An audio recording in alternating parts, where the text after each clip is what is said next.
Searching. Found.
Meow, meow, meow. Welcome to the stream, meow.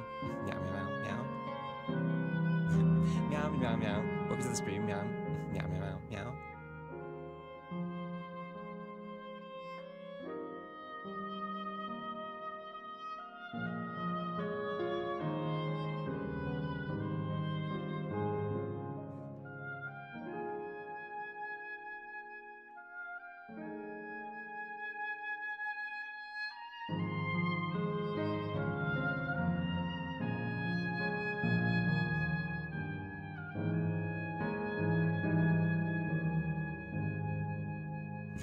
Meow, meow, meow. Welcome to the stream, meow. Meow, meow, meow.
Meow, meow, meow. Welcome to the stream, meow. Meow, meow, meow, meow. Meow, meow, meow. Welcome to the stream, meow. Meow, meow, meow, meow.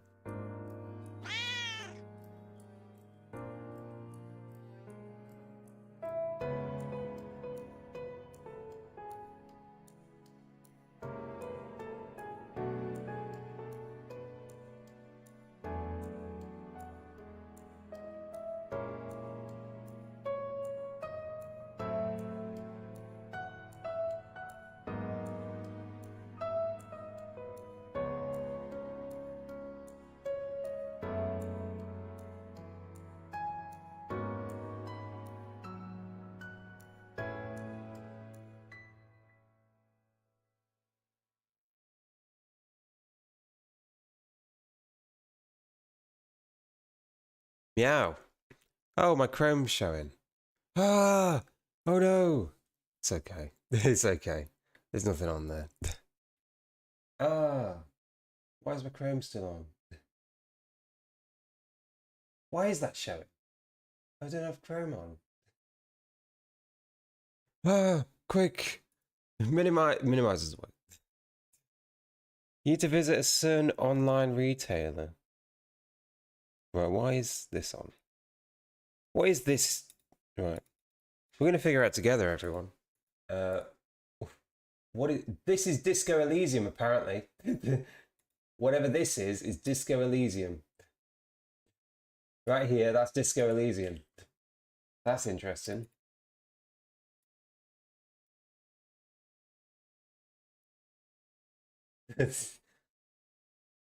Okay. Right, anyway. It's the same sort of store I visited, yes. Oh. Oh? What are you talking about? A certain online store later today. That does sound sus. That sounds sus from both of you. What kind of store are you talking about? Because the only store you should be looking for is what you've got in store watching me. I mean the FF store. Oh, okay. Wait, what's on there? Let's take a look.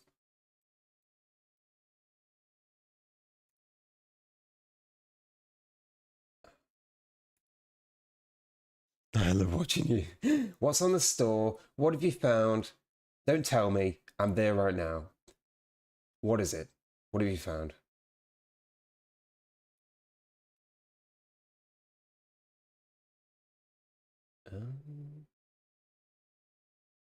New stuff.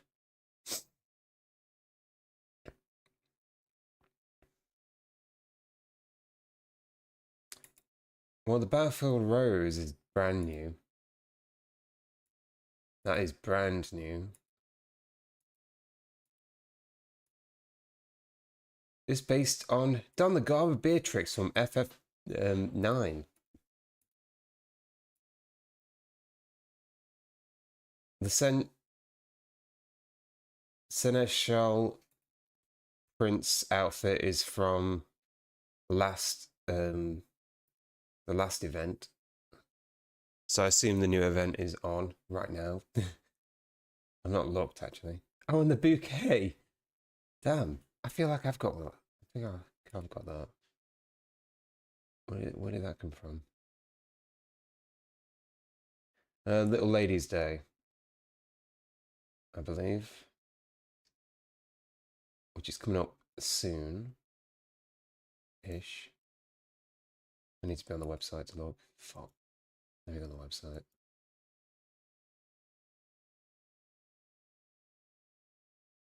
Lodestone, Lodestone. Let's see, when is it? Optional items will be added on the 26th of February. And the event is some point. There we go, 26th of February. Oh, wait, today.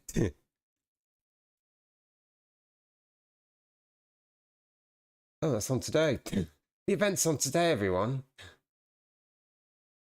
There's a bunch of t-shirts, a bunch of outfits, and a cherry tree. And a bunch of emotes as well. Okay. And it's on 26th February until the 12th of March. Okay. That's fine. Because I'm off until the 5th of March. So I'll go back on the 5th so I can do that on my Final Fantasy stream day. Yeah. Yeah. Anything that they sell on the day of an event is from the previous event that you weren't around for. And stuff like that. They've always done it like that.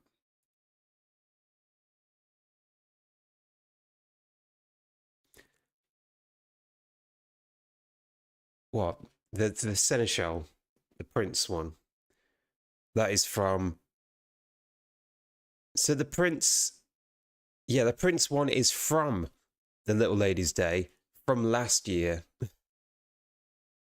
And anytime it goes out of rotation or the event ends, it goes straight to the store. So that was last year's. And this year's is on right now. There's a bunch of t-shirts in it that you can get. And posters and music rolls and stuff.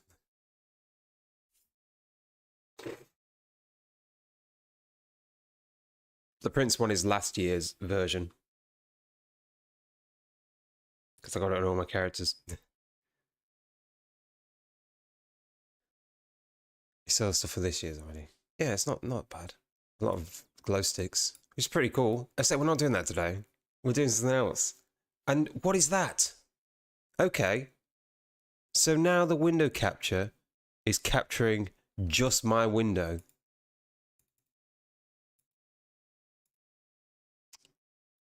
What a strange...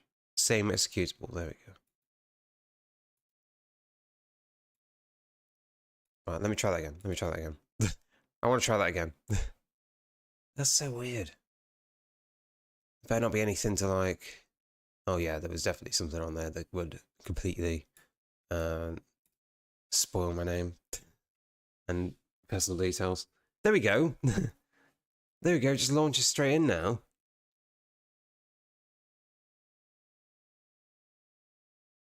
And I put a funky font on.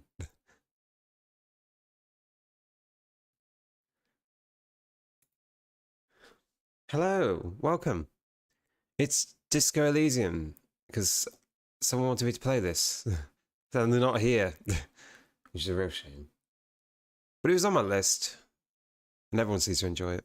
So I've got the funky font.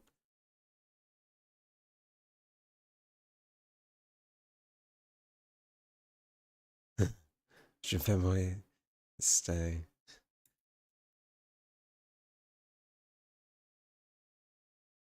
Oh, Twitch integration.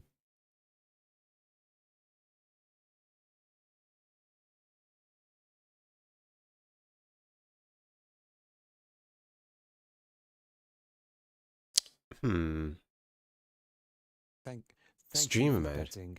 Thank you, everyone. Copyright piece of music. Wow. It's the first music copyright.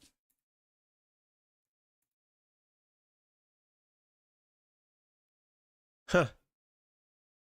I hope it's like the YouTube like adverts. You know, do do do do do do do. Do do do do do do do. Should we do this? Should we do Twitch integration?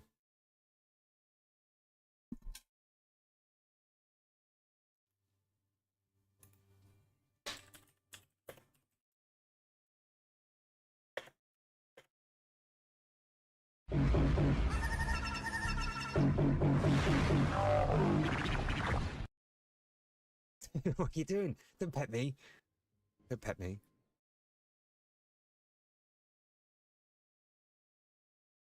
Meow, meow, meow, meow. Welcome to the stream. Meow, meow. Meow, meow, meow, meow.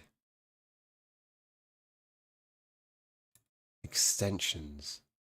I need to go to extensions.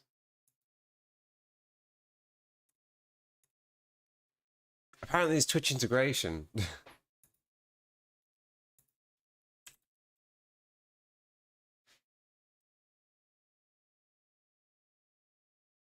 Disco Elysium. Vote on dialogue options and boost the streamer's stats. Should I do that? Is it? It's not too loud, is it? Should I do that? Twitch integration.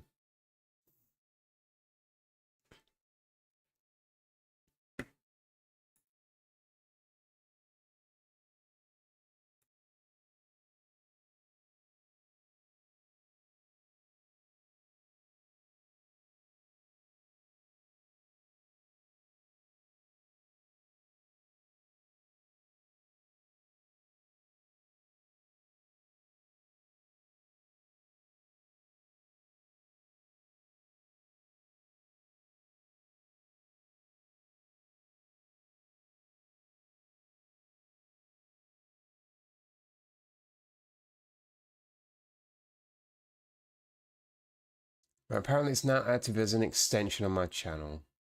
But it should come up in the chat box as well. The big cat is called a Rothgar. How could you forget? It's a Rothgar, not a Ronso.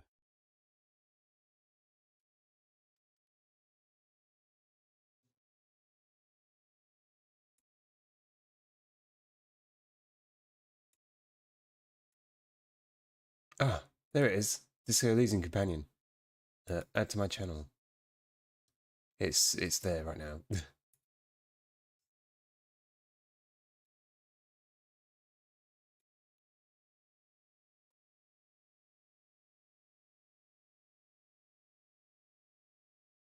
Oh, let me set this up. I have to add it to. Do I have to add it like a box? Oh.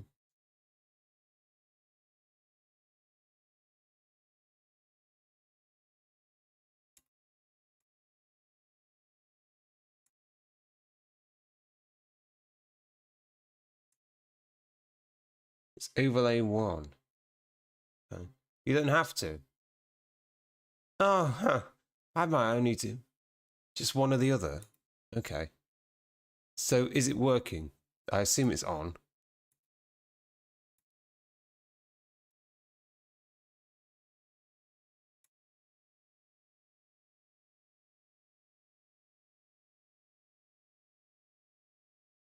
So it's on overlay and mobile.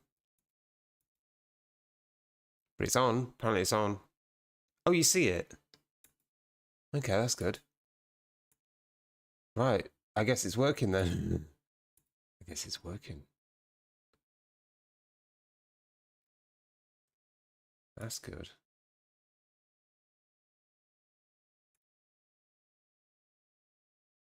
There we go.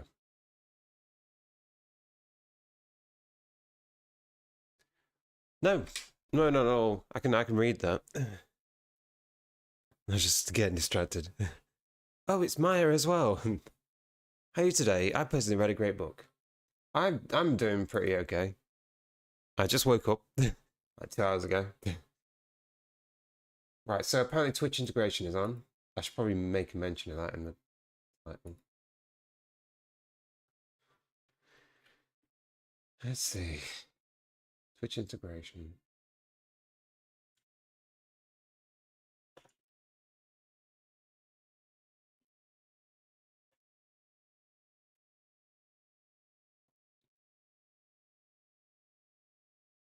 There we go. There we go.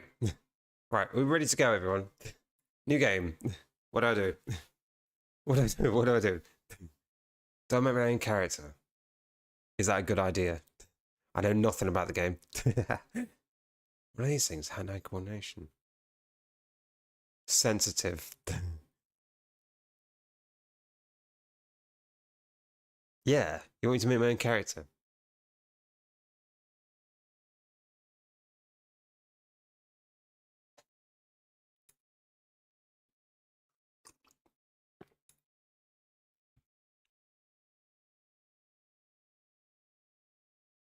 Sensitive, how emotionally intelligent you are.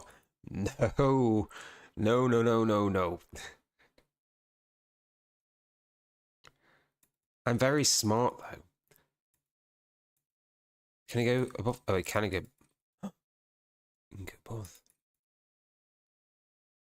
I'm very strong. in the mind.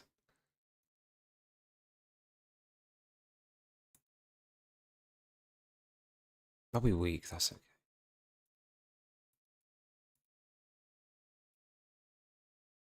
Wait. Should I just make it like so bad? It's very cold again. Minus 30. 33. Oh my god.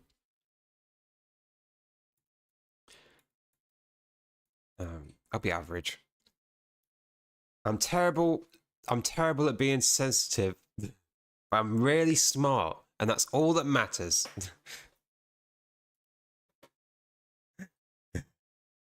Oh. Hmm. Oh, is that's literally the number of things I can use.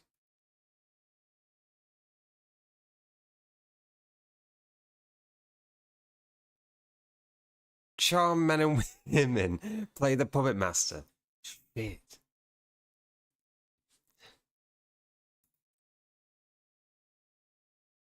Understand cop culture. I live in a cold part of Russia, and it gets warm here in June.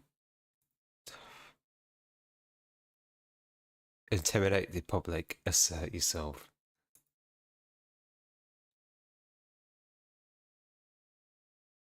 I don't have empathy. Keep your morale up. Suggestion. Oh.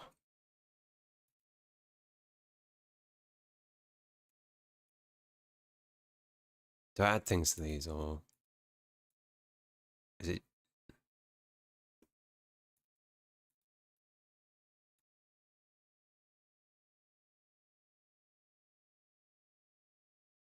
Or is that literally like as high as they can go? I don't understand this. Set skill. You can spend, how? Do I set signature or?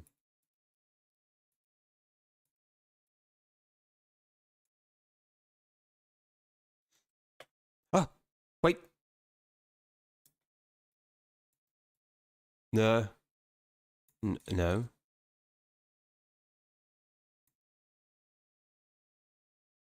How do I get rid of that? How do I get rid of that?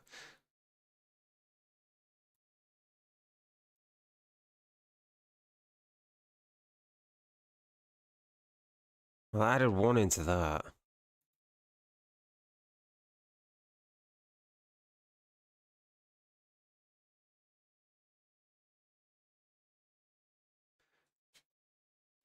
Living here for 20 plus years.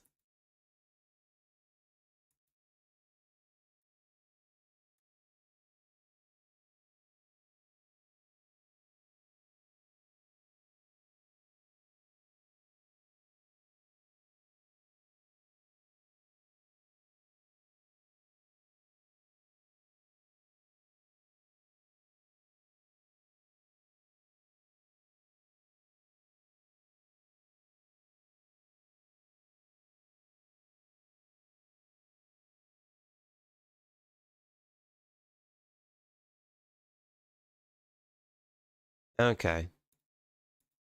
I only choose one. I choose one that can go higher than the rest.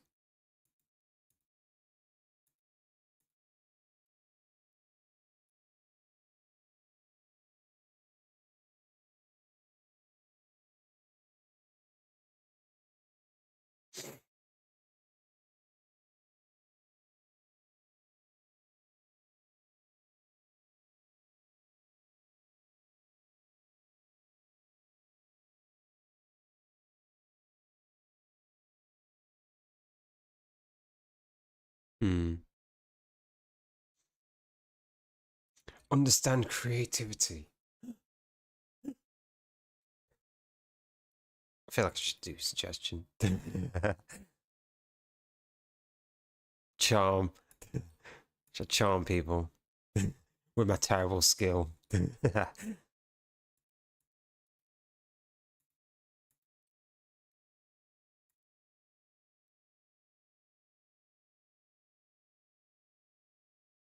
Take the blows.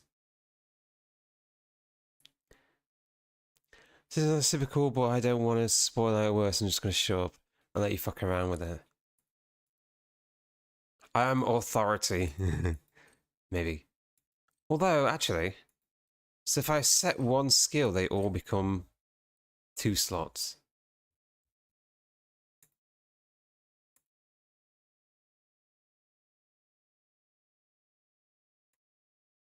I feel like one of these would be better.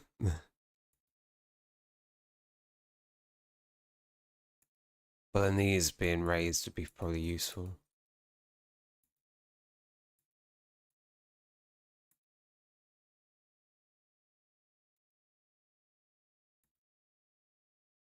I might go for one of these. Exception.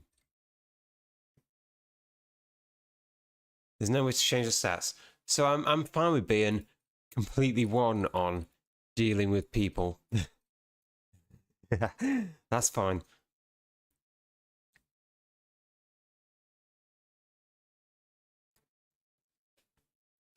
The Fury's at home, in the mirror. Is in their dress, even the clearest water, something, something, something.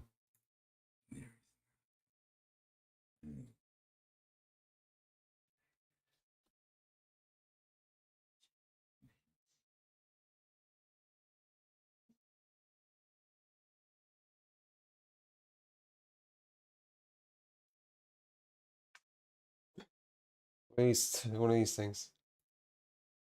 Nothing. Oh, what is that? What does that do? Is that like is that something to Twitch? I'd imagine that's a poll. That thing's a poll. There was voice acting. That was voiced. Has it not picked up? I bet it's not. Oh, I bet it's not fucking picked up. Because it kept changing which screen it was on.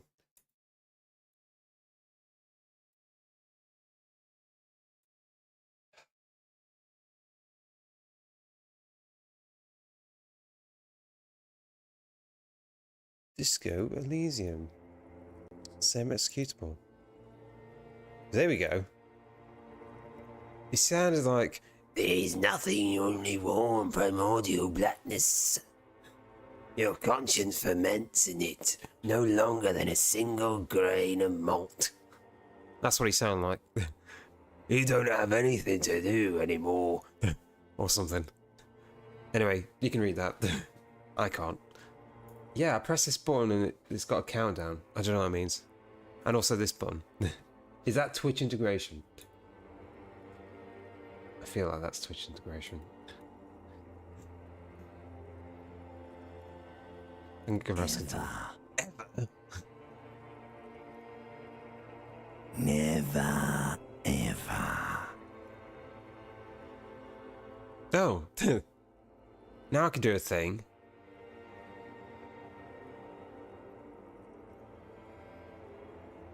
And does that do something?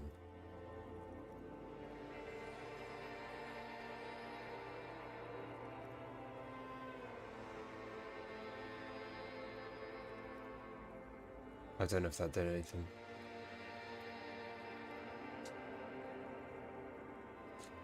I want to make sure it works. I can look at it on my phone actually.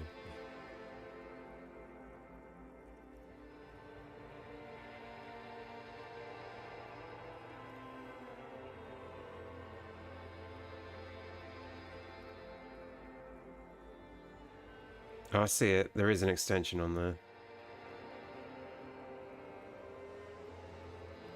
So if I was to do that... Oh, voting. The voting tab.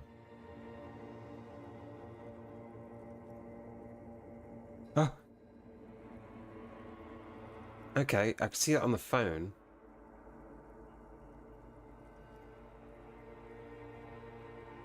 I don't know what this other thing does.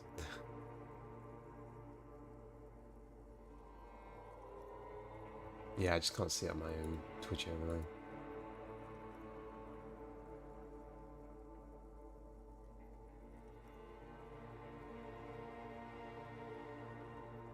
Oh, wait, there's a thing on there.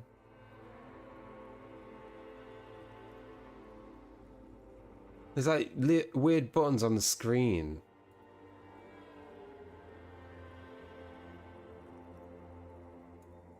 I press that, it comes up on the screen. Well, it's working on mine. So I can click it on my Twitch screen as well, and it comes up in the... Comes up in full screen as well.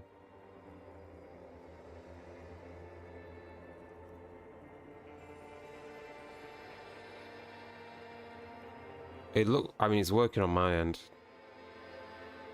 Unless you have to click on the extension and allow it. It's like a little tab that comes up on my screen. Never ever. Well, it's 100% vote because it was only me that voted. Never, ever, ever, baby. Oh, never ever ever ever.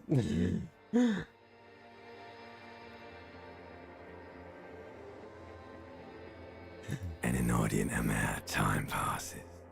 It is utterly void of struggle. No ex-wives are contained within it.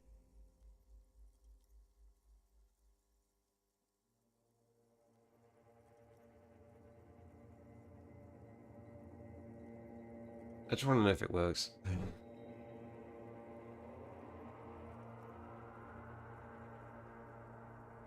Try like reloading the stream.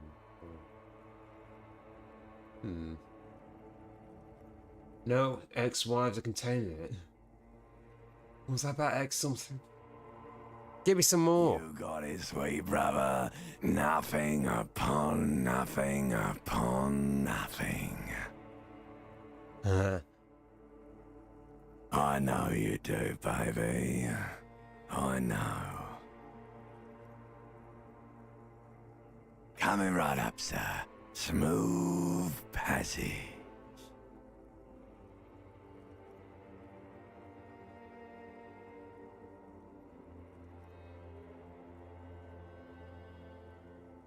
Fonzie, let's go. Or I want to get off now. I like pain and burning light and wanting things from people who don't want to give them to me.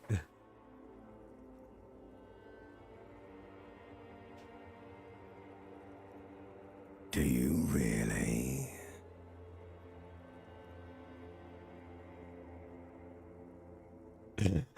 Don't be naive. Of course not.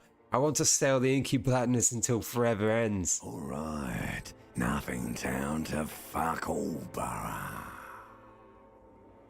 Should I not be here? Should I be somewhere else?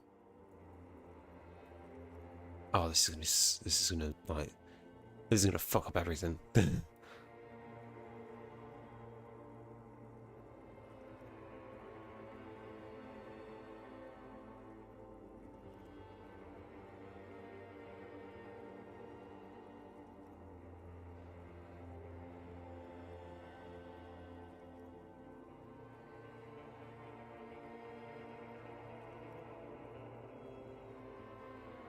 Where's the head pat?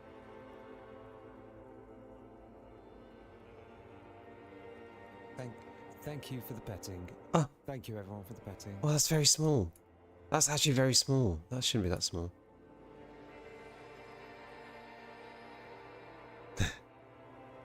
Okay.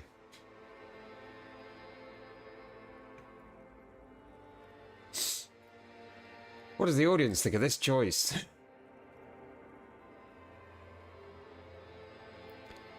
A return trip to the science, please. Let's visit the ancient Zero home. Oh, look, there's... Oh, I guess it's not working then. Great choice, Elder One. It has always been like this, and it always will.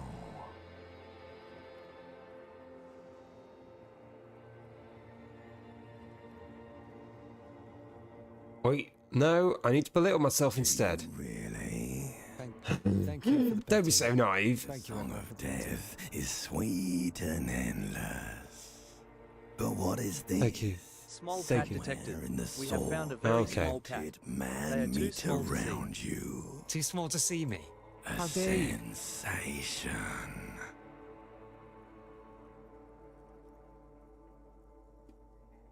Bloated man meat around you. What? Like a fly to the ointment, your conscience sticks to it. The limbed and headed machine of pain and undignified suffering is firing up again. It wants to walk the desert, hurting, longing, dancing to disco music.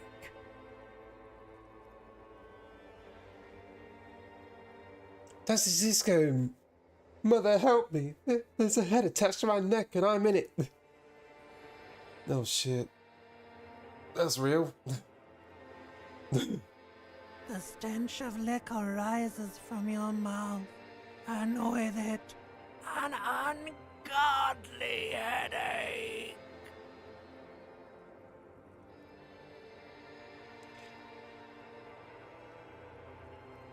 No, someone got to cut my head off. It's trying to murder the rest of me. A fiery streak penetrates your skull, trying to force your eyes open. It's a sound, a clarion call from hell. Oh. Somehow, you know what it is. A caprice to name a motor carriage. Oh. Medium success. Somehow you know what it is.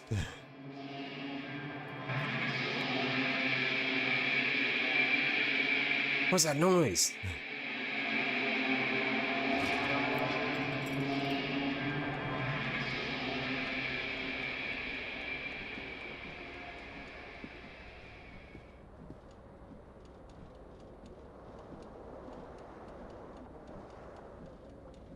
Well.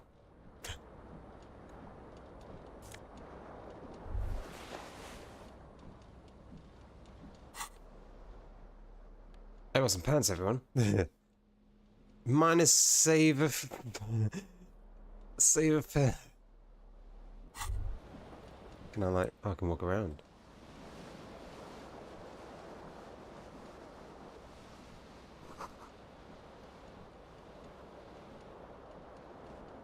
This magnum-sized bottle. Oh. The window stands broken in its frame.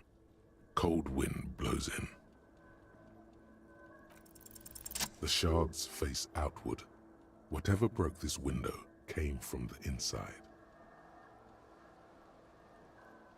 A fine web of scarring covers the back of your right hand, but none of it is recent. More likely a projectile than a held object. There are no fragments on the floor from pulling a tool back in after impact. It is too large for a bullet, yet too small for a piece of furniture. You're looking for something heavy and larger than your fist. Heavy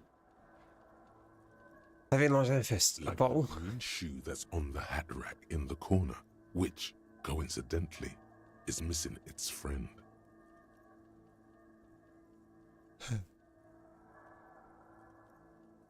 A green shoe that's on the hat. Oh. Congratulations. You smashed the window with your own shoe. Now you only have one. If you're lucky, you can still find the other on the balcony outside. The door to it should be outside your room.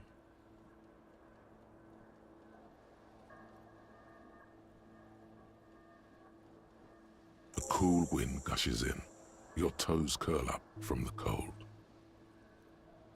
Should go find the other shoe then.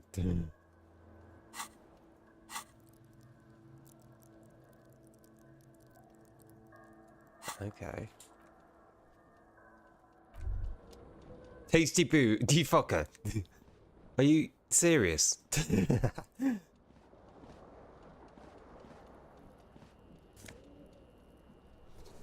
I'm only wearing one shoe. I am.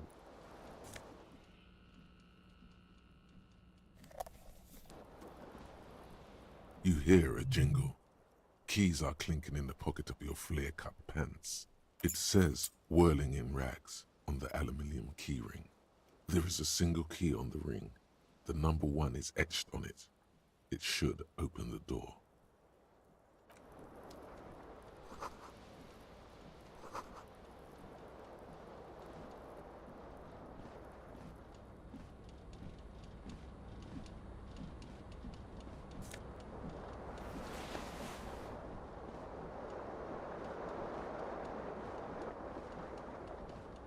There's a tie on there. This fan has two chain pull switches. One ends in a tiny fan, the other in a light bulb. A truly horrific necktie has somehow attached itself to one of the blades. Should read item descriptions. You swoop up and catch the tie. Snap. What you have in your hand is a truly hideous necktie with 4 or 5 different patterns. The knot reminds you of a noose. Hold on, I don't need to do anything with that.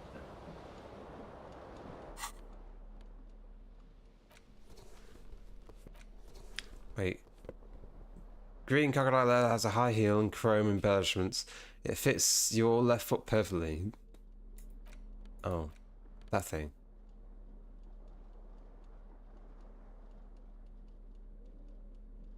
Cordon 43.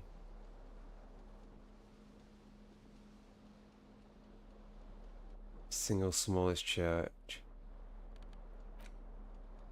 Inland Empire. Horrific necktie. Fuck. Garnish pattern. Somehow you feel it would be wrong to ever take it off. It's your friend now. You will betray it if you change it for some boring scarf. Okay.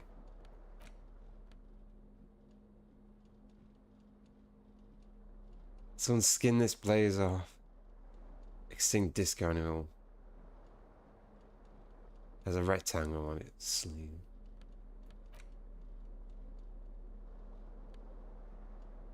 Fair cut. They are someone's piss-soaked, cum-stained party pants.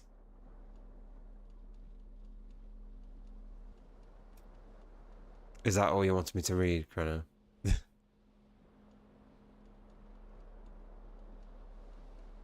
Is that the only thing you wanted me to read?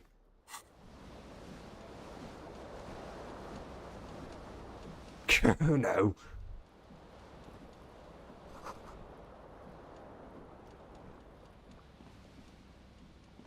Gotta turn the sink off.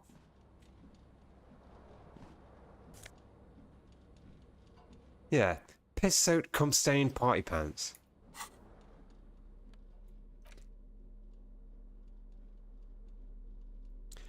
White stained shirt used to be fancy. Used to really catch the light. Now it smells like someone took a piss in the armpits.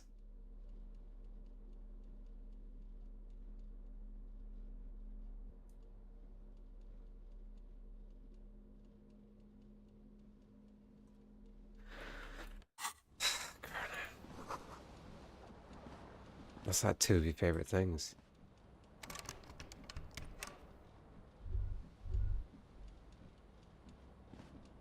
A mirror hangs above a bent and broken sink. In a fierce discharge of masculine energy, someone has ripped half the faucet off.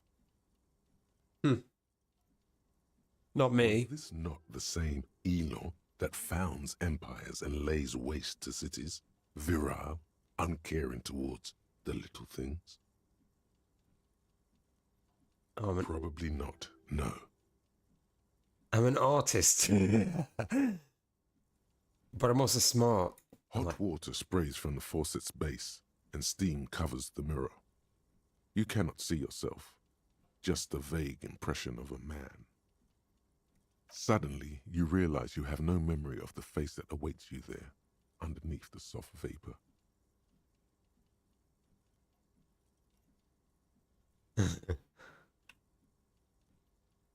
If I don't do this, does it not like... If I don't do it, does it just keep my character like that forever? Because I've never looked in a mirror. As you slowly reach your hand towards the surface of the mirror.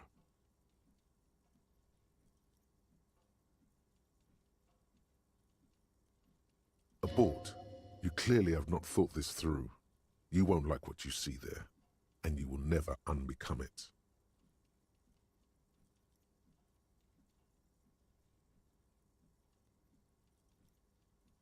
Okay. I still don't care. Still wipe the mirror. Maybe I should touch it first. Make sure there's nothing wrong with my face. Or better not to know and leave. Is this like the only time you see him? Well, I guess no one did that. Oh well. You can't vote. Why can't you vote?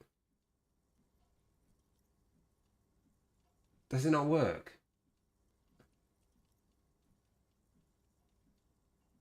You don't see anything.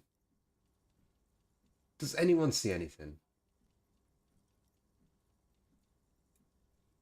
I've added it to the channel. It's on there. The code is on there. I know it works.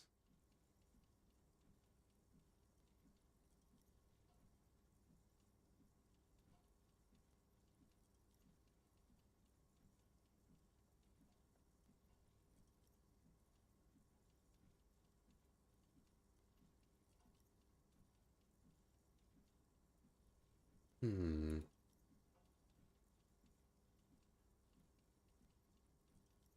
It works as an overlay as well.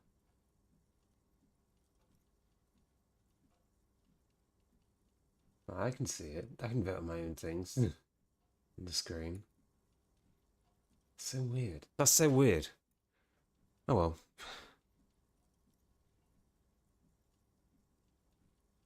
Let's touch it first. Yeah, there is definitely something wrong with it. Where to even begin? There is the bloatedness, then the swollenness. It's like there's an upholstery of alcohol underneath your skin.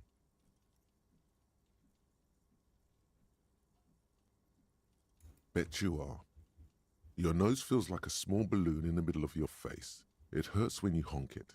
It doesn't appear to be a particularly tiny nose either. Not with all the drinks it's absorbed for you.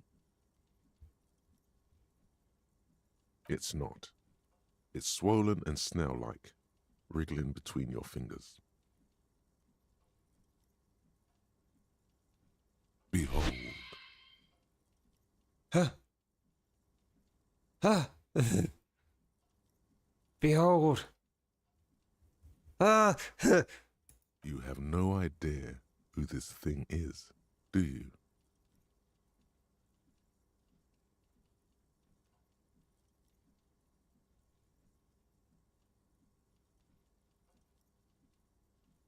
Is the face of a late-stage Too alcoholic. late.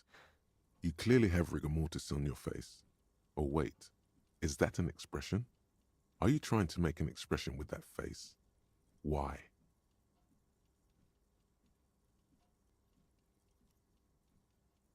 I'm not making it. The face is making Please itself. stop. It's horrible. You're scaring yourself.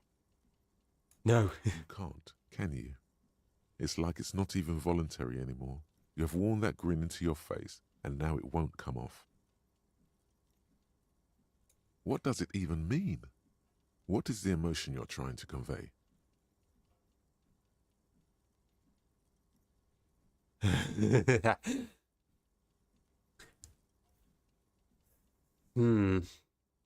Damn, this would be a great one. This would be a great one to vote on.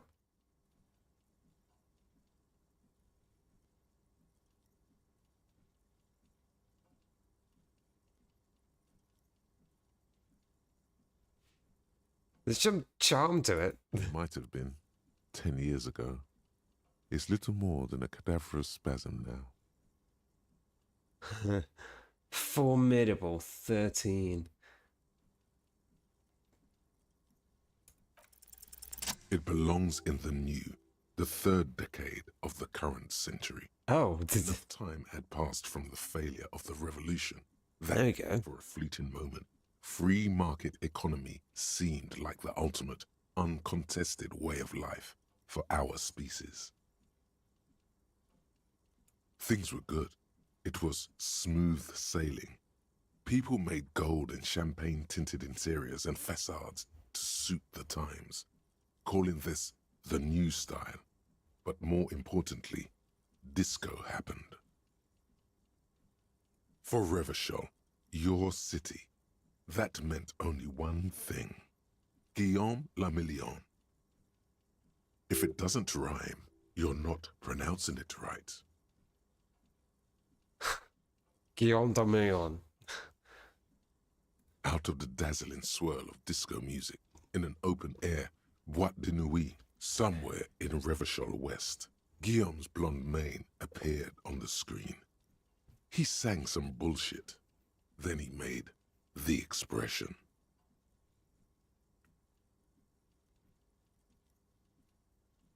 I feel like I need to add a clicking sound every time I make it. The click is used to spur on a horse. It also features heavily in Guillaume Le Million's regional mega hit, Don't Worry, Your Pretty Little Head. No. Not the clicker. I'm doing that face now. I need the click. Nice.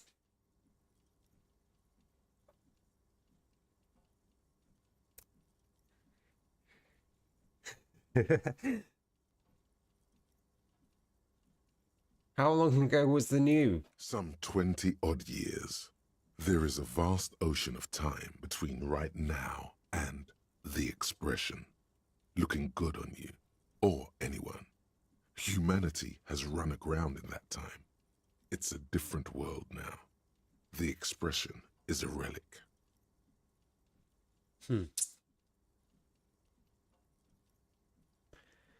So I adopted it. Why? Everyone loved it. Maybe you thought some of the stardust would rub off on you. Maybe it did. Either way, it's all gone now. Only the grimace remains. Has there effect on you? Dragon. I'll make sure I have 100% effect on you. You have some understanding of the near history of disco. The rest is darkness. Aside from the useless fact that the motor carriage outside was a caprice canema. Chris Kinema. I guess that's that then. It doesn't have to be. You can swoon over Guillaume and his champagne-corked smile whenever you want to. Maybe some of the stardust will return. I've got an impossible 18. It's too late. Like an image on film.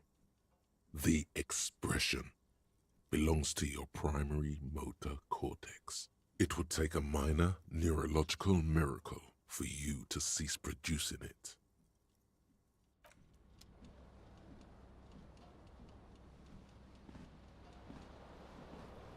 I mean, I wasn't getting out of that.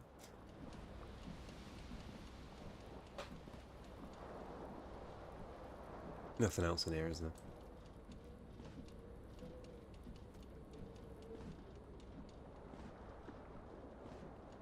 Would that have changed the icon as well?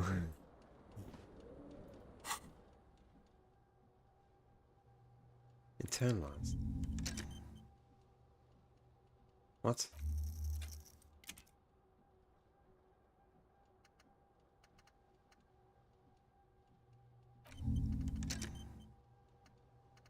Do I like add things together? Wait. Inexplicable feminist agenda.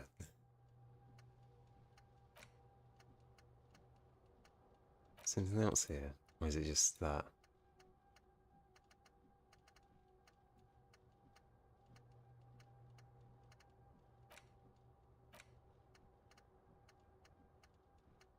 Is this like just everything is here?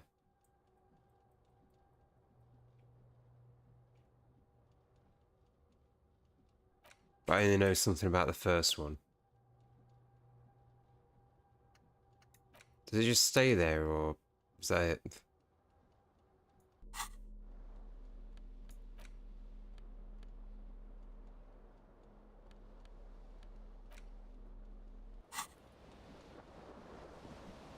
Things you turn on change. So is that always there? Is that just there now?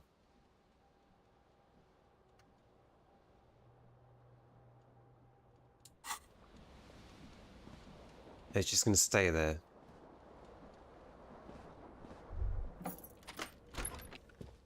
You can remove him.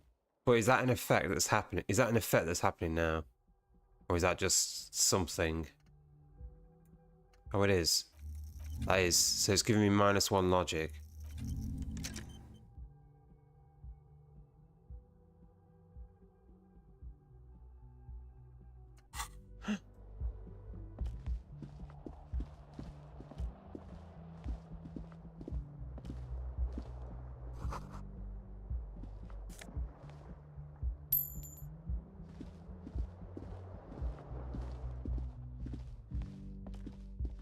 Hello, officer.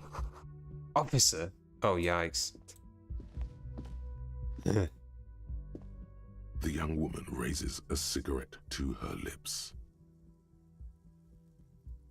Her eyes are brown and her face is speckled with birthmarks. She can't be more than 28. A silver jumpsuit falls off her like scale armor, sparkling. This is the sparkle of too many nights out on the city.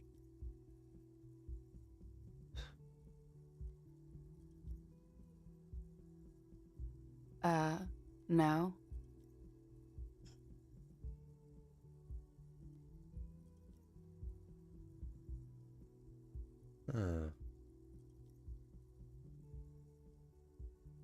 Because you're a police officer, sir. Ah.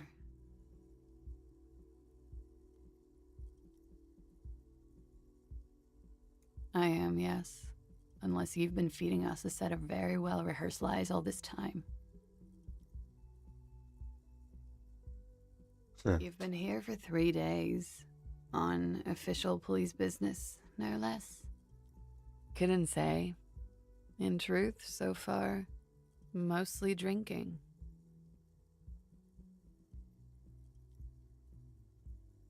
Yeah.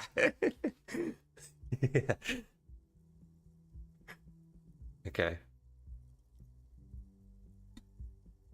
Oh, do I just not play it then, Chrono? If you can't watch it.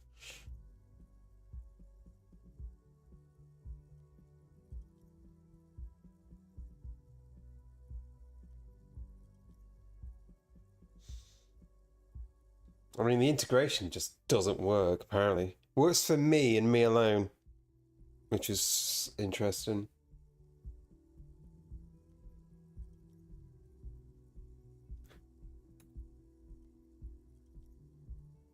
I can give myself, increases. Ah.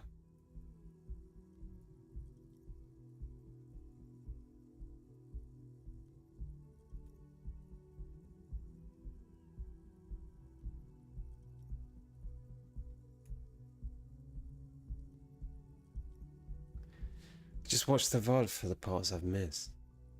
I guess you just don't try and do integration because it seems to just not work. I'm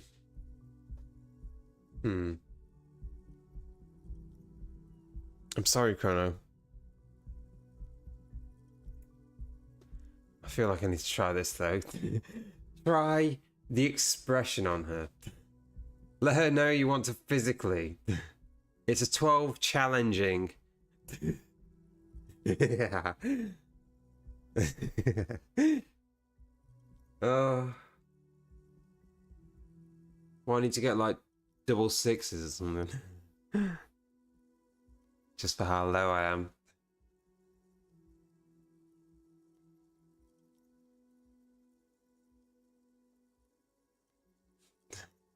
I'm gonna try it. The words have already left your mouth. The words already left me. I want to have fuck with you. What was that? That's not even how words are used. What did you say? Come on, say it again. I said, I want to have sex with you. No, you see, that's not what you said. You said...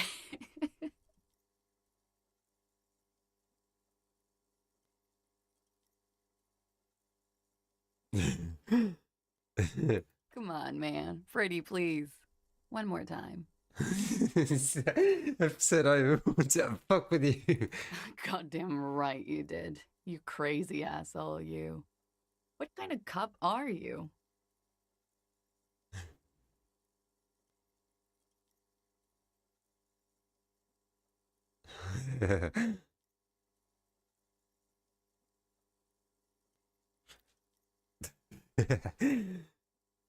uh, I'm not sure I am a cop. I don't remember. Okay, sir. I have to ask. Do you really not remember? Just like that?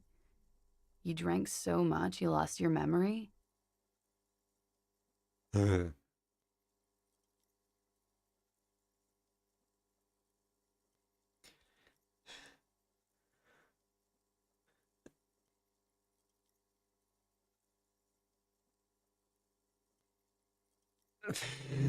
also old. um, it's obvious someone did this to me. I got fucked. I'm sorry. It's gonna suck for you later when you have to interrogate me.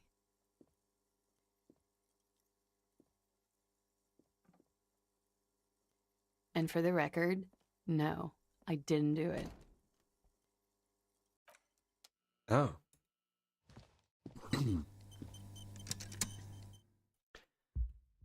Perfect.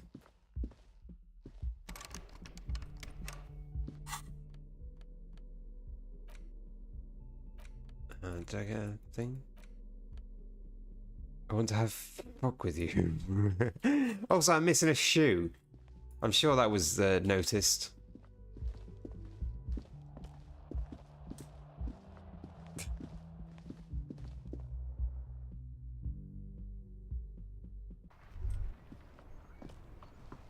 Oh, it's so bright.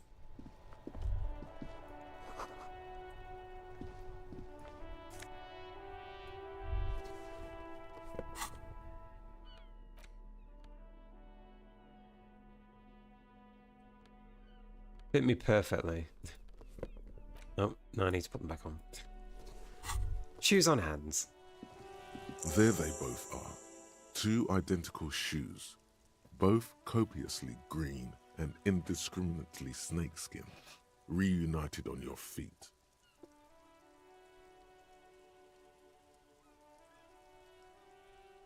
Look, I'm not good with people, apparently. I'm just very smart. Like two baby crocodiles. Like two baby crocodiles. I love this one. I love the conceptualization. It's pretty clear a normal cop is not what you are. Oh, how do they fit? Good. They're balanced. Comfy. Feels like the only good thing about you right now, truth be told. Nice.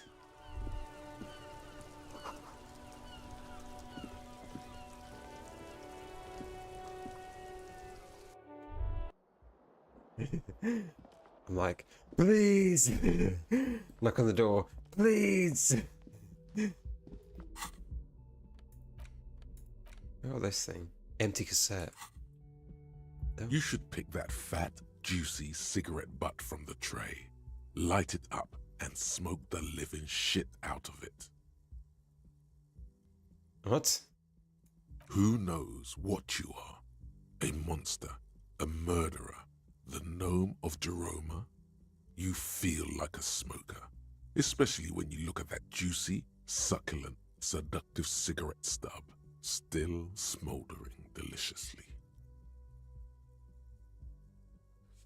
She broke the filter. I can't smooth that. How very astute of you. This renders it ineffectual. You should look for a whole cigarette, or better yet, an entire pack. Strike that. A carton. Make sure they're all healthy and able-bodied. Then smoke them all.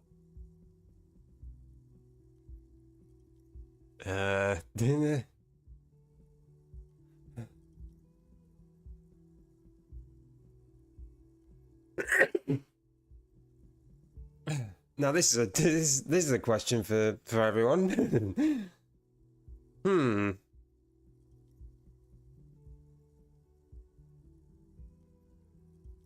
Oh, they're all basically yes. every single choice here is basically yes. Well, I'll think about it. Or maybe I might not do it.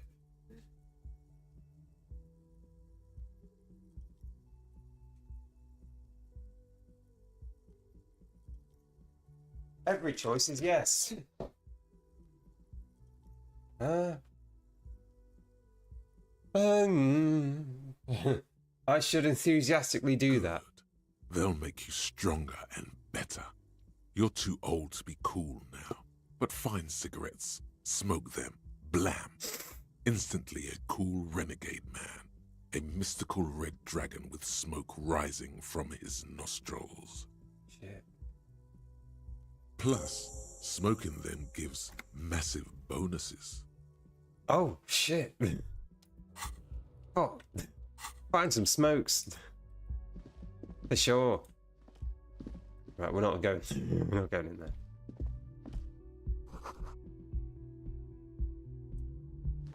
Anyone got any smokes? I can run as well.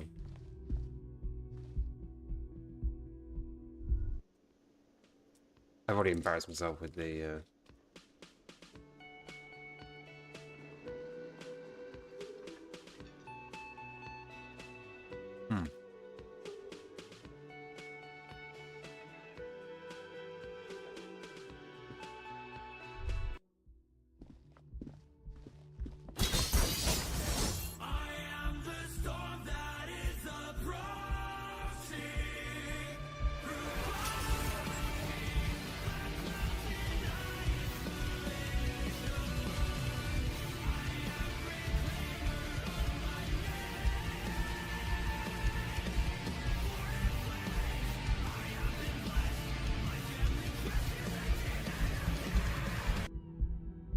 Thank you for that. The door is closed. There is no answer. You hear the shower being turned on, somewhere inside.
You should totally sing karaoke here, the first chance you get. Your emotions need to be expressed. People need to know your vast, oceanic soul.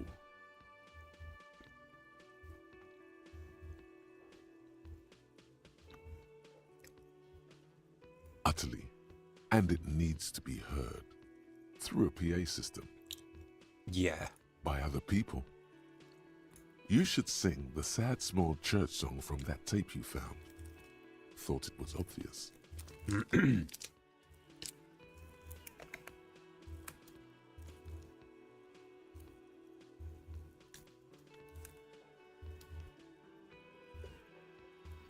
No, don't sing the happy song. It's stupid. Sing the sad song. It's profound. You would need another copy of the tape first, though. The one upstairs is destroyed. You should sing the sad small church song from that tape you found. Serves them right. Wipe that smirk off their face with your sad, tragic song. Who's laughing now? No one.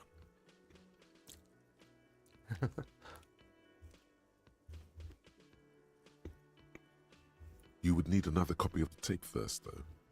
The one...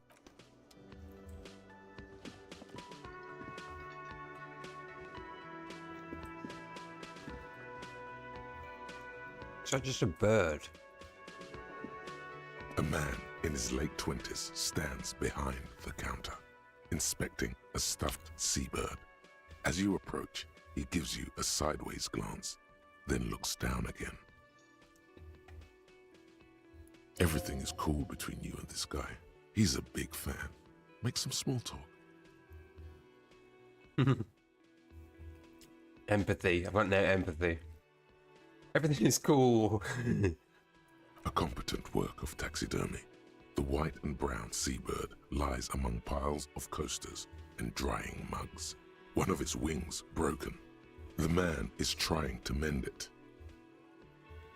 Looks like the bird was ripped off the shield that was used to mount it, most likely on a wall. This is the Great Skua. The seabird is the symbol for the discovery of the Insulindian Isola, the part of the world you are in right now. Interesting.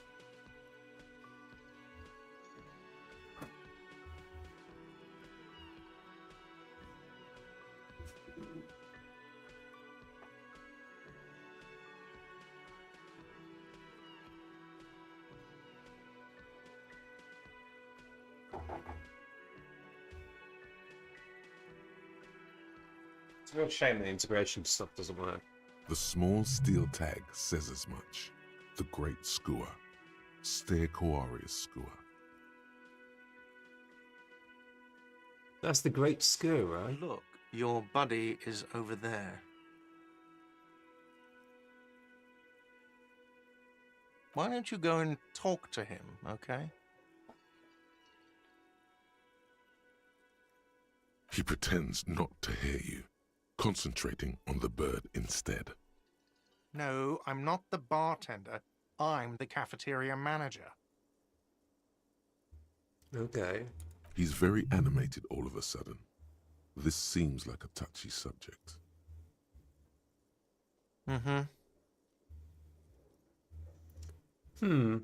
No, I'm not the... He's very animated all of a sudden.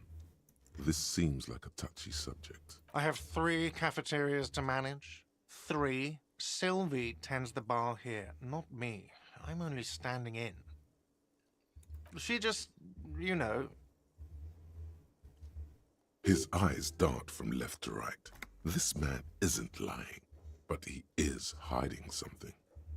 So now you're a cop. Oh, forget it.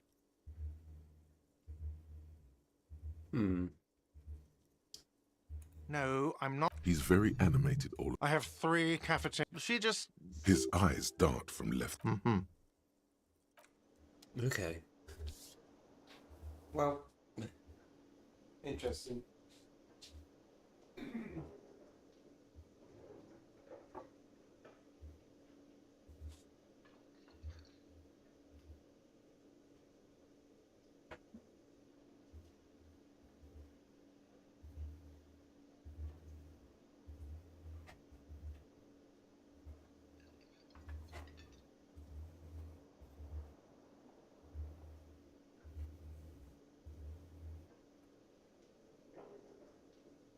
Right. Okay. I'm gonna get involved now. I'm gonna put my headset on because I can only hear loud bass music. Ugh. Oh. Right.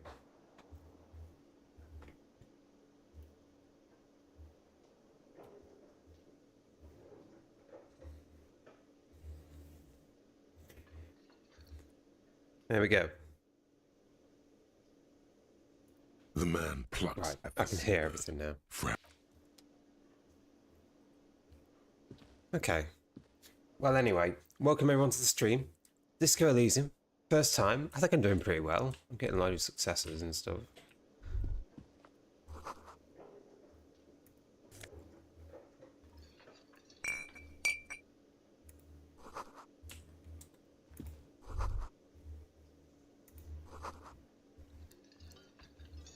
One hand worked yesterday menu. Today, right, so there was someone here yesterday. A woman, Sylvie, probably is here.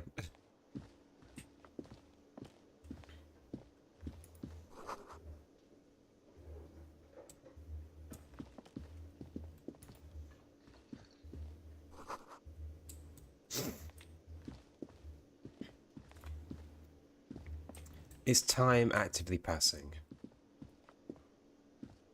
The man plucks at the Yeah, we know.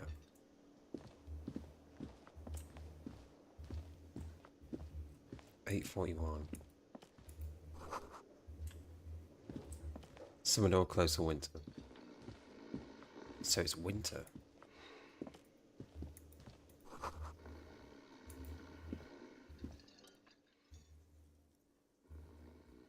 Man's sleeping at the table, wearing mudcake boots, rolled down overalls, wild pines on the back. On the counter, rolled out of his open hand, you see a blister pack of headache medicine. The man does not mind. You probably need them more than he does. You've just picked up some magnesium. This item is stored in the bottom left corner of the screen above your character portrait. Use magnesium to heal your morale if you have morale damage. Tutorial agent. Try and wake him. You gently shake his shoulder, but nothing happens. This man could probably sleep soundly in a ship's engine room. Sing karaoke.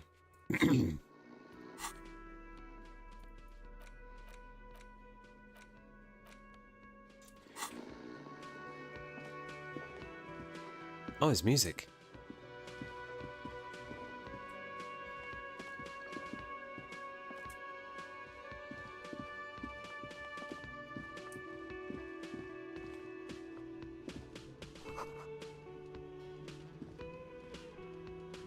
One o'clock, 4 o'clock. Hello, sweetie. Oh, cryptozoologist's wife. You shouldn't keep your colleague waiting. I've heard this song before.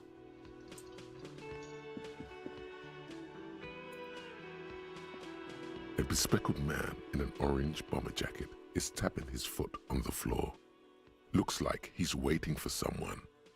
Kim Kitsuragi. As you approach, he narrows his eyes and extends his hand in greeting. On the sleeve of his bomber jacket, as well as on its back, are the same enigmatic white rectangles as on your blazer. Hello, I'm Kim Kitsuragi, Lieutenant, Precinct 57. You must be from the 41st. You realize he's waiting for your name. Conceptualization. Medium. Invent a name for yourself. Concentration makes you squint your eyes. I'm good at that. Should be deep gold and orange, like a forest fire looming on the horizon, but mixed with the stench of liquor rising from your breath. You're 2 steps closer to it, but there are still many to go. This is not yet time. Okay then. It looks like we had a little scheduling error on Sunday. Saturday too, actually. Have you had time to talk to the manager here? What he means is, he has been trying to meet up with you for 2 days, but you have been otherwise occupied.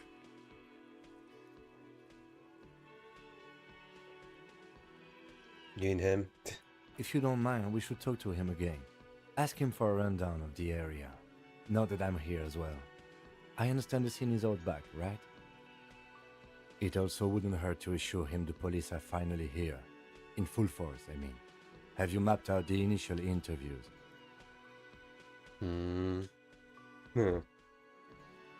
Yes. The police. I'm aware I'm a policeman. Right. And the interviews? Yeah, I haven't. Okay. We'll have time for that after we take a look at the coroner's case. Have you removed the dead body from the tree?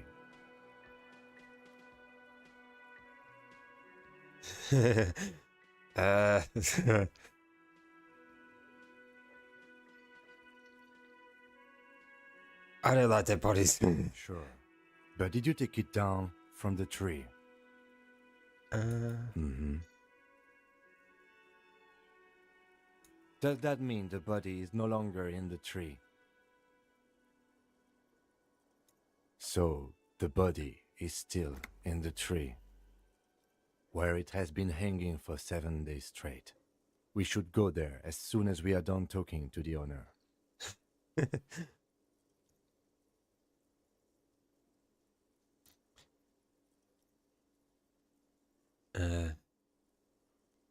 What were we supposed to do again? Talk to the manager. Then we go out back and take the body down. Let's get going. You, officer. If you're about to embark on an investigation, shouldn't you have a badge? You mean you don't have a badge?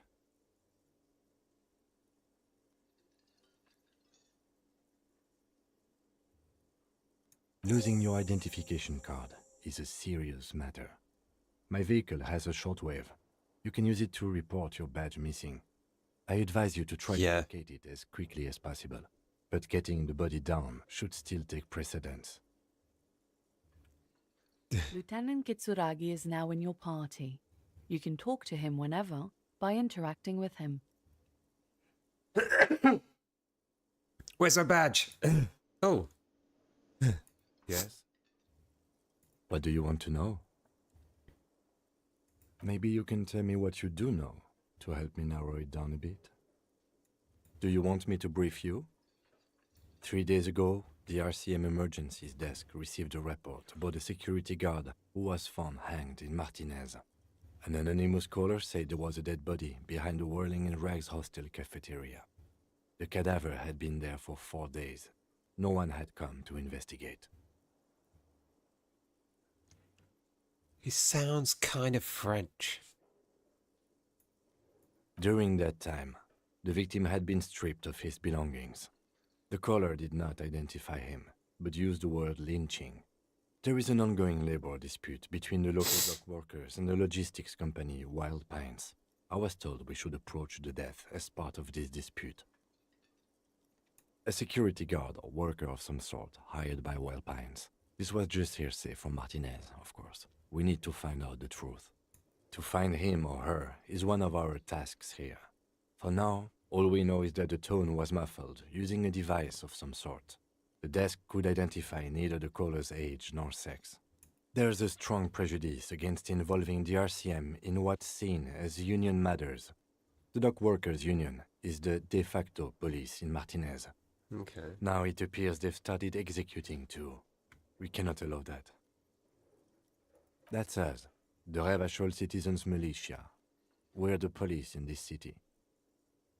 The RCM, or the Revachol Citizen Militia, is the police force you and him are part of. A self-organized peace corps of the occupied city of Revachol. The RCM operates within a legal twilight, yet its authority is rarely questioned. It's super useful to know this.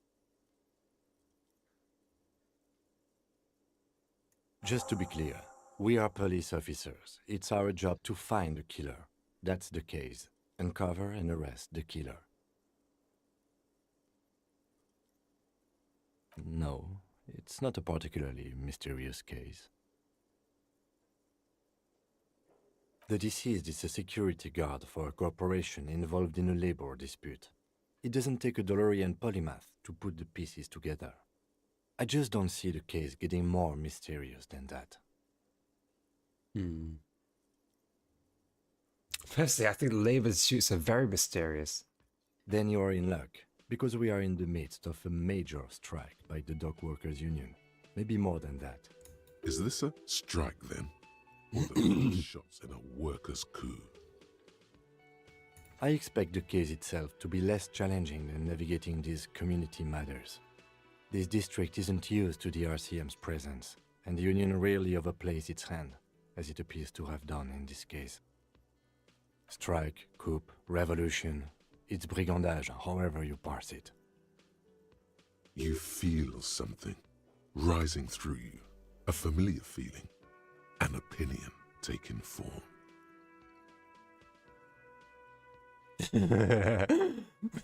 We should ground the workers into a fine paste and feed them to the pigs. We should ground the owners into a fine paste and feed them into the pigs. With little knowledge, I'm unsure of which side to grind into pigs' feed. I don't think grinding one or the other side into pigs' feed will do anyone's favours. I've spent the last 20 seconds deciding on which side to ground into pigs' feed. Why?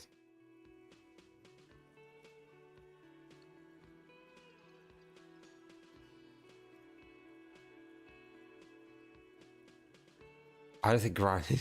I'm really, really I smart. said we have to navigate community matters. I did not mean we have any say in them. I meant we should be careful. If we are not, the shit will blow right in our faces. From an imaginary fan. Yeah, exactly. Now, was there anything else you wanted to know about the case? I'm afraid you and I are pawns in a pissing competition. You don't know? I assumed you were in on it.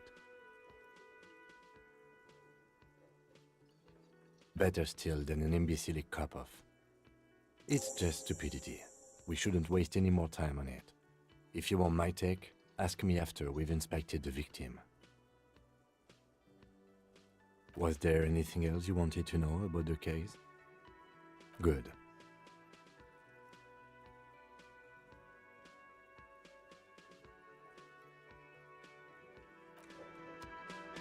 Okay. I assume we can go outside as well. Is this the car?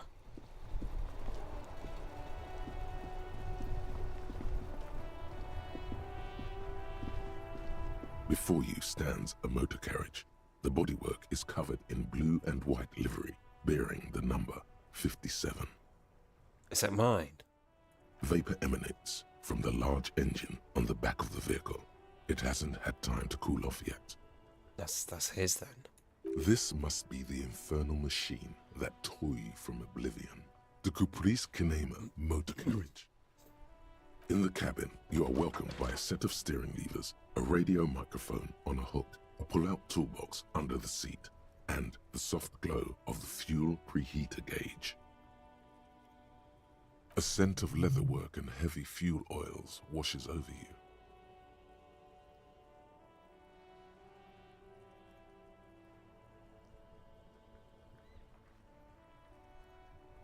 The white suede feels luxurious under the touch, and the metal clutch handle so very familiar in your palm. A metallic drawer slides out from under the seat and clicks into place. The tools inside are neatly organized. Take what you need, officer. It's going to be a long case. I'm not protective of my tools, like some men are.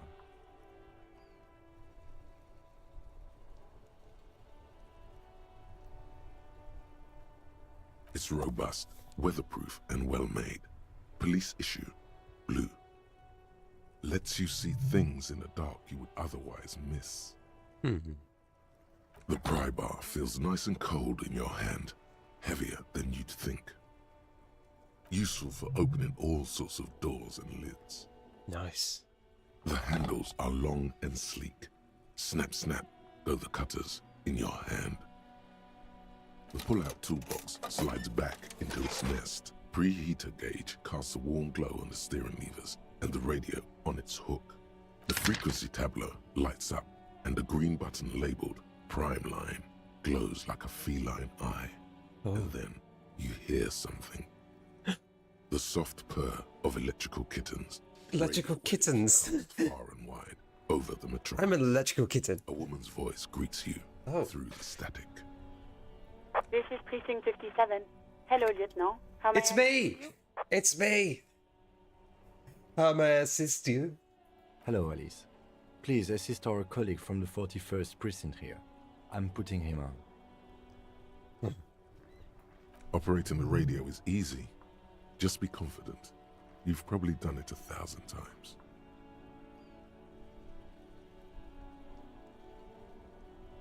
This is Officer Alice Demetri, Precinct 57. How may I assist you? Just a second, officer. 10-2, 10-5.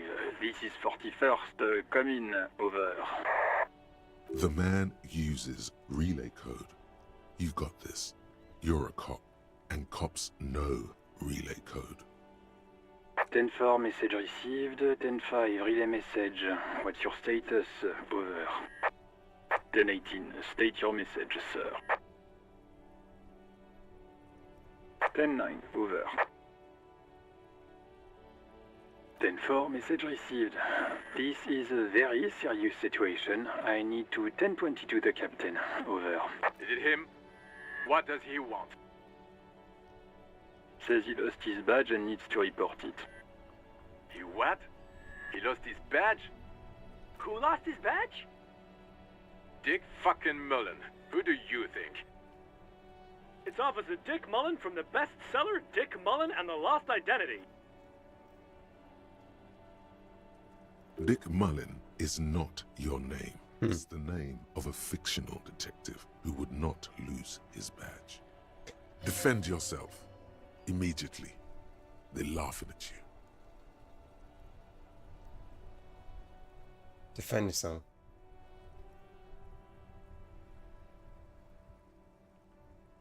They're laughing at me. How dare they? My name's Dick Mullen.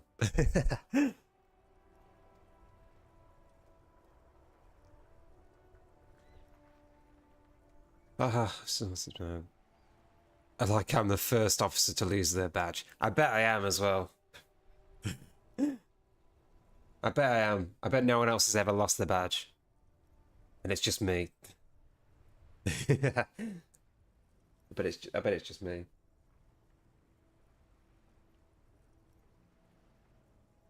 Ugh.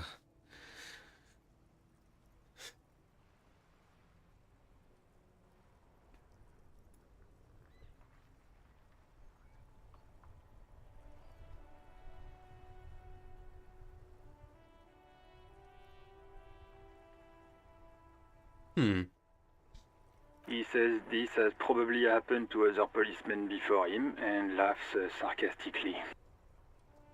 Oh goddamn it! Is he fucking kidding? The whole station's gonna be dicked for this.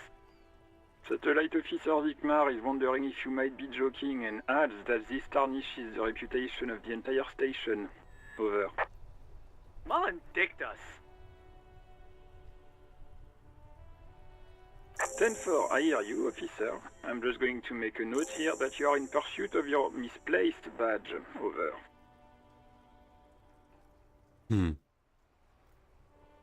Fuck me. Mac, come here. You've got to hear this. Dick Mullen lost his badge. What's going on? Super Cop here lost his badge. He lost his what now? His badge. He lost his goddamn fucking badge.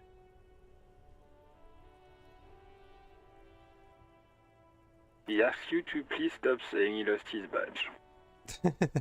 Why? Did he find it? Sergeant Person was wondering if you found your badge yet. You don't have a comeback. Sorry. It's hard to think like this. He's not replying. Looks like he's still looking for it. You can hear laughter in the background. 10-9, come again. I didn't get that. Over. New heights even for Captain Sober. Ask him. Ask him if he's lost his gun, too. Sergeant Orson wants to know if you lost your gun. Check your pockets. Check your... Holy fuck. You don't know where it is, do you? I don't have my gun. No. It's gone. It's not fucking on you.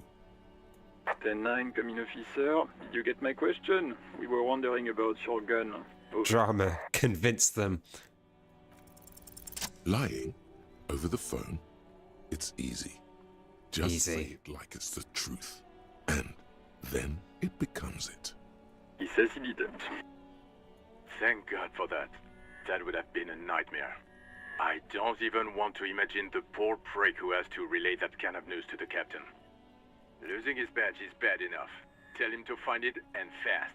We can't have some gangbanger running around with it. We're all glad to hear you've not lost your gun, officer. You need further assistance? Over. Okay, 10-4. Wait. Before you say anything stupid, think it through.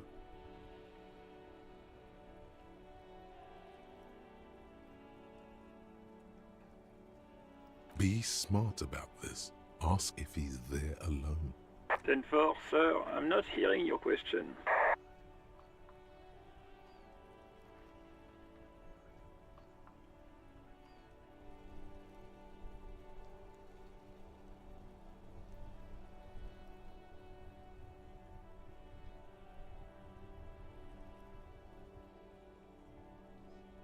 Hold on. I want to know if you got my badge description right in your report. What? What is it? He's still on the... He wants to verify the information on his badge.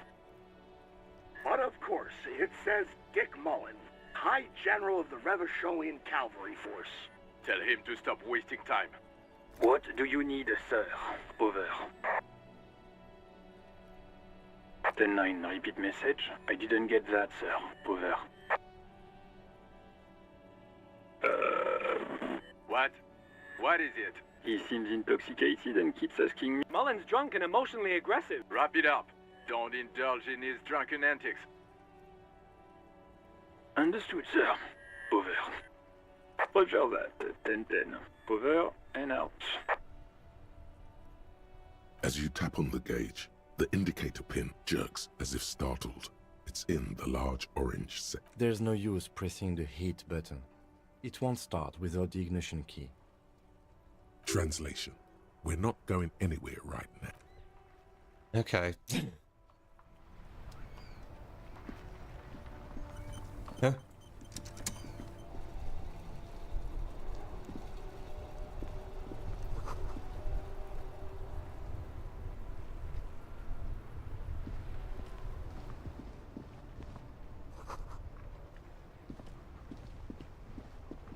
Let's just have a look around.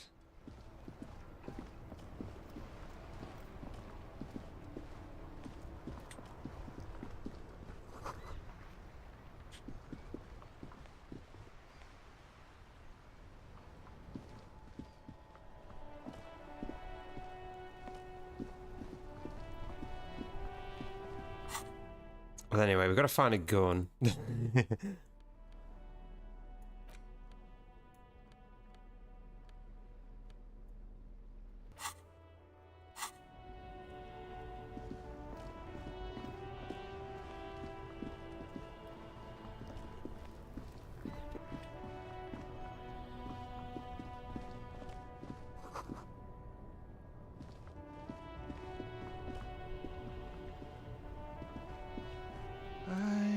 gander and a hunter and a gatherer.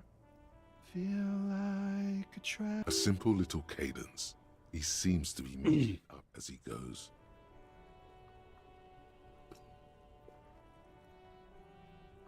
From another planet. Hey there.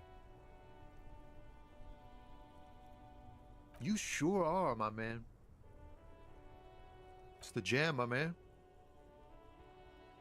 The air from the east is thick with the smell of crude oils, heavy metals and other byproducts of the modern era. It's a traffic jam for the ages. Harbor gates up the street are shut tight, no explanation given. Workers on strike, scabs agitating, an all-around clusterfuck. Meanwhile, we're all stuck here in long-haul limbo for days upon days upon days. Yeah, exactly. It's official. He too agrees. This is the antechamber of the afterlife. Feels like forever. Like I was born on this here roundabout and this was all I ever knew. Just me and the metal and the tires, the oil and the fumes of mazout. Mazout is an antiquated term for heavy fuel oils. This man has a barely suppressed performative streak, or he just likes unusual words, or both. He's driving in the phrase, rack and roll with it. Imagine. It's been a whole week already. So tell me, what do you need?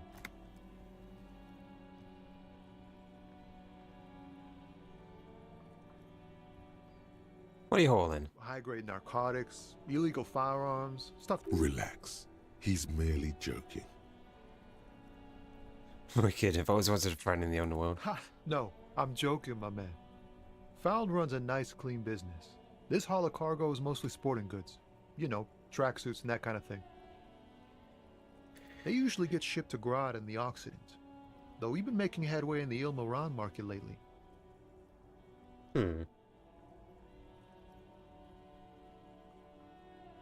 We're pals and all, but I can't just freely hand out the merchandise.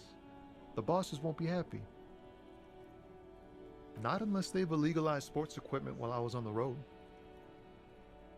This rockin' beauty. Sure is, like a rash you can't get rid of. You interested in heavy-duty cargo machinery? Nice. A motor lorry, also called a camion, on Caillou and neighboring islands. This one looks roughed up enough to be some sort of found rust bucket. So I'm just smart and I know everything. Good eye, my man. Yup, she's an old one, but reliable. Me and her spent a long time together. The man taps his fingers rhythmically against his arm. It's like, whatever's going on over at the docks. Workers got a blockade set up, making demands, no way in or out. Some pretty wild stuff, I hear. Like a giant new power crane in half the company? I forget what exactly. Good on them, I guess. I've heard talk there's a company rep in town, too. Like, a strike negotiator type. They'd know what's up. Precise demands and so on. Okay. Ah, yes, from the Wild Pines. We'll meet her soon enough, I'm sure. They want to keep that money flowing in, my man. Ka-ching. He doesn't blame them, but he's not on their side. That's for sure. Anything else? Yeah, this ain't really my area of expertise. I just do my job and get paid. I have things to do and places to be. All of us do. Us lorry drivers. Camioners. You still hang around here waiting for this mess to end. Most have scurried off somewhere to get drunk or high. Or laid. Not that I blame them, really. Not my thing. Chasing transient pleasures is a drag these days. I prefer the examined life now. Thinking, reflecting, observing. What's better than chasing transient pleasures? The more transient, the better. When one's ended, you can get onto the next one. He tries his best to look nonchalant, but there's a rigidity in him, as if trying to conceal something warm and deep beneath a cool exterior. Empathy. Formidable. What do you see in his eyes? I have no empathy. Ease into it. Don't go too far. This seems like a personal matter.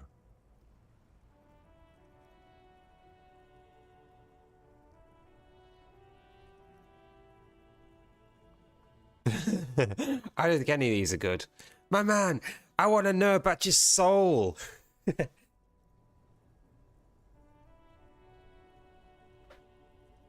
I'll do this, but I don't think there's anyone who can do it. I want to know about your soul. I feel sad. What's going on with you?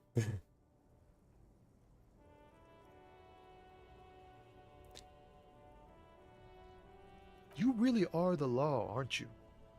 I get that being bluntly observant and inquisitive comes with the territory, but it certainly doesn't help with your Maybe the full-on, direct approach wasn't correct.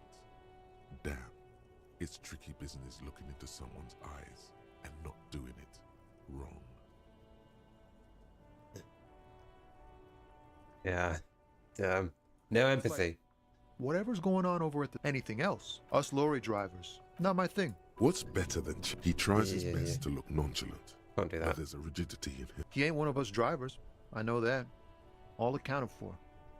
Otherwise, I haven't really asked about that. It's easy to see he's telling the truth. He's kept his nose out of the dark stuff. Analyzing the fundamental structural and psychological conditions of being stranded in the midst of a sea of motor lorries. Ask for his conclusion. A sense of surprise there ain't more bodies hanging from more trees. Nope, don't smoke. Some of the other drivers do, though. There's still a few around, waiting for the jam to disperse. Or waiting for the sweet release of death.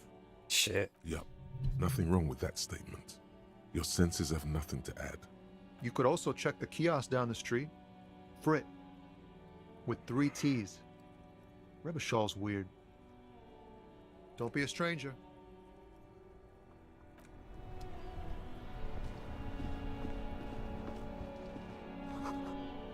Heaps of snow.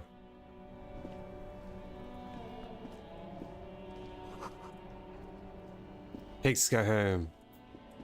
Shit.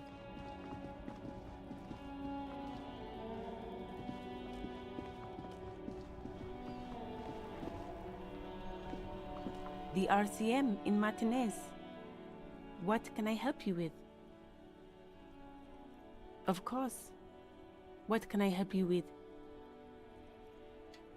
Of course. Where to? Where's in the west? It's just water. No, actually, I think they call it the Martinez Inlet. There are some islands in the bay, but they're hard to reach. Some shops and a bridge. The canal bridge leads to the coast, but it's broken, I think. Some kind of accident, probably. Just coast. There's a little fishing village there, and a fish market. But that got closed down ages ago. The harbor gates? Some kind of commotion, I think. I don't follow the local politics. A fleet store, too. Okay. There's the pier, the Cape Side apartment buildings, some more tenements. Not a lot, really. What do you mean? Yes, sir. District of Martinez. This intersection is called Roundabout North. He knows where we are. He just wants directions.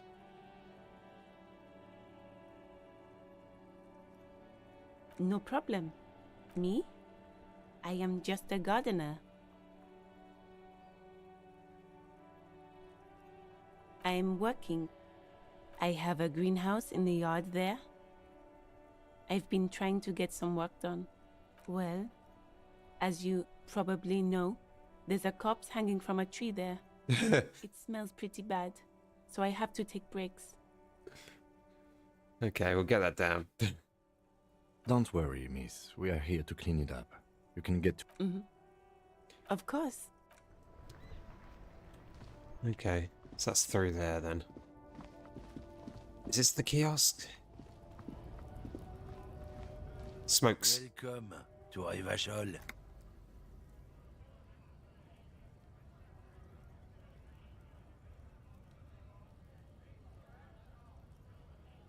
Don't you welcome to Revachol me.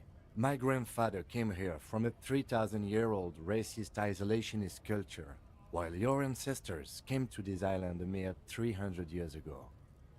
Every school of thought and government has failed in the city, but I love it nonetheless. It belongs to me as much as it belongs to you. You tell him. It's men like you who keep Revachol divided, making it that much harder for everyone to climb out of this post-war limbo. What he means is, fixation on the Revacholian nation makes it harder for Revachol to actually attain self-determination.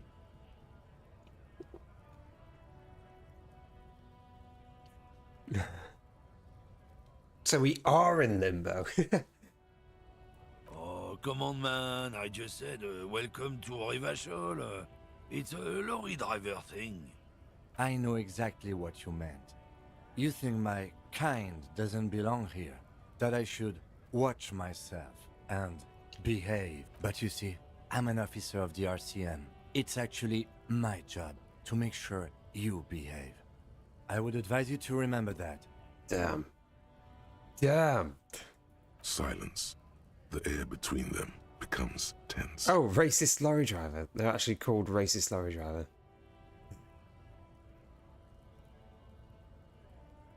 Damn. Your partner needs backup. Now's your moment to shine.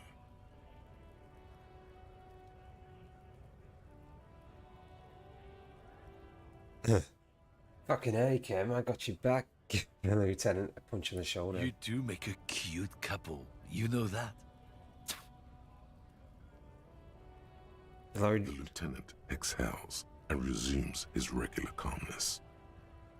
Whatever you say, officers.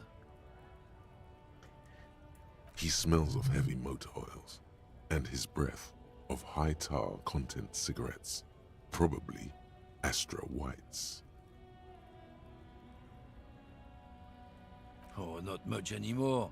I'm here to pick up some cargo, but the dock workers are on strike, so it's a sit and wait on your ass situation. Apples. Apples? That's it. Apples is exactly the kind of thing you'd say if you had something to hide.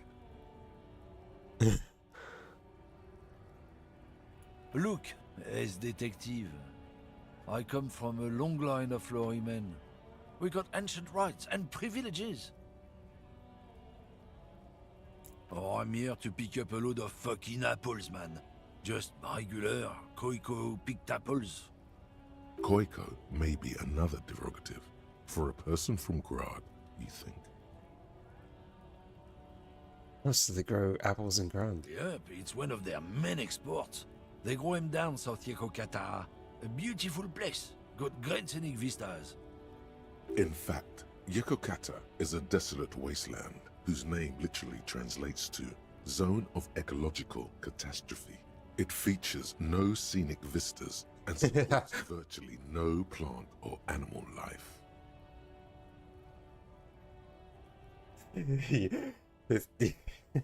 I just know. I'm so smart, everyone.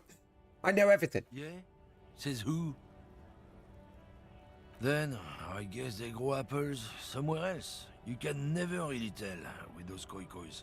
They're everywhere, except their own homes. Damn. He means the people living in Grad. Yeah, you know, Gradniks, Gradvolk, those degenerates from Grad. So this. Hey, if the name and description fit by the very grace of nature, who am I to say otherwise? Did you miss the part where I said they aren't here yet?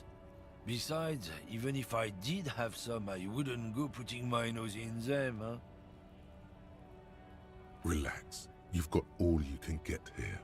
He probably doesn't even know what he's hauling, even if it is something unsavory. So he'd remain unaccountable. Yeah. No. He's got a smoke right there in his fucking hand. Snatch that shit out of his fat fingers. You need it after listening to his garbage. I do not have strength for this. Can't have it. Evidence of what? I haven't done anything. But what, officer?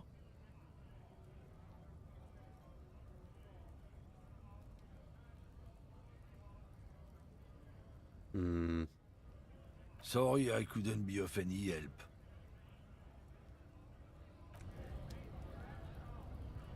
Where's Punch? Jams.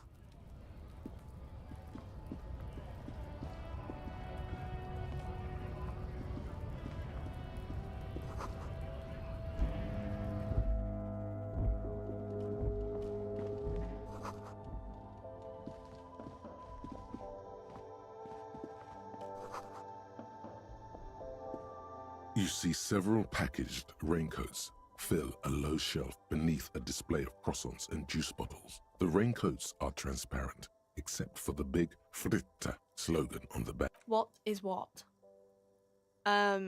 It's a raincoat.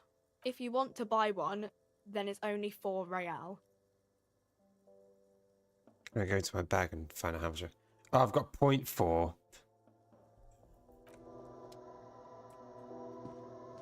Damn, I'm broke. The tear machine stands in the corner. A sign says, 1 bottle equals 10 cents. Oh, that's the tear machine. It's a machine for tear. You know, you find tear outside, like bottles or whatever, and put it in the machine, then it gives you money. What? You need a bag, I guess.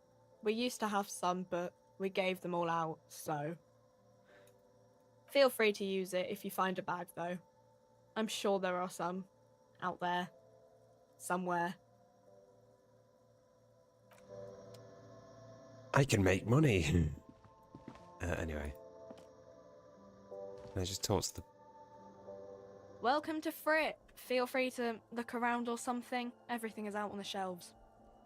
What's that magazine she's reading? What's that you're reading? You mean this? You mean this? She looks at the cover boasting a colourful photo of two girls kissing. This is Pop Stars. It's got, like, famous people in it. It's not for sale. Oh. Looks like it also has something called Police de la Mode, featured on page 34. This speaks to you.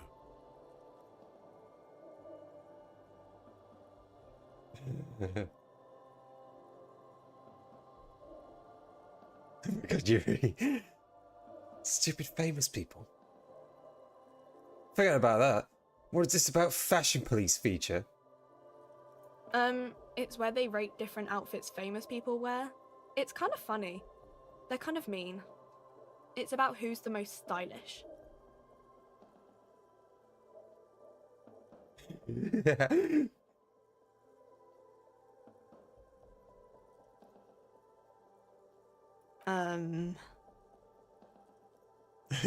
No, I don't think so. Damn. We are not the fashion police. We're the real police. I don't know. Fripp?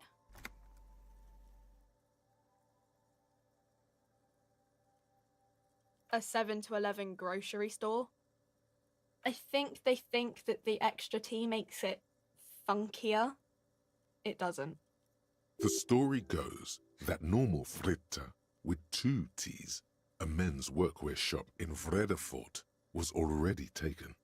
So when Fritta Retail Inc. grew into a multinational corporation, they had to add an extra letter to avoid trademark infringement. Okay. I'm not really supposed to be chatting to anyone, but, I don't really know anything. I mean, I know it's there, but I haven't seen it, so...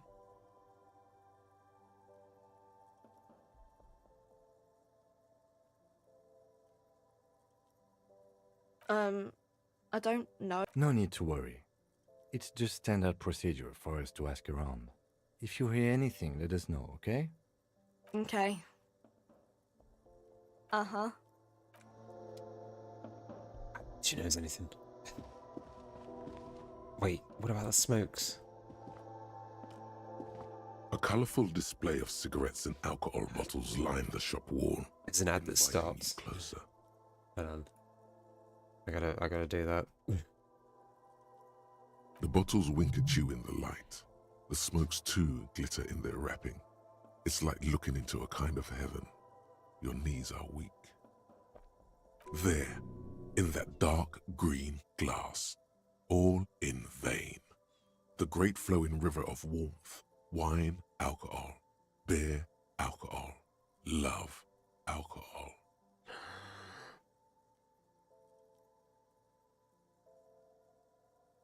This is not a good place for a recovering alcoholic. Guess not, no. Good thing you're an unrecovering alcoholic then. I'm obliged to inform you that both alcohol and cigarettes damage your health. But I guess you already know that.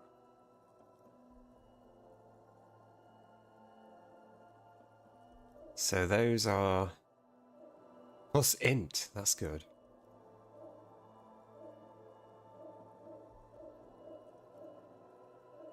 I need to get things.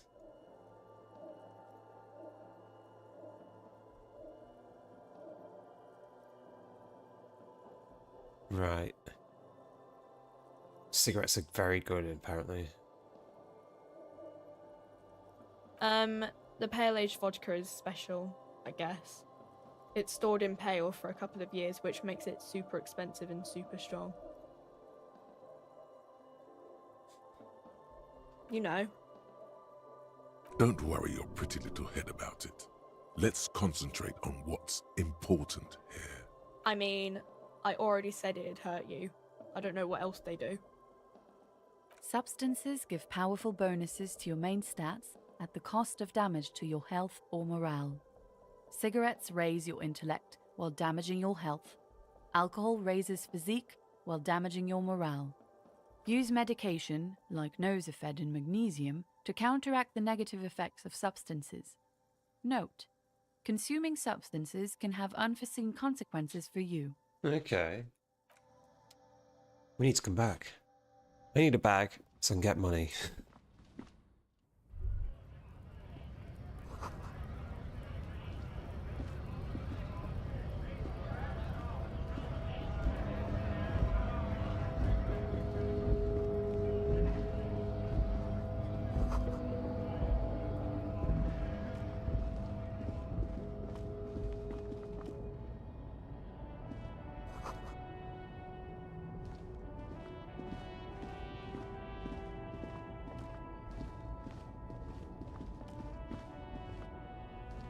An old monument stands in the middle of the traffic island, pointing toward the sea. It looks as if it's been reassembled piece by piece, secured and mounted in the air with the aid of numerous ropes and rods. A silver plaque on the statue's pedestal reads, "I am Philip III, the Squanderer, the greatest of the Philippian kings of Revachol, son of Philip II, the opulent, father of Philip IV, the insane." As you look up, you notice something about the statue. There are some odd indentations on the king's chest piece. I'm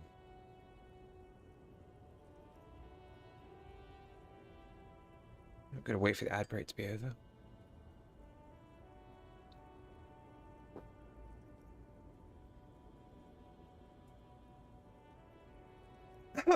Chrono! I'm cold. What did the king do? Even by the standards of the Philippian kings, old sumptuous Philip was known for his profligacy. Oh. Well, he blew through the whole national treasury, starting the decline of one of the penultimate century's greatest superpowers, the suzerain of Revachol. His own maladministration foreshadowed the fall of the monarchy during the anti-centennial revolution, an end to his family line and the monarchy on the Insulindian Isola.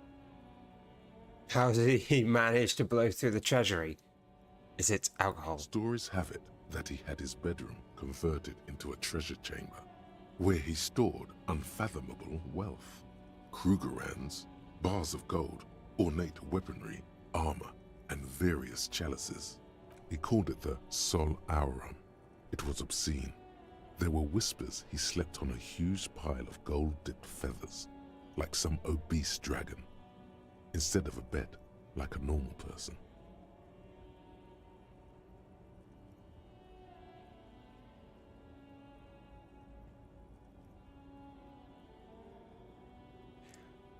The king is the king, and he can do anything. Wait, really? There's no way. But wait, you haven't even heard about his fabled cocaine addiction. What now? You see, old Philippe wasn't just good at squandering the national treasury on gold and ceremonial weaponry. He was also a prodigious snorter of nose candy. Not just any nose candy, though. We're talking Royal Philippian Blow, allegedly twice as potent as the stuff you find nowadays, and purple. Philippian cocaine was purple.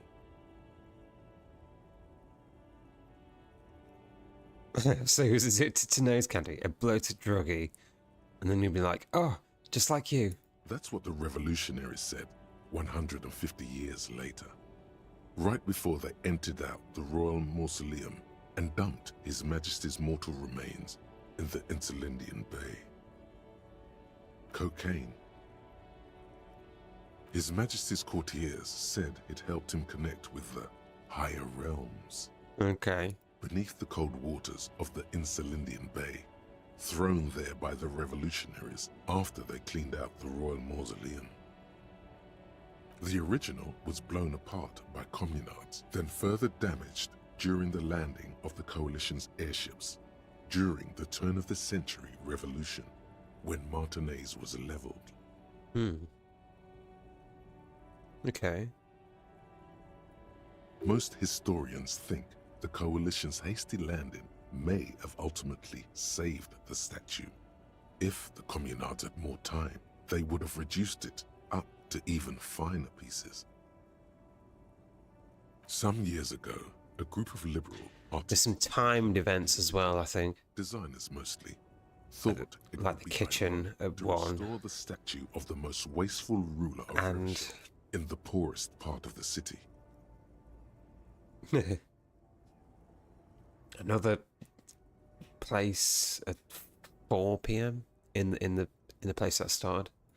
The statue is supposed to capture the moment it was blown apart, like an instant frozen in time, a rare butterfly trapped in amber, floating on a sea of shit.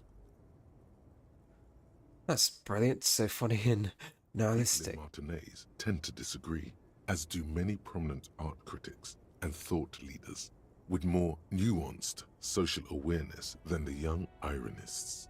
Those critics might have it wrong, though. There's more to it than just ironism, but you can't say what precisely. Perhaps this art mystery will be solved at a later time. Philip III, the Squanderer, however, with his bronze face up in the air, doesn't seem concerned about what the hoi polloi think of him in death. Not that he ever did in life either. Something with great kinetic energy seems to have impacted the cuirass, around where the heart is. A bullet? Someone shot him in the heart. Interesting.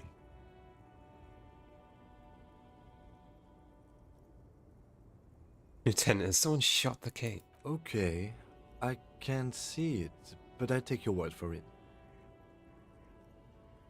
What do you think? I think we should solve this mystery and not talk about a statue. Well, Martinez is riddled with bullet holes. This place saw a lot of action during the revolution. But the statue is recently renovated, so maybe a joke? Target practice or a political statement?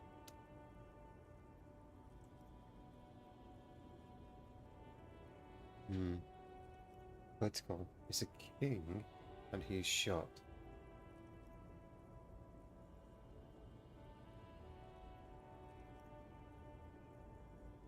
Why not? What this shows us is guns aren't too uncommon here, and people still shoot them, sometimes at kings. The king stands high above you, surveying the bay, mute and indifferent to your sightings. Well, if it's that high up, then it's got to be someone high up that shot the thing.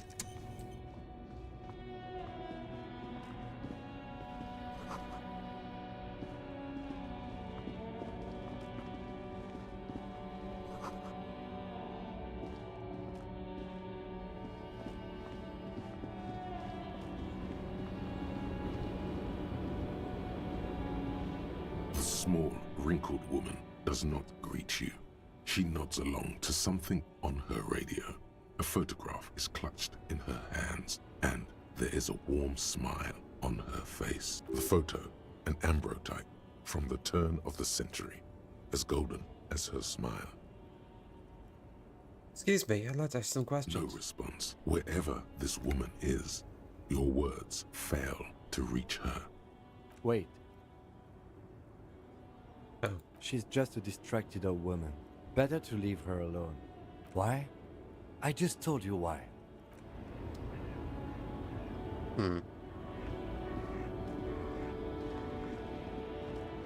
Oh. Ding. Oh. There's crates everywhere.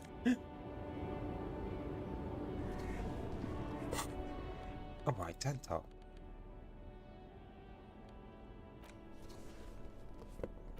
I'd rather have conceptualism.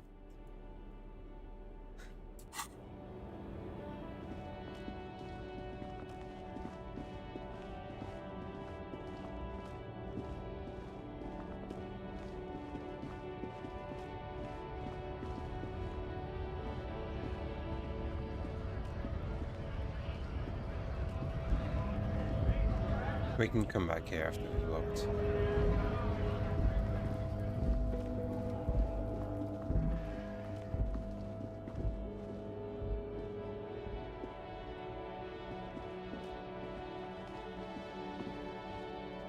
That once... Wait. What?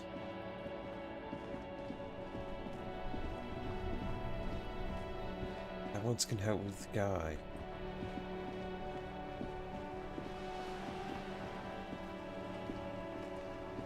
Life doesn't need to be a struggle.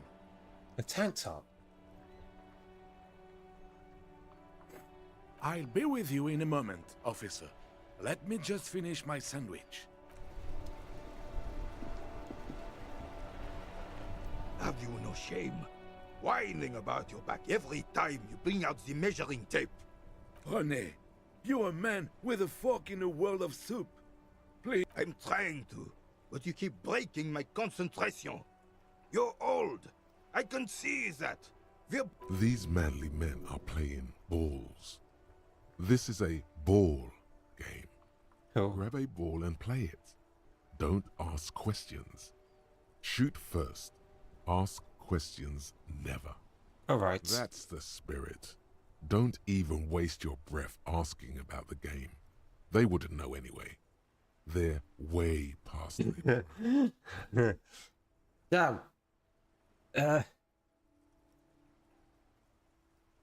See? Your munching and complaining have ruined my concentration. Ah, mon Dieu. The pain in my back is unbearable. I can't even say if it's in my back or hip anymore. Feels like it's in both. I hope you pass out from it. You goddamn jellyfish. Men like you are the reason this nation is sinking. Trying to throw something as close to a predetermined point as possible. Measuring. This must be the age-old game of petanque. Shush. Ignore them. They don't know what they're doing. They're old. You are letting down yourself and the team. Get in the damn game already. Doesn't matter what team. Pick a team. Any team. The blue team. You're letting them down. Get in the game and throw the goddamn ball. Eyes on the ball, Dinky Winky. Dinky Winky? Sure. Let's go for it. Oh. Is that a win? Did I win?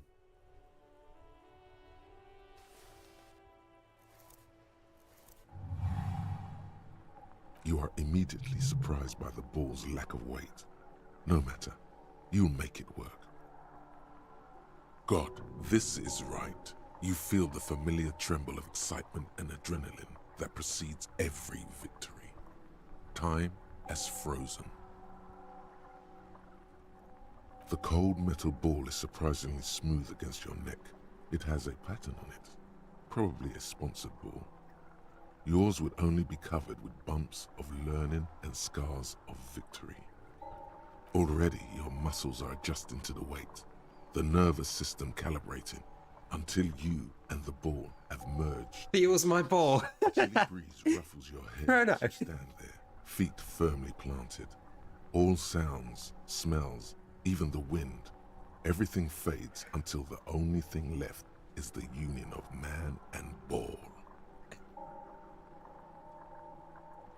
It is time for a last glance inward.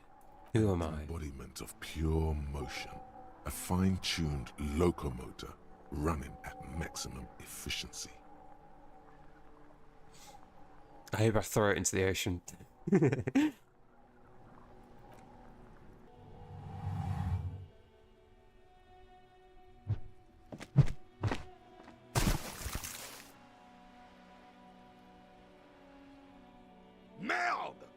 Bordel de merde! I got the wrong game. A whorehouse of shit? It wasn't whorehouse of shit. The shot was at least 23 meters. Probably 24, and then some. Nothing to be embarrassed about. What the hell is your problem?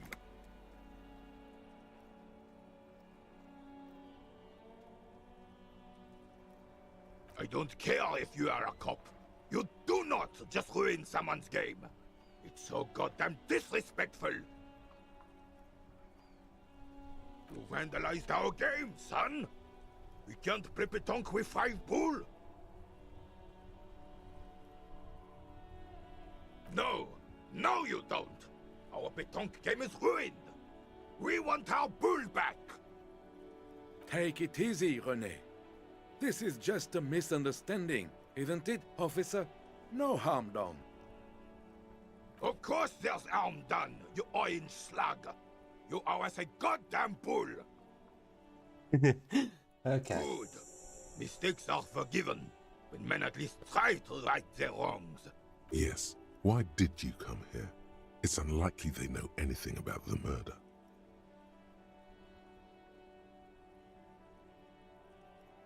Ah, yes. King Philip III on his steed. A reminder of what Revachol once was. Oh, absolutely. At the mercy of a cocaine-snorting tyrant who emptied the treasury so he could sleep on a bed of gold. A superpower, feared and respected. A testament to what this country can be under the leadership of a true king. Someone who knows how to rule. Decisively, without fear of offending the sensibilities of the frail and weak-minded among his subjects. Oh. This is something the insurgents never understood.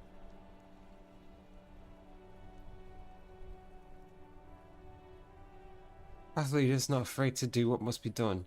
That's what this country needs. Revachol would be a different place if more people realized that. We could still be the... Don't get started on that again. What happened, happened. The Carabinier doesn't reply, but his entire being communicates unbreakable resolve. Right.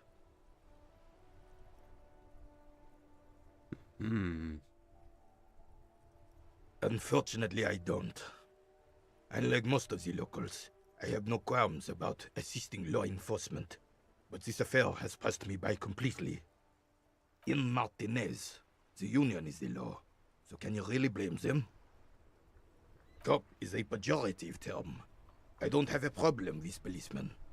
On the contrary, I admire the effort to bring order to our streets. He doesn't know about the crime. Your time is better spent discussing politics. So what about... Okay, right, give me a second. He's gonna have nothing to do with that.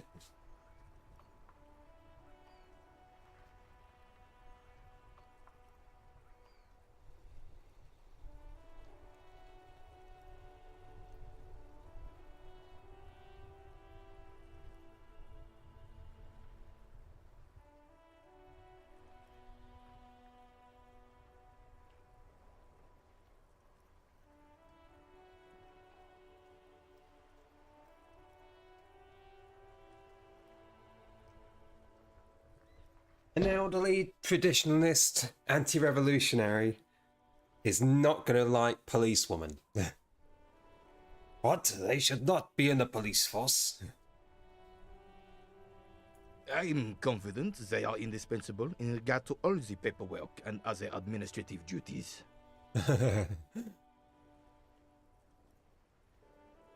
just admin.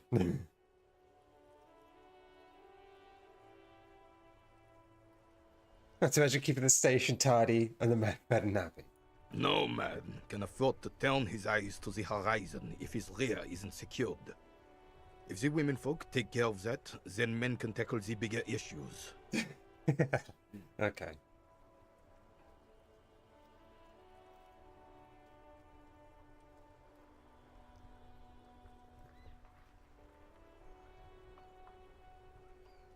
I guess it might not be as black and white, but disagreeing makes me The uncomfortable. RCM doesn't discriminate.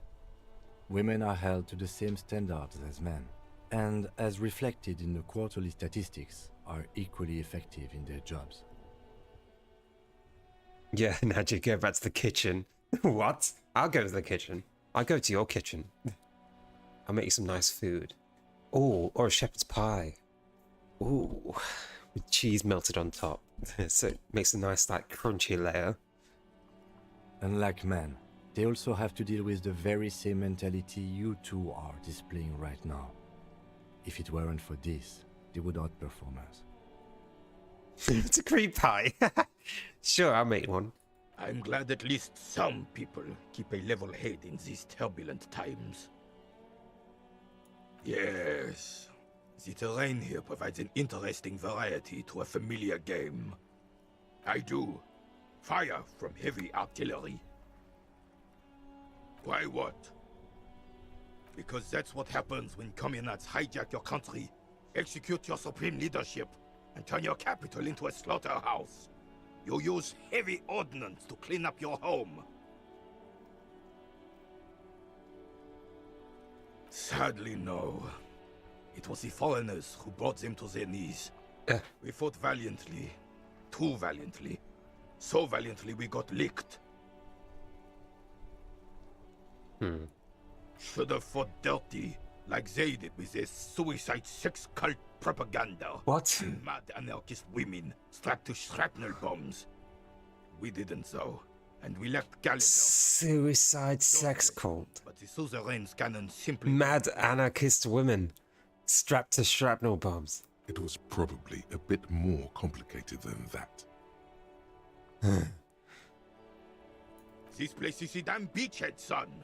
They had to soften the commies up first. Yes, the military coordinated amphibious landing to take back Revachol. Martinez was used as one of the footholds in Revachol during Operation Deathblow in 08. The other two are off in Stella Maris and the Delta. This here is Blood Ground, where Coalition boots first made landfall and cleaned those rabid dogs out. Most likely, we're playing pétanque on their mangled corpses. Blood ground. You got old René going there. Like he isn't hungry enough already.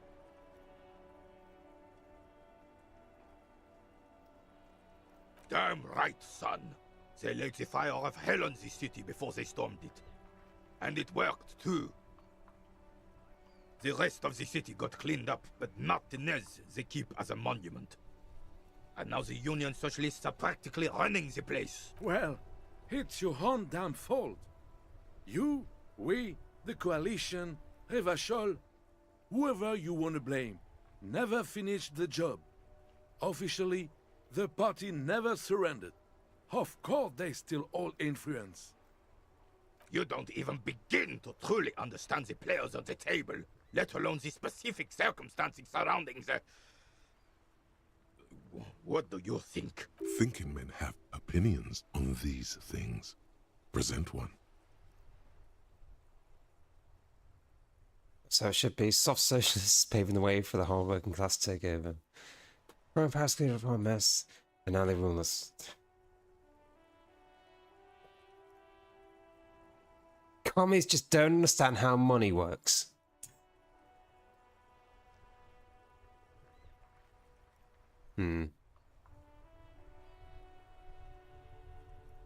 Nothing. I don't think I just do.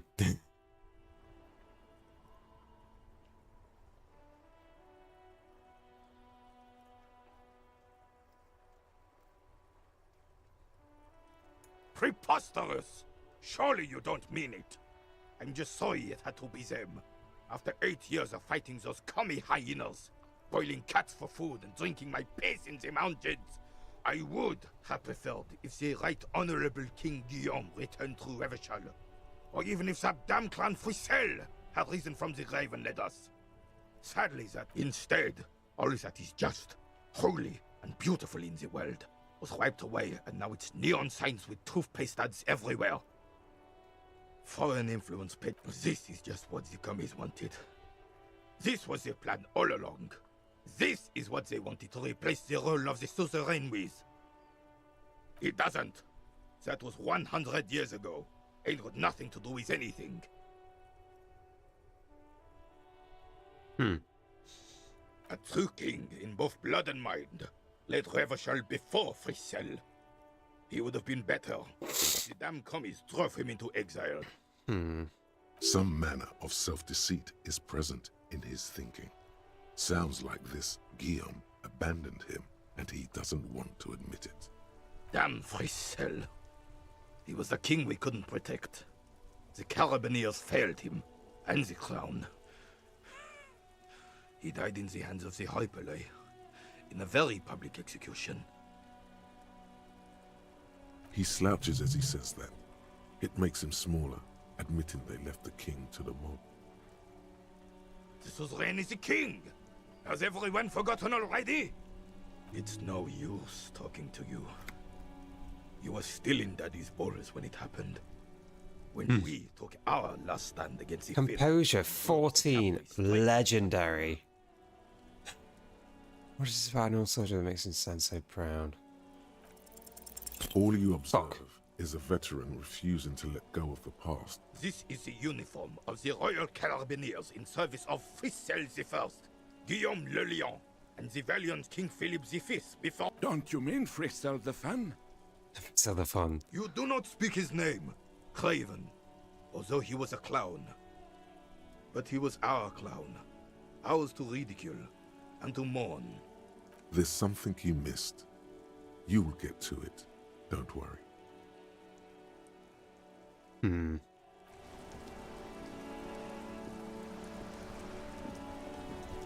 I have really outdone myself. Yes, that's... René. Hello, officer. How might I be of assistance on this? Can I take a bite of that? Nah. Let me think. I heard someone was hanged and left on a tree for a week. But that's all I know, really. No, officers. Then help them, you wimp. You have plenty of shoulder with the gauche caviar in the Union.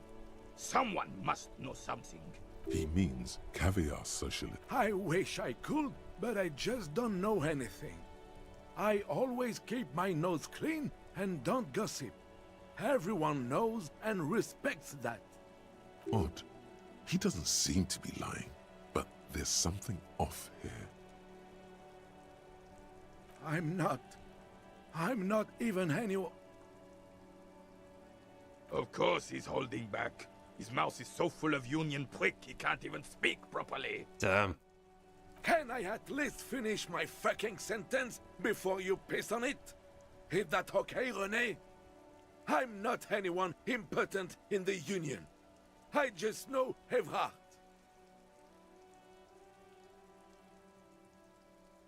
Evrard Clare. Everyone in Martinez knows the Clare brothers. I taught these boys human studies and history in the gymnasium. What do you know about history? You never witnessed history. Only heard about it years later, when it had already moved on. You don't know history. The old soldier mumbles something under his breath and turns to face the sea.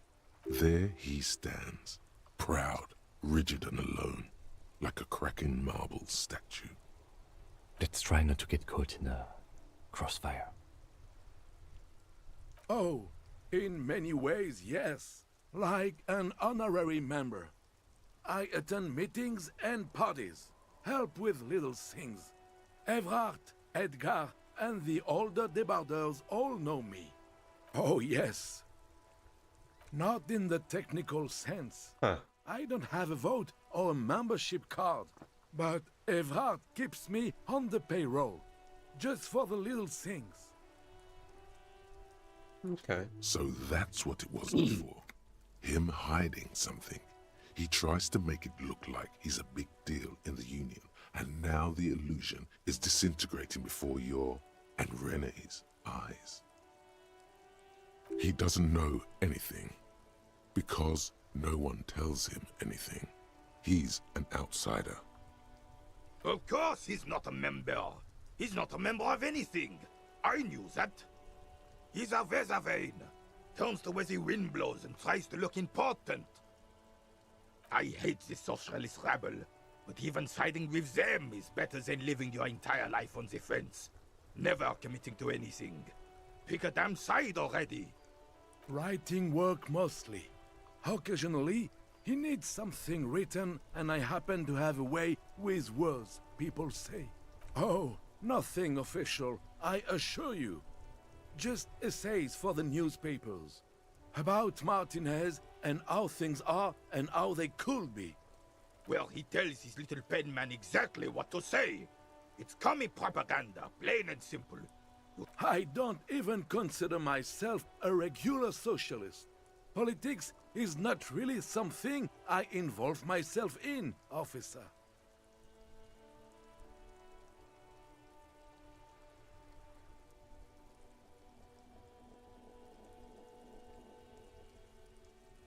We need to believe in something.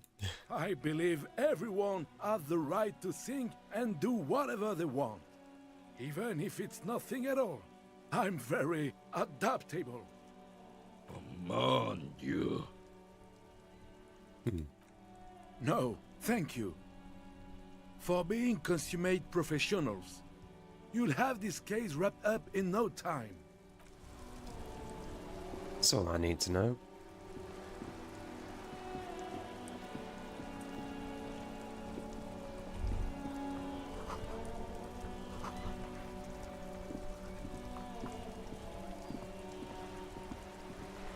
Like a map button. There is a map button. Oh, this is all the one map. Okay.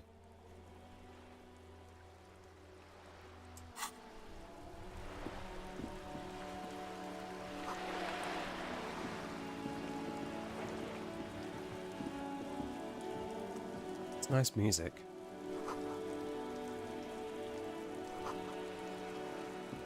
Very muscular man surrounded by flames.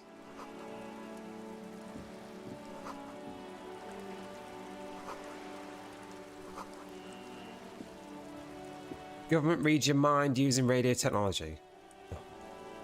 Hello, sir. Step right in. The store is open. Hi. Are you interested in a new and exciting book? She stomps her feet to feel warmer. It's a bookstore, sir. We sell books, postcards, and some board games. It's called Crime, Romance, and Biographies of Famous People. Whoa, whoa, whoa, whoa. Hold your horses, little girl. Encyclopedia. I failed that. Board games are like little games on a table, made to pass the time. A postcard is a small cardboard picture. You can write a few words on the other side and send it to your friend. That is a book. They have stories inside them. It's like someone told you a story in a really long letter. Okay. My pleasure. Anything else you'd like to know? Okay, sir. I'll try to answer any questions you have. What's your name? My name is Annette, sir. My mum, her name is Pleasssee. She owns the store. She's inside minding the register or organising the stock. Feel free to step in and browse our wares. I'm signalling that the store is open. Otherwise, people might not know. They'd miss out on the crime, romance, and biographies of famous people. Oh, I can see it. There it is. It says it in the window.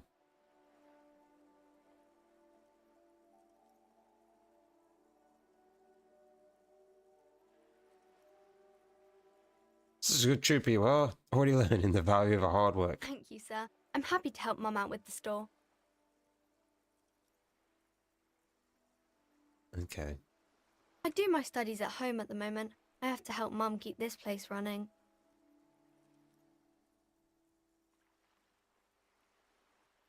Mum says it's necessary to do both because it builds character. Mum says a proper worker is dutiful. That's how you get ahead in life. There is stress and unease behind these words.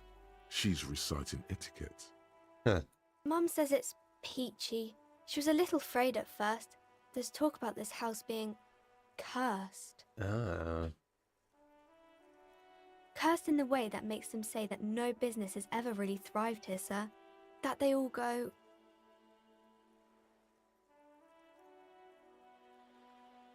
Exactly, but we've been doing fine so far.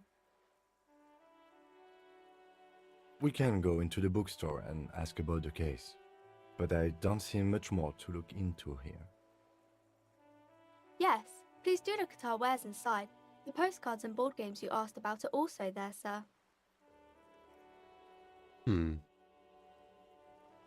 Nothing really, sir. Mum doesn't allow me to sneak around in the back rooms or the cellar. I don't really know what's there. Okay. Back rooms or the cellar? It does not manifest itself in any way. It does not exist. I liked it better when we were talking about whether it's appropriate to stand out in the freezing weather.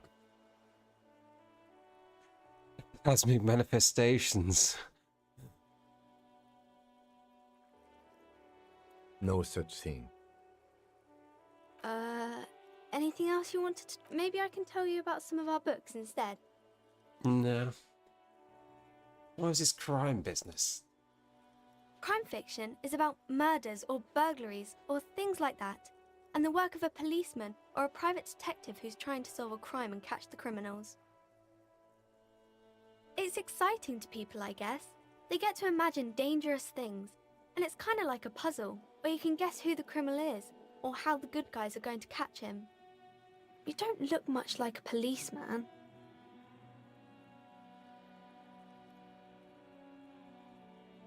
Didn't mean to offend, sir.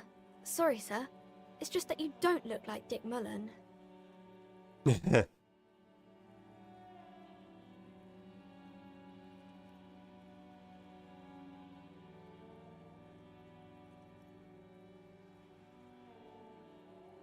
Nobody actually looks like. It's just...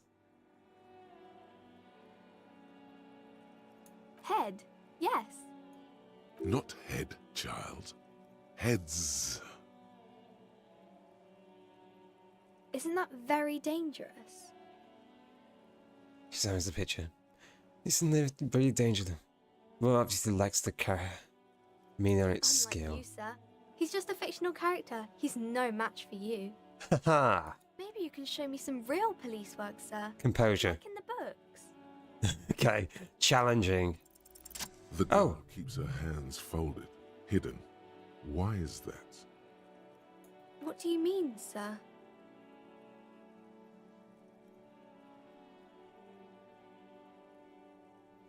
She looks around anxiously. Her hands remain folded in front of her. She doesn't want to show them. The lieutenant stands by, looking at the two of you with little interest. She brings out her reddened hands, her nails frayed, nearly chewed down to the flesh. You bite your nails? And you knew this from me keeping my hands folded?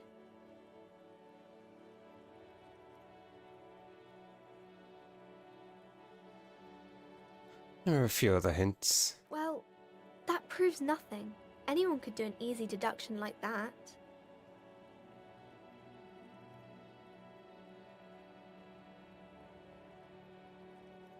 I think so, fine.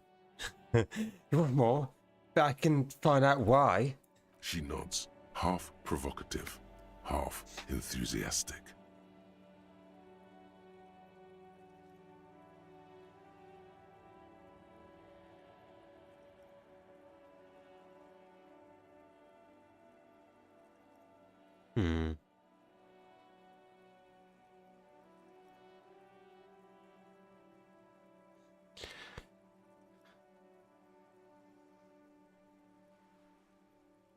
You're uptight because...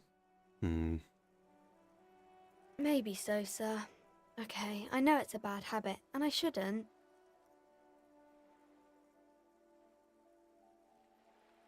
It was okay, sir. There's more that can be achieved here. Ask her to do the same.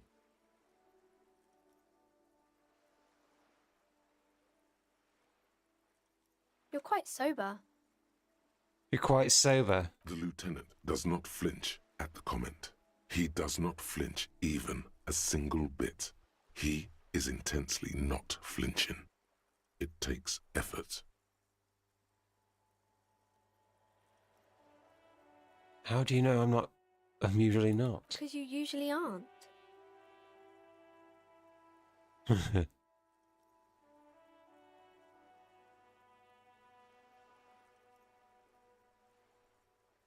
I'm also sad and my head hurts. I'm sorry, sir. I hope things get better soon.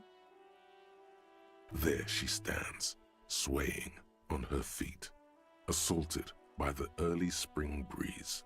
She smiles at you. The whole situation suddenly feels familiar. There's something you're missing. You have absolutely no idea. Familiar? How? You must have forgotten something you heard again. I'm good at... Wait, no. I'm not good at that thing. Damn!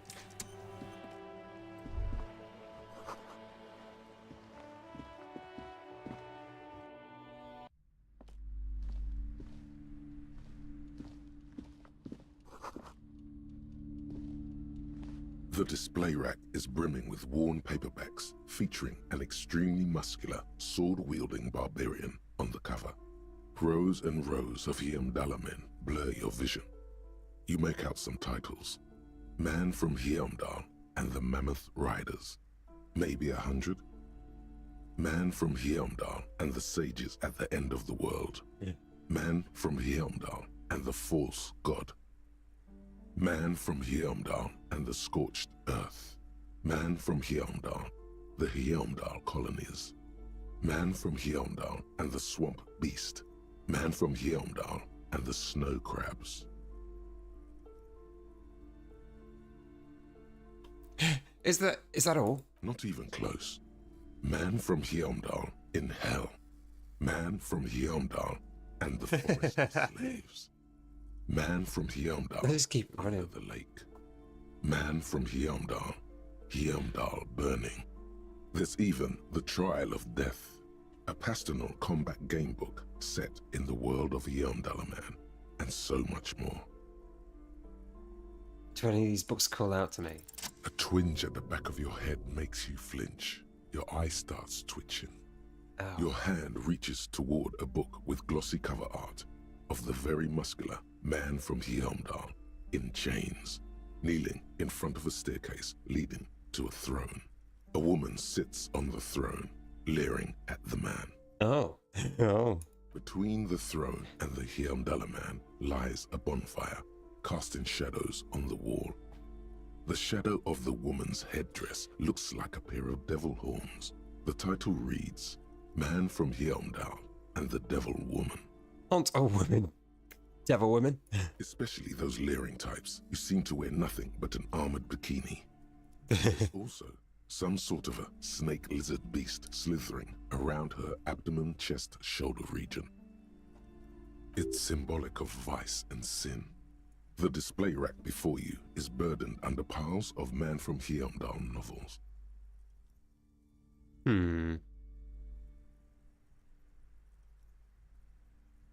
Oh, Man from Heimdall. A very popular series of adventure novels. They're awfully immoral and violent books. Blood and violence, scantily clad women, epic narratives, all those mystical things he encounters. They're bound to grab those with little imagination and nothing to do. At last, someone sensible.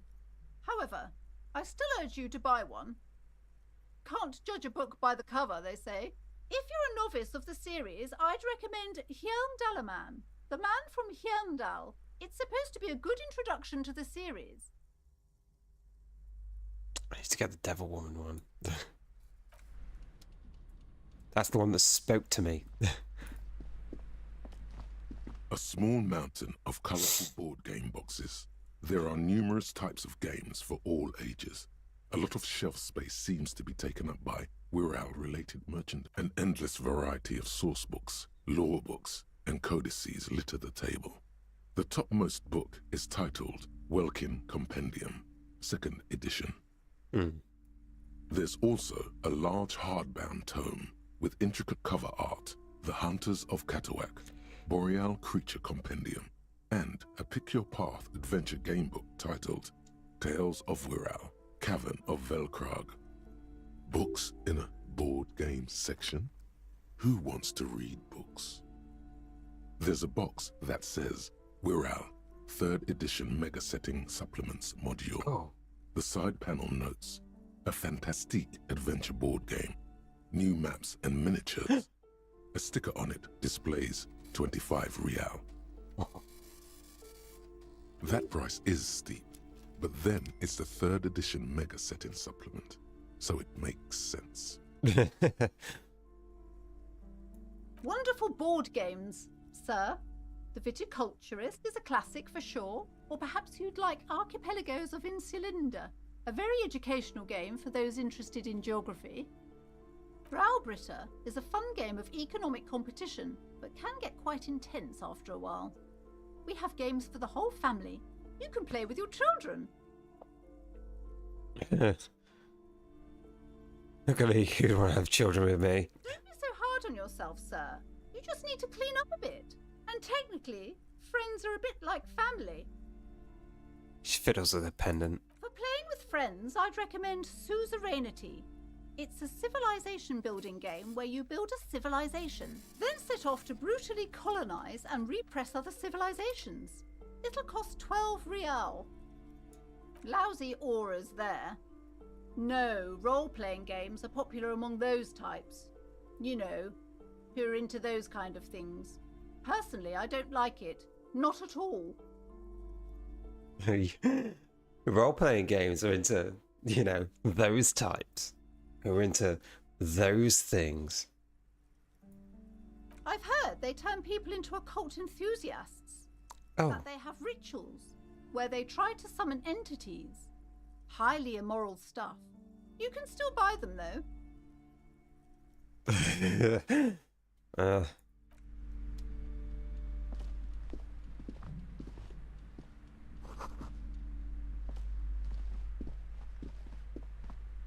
Those types.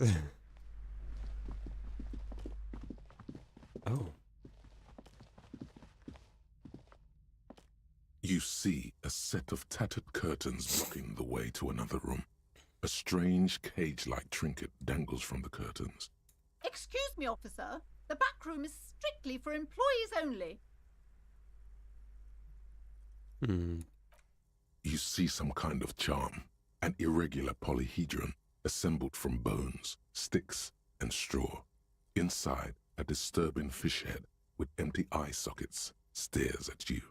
This is a traditional Seminese ward, meant to provide protection against ill luck, bad dreams, curses, and other supernatural scourges.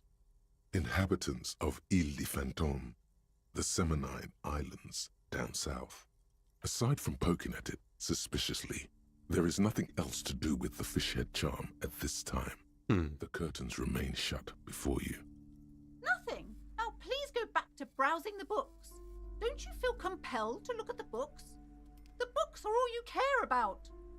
She speaks almost as if she's trying to put a spell on you, urging you to buy more books. Oddly enough, the more she tries to draw you away from the curtains, the more alluring they become. Ignore them for now. We may return.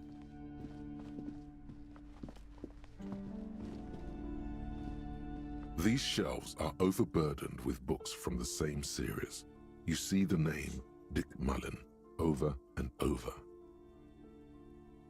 A couple of spook novels hide amidst all the detective books, thrilling tales of spycraft and daring do.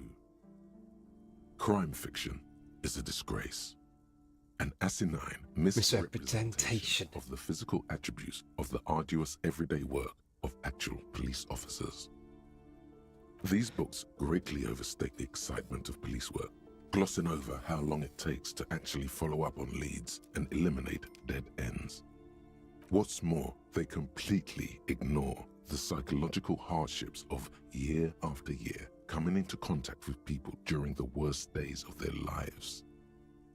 Not a single mention of all the stress this work creates upon the officer's family. Detective fiction just doesn't tell the truth at all. Now, would you like a list of all the books found on the shelf? Sure. See Dick Mullen on the job. Get Me Mullen. The story Get Me Dick of Richard P. Mullen. Dick Mullen and the Murder in the Orchard. The sordid affair of Dick Mullen. A killing is declared. Dick Mullen in the murder house. The final case of Dick Mullen. An obvious lie. That's a lot of Dick. Mullen in the clock tower. The ordeals of Dick Mullen. Dauntless Dick. Dauntless Dick. The murder of Dick Mullen. What? Oh no. Turns out he faked it to solve a case. Oh. Yes. There's also the dame who did it. Farewell, my Mullen. Faking death seems to be a common trope in the Mullen series. The morbid tales of Dick Mullen. A dark tide turns. Tragedy calls for Dick Mullen. Another one with fake death. And, of course, Dick Mullen, the murderer. In order to catch a murderer, Dick Mullen must become the murderer. After all this, you still haven't found the answer to the one question that matters. Who is Dick Mullen? Who is Dick Mullen? Your attempt to grasp at the answer fails. It seems very close by, pulsating just out of reach. Oh, crime, robberies, murders, even sexual crimes. We're fortunate to have Dick Mullen and his stories to sort all that out. You're a police officer, apparently. You should buy all of these. They really do teach a person how to be a proper detective. Really? Huh. Interesting.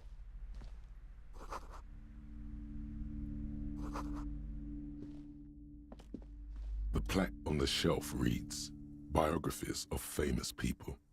You see a large variety of names, none of which ring a bell. Browsing through all the books with all their names makes your head spin. None of these seem important or relevant.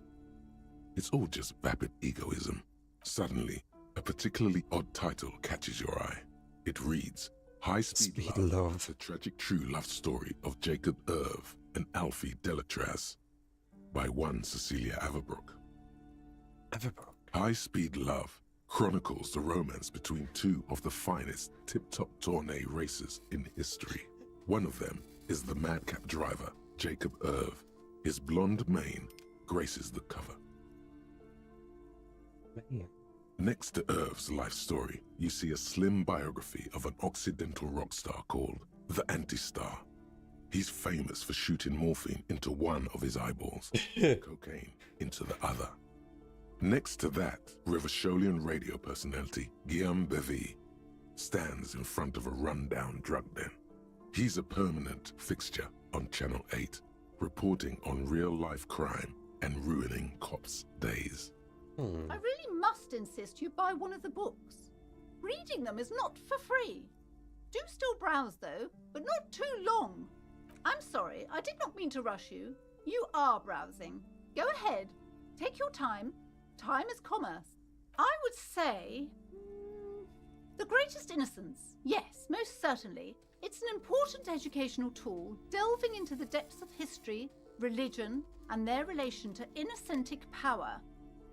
A very influential historical figure, but surely I don't have to tell you that. You're a law officer, and law officers have at least some education. The book is also very daring. The author aims to re-examine the universal understandings of the innocentic system, creating a fresh vantage point and a shift in the tired order of things. Perhaps for a layman, deep analysis is necessary to peel back the multi-layered meanings. Do her words seem vague and abstract to you? Certainly, it's prudent for a person to have at least an elementary understanding of history and society. Imagine the chaos we'd be in otherwise. You feel like you should get this one. Definitely. It's important somehow. There's something personal inside. Then we'll come back to that.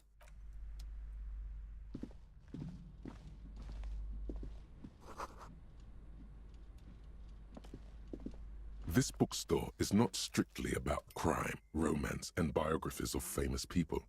There's also a wide range of paranatural literature. Oh, Amidst the various books, you find one written by someone named Matthias W. Dundas.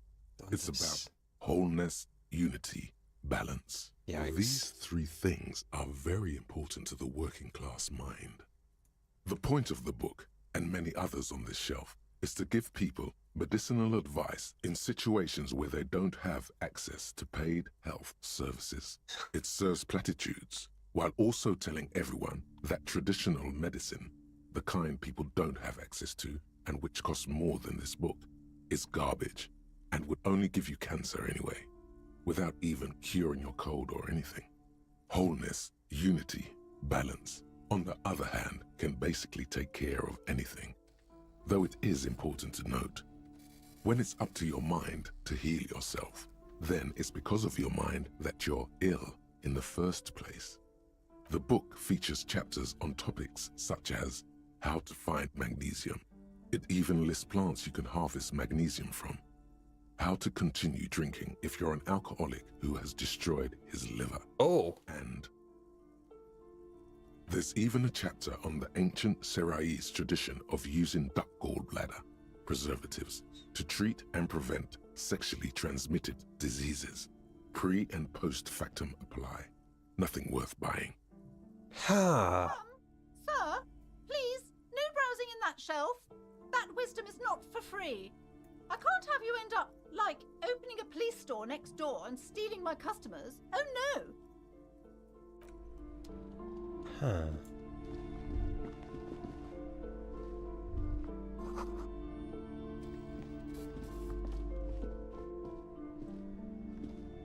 Oh, there's definitely something in the back room. Welcome to Crime, Romance, and Biographies of Famous People. My name is Pleasssee. Be welcome, and please take responsibility for the energy you bring into this space. I am the proudest owner of our little shop of culture.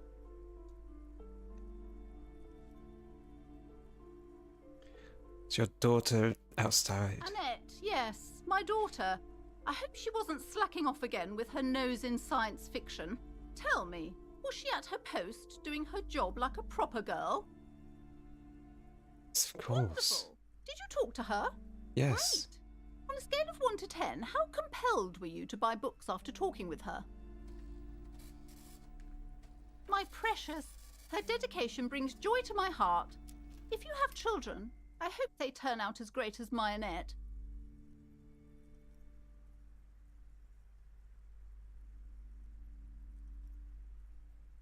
I guess she's a trooper.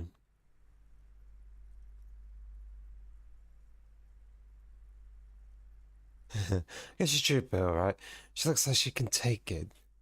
But it's actually wearing her down, you know, she's biting her nails. God. I've told her not to do that. It's such a disgusting habit. She'll get over it. Anxiety is a part of life. I don't think she can do anything about She it. can, if she has enough willpower. This is what's called growing pains.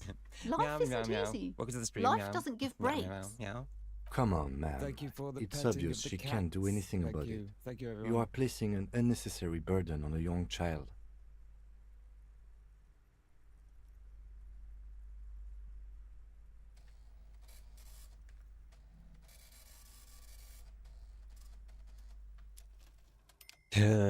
This is true. And obviously, the will of the market, but maybe make an exception for your daughter. She stands stiff and severe, silently fuming.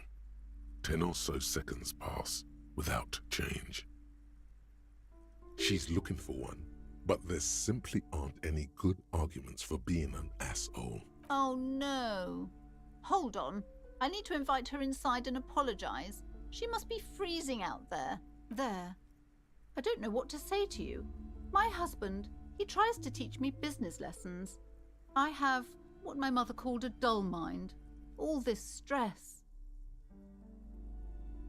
Is this husband Annette's father? Yes, my husband is a successful entrepreneur east of the river. If only he were more involved in the business we're running up here. No matter. Soon we'll both be off for Grand Couronne.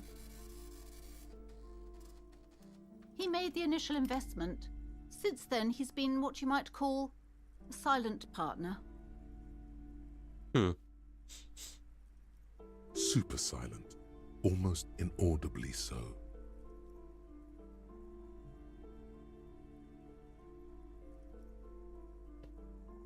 Yes, I'm afraid so. A real treat she is. It would be nice if she had... No, we couldn't have afforded more children, really. Not in this economy. A glimmer of sadness blinks through the well-crafted exterior. Of course, yes. This economy. Exactly. She's been too busy helping me here, so she studied at home this trimester. This is a temporary solution, of course. I assure you, I of all people understand the importance of education. She will be back in school the moment the store takes off. And hell freezes over? Never mind. It's not a good topic to get into. The woman looks aloof. Her features much softer. Goodness, you were already doing good, browsing the shelves. Why'd you stop? Don't you feel compelled? Go, go, get back there. The book, everything is on the shelves. Take a look yourself. She smiles and nods.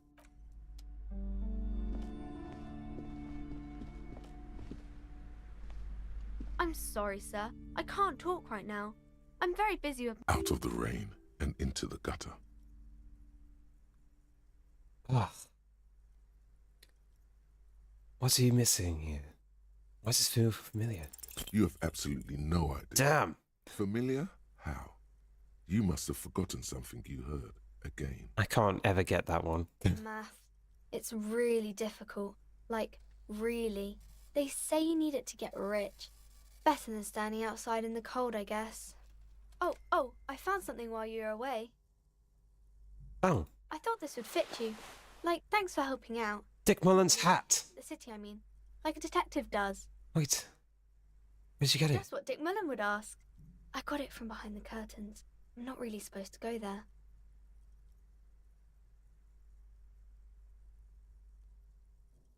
A detective Yes, hat? just like the one Dick Mullen wears all the time. You'll look way more serious with that. Right, I have to get back to my homework now, before Mum notices. Man, this is hard. I can wear this hat. I'm book smart now. Damn. If anything, this wide-brimmed hat looks even better than the hat Dick Mullen wears. Dick Mullen is stupid and not even real. You're real. Your brain's real. Your real brain is inside that hat. What is this? Tank top, gym vest, reeking of sweat. Interesting.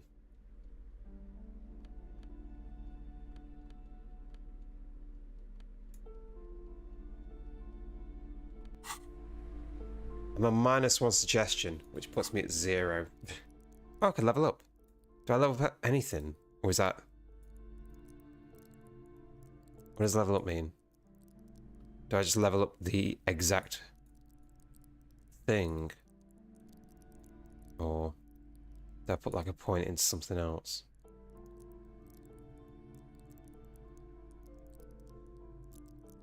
Can I level up? I don't know if I can.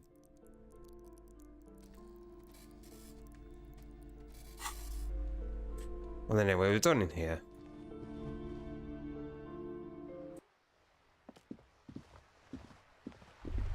Oh.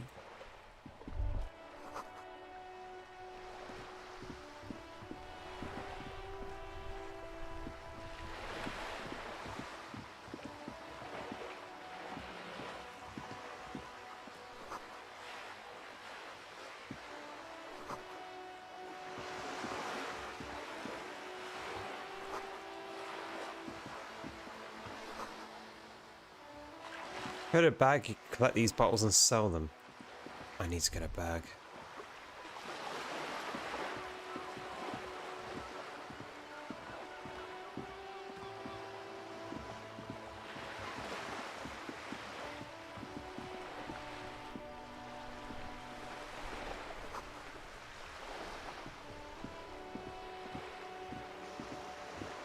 A bag.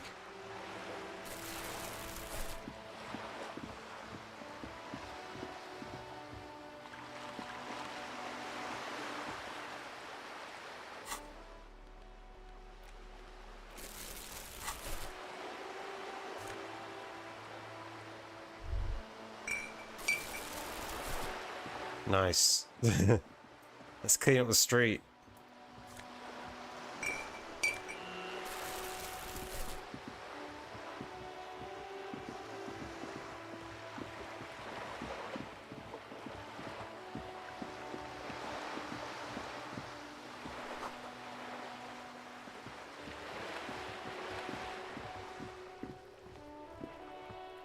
This goes back into the yard.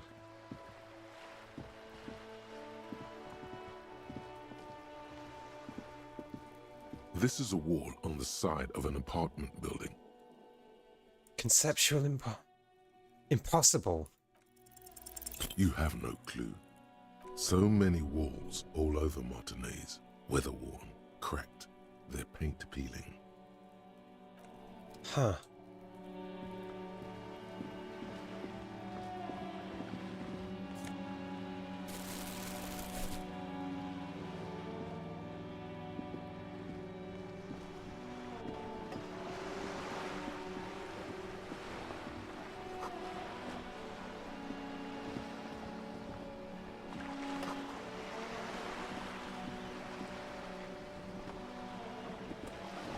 A striking woman leans against the cabin top of her sailing boat, smiling as you approach. Her green raincoat glistens with droplets. A silk scarf is tied around her throat. Good afternoon, officers. I'm Joyce. Joyce L. Messier. I represent the board of Wild Pines, the owners of the harbour. You gentlemen must be from the RCM.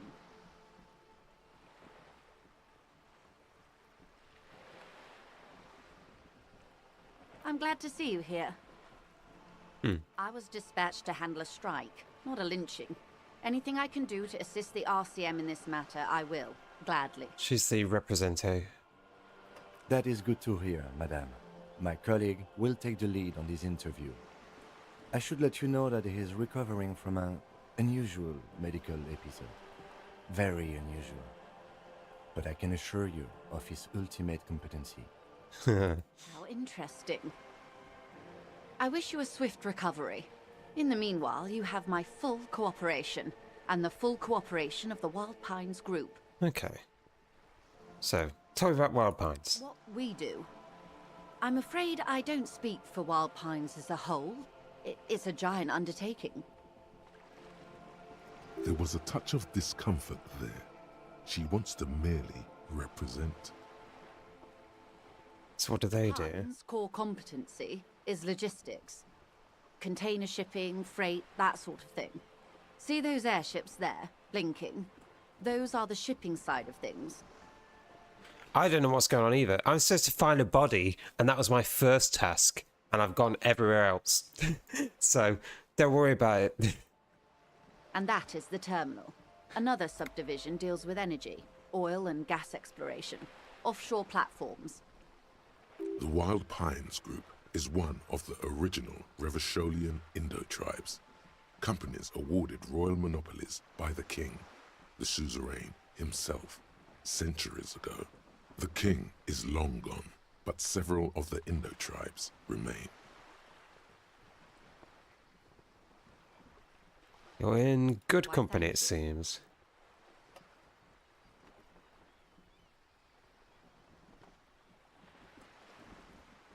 How much money does Wild Pines have? I'm not at liberty to discuss the company balance sheet, but I can tell you that last year, the company booked more than 20 billion real in revenue.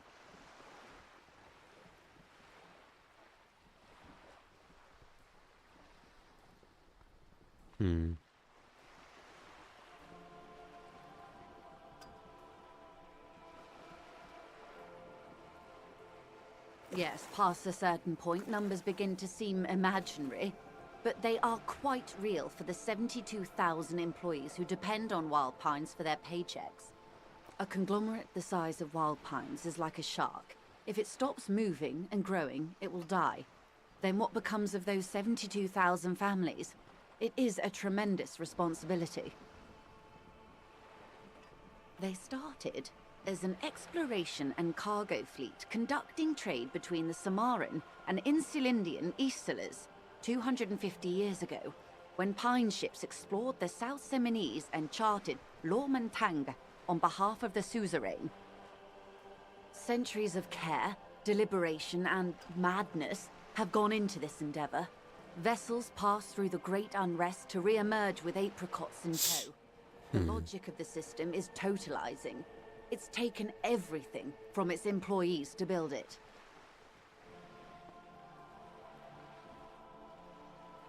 Probably helps that to start with the royal monopoly. You know more than you let on. Certainly it helped, but most of the original Indo tribes have failed or been absorbed. To survive, Wild Pines had to grow and adapt. No suzerain did that. Hmm. You mean aside from being the terminal's legal owners, who are responsible for moving 8% of the world's cargo?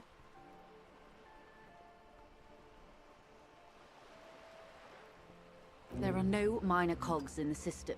Each terminal must be accounted for, lest the entire system break.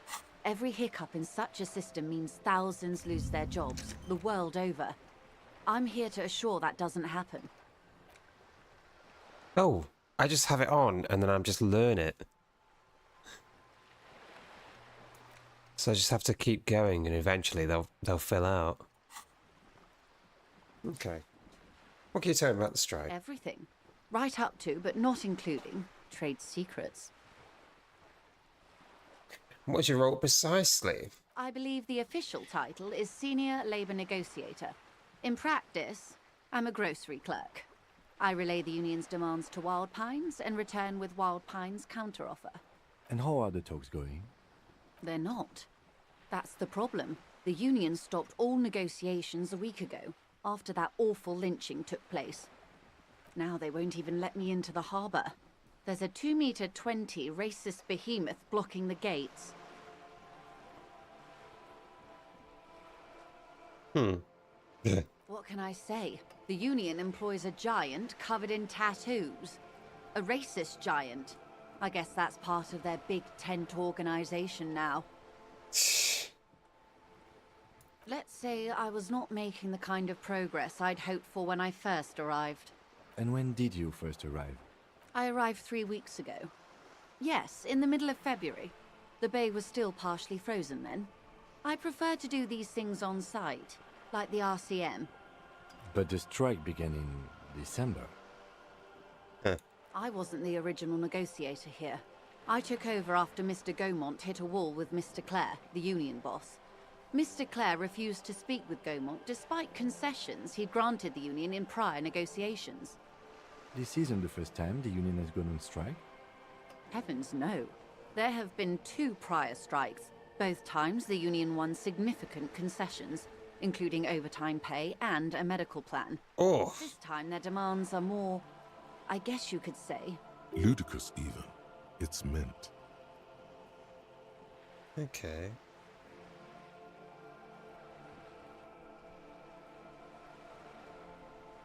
What happened to this? Mr. Clare told him to... how did he put it? Fuck off, midget. Gaumont is short of stature, you see.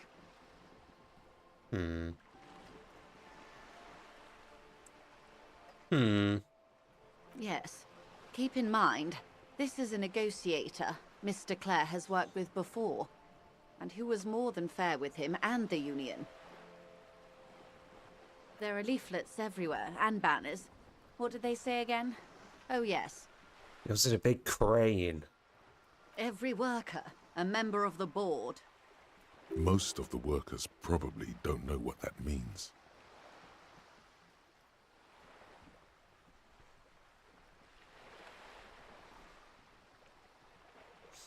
Seems like they have no idea about business. In its defense, another said, demand democracy.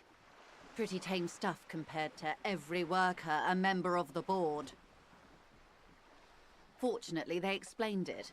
Every time the Wild Pines group makes a decision about anything, it needs the signature of each of the 2,200 workers in its Martinez terminal. Just so you understand, this is but one of 22 terminals owned by Wild Pines. Essentially, not only are they kings of the company, they are also kings of the 72,000 employees of Wild Pines Group.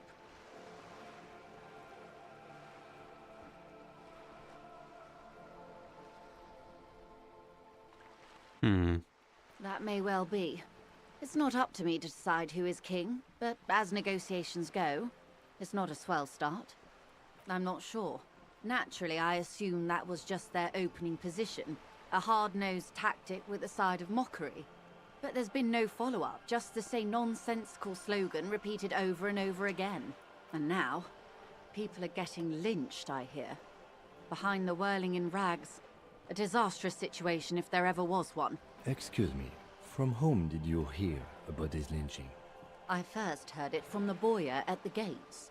The one whose very name advertises his aversion to work. I think he said it was, "Call me mañana." This checks out. Oh, man, yeah. Okay. The scabs? You mean the huddled masses of Jamrock, come to plead for work where the Union refuses to? If they were organized by Wild Pines or its affiliates, then it would be a company secret. I could not share it with you. Not right now, at least. It's implied. She's open to discussing this matter with you at a later occasion. Okay. Everard Clare is a man of the utmost integrity. If you can say one thing about him, it's that he always puts the interests of the workers first. I'm gonna say, I knew nothing about this game. Just looking at the top-down thing, I thought it was gonna be something like a Wasteland. Like, I've played Wasteland, like a post-apocalyptic combat, like Fallout type game. I didn't know it was gonna be like a detective solving problems type of game. It's pretty good. I like it. Of course not. Everard is fantastically corrupt. I imagine he has a thick, viscous goo where you and I have blood. He is the most corrupt individual I have ever seen, and I deal with men like him for a living. If there is anyone more venal, more irredeemably nepotistic, then it's his twin brother, Edgar. Two of them. Uh-oh. Yes. Edgar looks exactly like his brother, except for that lazy eye. He also talks exactly like Everard does, and when one's term as foreman is up, the other takes over. It's how they circumvent the term limits, you see, with a funny little switcheroo. While in office, they've embezzled God knows how much of their workers' dues. Edgar looks exactly like his brother. Except for that lazy eye. So Edgar has a lazy eye. What about the Union itself? The Débardeurs Union was once a perfectly normal institution. 20 years ago, anyway. It must not have been easy to establish under the Emergency Act. But they did it. I can respect that. Organised labour at its best, as they say. Then something happened in the local chapter elections. The brothers Clare came and transformed it into a... how do you say... a mob. The Débardeurs are a crime syndicate. Sad as it may be, I suspect we'll be forced to cooperate with them. Refreshingly honest, officer. The company has tried appeasing in the past, but I'm afraid our concessions have only emboldened Everard and his brother. Wait. I'd forgotten. Edgar has the lazy eye. And your opinion, detective, if I may ask? I'm a curious and talkative person, you see. Would you say the Débardeurs Union is... Breakthrough is imminent.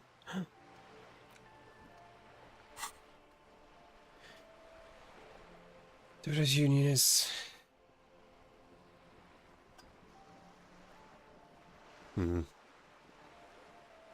It is definitely sucking the life out. Indeed. And a hungry one. Sadly, Wild Pines have cooperated with what amounts to a crime syndicate for 2 decades. However much you feed the leech always hungers. I'm glad you asked. There was a woman, the previous forewoman of the Union. She disappeared. Disappeared? Yes. On the last day of the local chapter elections, her daughter phoned in and said she wasn't running anymore. Or coming to work. Ever. End of story. Some kind of extortion. Indeed. The company suspects foul play, but there's nothing they could do. It was a union matter. The point of the presentation is, these kinds of things happen around the Clares. Watch out when you're dealing with him. Thank you for your concern, ma'am. We'll be just fine.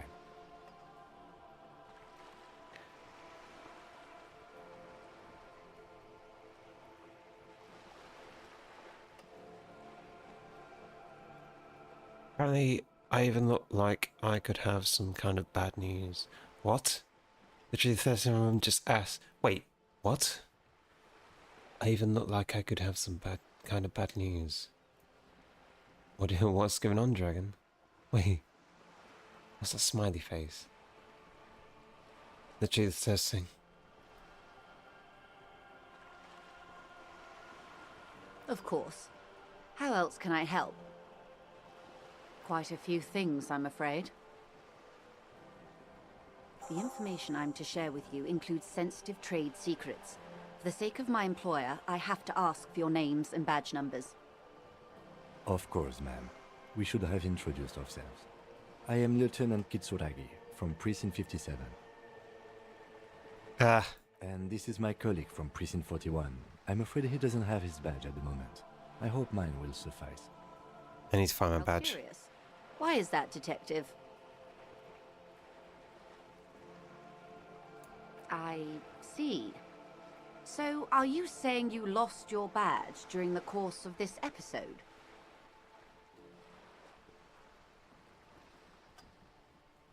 Lost all of my life in the world. I could have eaten it for all I know. Anyway, is this world, the city, nothing. Oh dear. Some kind of encephalopathic amnesia. I don't even know how to respond.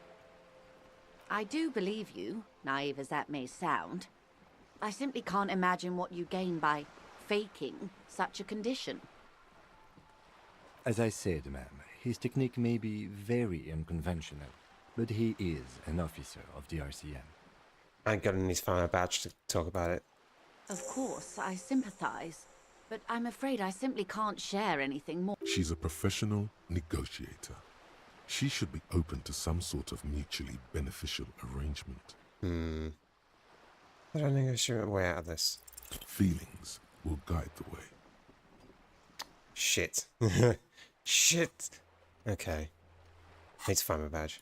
I assure you, it is no small matter for me either. We all share the responsibility for disarming this situation. I hope you have a badge for me as soon as possible.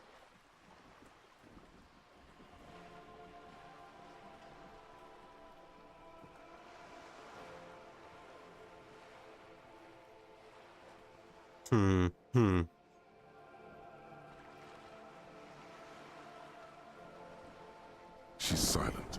The wind flaps the sail above her.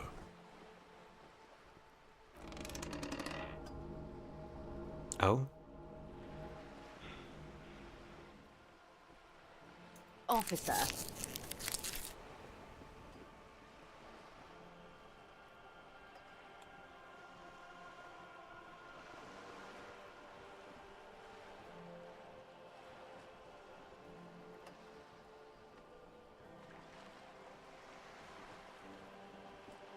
You know, I don't mean to sound cold, but if you want something, you have to give something back. You're doing it. Despite your own best efforts, you're still getting in. I'll be frank with you. If I'm going to break protocol, I need to be able to justify it to my superiors. They're going to want to see something tangible. The Union is conducting drug trade out of the harbor. Oh. It's an open secret in Martinez. Surely it must not come as a complete surprise to the RCM either. Perhaps it's time to look into it. Or you can find your badge, which honestly seems like a lost cause. Detective, a word in private before we continue. Wow, you work hard. Oh, yes, you hustle. You're a provider. It's tough out there, but you keep it real and provide. Look at yourself. You're a human pedometer.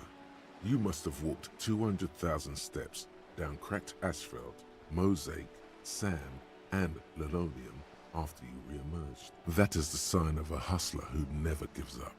The world is harsh and people are evil. You didn't make it that way, and you won't let it break you. That's just what it's like. Life. But you got gills on your side, baby.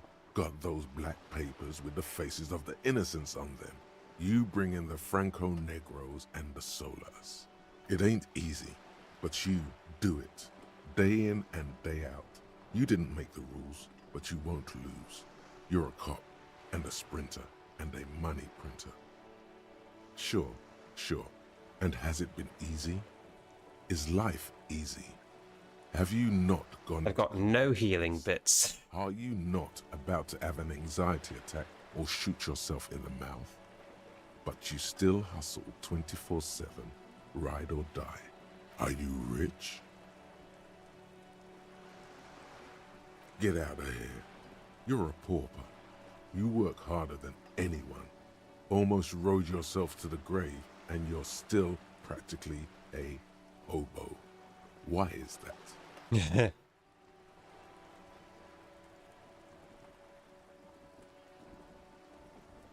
The Guardsman has set himself up one of those self-replicating money structures. You should learn from it. Don't play the victim. Think hustler. Think with your head. That's right. 100%. Taxes. G-Man's got his jam-covered sticky fingers in your pocket, stealing from you every time you buy, sell, walk, talk, fart, so much as sneeze. Aren't taxes almost non-existent in the Gotham estate that is Revachol? You and I both, but they got those indirect modes of taxation. Sales tax, excise duty, extraction tax. This tax that doesn't even have a name. Plus, there's the stuff people in other countries pay for that makes them ask for more money from you here. The Gotham estate's a myth. In total, the coalition government is taking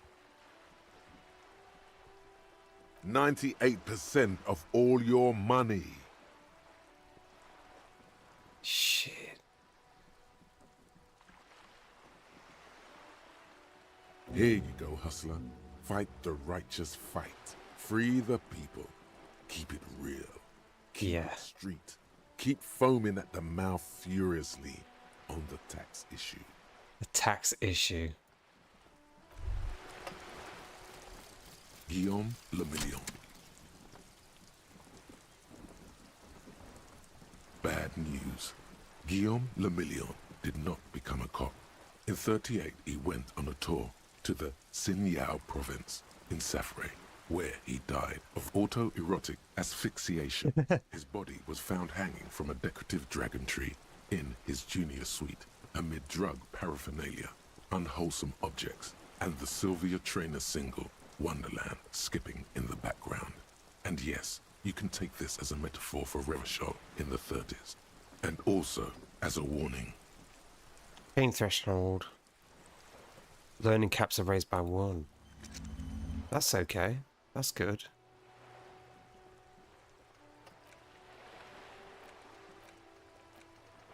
Internalize. I don't have any empathy anyway.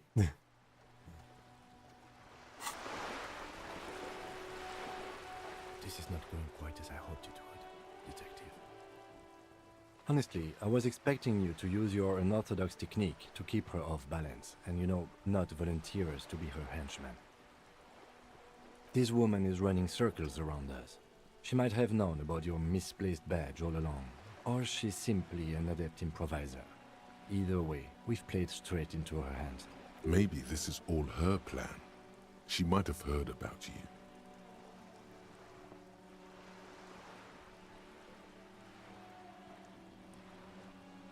I wouldn't go that far. Her reaction did come off as sincere to me. I think she's just quick to adapt. She's a professional, after all. Oh, that would be fantastic, but do we have the time? The world is large and your badge is 8 by 6 centimeters. Yeah. The situation might have changed drastically by the time you locate it. Time is of the essence. You could request a new one from your station, but that would literally take months. No. If there is reasonable suspicion, we must investigate. Otherwise, she could claim we are siding with the Union, or that we are on their take. We'd never hear the end of it. What I propose is, we ask her, then we investigate, briefly. But do not share the outcome of this investigation with her. We tell her it's done, and demand for her information on the lynching. Okay. You're back. Good. What can I help you with? It's quite straightforward. Someone is using Terminal B to smuggle raw ingredients from the Samar and Isola into Revachol with the Union's blessing. Wild Pines has suspected it for years. Okay. Ingredients for what, ma'am? Meth and dextroamphetamine, GBL, and various synthetic psychedelics. Honestly, it might be quicker to say what you can't make from the stuff. Come from the... through Yes. the terminal. After they clear the terminal, we lose track. The actual production is taking place at various sites in and around Jamrock Quarter, north of here. Wild Pine seems to be well apprised of the local drug trade, ma'am. Do you mean to say the Union also produces the product? Sells drugs, I mean? We're in logistics. It's our business to know. And no. As far as the company knows, the Union does not produce it. They transport the ingredients for a cut. Yes, but you won't get anything out of Evrat and the Dock Workers Union. Still, every chain has its weak link. The handoff. The motor lorries at the roundabout. Precisely. Someone needs to move the ingredients from the harbour into the city. The apples. Once they reach Jamrock, they're distributed to a network of local manufacturers well beyond our grasp. But in transit, they're vulnerable. How convenient that they're stranded like beached whales at that roundabout. Perhaps you've noticed that a number of lorries are tangled in a traffic jam at the roundabout just now. Interview the drivers who are still hanging about. One of them might be waiting for a crucial shipment. We know of one. Irises are like, like the River Esperance in bright daylight. I'll be explicit. If you find this driver, I will share company secrets with you. Uncovering Union secrets could also give you an upper hand when dealing with them.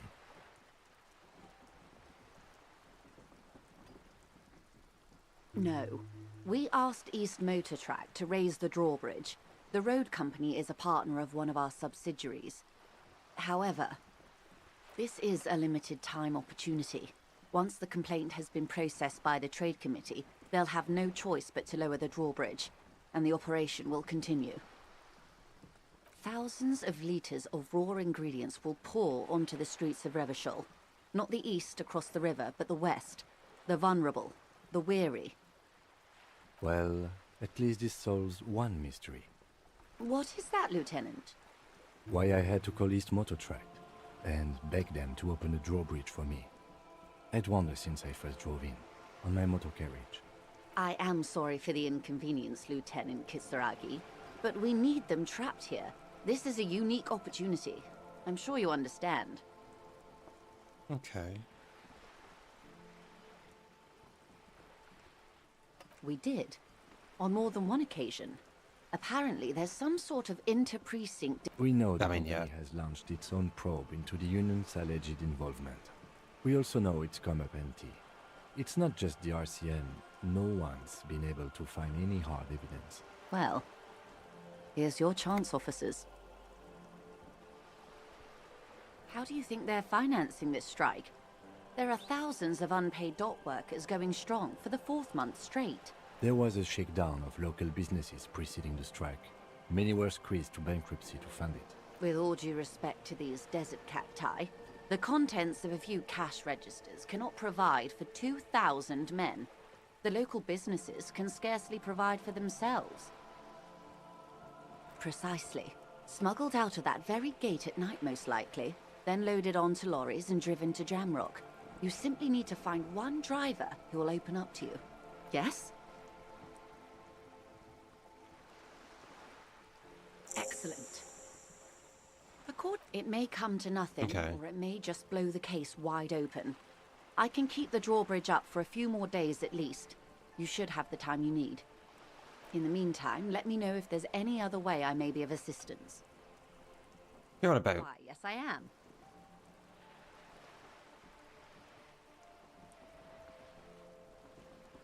The boat? No. It is called Cordelati 19 because that's the type of sloop it is. It's a pleasure craft, a 19 pacer. It also happens to be rated for Category 1 racing. Though these days I mainly use it for business. My sloop? I like it a lot. It's the eel's hips, baby. I'm enjoying this part of the interview. It has so little to do with the murder we're investigating. Of course there are. We're on an archipelago. How else are you supposed to get around? Yes, we are. We are on Le Caillou. Technically, the neighboring Ozone and Fas a la Mer island groups are archipelagos, while La Caillou, by contrast, is a single fertile landmass, the fourth largest island in the world. It is not an archipelago. Okay, if you want to get technical, the point is we're all on islands here, and sail is still the most expedient way to get from one island to another, especially when you're in a hurry to resolve a strike. I haven't seen anyone else drive a souped-up Capri Kenema motor carriage either.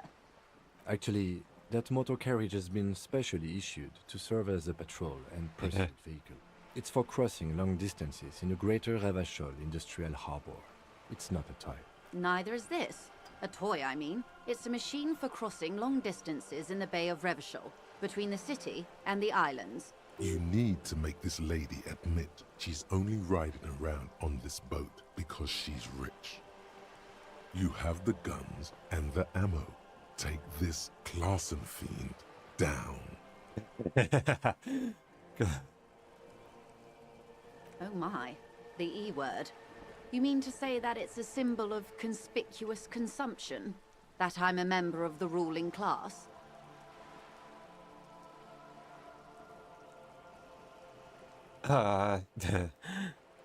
Detective, may I remind you that Mrs. Messier is a professional negotiator? Then what does that say? Does it say docking reserved for residents of Rue de Saint-Ghislain, 33A? 33A? This old proletarian haunt here? As I said, plenty of people drive Reaction boats of all speed. social strata. Challenging. Fuck. She takes a sip. Okay. Of course.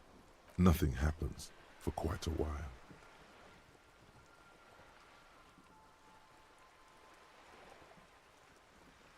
It doesn't. My, it's as if there's a tiny spinner on the side of his head. Except he isn't.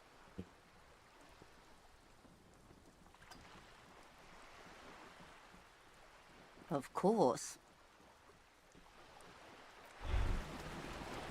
Uh-oh. Despair creeps into you, getting fat on your weakness. Whatever noble intentions you once had as a police officer, it's eating them all up now. You're still coming up with sentences. That's a step up from total annihilation, right? Damn.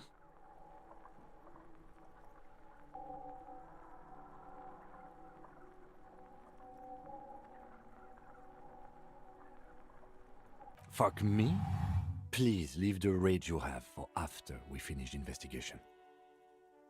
Nothing you can say would make you feel any better now. Cop gives up the detective genre for social realism. Another police officer resigned from the RCM following a nervous breakdown. He now lives under a bridge, drinking and occasionally throwing excrement at passers-by, shouting, "I never loved that woman." When asked Damn. to comment, Oh, I guess. former colleagues objected to the theory that his psychological disintegration was precipitated by his wife leaving him. Damn. Oh my god. Wait. How long ago was that?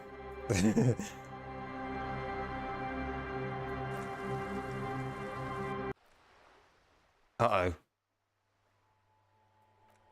Oh my god. Was that actually the only save? Oh shit. Was it before or after I talked to her? Detective, are you here for more? Fuck. Fuck. Shit. That was so long ago.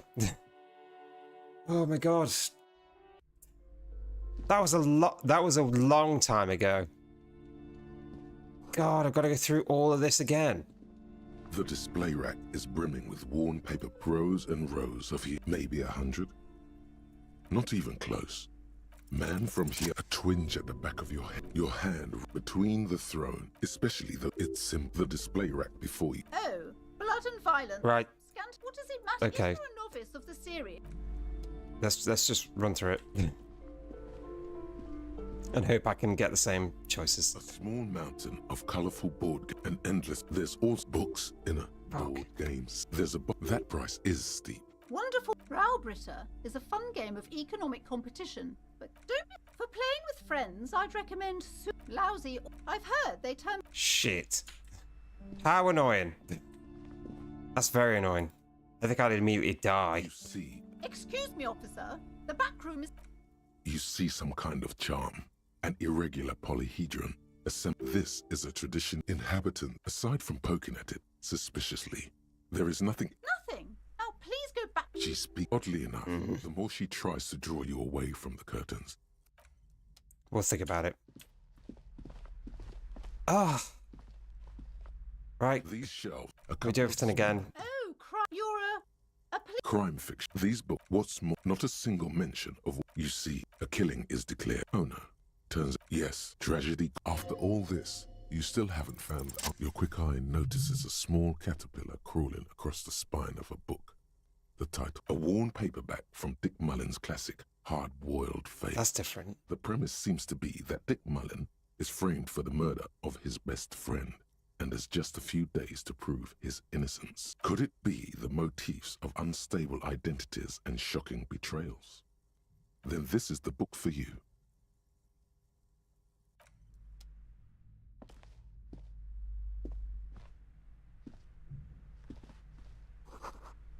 How annoying. The plaque on the shelf reads, browsing through suddenly, high speed next to. I'm sorry. I would say the book is also very daring. Perhaps. Do her words seem. Certainly. You feel like you should get so many books. This bookstore is not strict amidst the point of the book. It serves platitude, wholeness. When it's up to your mind, the book features. There's even a chapter on. I can't have you end up. Okay. God damn.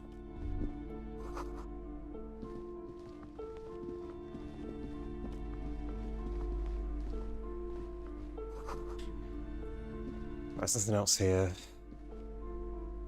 Right, so I'm gonna have to manually save then. How annoying. Welcome to Be welcome, and I am the proudest owner of our little shop of culture. Annette, yes, wonderful. Did you talk to her? Great. On a scale of 1 to 10, how come my precious? Her dedication brings joy to my heart. If you have God, she can. Come on, ma'am. It's obvious she can't do anything about it. She stands. She's looking for one. Oh no. There. I don't know what to say to you. My husband, he tries to teach me business lessons.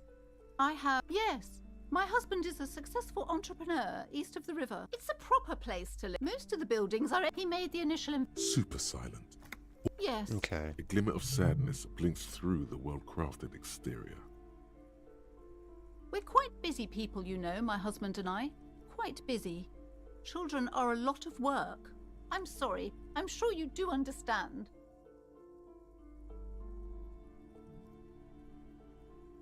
She's been too, I assure you. And hell freezes over? Never. The woman looks aloof. Goodness, you were already. Everything is on the shelf. She smiles. Okay. Now I'm gonna get my hat again. I'm sorry. Out of the rain and into the gutter. You have absolutely no idea. Math. Oh, I thought this would fit you. Just what Dick Mullen would ask. I got it from behind the curtains. Yes, just like the one Dick Mullen. Right, I have to get back. Okay. There we go. Right, we're almost back to where we were. What is this? I can level up, apparently. Okay.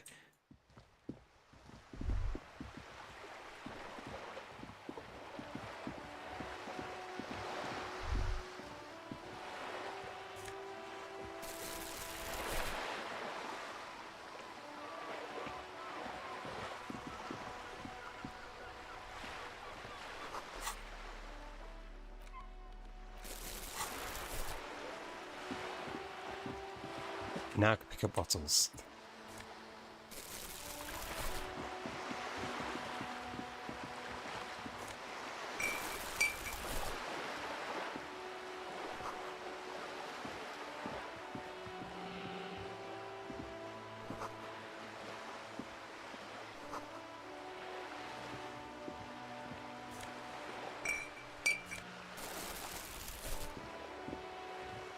Right, and then we'll do the same again. Without looking at the body. Again.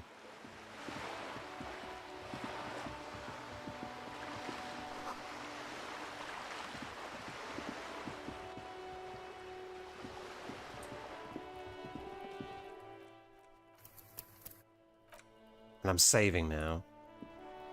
This is a wall on the side of an apartment. You have no clue. No so clue. Many walls all. Okay, we'll do the same again. Oh.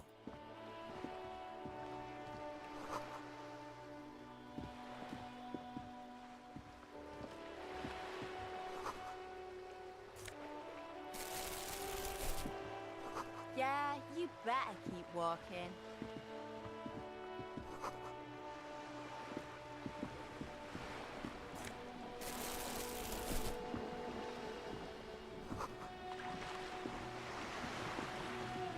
Okay. We'll try and do the same things as we did before.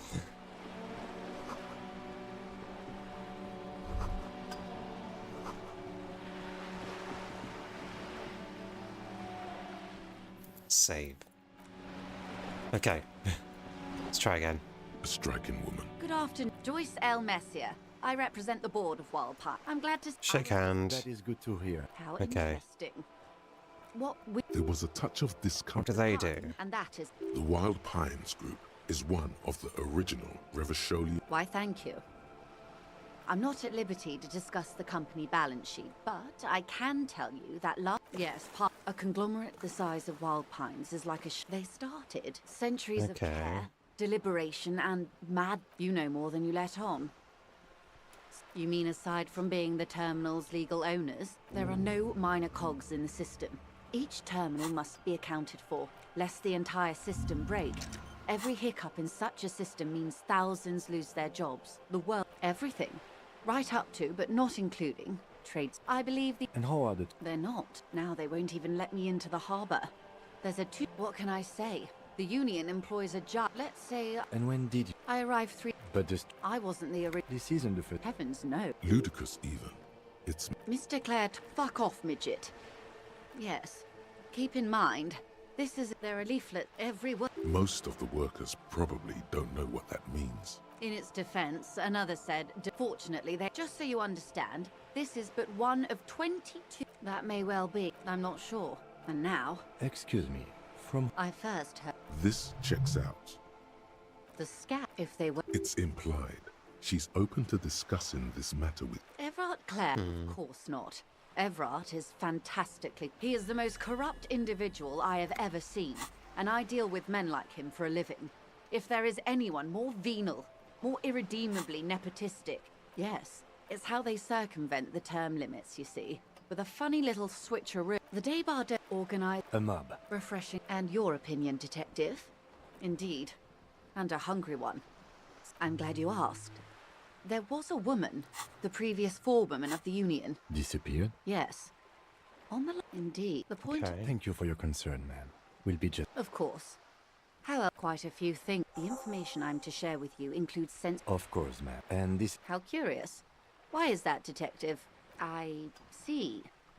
So, are you saying you lost your badge during the course of this episode? Oh dear. I do believe. As I said, ma'am. Of course, I sympathize. She's a professional negotiator.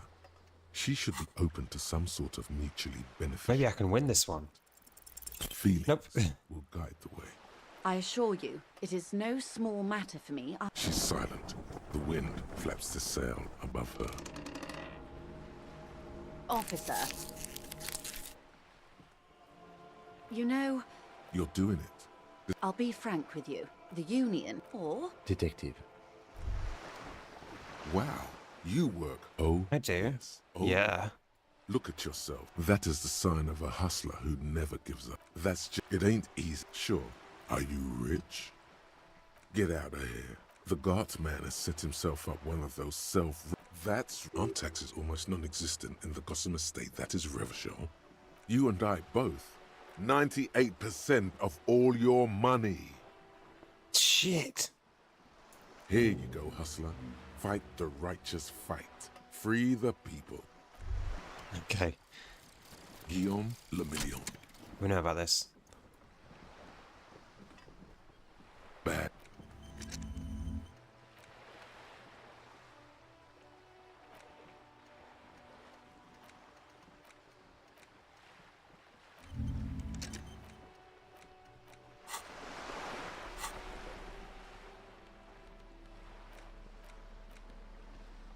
Okay. I'm gonna save again.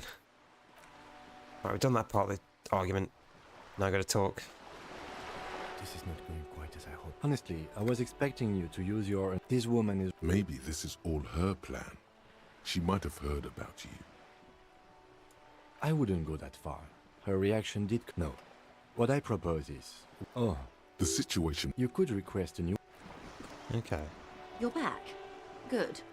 What can I help? It's quite... Tell us about it. Meth and dextroamphetamine, GBL and various... Yes. Wild pipe... We're in logistics.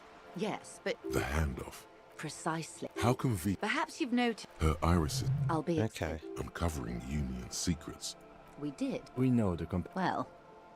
No. This is 1,000... Well... What is... Why I had to... I am sorry for the inconvenience, Lieutenant Kisaragi. How do you think they're fine? There was a... With all due respect, precisely.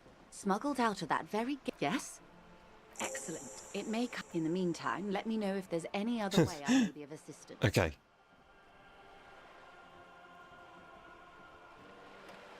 Why, yes, I am. The boat? No. It's a pleasure craft. My sloop? I'm enjoying this part of the interview. It has so little to do with the... Of course there are. Yes, we are. Technically. Okay, if you want to get technical. Yep. The point is, I haven't seen... Actually, it's for cross... Neither is this. A toy. You need to make this lady... You have the guns and... Oh my. The E word. You mean to say that it's a Detective. Then what does that 33A? This old proletarian haunt here? As I said, plenty of people drive boats of all... Your synapses flash. Oh, shit. Okay, I won it that time.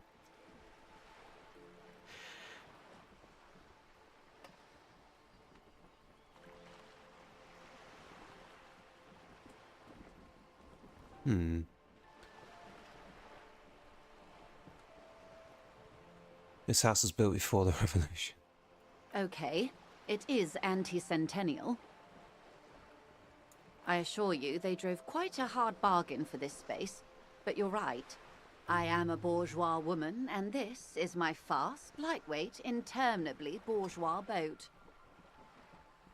Okay. Officer, I assure you I'm a... The crowns of her teeth are porcelain. White as the boat's hull as she's qualified pleasure craft operator. So charming. Where's the damn license? I just renewed its safety inspection last month, officers. It is completely seaworthy. In fact, it's taken part in not one, but 2 insulindic regattas. Even finished once.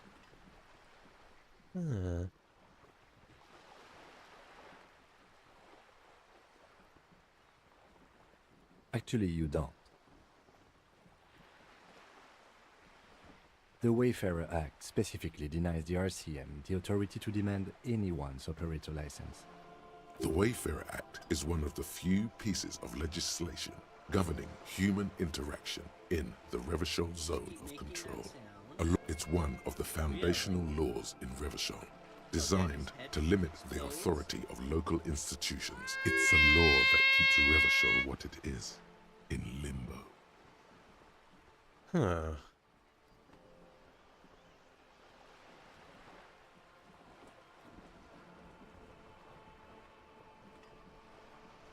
I was just being polite. Even school children know the Wayfarer Act. No need to politicize this. You may still ask for the lady's passport. Of course. The woman is silent, smiling while the waves lap against the Republic of Vespa. Formerly, the Republic of Vespa Messina was once a dual kingdom. An amicable parting of ways, the woman, born in the year 3 in the commune of Revachol, smiles at you, face adorned with frown lines and crow's feet. The photo is recent. The name reads, Rejoice Leighton Messier. Name is Rejoice. Yes. But Joyce is much more efficient. My husband is. I have dual citizenship. A Vespertine is handier when traveling. She nods and returns the plastic bag to her coat. Good. That's it for now. Of course, Detective. Hey. Psst.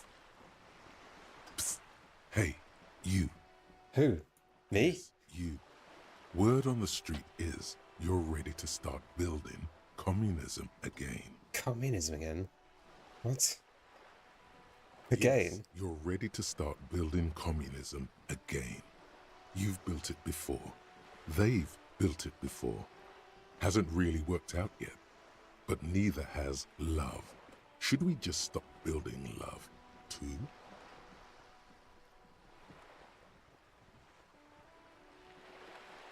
Love has worked really well with me. I'm a love winner. Good.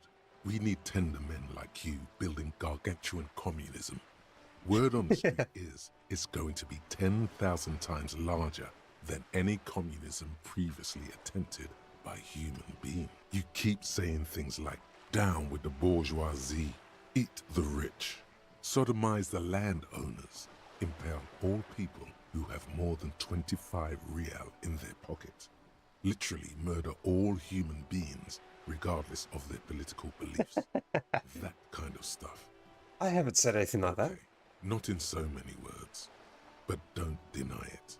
You're about to rip off that mask of social democracy and reveal the monstrous seven-eyed lamb of global communism that will devour and masticate mankind. What? Everyone can see that. So tell me, do you have any questions before we fire up the big communism builder? Or do you get right down to it? Failure. It's about, yes, abject failure. Total, irreversible defeat on all fronts. Absolutely vanquished. Beaten. Curb stomped. You alone. Against every living thing. Against every human What? alive. I'm going to start communism again. Real in the hands of an impossibly well-organized ruling class. This is why Chrono wanted me to play the game. Bankmen who have the ears of prime ministers.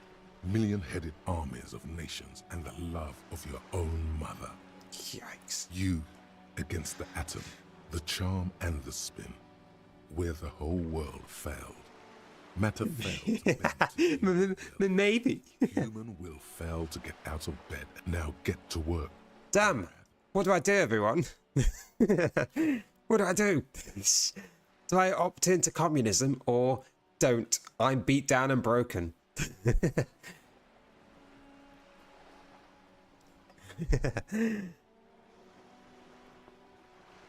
Damn, I guess Comrade Nadja.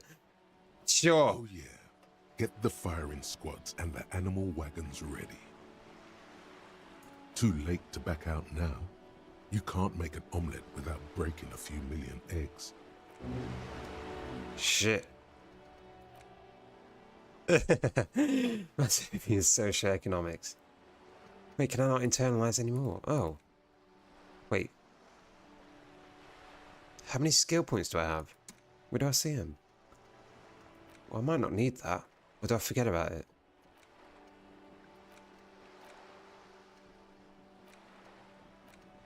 I could just wait and see what these are.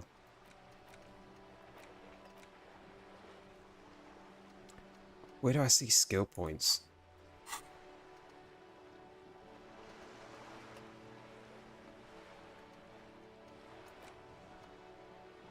Well, indirect modes of taxation is something that I'm thinking about. So maybe I should go full on.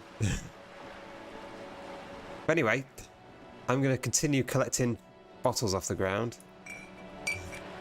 So I can afford to fund my propaganda engine. Oh, I found a thing. I could have used that last time. Is this a shortcut through? I hope it is. Oh, okay. That body is just still there. I need to go in.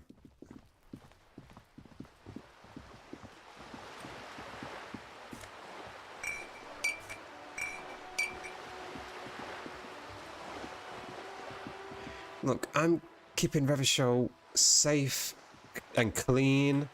It is literally the best. This coin-operated viewer is facing southwest. Its coin slot is full of fossilized bubblegum, rendering the machine permanently inaccessible. The metal feels cold and wet under your palm. It looks unhygienic. A thick layer of graffito covers the lenses. You spell out the word Onuk written on the other side, with N and C scribbled backwards. That's Kuno on the lens. Under the graffito, a sea of blues and greys appear. Behind the water lies a coast studded with concrete and reeds. On it, a church on stilts, lanky weather-worn wooden planks, an X-shaped cross topping its tower. You know this to be the star of Pericarnassus. I need to go and check a room. The central symbol of it said that it was going to be open around this time. Star, a great moral height to be strived towards. Around the large wooden building you see chunks of sea ice gathered on the beach, and a small tent set up on the ice. Probably some kids.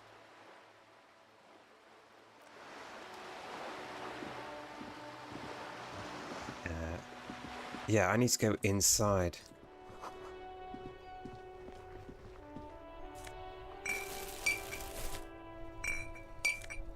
It's all about collecting bottles so I can afford to... This Post Lavantorie mail collection box has been heavily... A faint sticker on the side reads, RCM Emergencies Desk number 8102, with a slogan, Mankind, be vigilant. No, pat it. The box seems happy. Eat shit pig, fucked by the coon, and St. G with a crown have been scribbled on it. Thank you, everyone, for Jenny is a whore, and best set mailbox. Jenny's a whore. The mail collection box seems cathartic, thankful even. So do you. You shudder, then you swallow. Anyway, I need to go back in here. Because there was a door that should be open. Yeah. There we go.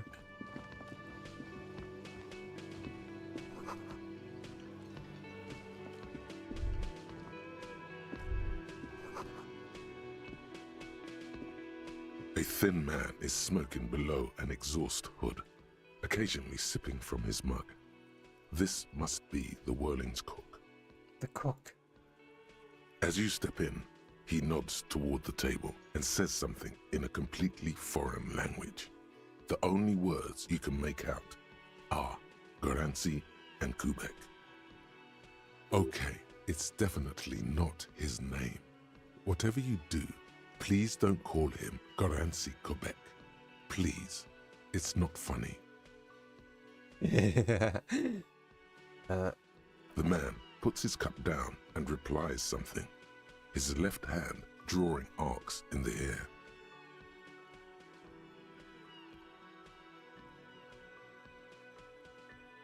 He smiles and bangs his ladle against each of his pots in turn. It's almost like music, especially with the sounds of assorted dishes boiling and simmering on the stove. Okay. Oh. Ding. I'm gonna need to confiscate that money. You see a heavy steel door with a prominent dimple lock. It's painted blue. The cobalt blue surface feels rough to touch. The stainless steel door is flush with its frame on every side. It leads to a side building, adjacent to this one. The old building next to this, half ruined. Whatever is behind it must be older. The door does not budge. You do? It's a door in the back of the kitchen. Why do you care where it leads?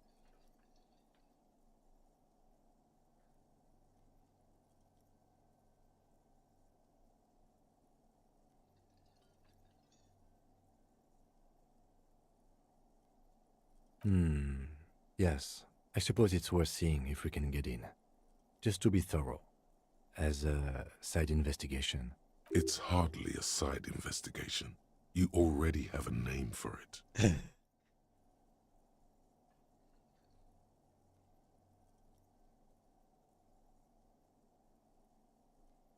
Still, and the main investigation will merge into stereo investigation. Gart is the person to ask about this. The cafeteria manager. The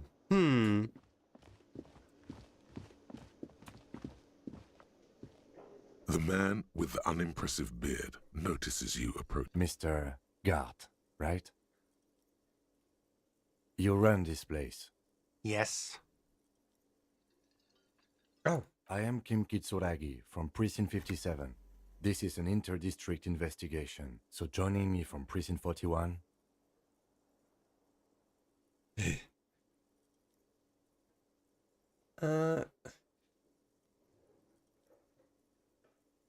Say nothing. Right.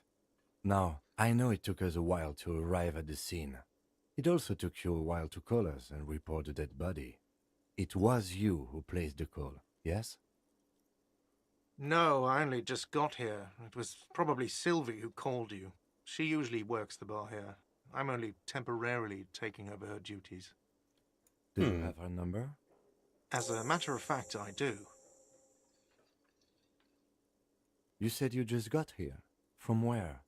Are you a local?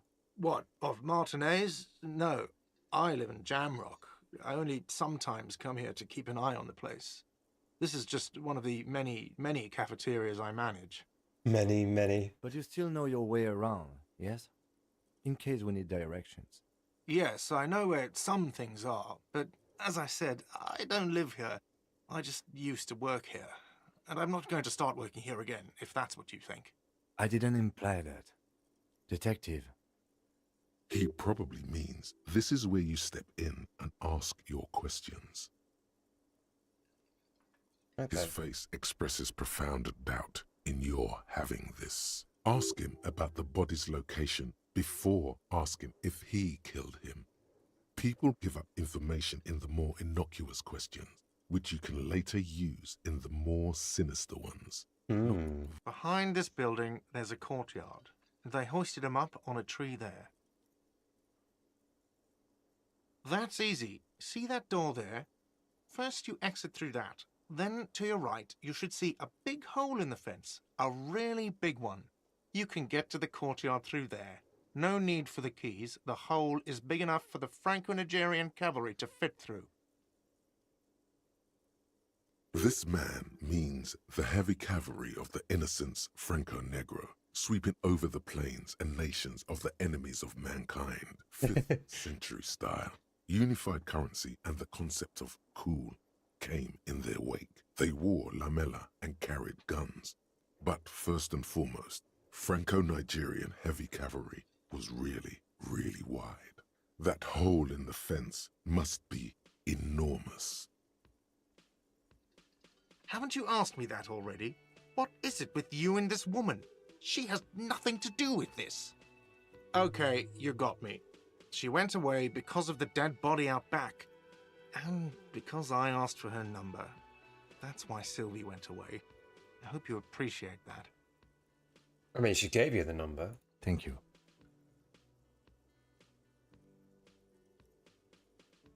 I asked an employee out. She didn't want to come, but felt obliged to. It was a bad idea. Now, what is so goddamn fascinating about that for you? It's got nothing to do with the lynching. This stuff gets on my nerves. I am a feminist. That's... Wait. After I just asked someone upstairs, give me fuck, please.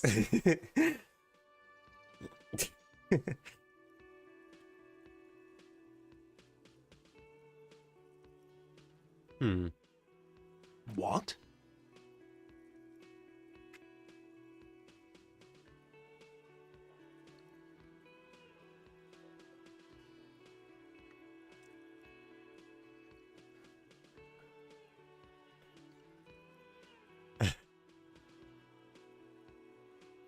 Is that so? Mr. Feminist? Authority against men. You've gained a thought. When this dialogue is over, go to your thought cabinet and internalize it with special bonuses and effects. I don't know who killed him. I'm not the police. That's your job. This is it. He said they hoisted him up on a tree. Who is this they, if he doesn't know? Oh, people are saying it was the union dock workers, that it was a lynching. The locals, the customers, the people who eat here, a lot of dock workers eat here. Sylvie told me everyone knows the dock workers did it. Did the debarders themselves tell her this, or is it a rumor? I don't really know. You'll have to ask her. I would suppose it's because they have nothing better to do. You mean the strike? Yes, the strike. The man they hanged was a security guard for the harbour company, I hear. A mercenary. The unionistas probably thought they'd send a message. What are you, crazy? Of course I didn't kill him! The lieutenant turns the page in the little notebook he's been scribbling in. Let's go. Not so fast, Mr. Feminist. You owe me 130 real.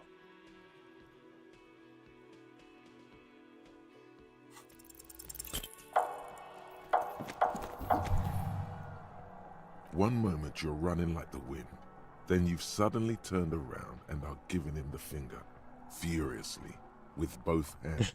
Why? That's true, yes, and it's worrying. But let's not fixate on it. Look at that stupid bartender instead. He has no idea what's going on. You and your fuck you fingers floating in the air. Barkeep's got his mouth agape like an idiot. Watch out! Am I dead? Is that it? Game over. Everything goes dark. Back so soon.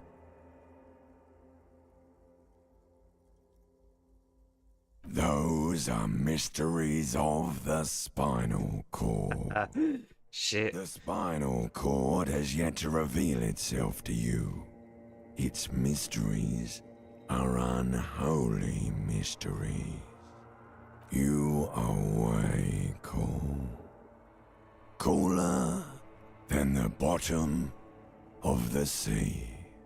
I was wrong to let you go. I should have kept you here. Is it bright where you are? Is it terrifying? That is too bad. We all need a little love. Are you okay?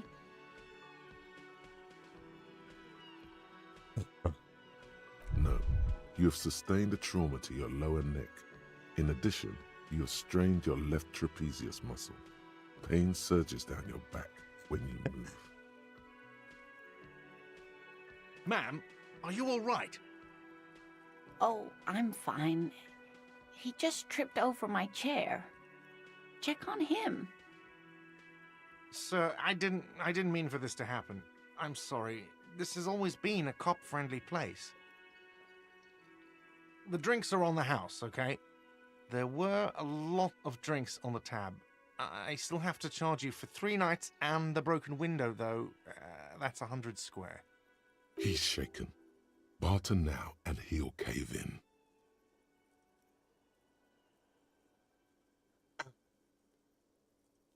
Okay, fine.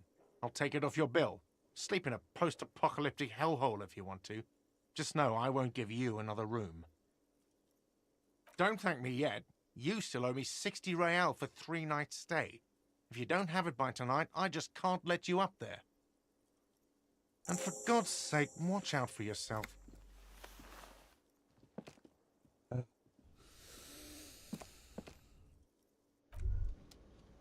By the way, where is home?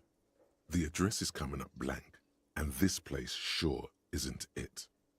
But you've been at this hostel cafeteria for only 3 nights. Where were you before? You had to be somewhere. In time or space? That doesn't sound like somewhere you can stay if you run out of money.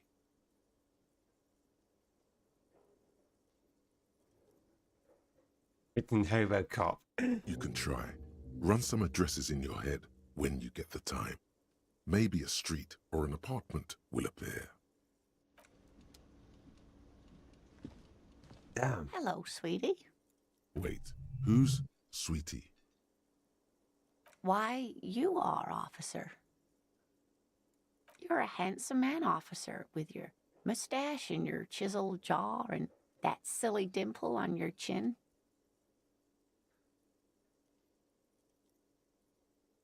You must forgive me. I'm getting so scatterbrained.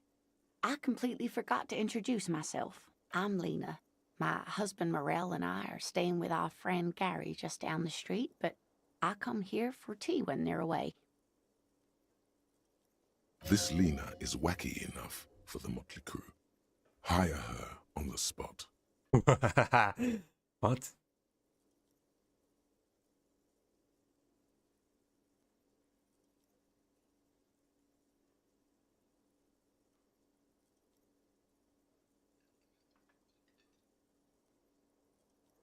Yes, officer.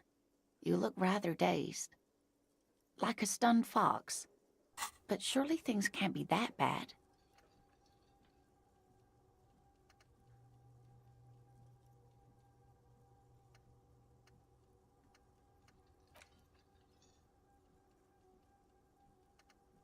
I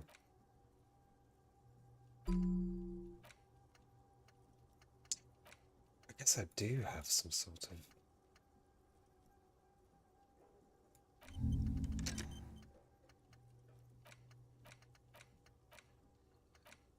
Guess I had some sort of skill point.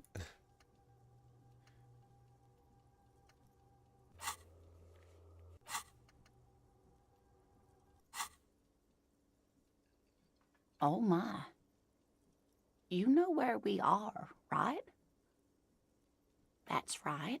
And where is the Whirling in Rags cafeteria itself located? Yes, indeed. We are in the fine city of Revachol. All I know is it used to be really cool in the 30s. No. Disco dancing. It seems like a lifetime ago. Much has changed, but it is still the most beautiful city in the world. A rare jewel set in the sand between the pines. Everyone says so, even foreigners. Speaking of history, you know what year it is, yes?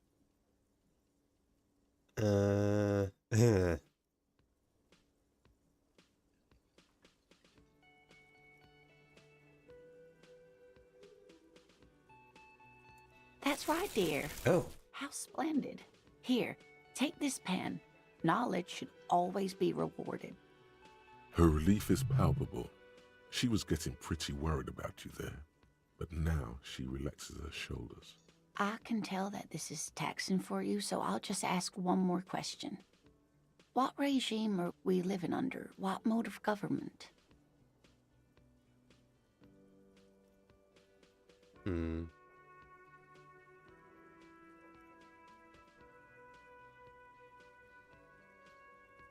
Oh, sweetie. It's really not. There used to be people who thought that way. Other people who wanted those things, but they all went extinct. Revachol is a zone of control led by an alliance of foreign powers called the Coalition. We have almost no government of our own, and certainly no dictatorship of the proletariat. But they still have cops. Oh dear. And you were doing so well. There aren't any cops in Revachol, not in the traditional sense. The status of law enforcement has been a complicated matter since the revolution. But we should stop for today, sweetie. You look like you need a break. She's scared now. She's realized you really are brain damaged.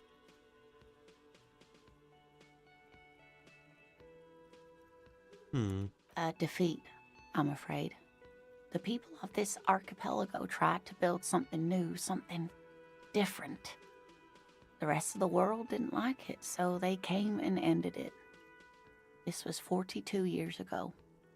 Of course, sweetie, I really don't know how to explain it better. You were doing quite well up until the end there. It does look like you're having trouble remembering things. History and places. Remembering reality in a word. It's very odd. A sigh. The lieutenant buries his nose in his notebook. But maybe a fresh set of eyes is what the world needs. And while I'm no doctor, such bouts of amnesia are often temporary, so I wouldn't worry too much. Someone more educated in sweeping matters. Maybe you should ask. No, I'm not an encyclopedia. I won't be a guide either. I'm a detective. Of course. Then I don't know. Someone rich, maybe? Wealthy people are educated. Though I don't know where you would find a wealthy person in Martinez. Oh, I'm perfectly all right. I'm more worried about you. What was that? Don't beat yourself up over it too much, dear. People do strange things when the old fight or flight kicks in. I'm just glad you weren't injured. Okay. Of course, dear. Good luck with your case. Got a lot of quests. I got a pen.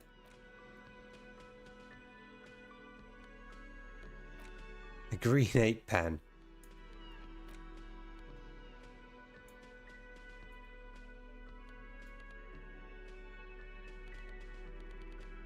Okay. Right, anyway. This is closed until like 2 or something. Oh, hey Nadja. Hello.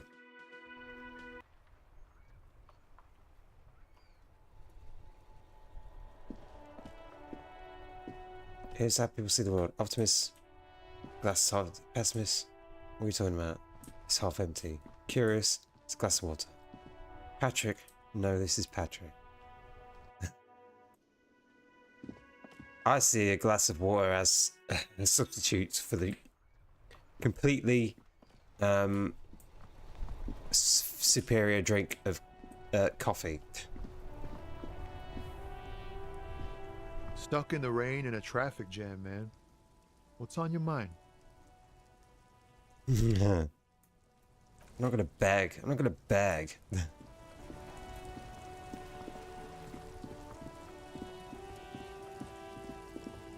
We'll pick up trash. Looking for something?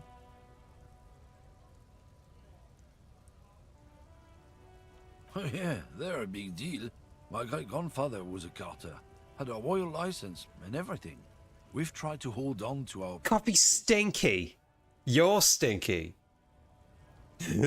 And Chrono, you're both stinky. Coffee is great. What did you think it was? That's how deep into history our thing reaches. Before machines. Sure fucking is. We have a guild and everything, huh? Very ancient. Very prestigious. Hell no. It's a guild. Invitation only. Unions work for the rich fucks. They're basically the same. Been trying to fuck us out of our heritage in the name of profit. Trusting street thugs with their goods is going to fuck 'em right up the ass. My drugs? They're shit, man. I don't let anything pollute my body. You smell of booze and cigarettes. You know where that shit comes from? Sarah Miriza, Safre, Ilmara. They take the money from our local junkies here and then use it to outcompete us in the manufacturing sector. They know they can't beat us in a fair fight, so they have to get us to weaken ourselves somehow. It's racial sabotage, racial economic sabotage. Okay. He eyes you warily, unsure how to respond. I don't know shit, and if I did, I wouldn't tell you. What do you think? I can't leave the lorry unguarded. Stuff's been getting looted lately. It's those little kips sneaking around at night. If they touch my stuff, the bosses will be on my ass like ass cancer. Please, Dragon. Please take a shower. Please. There was a bunch of spilled boxes in the back of a big lorry nearby. Yeah, I knew that guy. He was an honest driver who loved his country. We were having a good debate about genetics at the Wheeling in Rags when some kip boys smashed his lock and took damn near everything. Lost his fucking job over it. Since he left, I haven't had anyone to talk to. If they were getting drunk inside the Whirling in Rags, how could they know who broke into the lorry? What? Aren't we allowed to say that he's the kips who do all the stealing around here? That's not road to science, man. Isn't it obvious? Fucking Sealang, that beady-eyed South Samaran. His little side business is a scam. I wouldn't be surprised if he was peddling drugs as well. He's a Samaran guy who likes to pretend he's some kind of businessman. Really, he's just selling his employer stuff. Stuff he stole after he broke the seals on his Humanox lorry. Just follow the smell. It smells like apricot and oil when you're nearby. Yes, yes. Where is he? Looks like I offended your partner there. Too bad. Sealang's usually a little bit south of here, near the canal. You can't. His tribe are natural liars. It's in their blood. He's your man, all right? 100%. I wouldn't be so sure about it. Not until we've heard what Sealang himself has to say. Guess so. It's about biological determinism, natural law, the sorting of the races. Not the most popular topic nowadays, with the coalition in charge and all. I'm not just racist. Look, I've read books, huh? The people who studied these things said that you and me are superior by design. So, naturally, we open your eyes. Haven't you noticed something different lately? An unfortunate downturn, maybe, huh?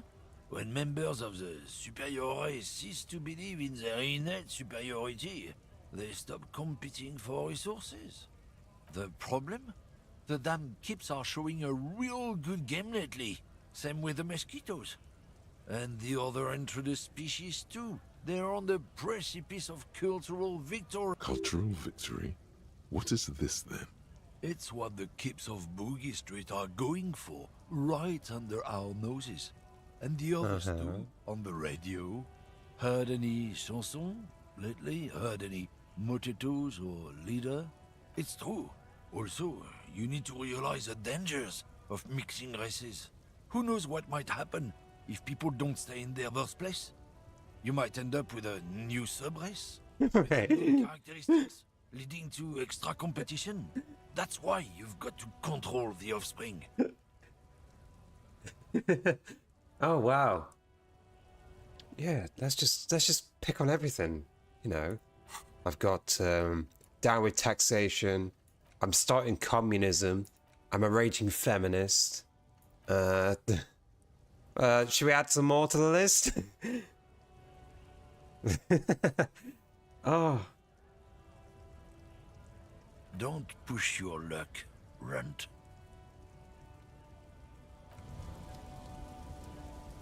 Looking for something, Runt? Come to tell me to fuck off again? Damn.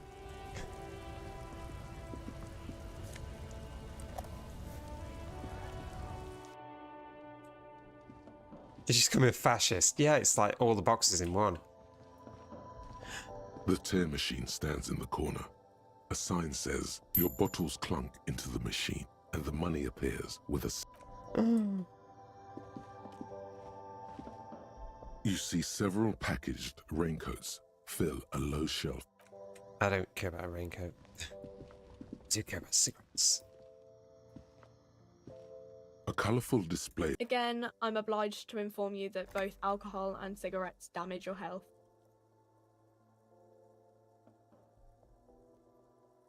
Here you go, mister.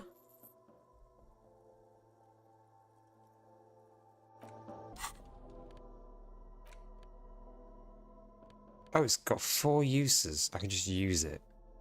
Okay. I need to be extra smart.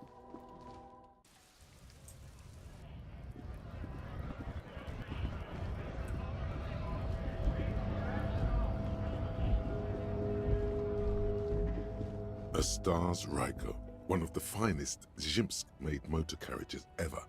An oldie, but a goldie. Not many people outside of Grad, and Revachol West too, it appears. A Stash Ryko KK2. That's a classic model. Never thought I'd see another one repainted after what happened last time. No, only that the motor carriage is typically baby blue. The colors of Sigismund the Great, an ancient Zhimsk ruler. His banners were famously zephyr and white. The colors of the Stars Ryko. That's, well, yes, exactly it, more or less. Except it was a crowd of them. Tore him out of the vehicle and ran him over with his own tires. They said it was an honor killing, Hussar style. The Zhimsk community protested the trial, flying the colors. 5,000 came to protest. Correction. 4,395. The 4th largest public protest of a criminal trial in Revachol. Is that so, officer? I'll take you at your word. People we are paid to protect. Let's leave it at that. Oh, I got a thing. Taxation. 4 years for murder in Reunion. The perps were remorseful. Their sorry knocked 8 years off the sentence. That's the system. The prisons in the greater Revachol Industrial Harbor are already full. Prisoners are expensive to maintain. The longer the sentence, the larger the cost. I try to avoid drawing far-gone conclusions like this before actually examining the body. But my initial guess is the two are unrelated. Yes, detective? You sure you're not Zhimsk? Yes, you're sure you're not. Or if you are, it's only in that Revacholian way. 4 to 5% maximum. Breakthrough. Indirect modes of taxation. Here we go. Turns out, those Financial Oversight Committee gangsters stuffed millions of hard-earned dividends away in the last place anyone thought to look. The hearts and minds of everyday Revacholians. You need to spread that deregulation gospel to the people. Tell them about that foreign fair tax. Preach that 98% gross burden. Preach it, preacher man. I get money. Set the brothers free. Taxes are racist. Taxes are racist. Shit. Makes sense.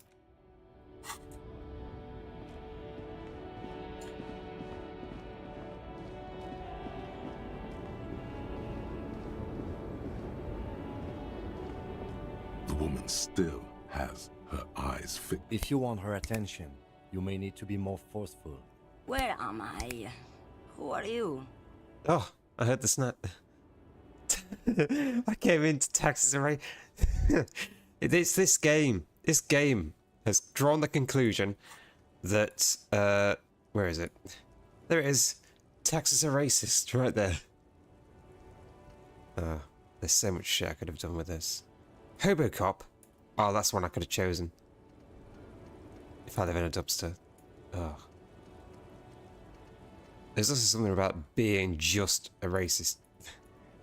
If I'd have agreed to that person or something. I don't know, I didn't really look. Never mind. I remember now. I'm still stuck in that traffic jam in the 50s.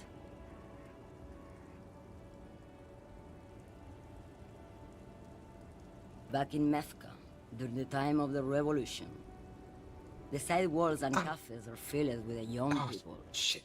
I was on my way to see a new Boyadero picture starring Gabriel Buendero. Oh. Until you came along, that is.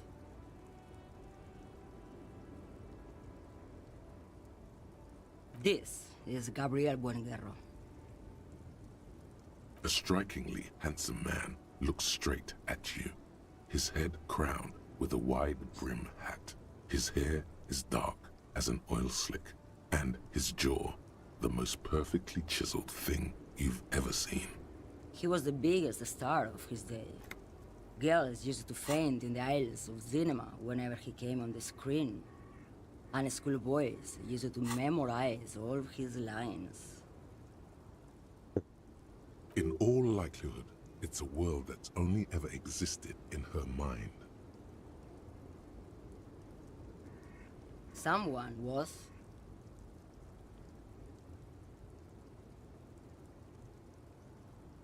They are someone's memories, boy. What difference does it make if it's me or not? They're beautiful. In all of existence. That's all that matters. Beautiful and true. I wasn't dreaming.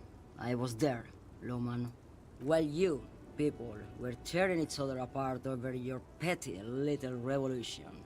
In Methk, it was a golden age. The Republic of Mesk is a massive confederation on the Isola of Muindi, the world's largest state by territory.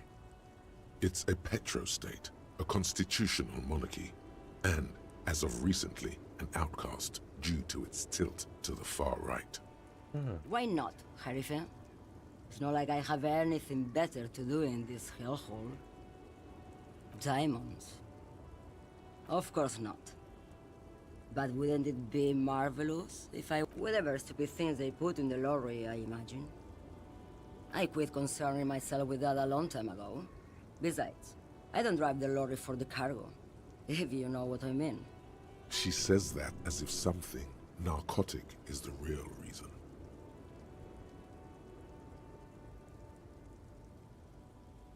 So, you get high off driving a lorry? Oh, it's so much more than a high where I go, Harife. It's low. I go to the bottom. Yeah, it's definitely some kick. Some terrible kick in the dark. A sleep kick. Perhaps you can find out later.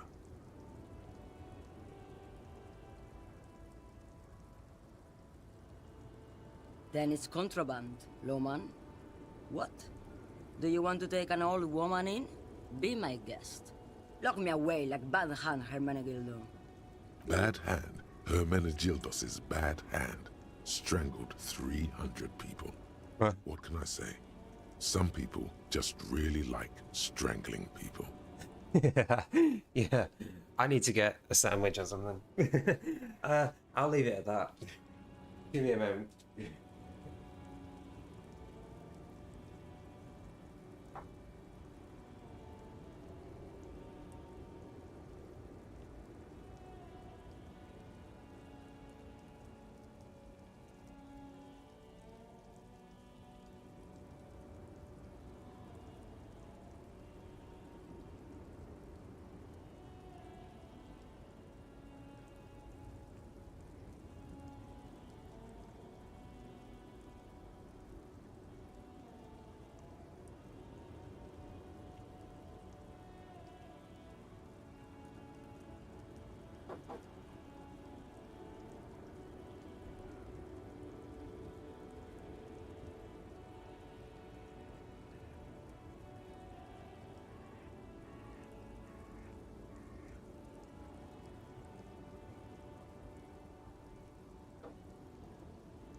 What can I say? Some people just really like strangling people.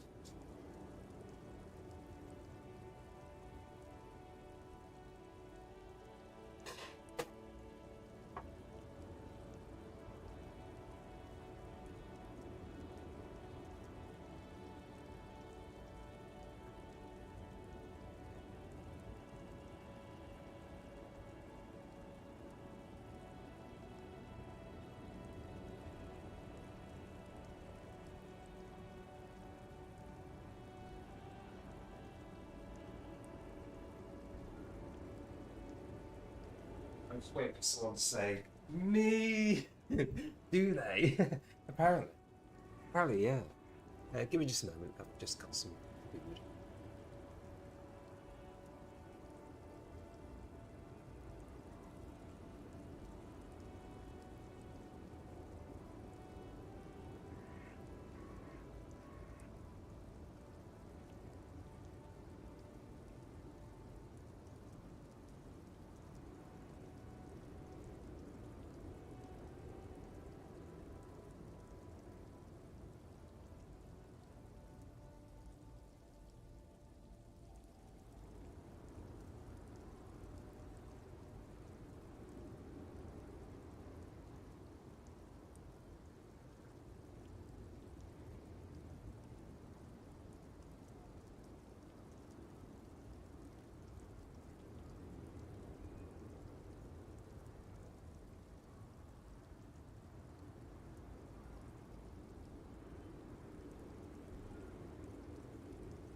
Ah, damn.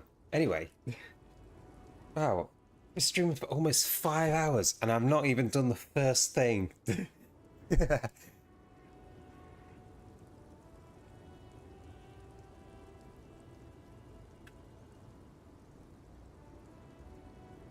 Of course not. To truly understand the boyadero, you need to listen to On the Western Plain. Okay. The boyadero, Boya for short, is a cowherder from upstream Magritte, the great steppes of northern Mesk. He is a rugged individualist and explorer. It's an old ballad about a young girl who falls in love with a daring boyadero. He promises to marry her as soon as he returns from the Western Plain. Of course not. The boyadero returns from the Western Plain a changed man. One night, as he and his beloved are out walking along the river Magritte, she pleads with him to give up his riding and settle down. In the background, you can hear the orchestra swell as the screen fills with the maiden's imploring eyes. So the boyadero strangles his beloved and throws her body in the Magritte. Oh. Then he rides off, because the Western Plain is calling to him.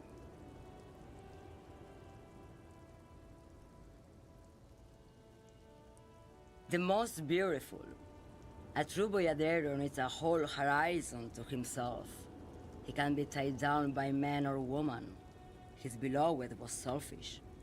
She didn't know what it meant to love a boyadero. She's just a distracted old woman. We should maybe let her get back to her things. So he doesn't think she's a smuggler. You hear that, Lowman? I don't think your partner likes you spending too much time with me.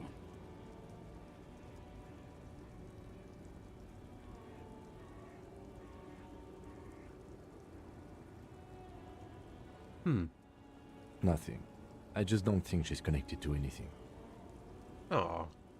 He doesn't want your frail mind caught up in something here. Something unconnected to the case. But connected to this woman tuning out like that. Oh, don't worry about me. I'm one of the best communers around. I drive routes no one else will. Lomonosov's Land, Udashnaya Zemlya, the Western Plain, the Transcatolia Magistral, U4-1A, Adestradas du Mirador, All the good ones. The deep trenches. Where the bluebirds fly.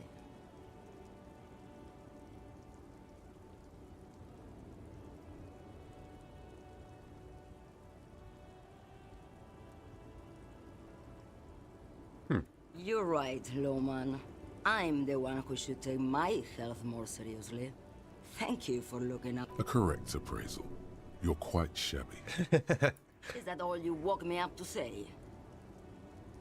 What do I need drugs for, Lowman? What I see, what I feel. The great adversary. No drugs can compare. Yes, there is a protagonista and an adversario. I am on the side of the adversary. There's no coming back from that hole. Those epithets are familiar somehow. The great adversary, the great unrest. I don't like the sound of any of that. Sounds like a horrible drug. The worst one of them all. Then what will you get? Maybe if she thought you're corrupt.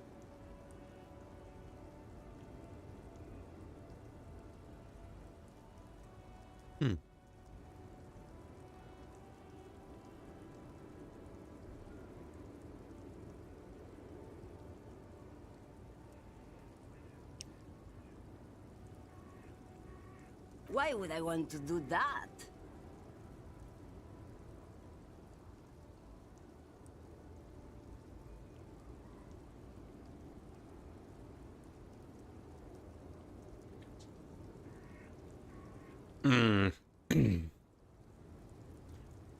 Lowman, what in the name of God are you talking about?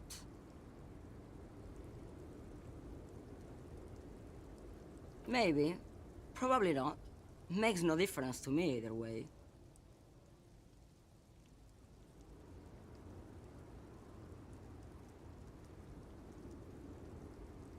How could you not know what you're hauling in your own lorry?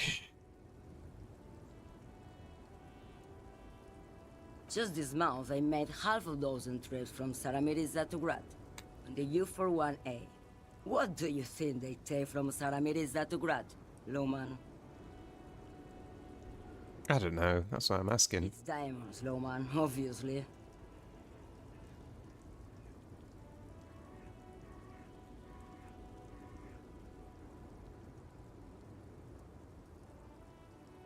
If you had to guess, who do you think is smuggling drugs around here? Easy. He's the skinny man who thinks he's a poet. Never trust a poet. Also, he's the only one I can see from here. That's correct. There is no visibility of any of the others.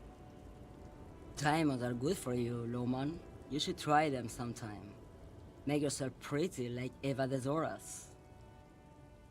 Where do you want me to go? This isn't so bad. Or I can just relax and let my mind carry me back where it will, to the Great Plain. I think we're done here, no? Yes, go. Enough jamboree. Yes?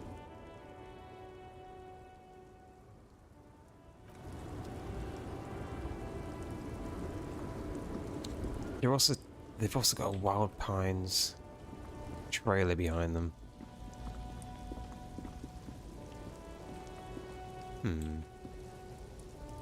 Unless that's just standard.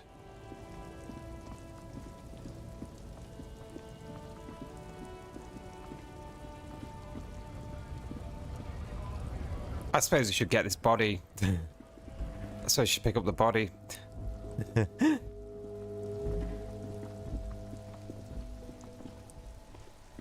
It's raining again.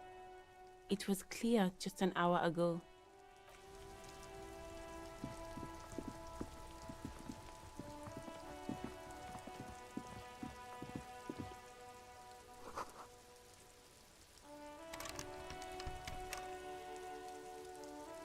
You've already searched 2 of the definitions from the game. Oh, what does that mean?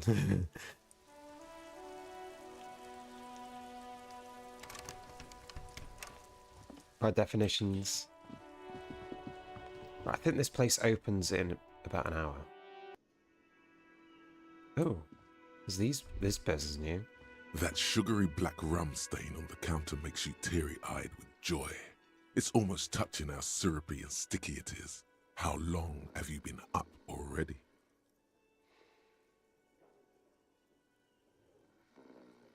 Attaboy. It's coming back to him. You had your mesolimbic reward pathway worried there, not thinking about drinking all that time. It was like you weren't yourself.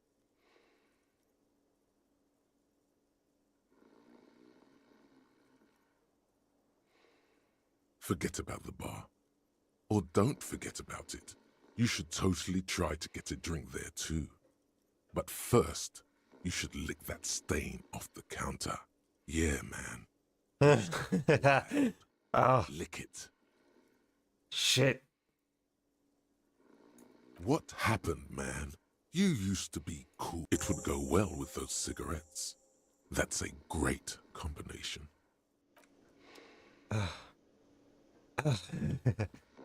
Who is this person?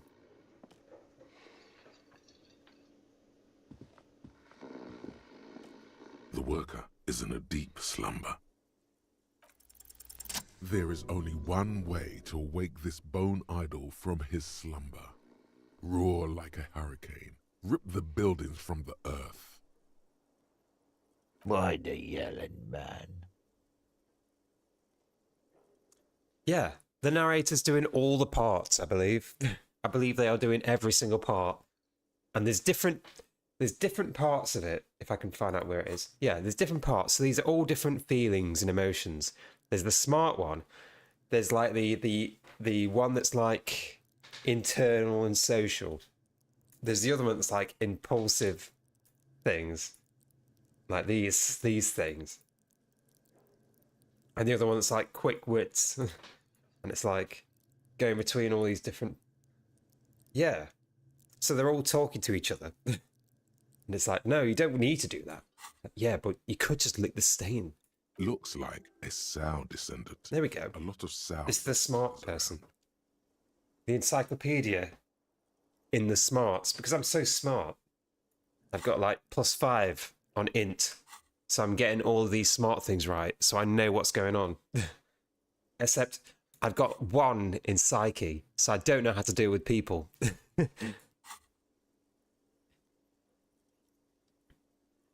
I am so smart. I am so smart. I'm so smart. I'm so smart. Look at me.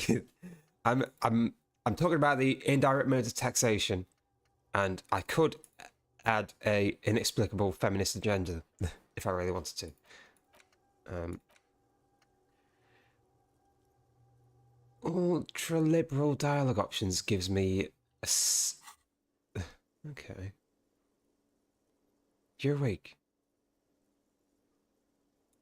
Wait, what? I was just sleeping. What do you want, officer? Thank God, no.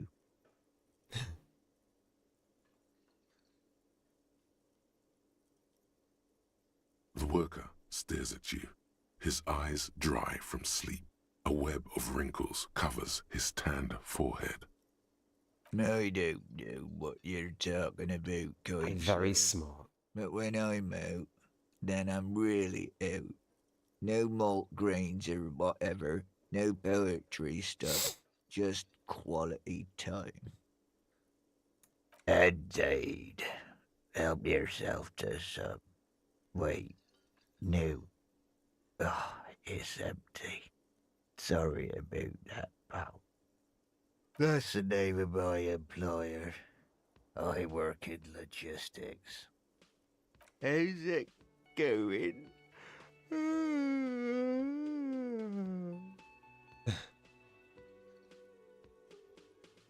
Haven't you noticed what's going on outside? Good. Then you understand the gist of it. We would all be better off without the employers and their employment. For one, I could get some goddamn shut-eye. Right to sleep, I say. Nate got it. Majoret's got it. He's guarding the gate. Or just getting some sleep. Or what? Measure's got it, he's guarding the gate. Huh. We are. The workers. The union. We know what we need. What's right for us. Okay. I guess there's also Everard. He's in charge of the union. He's smart. Knows how to negotiate. He's got our back. Yeah, what about it? You know, people die here every day. Someone's found in a ditch, another one falls in a manhole, a third one gets eaten by stray dogs. Stray dogs? If someone has decided to die on top of a tree, then how is it my concern? I can tell you this. Trouble's ahead. You heard what I said. Draw your own conclusions. The lieutenant gives you a little nod, then makes a note in his blue notebook. The dock worker doesn't answer. His head is already back down on the table, in sweet sleep. I got a level up. Like, can I put a point? So I put a point into any of these, which gives me like a +1 or something like that to the rolls or whatever.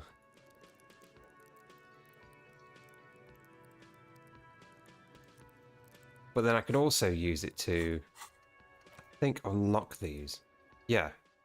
So I can unlock these points, which give me like individual like things. I'd rather get more of these.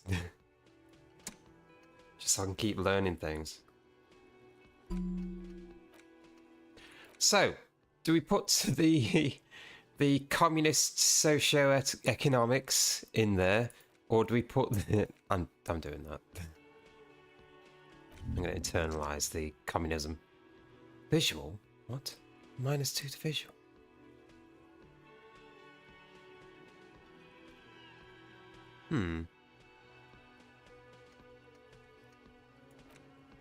I don't really care. Oh, or authority against men, because I'm a feminist.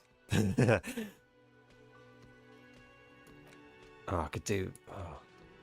Stop. I could internalize.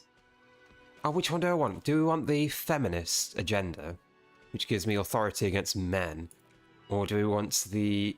basically... becoming the you know, the absolute best at communism?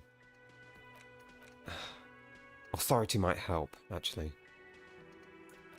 That might help. I might be a raging feminist. There we go. I'm gonna do that. Now I need to get drink. Apparently.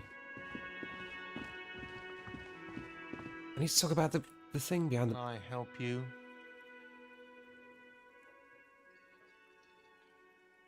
Yes, have you got it? For the room, 60 real. I need to get 60. Like what? I was rarely enjoying talking about the money you owe me. What thing? Yes, not the whole damn union, thank God. Just the nastiest and loudest faction. They come here in the evenings. Dumb, unruly types. Think they're big shit. But they're good customers. They place big orders and always pay on time. We should find out who this Lord faction is, occupying the booth. We don't. We have to wait. They'll show up sooner or later. Men get hungry, even about for half an hour. If not today, they'll be here tomorrow. There are these things called days. You sleep between them. He's saying they'll come after you've slept. Just making clear you got that. Oh yes, that door, sure. There's nothing mysterious about it. It's just a door. No, I don't have a key. I don't know how to get there. And I don't care either. It's not like I've been wondering about it for 10 years. It's just the frit warehouse, probably. Or some boring storage space with a bunch of old junk and dust. Junk and dust. He's attempting to maintain an air of indifference. It's absolutely not convincing. I think you... Fine, okay, a little. But my job doesn't leave me time for wondering about one locked door in one of the cafeterias I manage. I'm gonna get that door open. So, I haven't opened it. I have cleaned the whole place 100 times over, though, after the animals. And I haven't found a key, so good luck with that. Okay. What? By the way, you should come back to this thing-based questionnaire if you see anything interesting in the whirling later. Okay.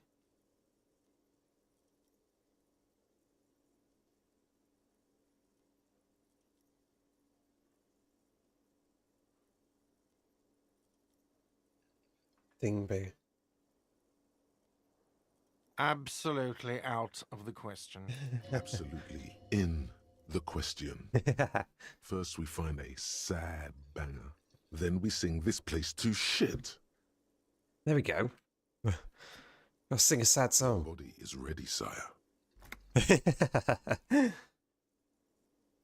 Another thing. Great. Yes? Well, a bunch of things. Oh! Is that that's saving, isn't it? That is saving. I want to get into this door. Can I? You see a heavy steel door. The door does not. The cobalt, it leads to a side building, adjacent to this one. And there's no key, apparently. Interesting. The man ponders his cooking utensil. He looks up at you, then looks away. Shrugging is an international sign for, no, I don't know what's behind that door. Okay. Don't know what's behind the door. So there's either a key to it, or we just, you know. The theme on that pinball machine is a standard royalist theme, used on everything from pinball cabinets to full-flavor cigarettes.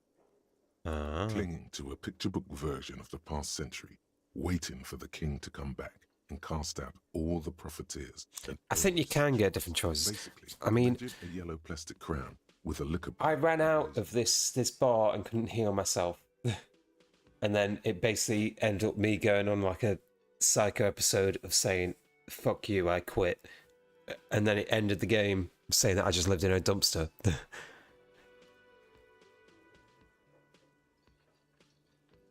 It comes free with a six-pack of Vermilion Roy d'Or. The words Roy d'Or are stamped into the crown's plastic. The sentiment is called anti-centennial nostalgia, pining for a time before the turn of the century. It's common even now, after 50 years. Well, there's nothing in here yet. I've got about 20 minutes until they meet up. So we could probably go in here. You see a set of tire tracks in the brown slush that covers the plaza mosaic.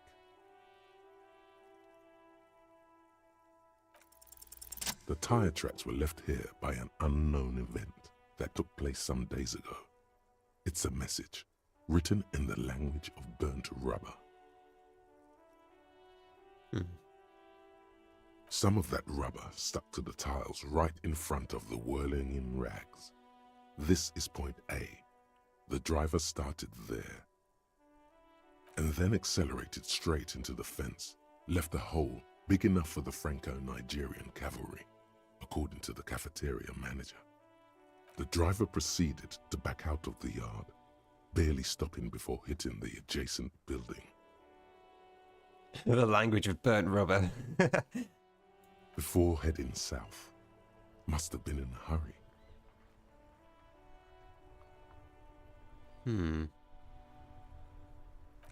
You are correct.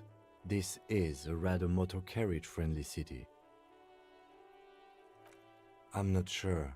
There are plenty of traffic accidents waiting to happen in Martinez. With the jam right here on the roundabout, I would keep them separate. Okay. You could follow the track south. There seems to be a canal there. See where they went, if you find the time. Okay. Well, I found the time right now.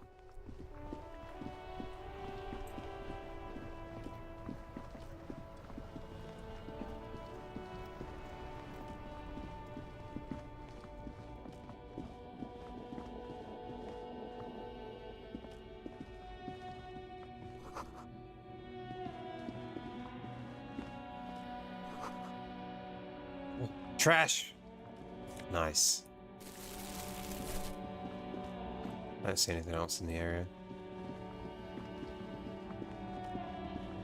Oh. You see two lowly, defeated speakers, thralls, slaves basically, perched atop them like conquerors surveying the land. A pair of found, durable wear sneakers, ultra serious. I can see you've a taste for luxury, officer. Can't keep your eyes off those sneakers?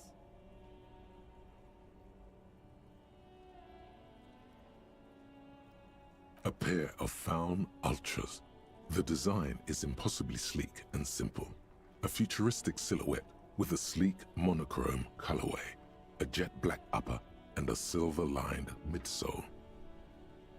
Those sneakers, mister. Those sneakers are the latest found sneakers. Super air, super fine, super cool. Only 50 real. Huh. Only?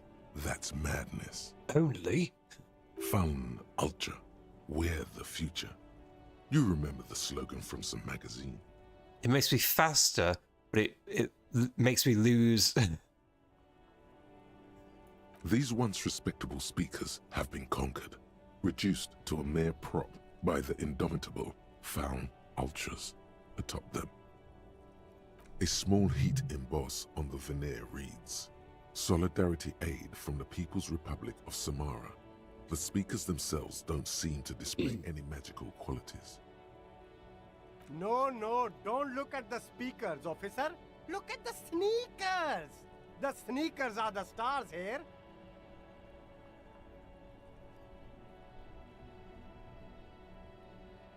These, officer? These speakers are Samaran garbage. I'm ashamed to even use them for props. Don't waste your time on them. Samaran trash. That sounds like they're from the Samaran People's Republic, produced under the dictatorship of the proletariat. No way, officer! These aren't for sale. They're bad speakers. Low-fi socialist junk.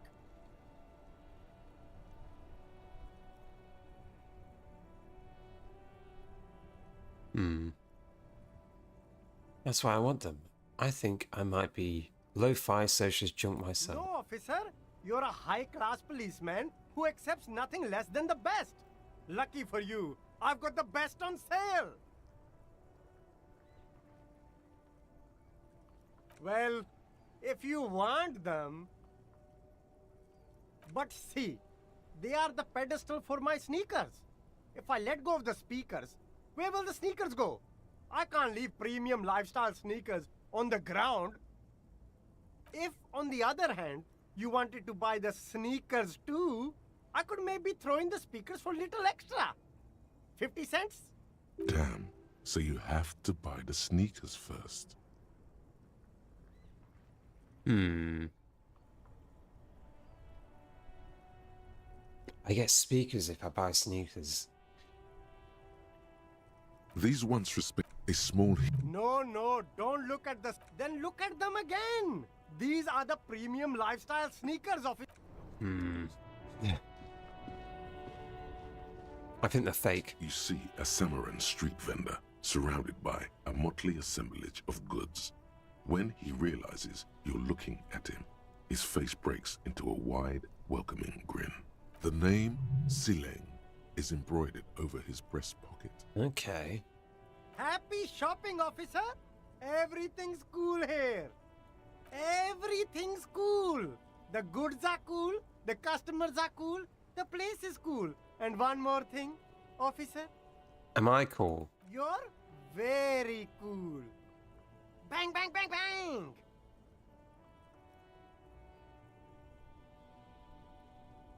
Really? Oh, yes! You got style. You got personal style. You know what you like. Do I? You like premium menswear. Look around and browse. Everything looks cool on a guy like you. Take your time. No need to dress this one up. Just tell him what you want. Yeah. Oh, okay. But why, officer?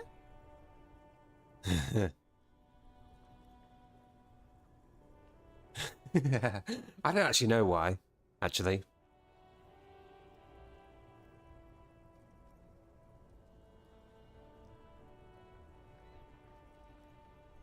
Ah, yes. Money is very important. Yeah. Yeah, I don't have Are you any trying social to ask skills. for a bribe? If so, you're not doing a very good job. Sorry, detective. Me? It's a boring story, officer. This man probably comes from Seaguy, sometimes known as the Apricot Suzerainty, an archipelago in the Samaran Isola. Apricot Suzerainty calls to mind an era when the Seaguy archipelago was colonized by Revachol. It's a bit of a slur, in other words.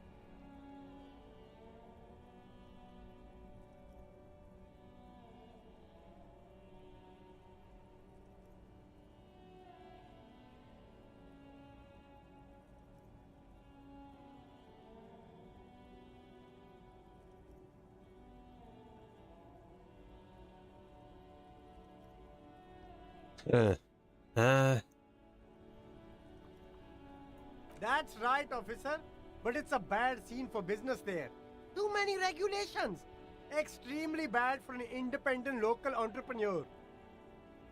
Hey, why not support this local entrepreneur? You can start by buying a pair of sexy pants or cool sunglasses. Maybe some macaroni? Drugs? I don't go in for that, officer. Drugs ruin lives. Unless you're into drugs, of course. In which case, drugs are excellent. Mwah! Tasty, tasty drugs.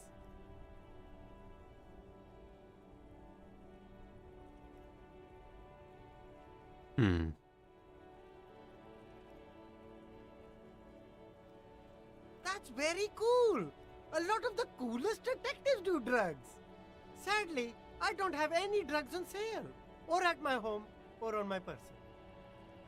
Sir, it appears to be true. No drugs in sight. Not in the box of sunglasses or under the speakers. That's even cooler. You investigating that and all. But I am not a lorry driver. I'm just a street vendor. I don't know anything about that.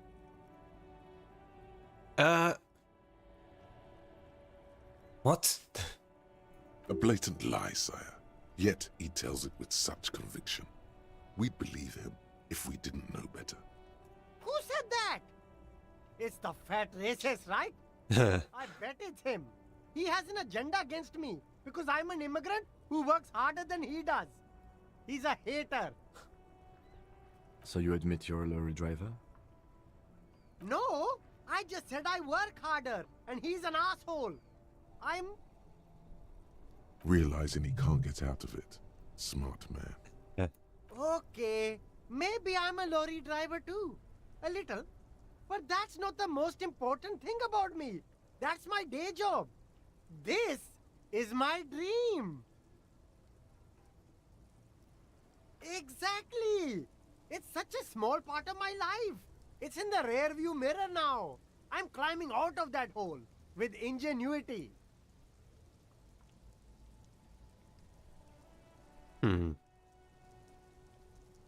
No! That's insane! It's the fat hater. He's been eyeing me for a week and he sent you here.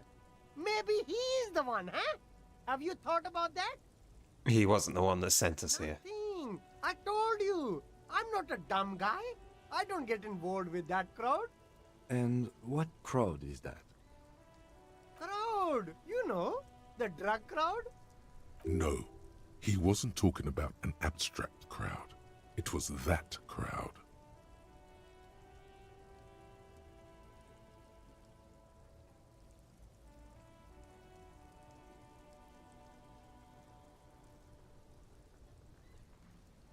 Huh.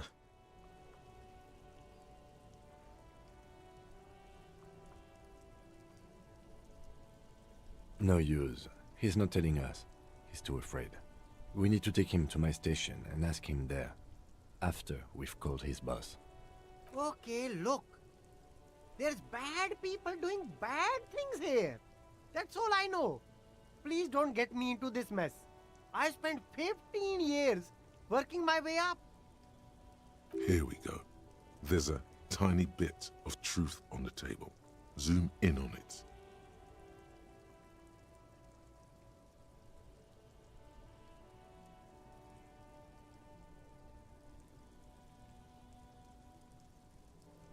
I don't want to get into this mess. You have to give us a reason to move on. It's a she, okay? The other drivers call her the lady driver. You're better off staying away from her. The way they talk about her, she's no lady.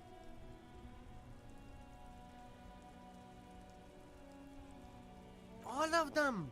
I don't know. I told you all I know.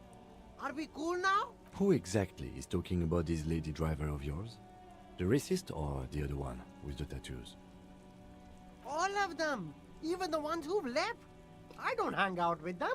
I don't remember who has tattoos. I don't know. Maybe. If she is, I haven't gone near her. I don't get involved. I told you. He's not ruling her out.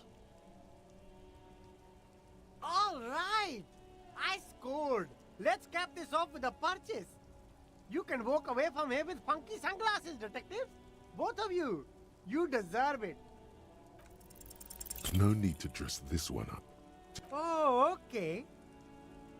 Are you trying to... Sorry, detective. There are clothes inside. Don't be shy. These are premium class clothes. Save the economy. That sounds off. Haven't you heard, officer? We've got to be economically conscious. Recycle your cash, keep it in circulation. Don't buy new things. Buy eco. Perception, easy success. Nudge. Small It's cat really small detective. cat. We have Fuck found you, a very Connor. small cat. Why would you They say are that? too small to see. Look around, officer. Too small to see me. You see all these How dare premium you? goods? Stop! Kono! I'm trying to play the game here. We've got to keep the flow of goods moving. Is this really the economy we want to leave to our children?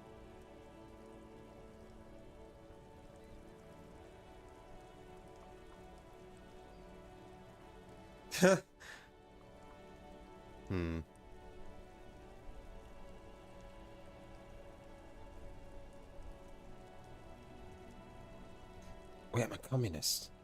I can't go extinct, officer. I've got kids to feed. Once an economy... I gain money it messes for up the whole taxes. ecosystem. You've got to think about the consequences. Haven't you heard, officer?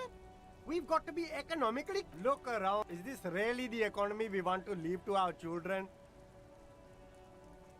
That's the spirit. You find your hands deep in tattered and faded garments made from weird polyester blends that make your body itch and sweat. The box smells like cat piss or like an old person with no money. Economical, but also trendy. Look first hand, buy second hand. Keep the economy moving.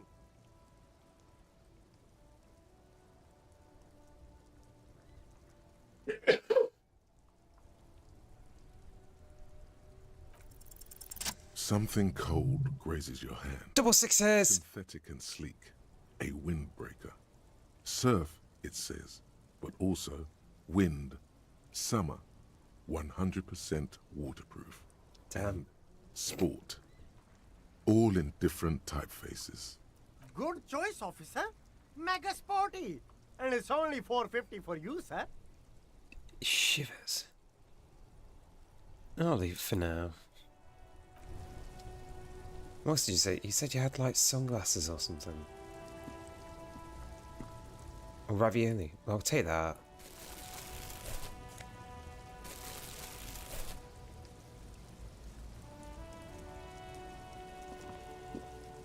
Did you piss into the box? No. In a small box.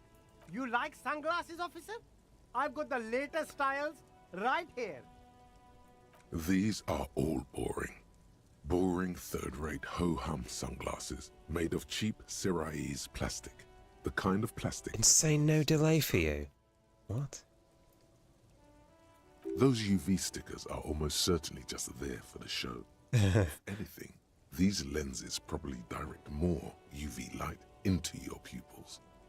A UV magnifier. These are all first-rate sunglasses. Premium design, superb material. Okay, here we go. A formidable challenge. Will definitely keep your eyes safe and cool while doing your dangerous police work. No. All you... Oh, that visor is perfect for you, officer. It'll definitely keep the sun out of your eyes while you're shooting criminals. Bang, bang! And all for a mere 6 real. I hope not. You don't like it? Sure, Square Joe. That's perception. No problem. Abort. These are hideous. Damn, officer. You look like a mega secret spy. Very secret. They're practically made. You're using this stream to save points again. Okay. 2 real and 50 cents. They're perfect for concealing your bloodshot and baggy eyes. Okay. It's going to be very difficult for anyone to take you seriously with these things on your face. You are definitely not buying those.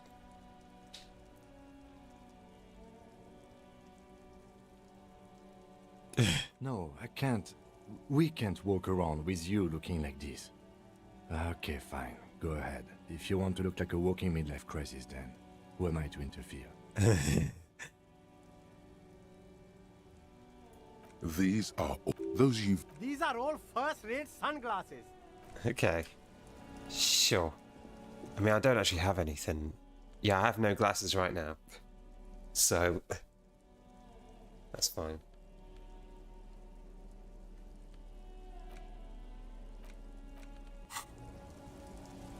Well, anyway, we talked to them. There's a house there. We've also just left the body up.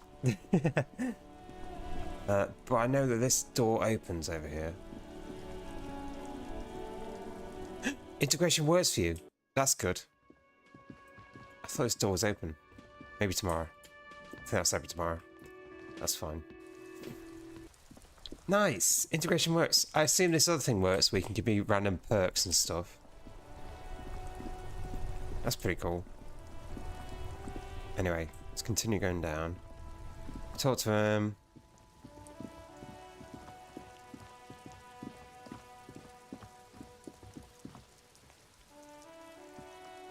A couple of indicator lights are missing from this control panel.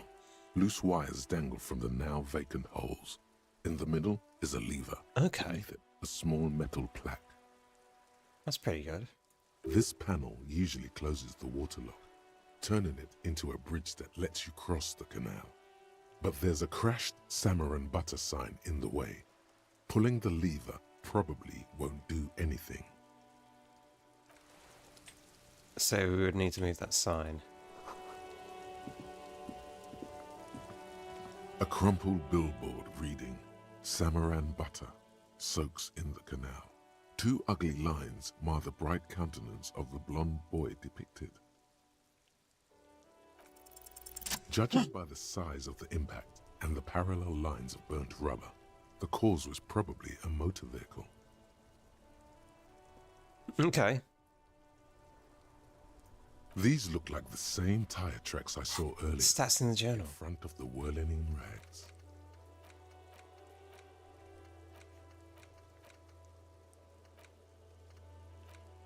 This is a map as well.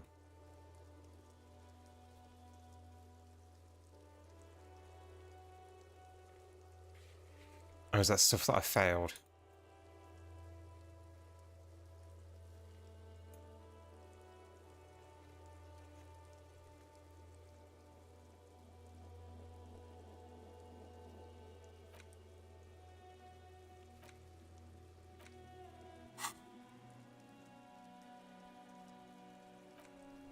Side slip marks indicated that the vehicle was traveling up the crater at 35 kilometers an hour.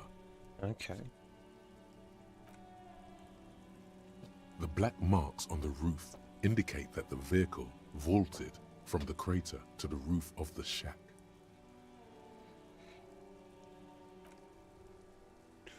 The panel served as a takeoff ramp. The vehicle soared through the air, hitting the billboard and upsetting the posts. Then it continued its flight, taking the billboard with it. The sign broke the vehicle's fall into the canal. We still managed to get across. The salmon and butter billboard still looks freshly painted, suggesting it took the plunge recently. Within the past 72 hours. Oh, 72 hours. 3 days. So it happened at the time. Still speeding, the vehicle made a loop and vanished into the fog along the coast. There are two good candidates, the Caprice 40 and the Linéaire G22. It's about the right size, and the tire marks look like they came from the skinny tires frequently found on that motor carriage. The Caprice 40 is a very popular model, with bank clerks, topping pie delivery drivers, secondary school teachers, cops, strippers dressed as cops, undressed strippers. just strippers. Right. Okay. I'm just going to assume that it's the woman that I talked to this morning. Or... Very sturdy but light motor carriage. More likely than most to survive that jump. The Linéaire G22 is not a particularly popular model due to its peculiar proportions, which the manufacturer's design team probably thought about for too long. You'd have to follow the tracks to be sure. Okay. The lieutenant looks on, waiting for you to wrap up your analysis. Strips. Theories about what happened here.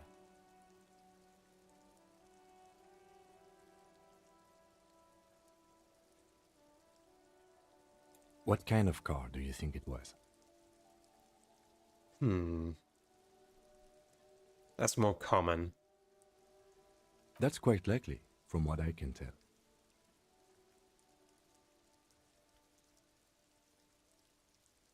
Oh.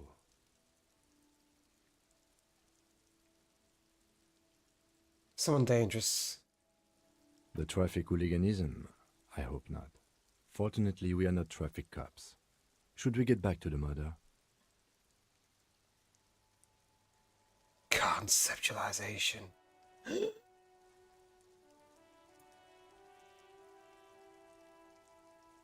I think that does something. They both do things.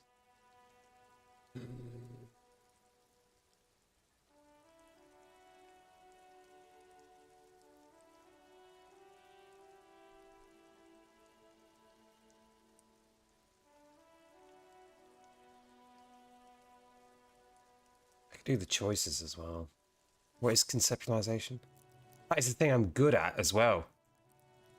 That's the thing that I'm good at. It's challenging. I do have a massive bonus though. I could try it, I could try it. I could try it. Should I try it? Should I try it?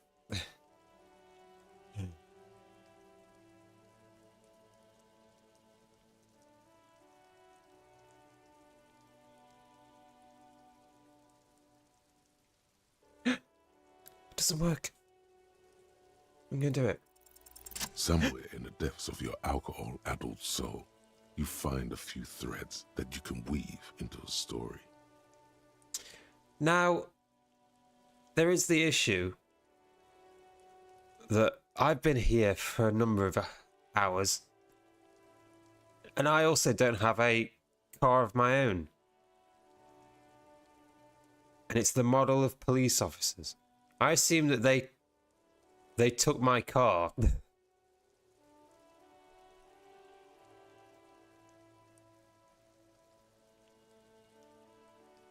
The tip-top tourney champion?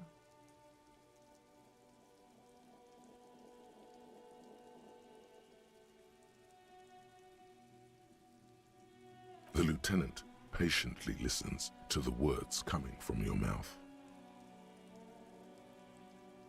Jumping canals at night? If I was Jacob Irv, I wouldn't drive in Martinez. The roads are awful. In conclusion, it's a colorful theory, but I don't believe Jacob Irv did this. Should we go?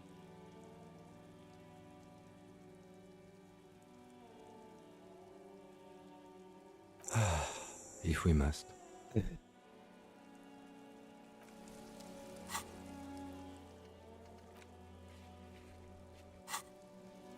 well, it's definitely someone with...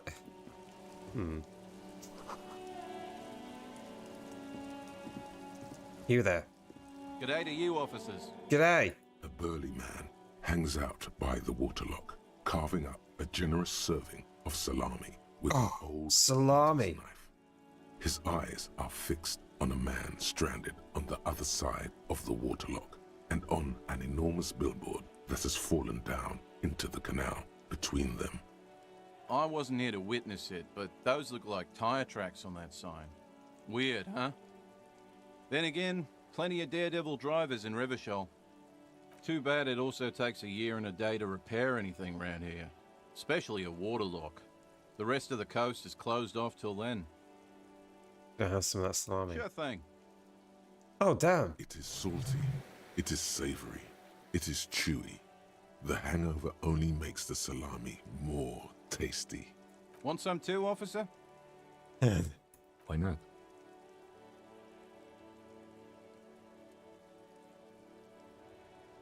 Well, there's the fishing Wow, he's so village, nice. an abandoned fish market, a bizarro church.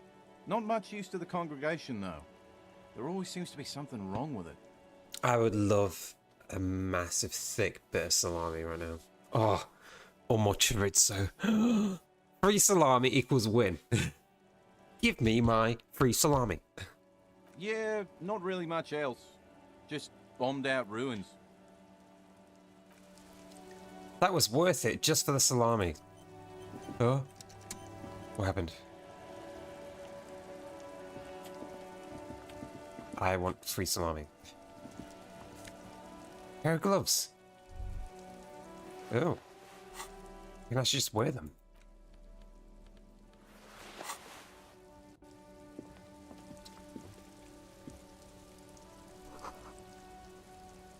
Free cash. Right.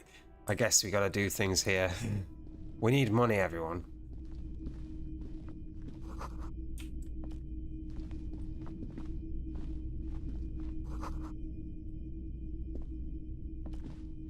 See, we can send a bunch of clothes to him and stuff.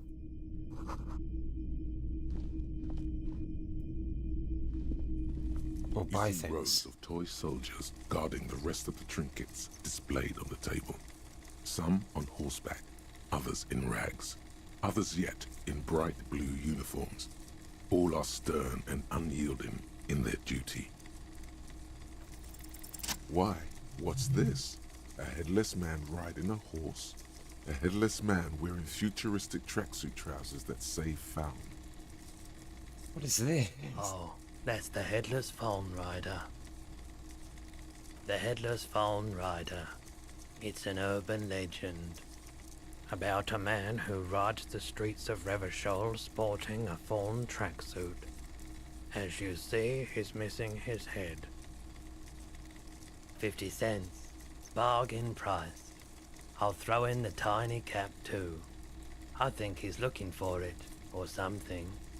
That part of the story has many interpretations.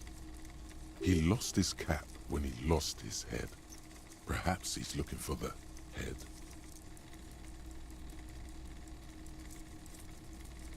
What does this do for me? What does it do for me?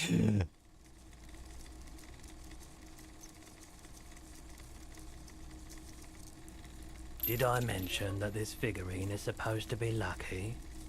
Always carry it with you. This set of soldiers isn't meant to look impressive. A few have rifles, but most of them carry... You could have seized the rest of Salami's evidence. Even shovels and tall sticks. You're probably talking about the revolutionaries, yes? Yes, they are soldiers. Revolutionary soldiers.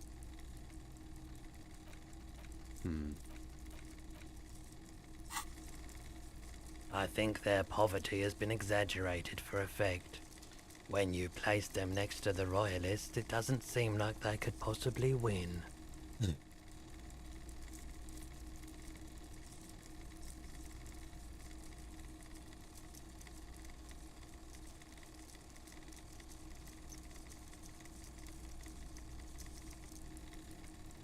Okay, I don't like either set too much, to be honest. They're not all blue. These figurines also wear gold coats and caps, complemented by orange trousers. They are variously posed, wielding swords and rifles with bayonets. This is what the loyalists looked like, yes, at first. Then they wised up and got camouflage. Got camouflage. Which ones? Ah, those. Yes, they are. I find the paint job a bit gaudy, but children like the bright colours indiscriminately. Big men on big horses, clad in lamella armor and carrying flintlocks, the kind that would mow down a line of enemy soldiers in the blink of an eye. I used to be very serious about my Franco-Nigerian knights.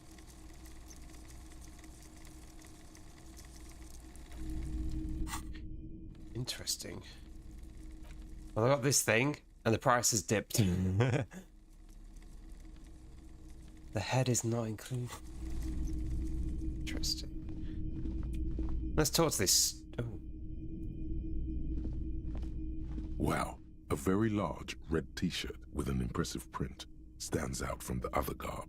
Oh yeah, the print depicts a muscled man striding toward you, a giant sword in each hand, encircled by burning embers. Behind him is a cluster of cabins engulfed in flames. Beneath him are the words, Hjelmdal burning. Hell yeah, man. I don't usually carry printed tees, but this one was just pure exemplar.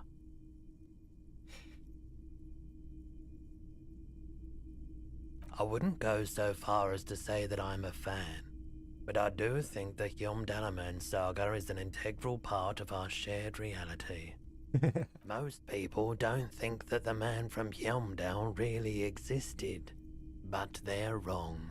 What do you think? I mean, even if the man from Hjelmdal didn't exist before the adventure novels, the stories have made it so that he has.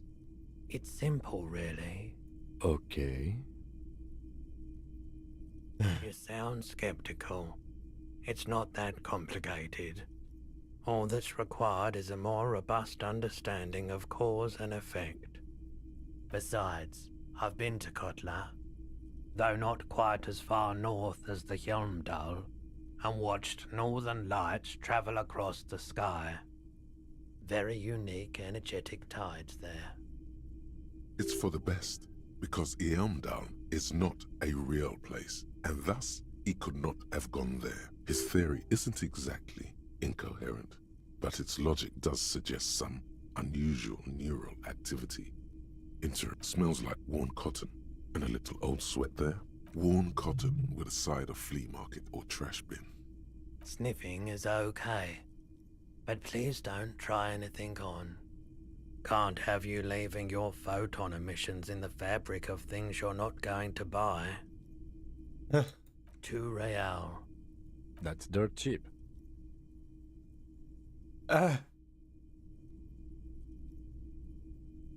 But why? So I broke cut without scent on it. I sympathize, I do. But this is a for-profit enterprise. -2 on authority. Ugh. Anyway. It's not often that I see officers from the RCM in my pawn shop. What can I do for you?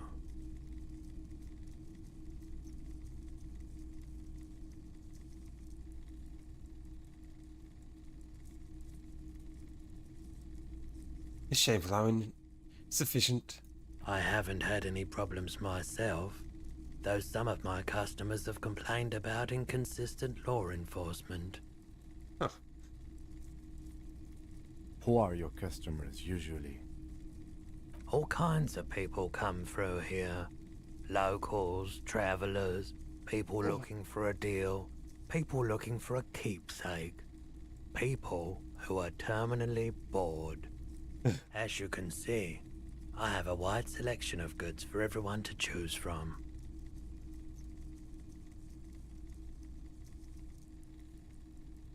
More tasteful. It keeps me entertained. Entertained? He might be high. If he is, on what? Challenging. Feeling warm and enthralled by the movement of light, while the mind continues to race forward. Lucky bastard. A drug developed by the military to treat and prevent radiation sickness. It has psychedelic side effects, and it makes your eyes turn yellow.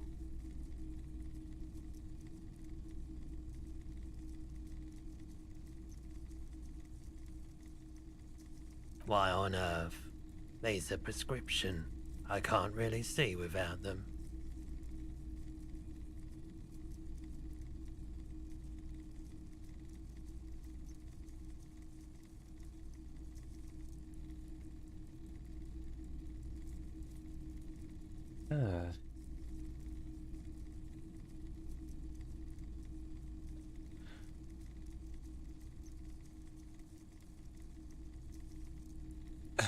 I'm just gonna... Rolodon is just something you know, since the People's Power disaster.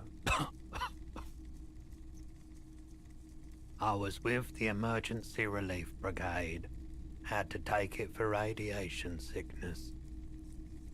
He's taking it for mental and emotional, not physical pain these days.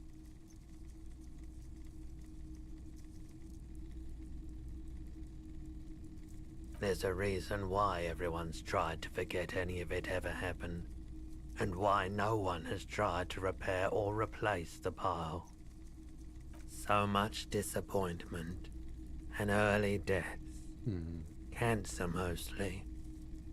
And we knew all that was coming even as we were cleaning up as best we could. No one's. Everyone's. A bunch of poor people built themselves a primitive nuclear reactor, hoping for the best. What do you think is going to happen? A bad idea.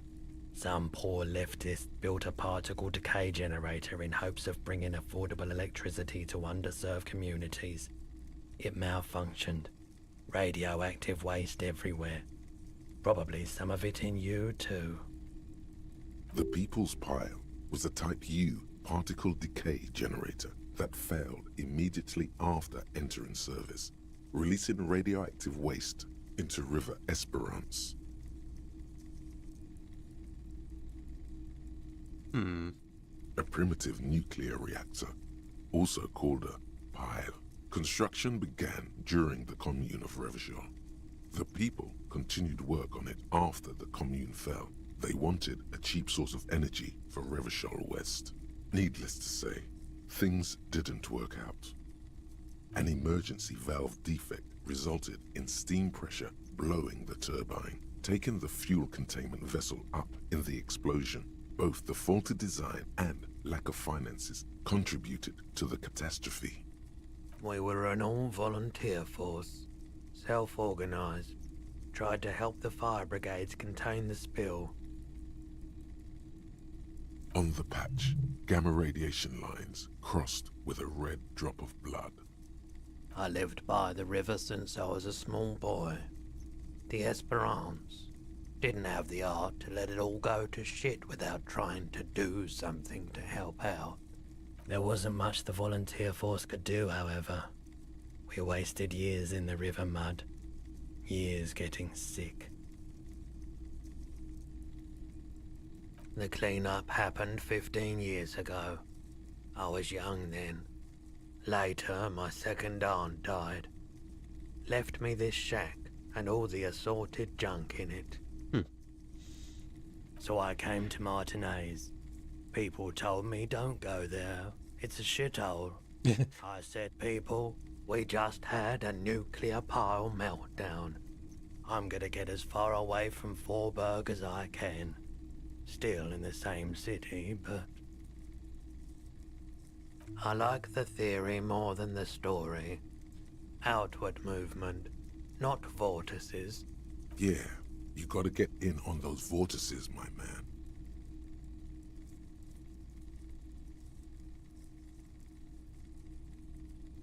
Let me have a look. Anything else you're thinking of selling? I could sell this pen.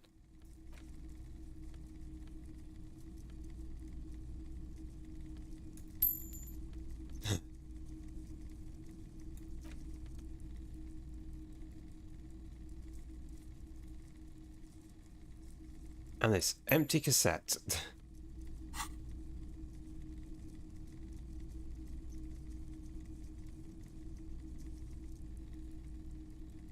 Another time, perhaps. Traffic? I'm sorry, officer, but I don't drive. Now that I think about it, I do remember hearing a thunderous noise the other night. Some kind of powerful electric vortex hitting the shop, and then moving on. That sure narrows down our list of suspects. Yeah, it was pretty wild. I didn't really know what to make of it, but I know it meant something. Someone else came here earlier today asking the same question. I promptly sold her the gun you pawned a couple days back. Ah. This is a pawn shop, and it did feel as if you've met before.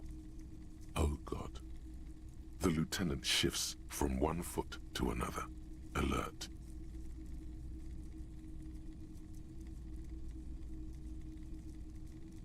She didn't seem like a policeman, although she kept referring to herself as a pig, which was odd. I found her interest in the gun a bit obsessive, but I was just happy to get rid of it, and of her. Truth be told, she was terrifying. Right, so let me get this right. You sold your sidearm, issued by the citizens' militia, and now a civilian is running around the streets of Martinez with it?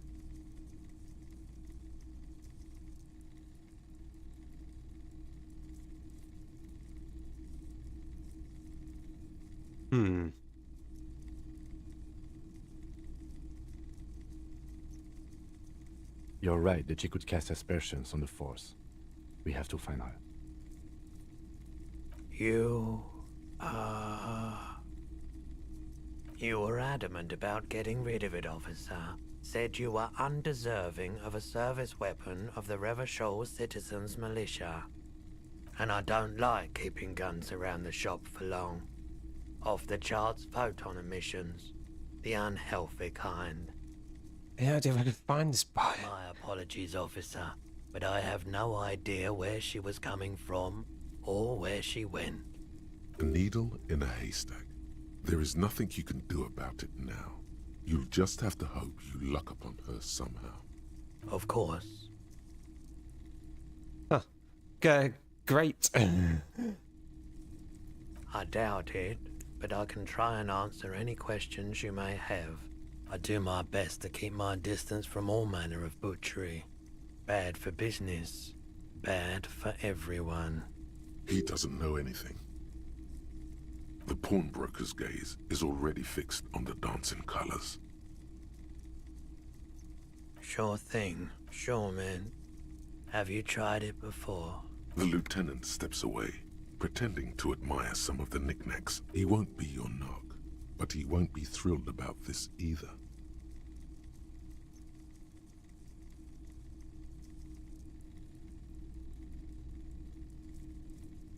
Here you go, man. Yes, darling. That's the coalition government ordained Parolidon. Straight into your gut. Hmm.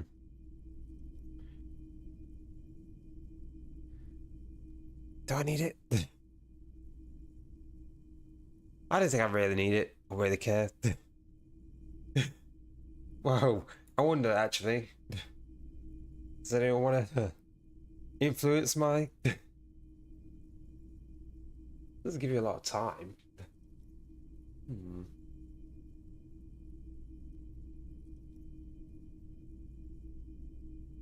No, apparently nothing. Guess not.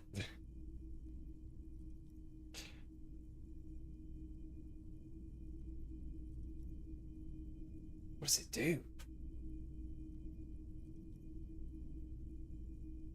I respect your decision, officer. What else can I help you with? It's okay. I don't need that. Let's get out of this place.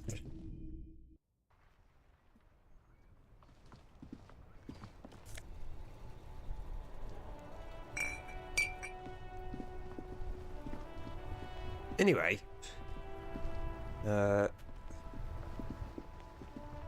getting somewhere. The worn and beaten wooden planks of the bench do not look overly comforting. We can sit on benches after we've solved the murder. Let's go. You can revisit the bench if you ever need to pass the time when Lieutenant Kitsuragi is gone. Huh. Okay. Pass the time. Anyway, let's go. Let's actually go in here and take a look. Oh, there's a big roof.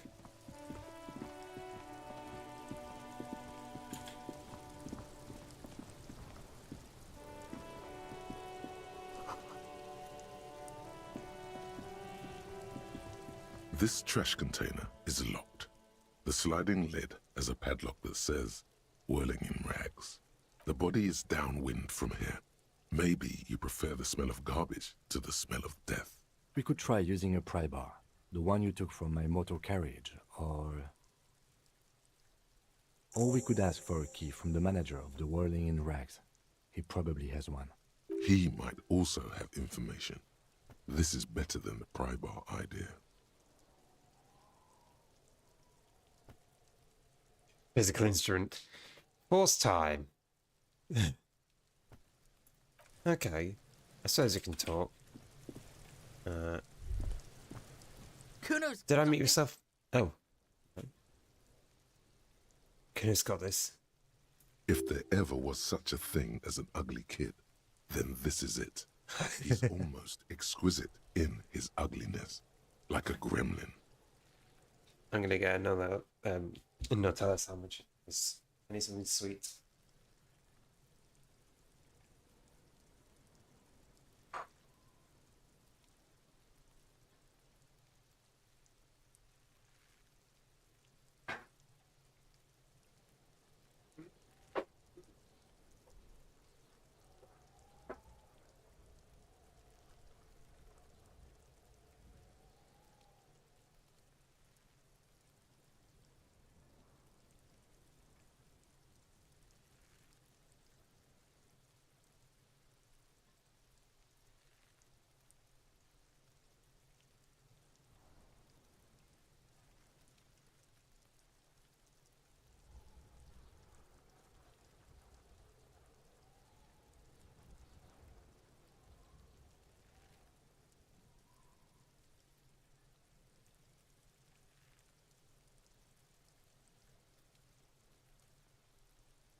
There we go. It's Kuno. Let's go. Who's Kuno? He's the one that vandalized the thing. Oh yeah, Nappa Gumpy Kuno! Who's that? Oh.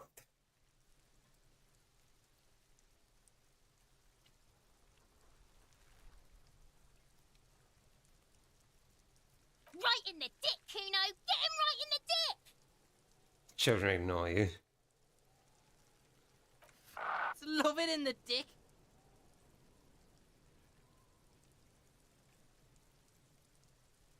What? Chrono? Is there a reason why?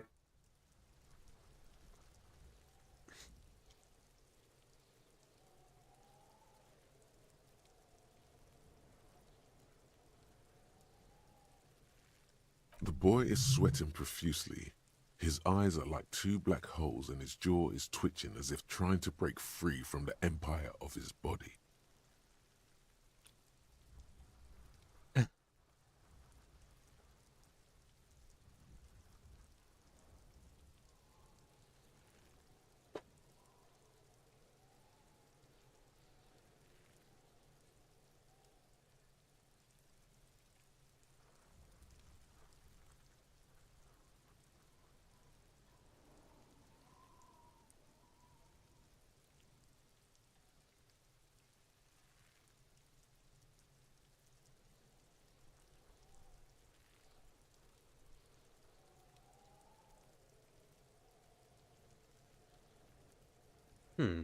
Hold on, what does that mean? The kid is obviously high. He's high? Stop getting high at my crime scene. Stop using slurs at my crime scene. Can't talk, pig. Shit's coming up strong. Throwing rocks. Shit coming up strong. That sounds good. Joyous. You should hang out with this kid and see what that juicy shit is all about. Yeah, Kuno! Ride the lightning, Kuno! Kuno's riding at sea. The rake, Kuno! You should throw the rake at him, Kuno! The fuck does Kuno know what a rake is? Kuno's not a gardener.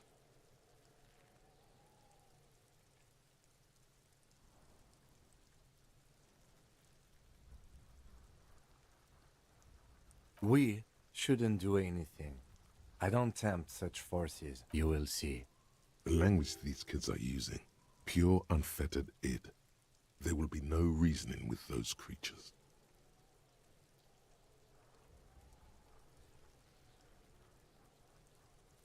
The fuck are you talking about? He's calling us Kuno! He says we're fucking each other! What?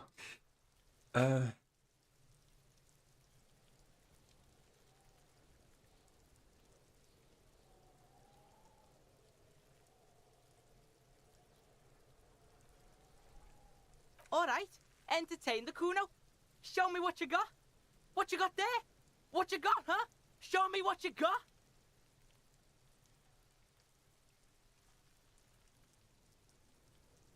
Shitload, pig. What's your question? Don't tell the pig shit, Kuno!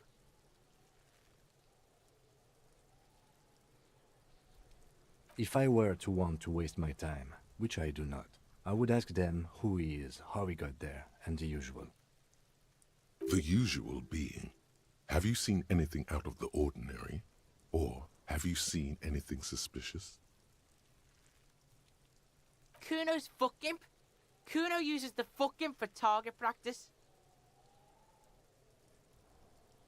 Okay. He's trying to hide the fact that he doesn't know. Kuno knows all kinds of shit. Kuno's not a snitch, that's all. Trying to make the Kuno sing into the popo phone. Probably climbed. Kuno was busy down the road when that shit went down. You heard Kuno. Kuno wasn't even in Martinez. Kuno wasn't in Revachol. Kuno wasn't regional. I don't know. Some fucking...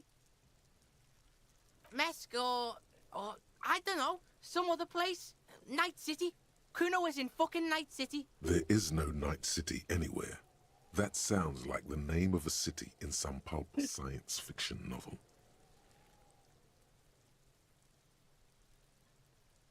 Why you gotta be riding Kuno's ass? You haven't been where Kuno's been. You haven't been in Kuno's head. You wanna know where Kuno was?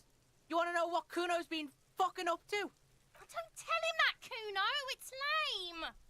It's not fucking lame. Kuno's building Kuno's City.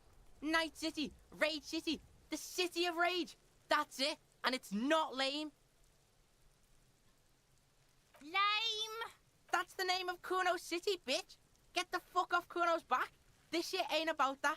It's impossible to deduce what it is about, at least for the moment. If it's just a couple of pigs sniffing around in the dirt, that seems pretty fucking suspicious to Kuno. Hate this kid. Where's my gun? Yeah, you tell the faggoty, Kuno. What? Looks like you're a faggoty now, whatever that means. The suspicious question doesn't really work in antagonistic situations. Kuno, what's that face for? You're testing Kuno's patience here. I've said that before. Whoa! Language!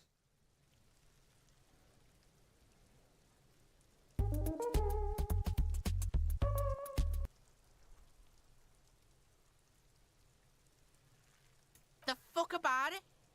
You're testing. Get lost. Stop calling me that. Right, pig.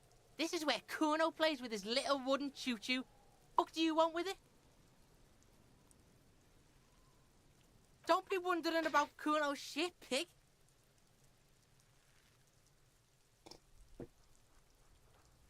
Yes, absolutely, absolutely. Why the fuck are you telling this shit to Kuno? Yeah, whatever. Kuno doesn't give a shit. Kuno's Kuno, pig? It's always Kuno, never I. Clearly the kid's using the third-person perspective as a shield. Kuno doesn't do that smart shit. Don't throw that bullshit at Kuno.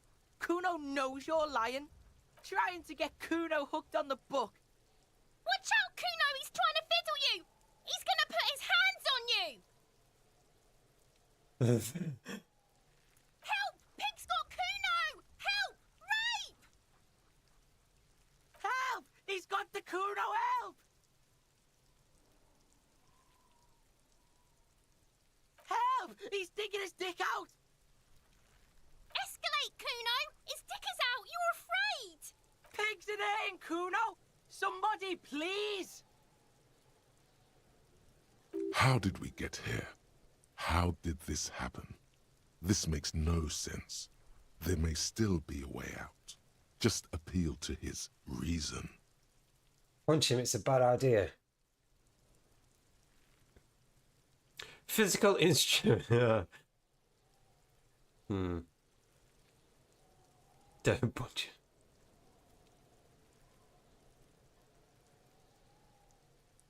Help! Misters, help! Rolling super hard. He's flashing Kuno! He's showing his genitals! If you don't help Kuno now, it'll be too late!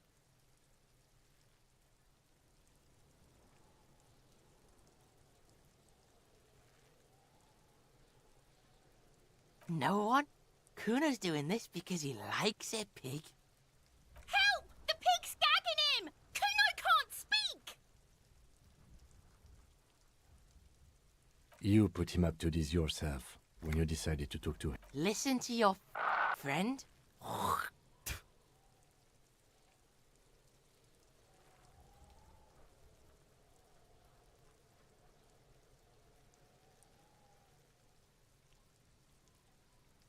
Who is God?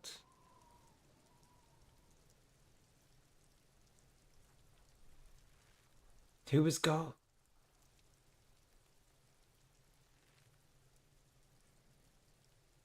It won't be Kim.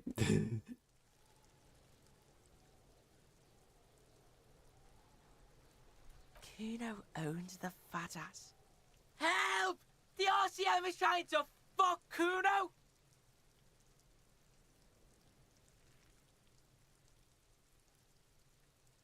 No! Get off, Kuno! The nearly psychopathic way they could slip in and out of the act implies you're not the first victim. Fucking logical! Help! The logical pig is fiddling Kuno! Shit. Am I gonna punch him? Oh! You didn't shut him down. Your fat fist didn't meet its target. Instead, it pulled you down with it. Kuno can't believe this shit! Can no one stop the Kuno? Pig, Kuno thought you had this. What happened? Kuno can't do anything now. Fuck your shoulder, fuck your knee, fuck your fat body up!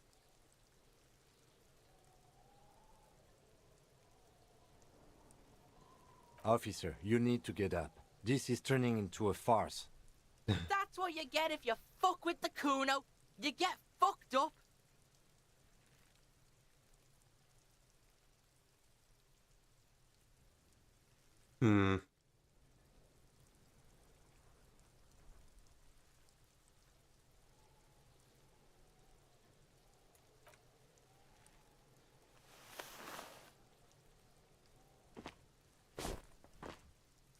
I should have swung this bag around and Kuno's hit him in just the gonna head. beat the shit out of you again.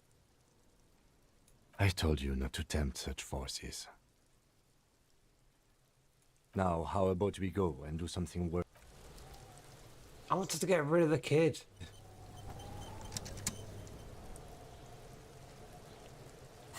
Like, I thought we'd be able to clear him out instead of keeping him there. What about this one? Who's that one? Kuno, the pig's getting pretty close to me. Come to snuff my shit out, I think. Looks like it's time for me to go, Kuno. Pig's come to take me in. I'm going away for a long, long time, Kuno. Going away for life. What's going on there? Fuck are you trying to pull, pig?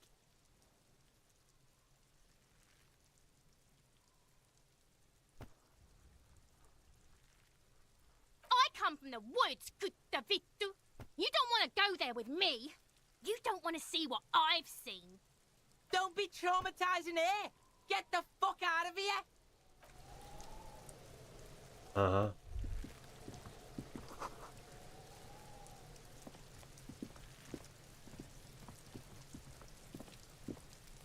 There are several footprints in the mud, left by work boots. Anywhere from 6 to 12 pairs have walked here. Maybe more than 12. No, 8 pairs of boots have shuffled back and forth in the mud. 1. Standard work boot, steel reinforced toes, number 46. 2. Standard work boot, steel reinforced toes, number 44. 3. Hobnailed work boot, steel reinforced toes, number 44. Standard work boot, number 45 or 46? You don't know. It's a miracle you can tell the prints apart as it is. 5. Another standard work boot, steel reinforced toes, number 44. 6. An aberration, light as air, even pace, same make of boot, but number 41. Impossible to tell. Could also have been an adolescent. The gait is undeveloped. You're not bad. It's as if the whole world darkens. Everything else has a thin film of unimportance on it, and the tracks burn in the middle of it, in a strange, beautiful way. 7. The glowing outline of a standard work boot, number 46. But the imprints are twice as deep as the others. The weight exceeds 200 kilograms. 8. And yet another standard work boot. Number 44. There's an aberration in the pattern of the sole, however. The right sole is smoother, more worn. Okay. A really big guy. Possibly a woman. Someone that walks with a limp or a walking stick. One side is heavier than the other. How many?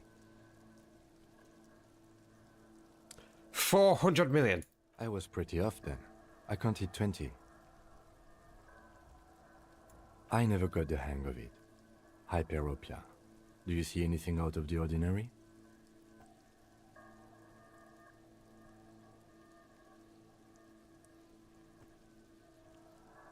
$200? Could it be the combined weight of two people, one carrying the other who's tied up? Let's say a heavily built worker carrying a similarly built, soon-to-be-dead man. He might be right. 200 kilograms of living weight is unlikely.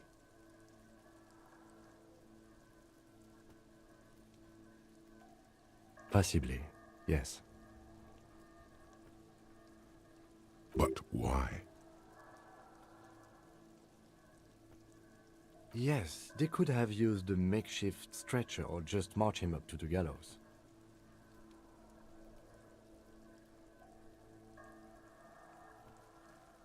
Even easier to carry on a stretcher, or between two men. Anyway, it's for future consideration. What else can you see? A woman? Or a kid? No kid. Light step. Undeveloped gait. Okay. How do you know? He knows it's hard to discern sex from a person's gait.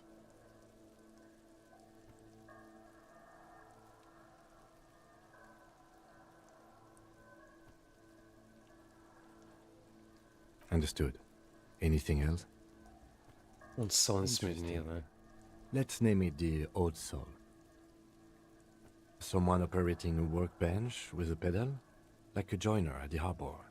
Or maybe a drummer?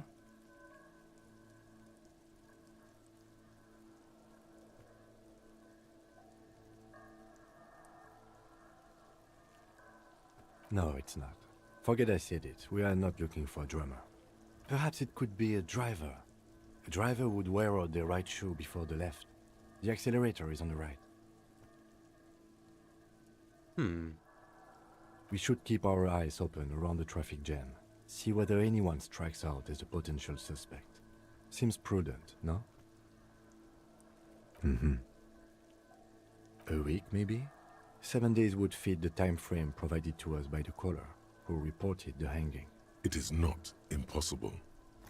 I pulled last week's forecast for coastal Havashol. 7 days below freezing. The day before, the day of his hanging, was the last warm day. Correct again. Sub-zero temperatures would preserve the tracks in a good state. The commotion here could have taken place a week ago. What do I think? A mob of people brought something heavy to the tree. One of them was carrying the victim. They shuffled around, especially under the tree.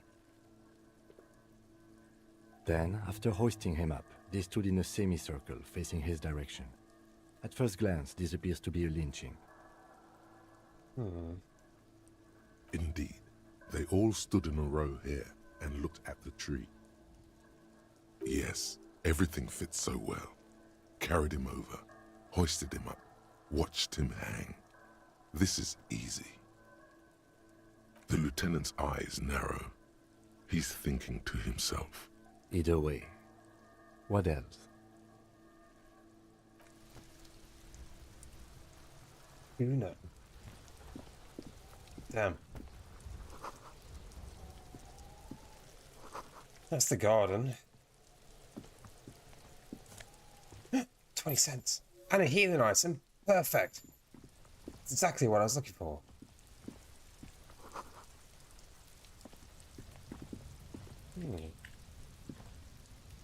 I'll get it from this side. An inconspicuous pile of the roofing material, Eternite.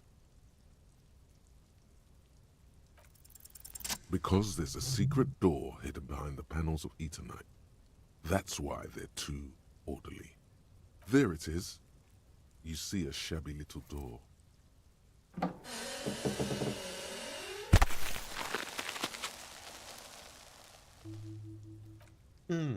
What is this then? A tool shed? Let's investigate.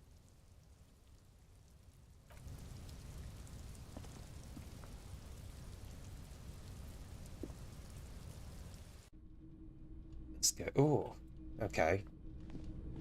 Is this Kuno's place? I bet it is.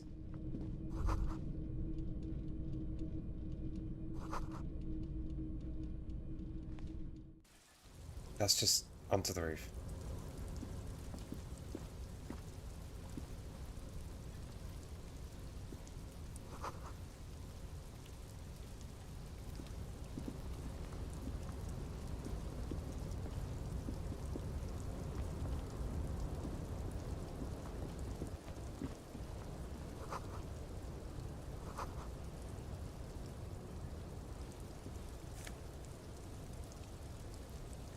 Postcard.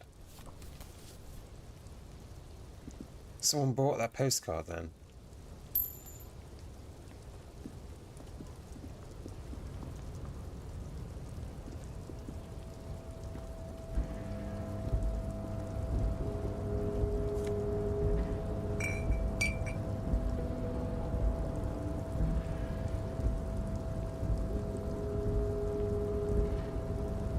Looks like someone left his tarpaulin cloak hanging on the railing here.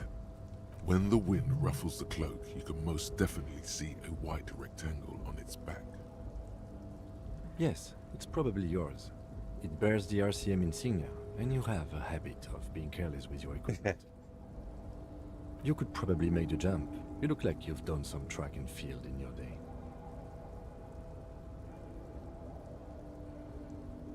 The cloak? I do think it's yours, yes.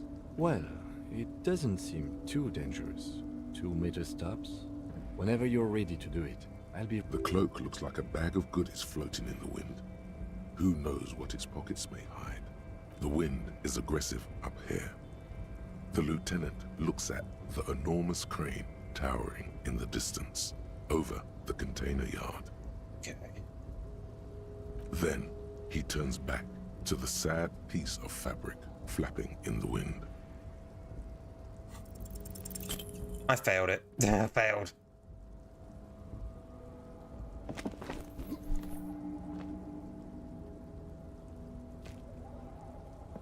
Nope, no.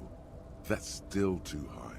What were you thinking? You're not a... You could have died there. Shit, shit, shit, shit. I'm failing you. This wasn't part of our deal. Hey! What happened? I understand. We can always come back when you are feeling better. It's just a cloak after all. Shit. What are we doing? We're awfully close to breaking into the industrial harbor. They are bound to have information for us. I thought that was our intention. Or it could be that we are just exploring.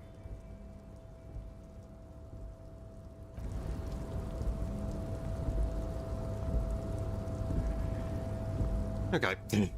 Shit. Well, it looks like we can get it from the other side. So we'll do it from the other side.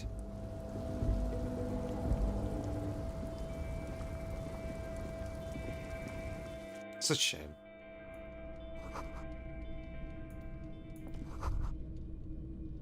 Be still, my beating heart.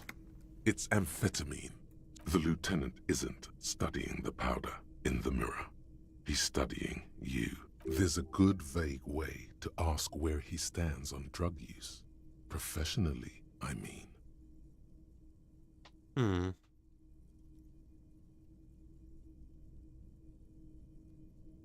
Perhaps not. This is below our pay grade, detective. However, that there was an interesting find. An alternative path into the harbor that the kid uses. Well done.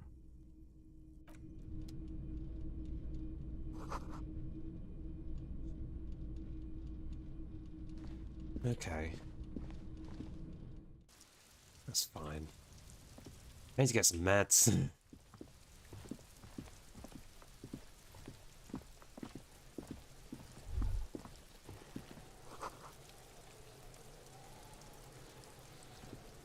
The corpse looks at you with bulging white eyes.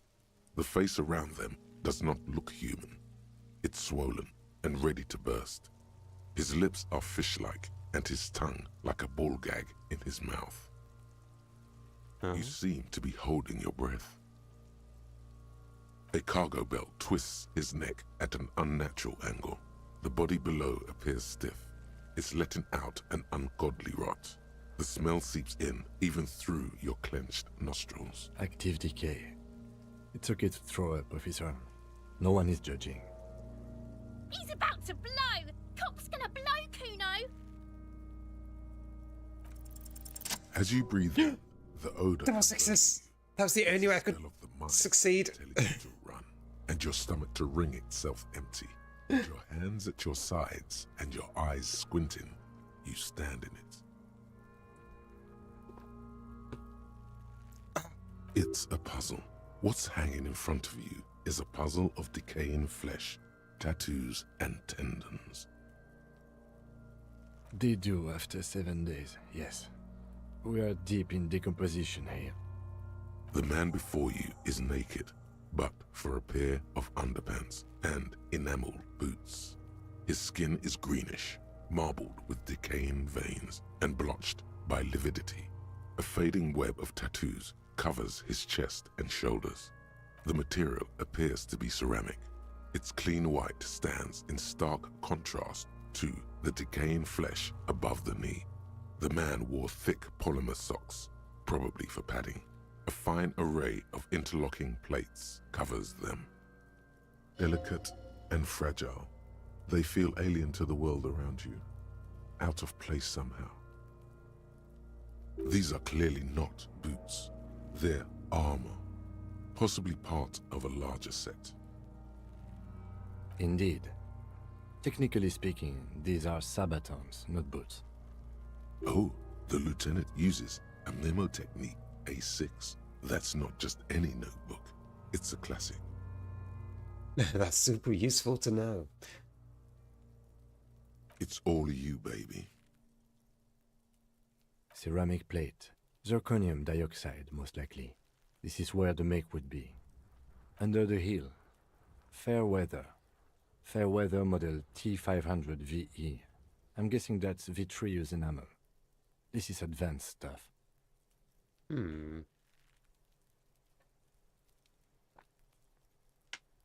It is. It's expensive. Okay. We've requested similar material for our tactical units for years now. The constabularies deemed it too costly. In that time, we've lost 6 men to semi-automatics. For a full set, about 4 years of wages. For the northwest region of Revachol, an officer's average yearly income is 5,500 real, unadjusted for rank. Not too much, yes.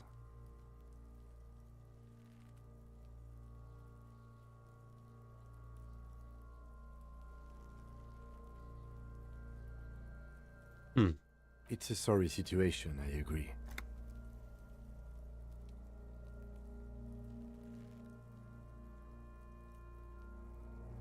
Piece by piece. He's been out here for 7 days. It would be odd if they didn't.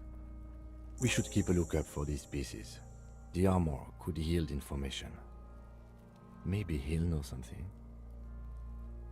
If you wear those pieces, it will help me protect your mortal coil. Yes, bullets will fly. They always do. And the coil is fleshy and mush and permeable. Cast it in ceramic shell. Resist death. The sabatons dangle off the man's decaying form. That's for us to find out. Mr. Gart implied he was security personnel for the harbor company. This confirms my own assumptions. I agree. This equipment is way beyond what a guard can afford. A small bell-like sound fills the air. like tapping on the side of a porcelain cup. It's anything but. This material is a kinetic redistributor. It spreads kinetic energy horizontally, from plate to plate, dissipating it entirely. See? Faint, organic lines cover the plates where they separate into smaller ones. These plates then divide into smaller plates until there are hundreds of them, or like whirls of floorboards. The design looks organic, influenced by highly resistant wood materials, like lignum vitae and ebony perhaps. If trees were made of porcelain, this is what their cross-sections would look like. The smooth, glossy surface fractures into ever more intricate interconnections, peaking on the right sabaton, where you notice. The whirls are in the shape of a letter and number combination, E50, 100, 1000. Good. Can you read it to me? X5415 6745 678222. Let's lie. Let's lie? Why would I do that? We have a make and a number. That's something. We can use the radio in my kinema when we're done. Either station can chase it for us. Why would I lie about that? Why would I lie about that? The stench fills your nostrils. As you push downward, an ominous creaking sound comes from above. Stop! Pig's gonna pull his head off. Brutal!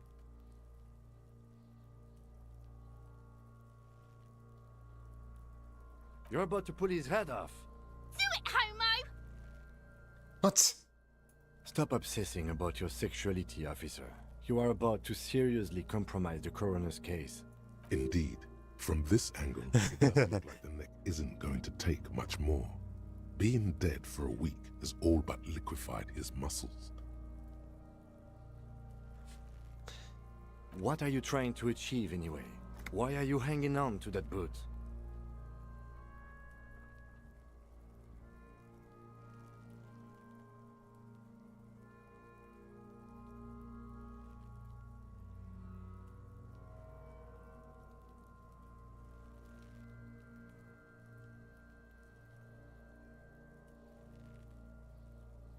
These boots will go well with my bell bottom.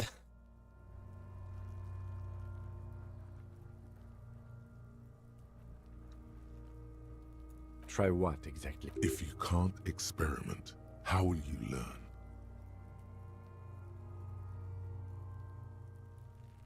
I see what you mean. But even so... What was that for? Did I get a breakthrough? I did get a breakthrough.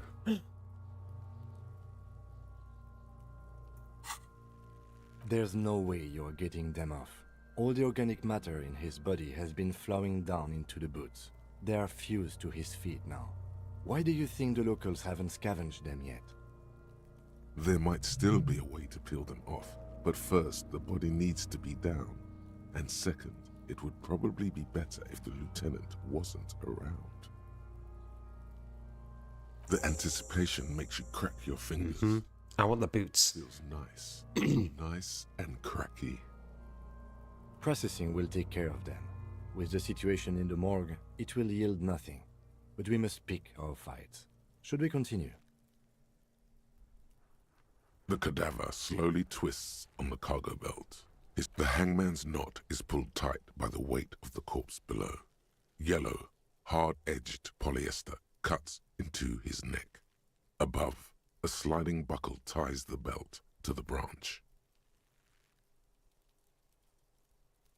This is a steel-reinforced cargo lashing belt, big brother of the regular cargo belt. It's used for tying cargo under six-rotor airships.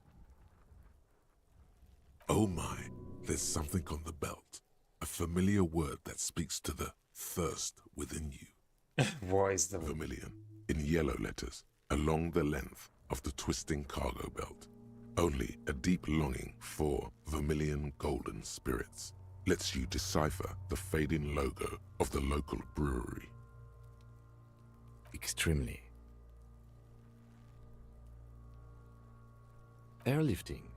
I thought it was used on lorries for strapping cargo to them.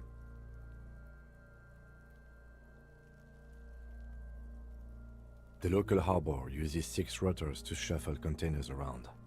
I get the sense they use whatever was on hand without paying much attention to not incriminating themselves.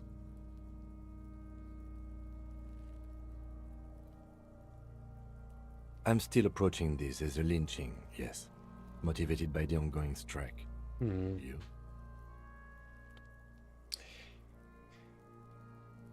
Yes, it often is. This bell worries me.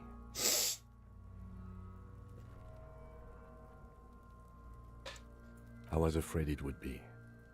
Thin steel wiring, parallel strands. This makes getting him down more problematic than I had assumed. A noose is one of those things that's easier to use one way around. That ladder can't carry a grown man. I didn't see any splintering either, did you? I think they lassoed the branch, then pulled on the belt to close the buckle. Could be. The shape of the branch supports the theory. The cadaver hangs from the cargo belt, limbs limp and torso covered in an intricate web of blue lines stretches across the torso, from the right shoulder to the solar plexus. Each time they intersect, a small white star is formed in their crossing. A map of the stars. I do see some similarity to astronomical charts. Great Century Messinian, maybe. But this seems more particular. Customized somehow. As if someone left out most of the night sky, filtering it through personal choice. The principle of this filter remains unknown to you. The thought dissipates, and you feel as though you were only half right. So am I. He wears a wide leather belt around his waist and a gun holster under his arm. He takes a thin piece of milled aluminium from his coat pocket and pulls it open. Sounds like a sword being unsheathed. A small lens appears. Some sort of camera. Shit, Kuno! What the fuck is that? An instant color camera.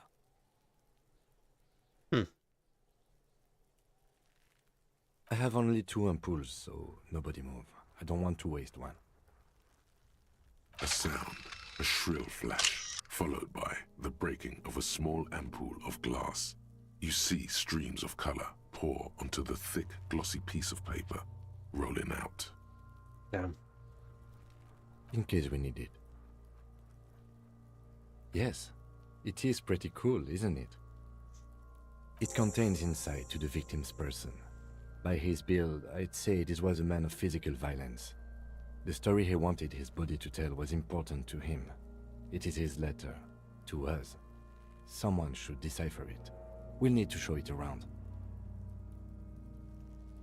Sure, just don't lose it. The glassy-eyed corpse looks by, his mouth mute and his skin as colorful as the chemical rainbow on the photo paper. You've acquired an interactable item.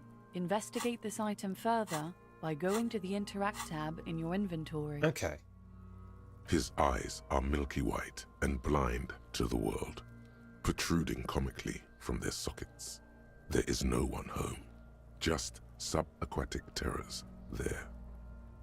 Dark brown hair grows on his head. His face is ready to explode from the organic processes inside. You are dead, man. Has passed. What remains is an unrecognizable mess. I'm gone. Damn. Into the wild pale yonder. In the past, way out in the west. I'm a joke. Look at me. A killer. A motherfucker. And a killer. Go ahead, Cobo. What do you mean? It's the power of your imagination. Go ahead. Ask me more questions. You fucking love questions. Why do I love questions? Because you're a copperoonie. Look at all of them go. Do you want more questions? Here you go, you loony. Fuck no. You're no Rooney.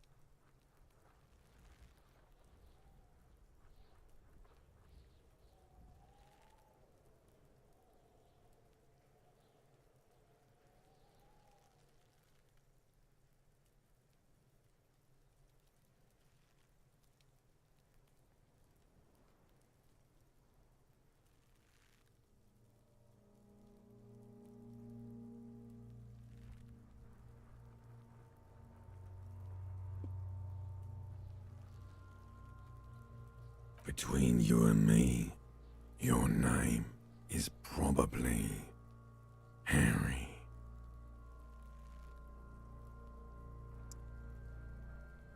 Really be Harry?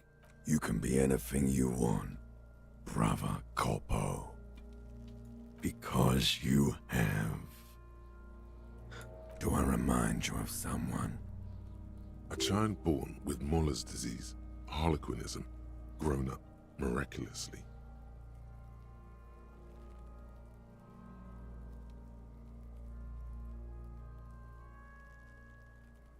You sure I got out of that one, Coppellini. Come back later, Corpo. Amuse yourself with my frank manners and my memento mori features. If possible, also, see me in your dreams. As you narrow your eyes, the monster before you blurs into a violent mess of green and pink. This is a trick. You've done it before. Pink is where the blood settled in the first hours post-mortem. You can use it to see if the corpse has been tampered with. Does his position at the time of death match the discoloration? Only the lower extremities are pink with a dash of blue. His fatted hands, thighs, and his neck, just above the noose. The rest of the corpse appears dark green in the cold spring air. I see it. His neck too. The lividity goes right up his chin. We have good, well-pronounced discoloration here. The monster comes back into focus, an explosion of color, coursing with dark marbled veins. His stomach appears pregnant with something. Black liquid streams down his thigh and onto his boot. So, what do you think? I think he's dead. I think he was up right after death.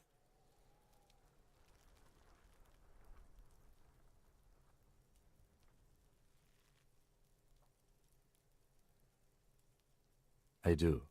Most of them are post-mortem. Maybe even all of them. The delinquents have made our jobs harder with their little sport. Throw in the rocks. Stop talking in riddles, coin slot. Damn. He means you fucked him up good, Kuno. Fucked him up brutal-like. Agreed. Especially on the neck. The belt acted like a tourniquet, keeping the blood in his head. The hypostasis supports a hanging. Could it be he was moved after death? There's always a chance. We should check for ligament marks on his neck to see if they're in tune with the belt. We'll have to get him down first. I agree. His personality is no longer a part of the world. Totally dead.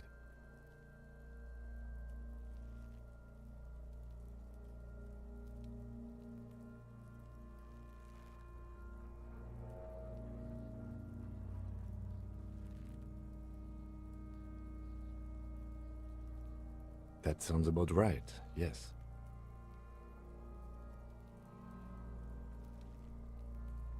The pool of blood and feces has eaten into the frozen mud below the man's feet.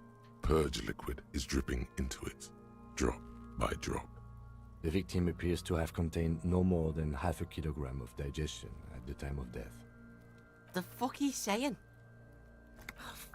Talking about shit.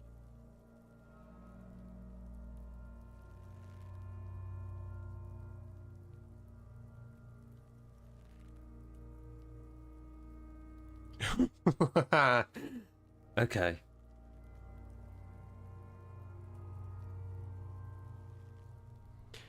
I've got lucky. Wait. Maybe he went to the toilet sometime before death. God damn right.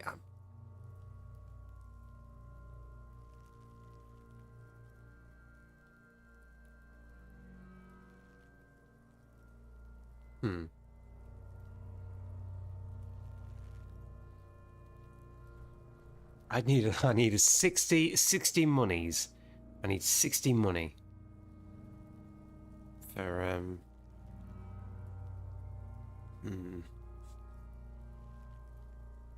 I have no more morale healing things.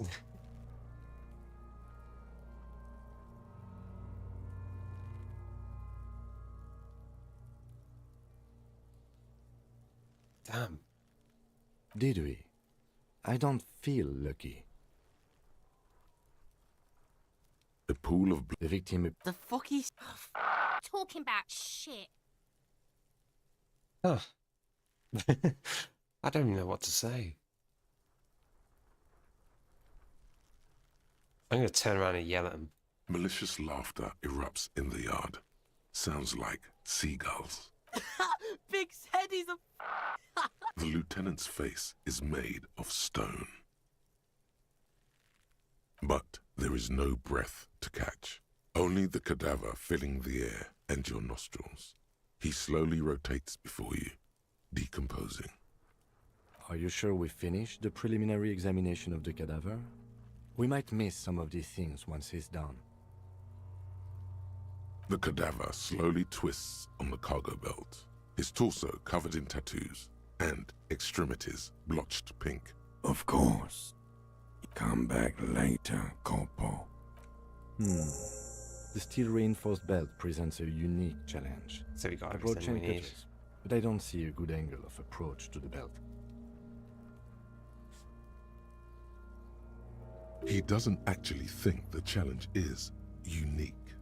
He thinks it's frustrating, annoying, and harder than he thought. The cadaver is a good 1.2 meters up. Neither one of us can reach the belt without assistance. And even if we do, there's the question of cutting the airship strength material.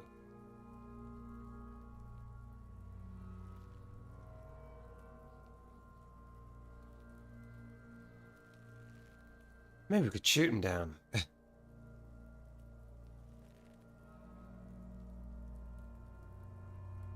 Yeah! Bang bang time, pig! Shoot his head off! How? Where the buckle ties the rope to the branch, that's a good spot to aim. Where? Ah, yes, I see. If the shot hits that, there might be a chance to release the belt. Yeah, now we're talking. Entertain the Kuno with some shit. I hate this kid. They'll miss! The pigs will miss Kuno!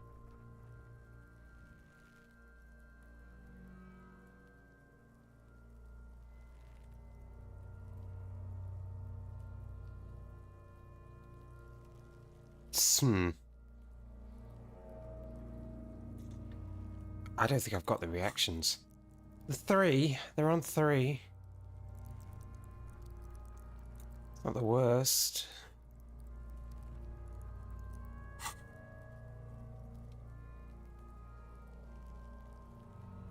You love Kuno.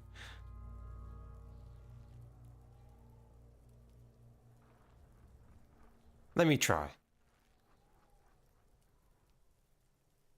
Or say enough and let him choose. Silence. With his elbow sharp, and produces a lightweight firearm.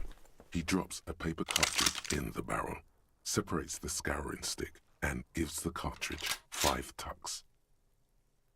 That's a Kiel A9090 Armistice, mass-produced muzzleloader, ascetic, frugal, one of the most common firearms in the world. He then steps back and assumes the fellow's desk position, taking aim. The corner of his eye twitches. His finger is on the trigger. He's gonna fucking The kid's voice is drowned in a shrill blast that echoes off the walls of the surrounding tenements. A cloud of smoke slowly parts in the air as the lieutenant steps back and says to himself, God damn it. Fucking idiot! Mookaba asshole! Kuno could have hit it easy, but then Kuno's not fucking handicapped, is he?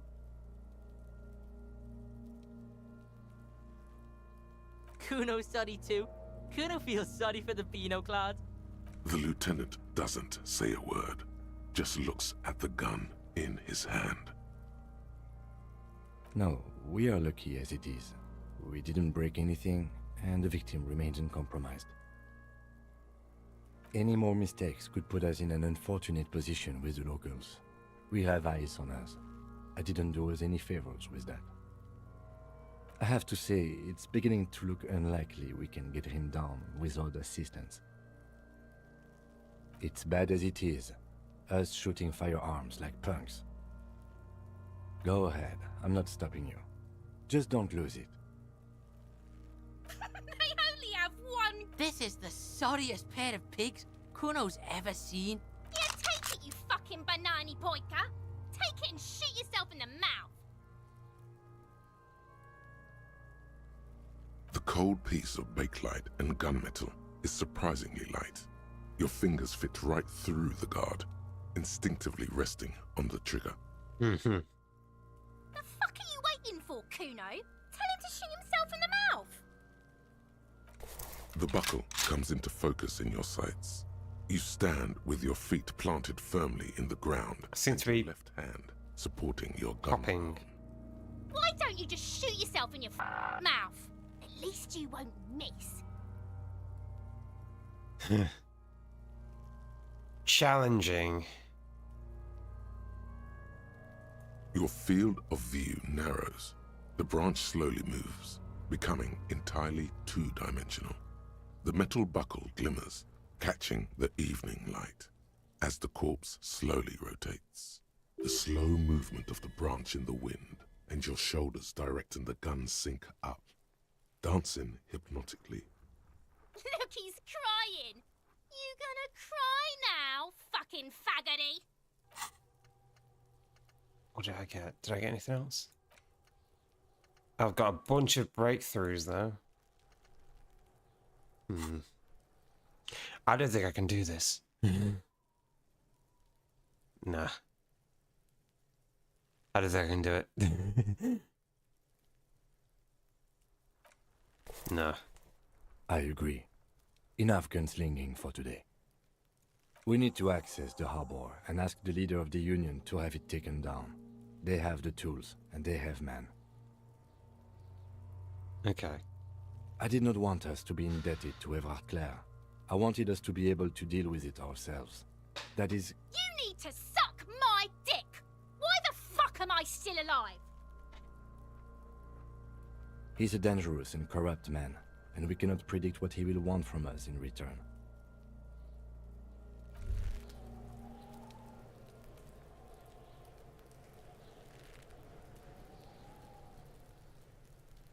Oh, breakthrough. The 15th Indo tribe. Because there was. The 15th Indo tribe was comprised of 8 kids from Forberg and North Jamrock, running from wild dogs in the valley, hiding scents under rocks, and stealing clothes off clotheslines, and sometimes even the copper wiring of phone lines. You may have been one of them. This must be a childhood memory. The 15th Indo tribe was your Indo tribe, set to rule in Cylinder. The rest of the kids are dead now. 10 cents for every green orb clicked. Only you remain. inexplicable feminist agenda. Yeah. Yeah. There is something you need to see, sir. We found the remnants of an ancient artifact lodged in your hypothalamus. It is a cylindrical object, piss-weathered and smelling of liquor. The paint is peeling off, but you can clearly make out the letters Revolutionary Feminist Agenda on the hull. It appears that some time ago, before you became a joke, you were an actual feminist. Somehow, you've come to that conclusion. Perhaps you can work your way back. Hey, what's that noise down there?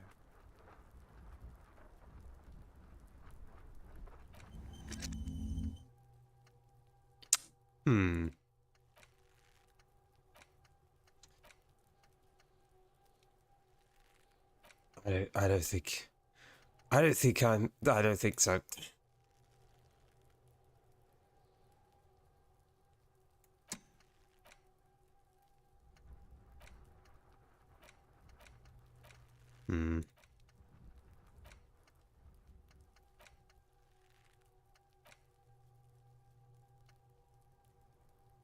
God, I need to know whether I should keep that or get rid of it.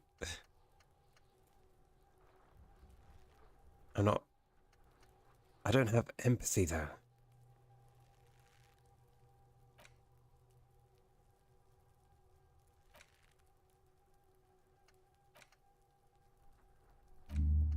Nope. I'd rather have that one.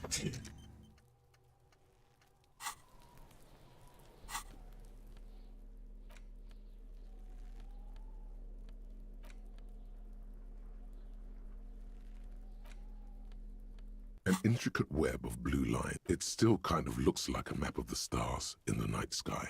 Gone. For you to discover. You've gotten as far as you will without assistance. Someone who knows about history could tell you. With the school teacher person.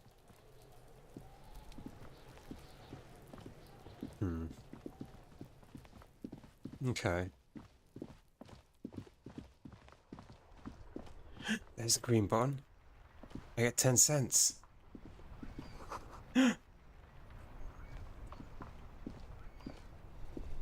Hello again, officer. How are things? Oh, okay. Thanks for keeping me in the know, sir. Excuse me? Oh, well, I didn't write it there. I'm just sitting here. I don't know anything about that either. As I said, I didn't write it. Pig is a widely used term for members of the police. It's not loving. No need to worry. We are not saying you did. Okay. Well. Okay. That's fine.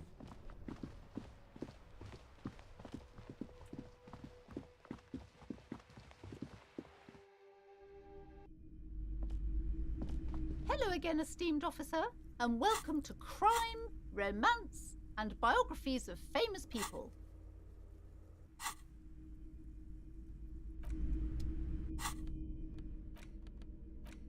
An intricate web. It still kind of looks like. Looks like I put it in my hand.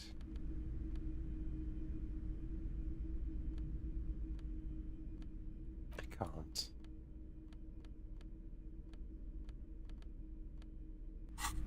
Okay. Any more free salami? Not yet. No, I've only just adopted communism. So I've got to learn about that over time. I did become like a raging feminist or something. But then I forgot it because it wasn't that useful. Yeah. Yeah, it wasn't that good, so I ruled it out. I said it could be something else, a revolutionary. I don't know if that's on here though. Is it on here? No.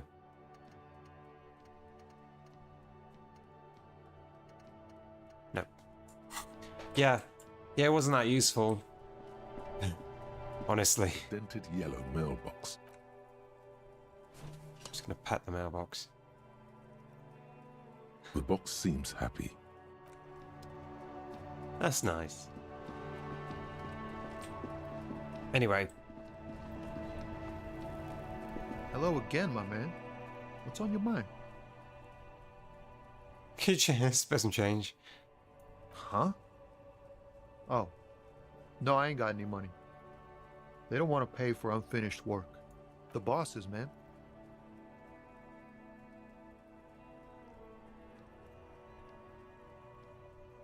That sounds like a good arrangement for them.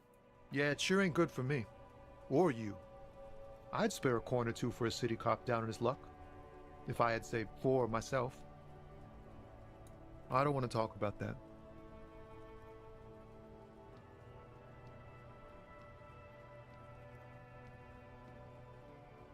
Man, I was hoping she'd catch a break.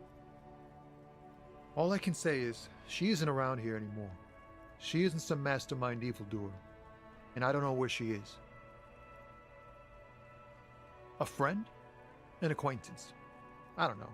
She was the only person in this damn jam I could talk to. She's someone I don't want to rat out to the law, okay? Thank God I don't know. People here call her the Lady Driver. She kept her name a secret. From me too. Now I see why. Again, not a lie as far as you can tell. A youngish woman. Gruff, but in a cool way. What color hair? Blue and violet. Dyed. It was violet when she got here. Blue before she went. Then she may have dyed it again. Damn, I don't want to... Please just let it go. Whatever she did, it can't be that bad. She's not a bad person. I know that much. We can't just let it go. It's part of a police investigation. That's how it always is with you, isn't it? All part of the investigation. The girl's troubled. If you hunt her down, she may not survive it. I can't have that on my conscience. It won't come to that. We won't pursue her on this. This is information only. I don't believe you. She's got the darkness in her. That young person's darkness when you think it's all over. And you're looking for a way out. She shared this with you? Yes. Which is why I don't want to snitch on her. I heard the rumors. I saw the other drivers looking at me strange when we talked. And she told me, too, that she's had a violent life. But I wasn't afraid of her. More like for her. Did this violent life include drug trafficking? Well, it looks like it did now. But we didn't talk about that. We talked about life, you know? She talked about her mind.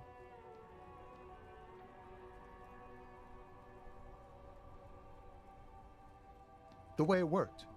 The trouble it was giving her. The pain it was causing her. Fuck, man. Go grill someone else with these questions, okay? There are plenty of drivers here who couldn't stand her, or were afraid of her. They'd be more than happy to rat her out. He's right. There are other options. The raceman, for one. The grey-haired woman. Maybe she knows something. Wait, this guy says they're friends. Then, acquaintances. And he's okay with others ratting her out. You just don't want your hands dirty. Fine. I don't want to be a butcher. And I don't want to be a knight either. I just want to be a person who can sleep at night. A little fame wouldn't hurt too.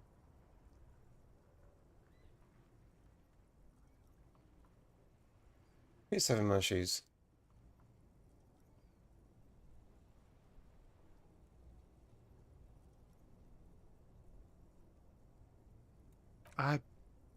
I thought you were a different kind of cop. Here. Her lorry's still here, down past the statue of Philippe. The cabin is green. You can get in there with these. When did she leave? Last Friday. Okay. I'm sorry I had to do this. I bet you are. She left them to me because she trusted me. So I can get it out of the way when the jam breaks loose. Otherwise... The other drivers would have to tow it or break in to get the machines moving. If they break in, they would find what's hidden inside. Something incriminating. Okay. Thank you for your cooperation, sir. I know it was hard, but you did the right thing. You don't really think so? I really do. If I didn't, I wouldn't be in the RCM. Take care, sir.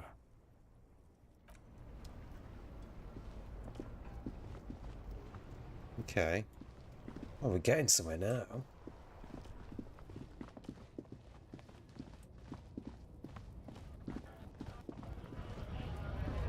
That guy's on the roof of the car now. Oh. A lorry stuck in the traffic jam. This big, heavy Grad-made machine is well kept for such an old machine. The windows are clear. They've been recently washed. You can see a lorryman's cabin with personal belongings, stickers, insignia. The driver has adorned his space with a substantial collection of peculiar paraphernalia. Proclamations about honor, strength, and purity are glued to various panels. I wonder whose this one is. A large metal pendant hangs from the rear view mirror. The pendant features a sun crowned with wavy rays. It is the seal of Royalist-era Revachol. The back end of the cabin has a small perch to sleep, large ashtrays. There are several suns and wheels sewn into the curtains. A book with ragged edges catches your notice. The front cover features a large, muscular man. The title reads, Man from Eamdal in the Lost City of the Pygmies. Racist nationalist paraphernalia. Not unusual in this part of town. This is our guy. Likely, yes. This guy's proud of who he is. Drapes it all over his machine. Okay.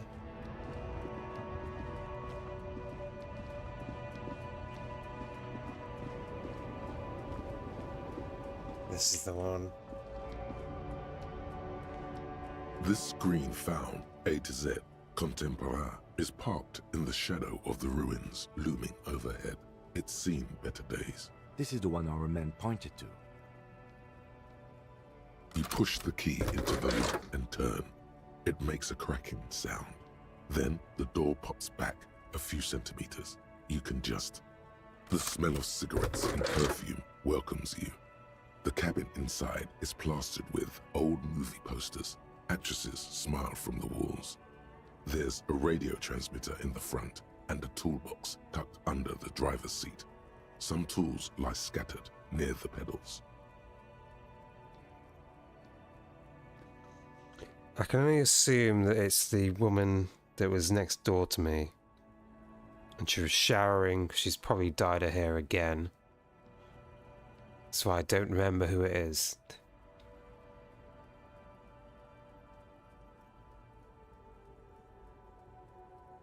These are movie posters featuring starlets from long-forgotten films from the 20s, the teens, even the 90s of the last century. One of them particularly catches your eye, a centerfold of an ingenue attached right above the back seat. There's definitely perfume in the air. It's spicy, with a hint of amberette, wafting through the bitter air of the cabin. The remnants of a sweet juniper-scented perfume, probably Grenade No. 5. The actress is draped in a sheathed dress, one of her shoulders bared. The faded remains of an autograph run across the poster. Wait, doesn't she resemble someone you know? But you can't put your finger on whom exactly. This is Tip Tijon, a starlet from the dawn of cinematography, less known for her talent than her tragic, untimely death. She wasted away in a drug den called the Door to the River, not far from here on Boogie Street, a mixture of cocaine and morphine. She was afraid of the world, and the camera, too. The actresses and the rear actor all smile you a warm goodbye. A raid looks like the frequency dial is absent. It requires a key to work, but the key has been removed, likely by the missing lady driver. Strange. There are so many radio stations saved here. Must be over 100 at least.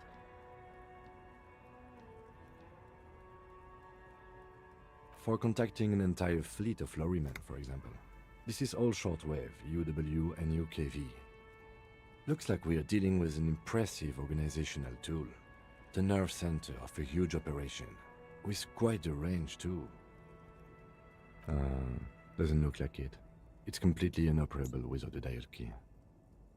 The smell of 1,000 cigarettes, some dead actresses, and a rusty old toolbox under the seat. You wedge yourself under the steering wheel to get a better look. Seems like the few tools lying around here, a hammer, a pair of pliers, a rusty wrench, have been casually thrown there by the disorganized driver. But one odd detail does catch your eye. A piece of sandpaper has been glued to the throttle. Okay.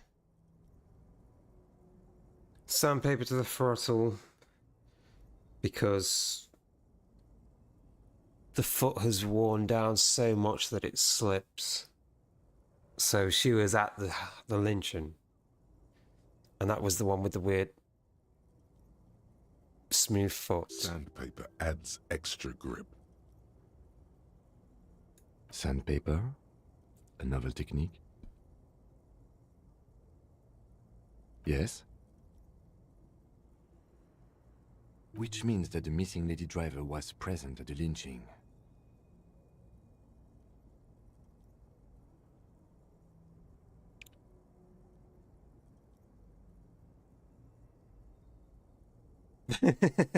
Women, shakes head, always up to something. Oh my god. She's also the one running the drug day. We've identified one of the footprints, but there are still 7 to go. The movie stars are still smiling from the walls. There's a radio transmitter in the front, and a pull-out toolbox tucked under the driver's seat. A metallic drawer slides out from the seat. It's empty, except for a folded newspaper. It's an issue of Périphérique from last Wednesday. A piece of paper falls out from its pages. It looks like an article ripped out from a radio enthusiast magazine. Complex mathematical equations explain the basics of something called the Ulan frequency system. These formulas look oddly painful. Maybe it's the hangover, but they give you a headache. The Ulan frequency system? I've never heard of that before. I know of FM, AM, UKV, but... The pull-out toolbox slides back into its nest. You close the rusty old lorry door. Great. I think we got everything. A word, detective? Before we return to Joyce?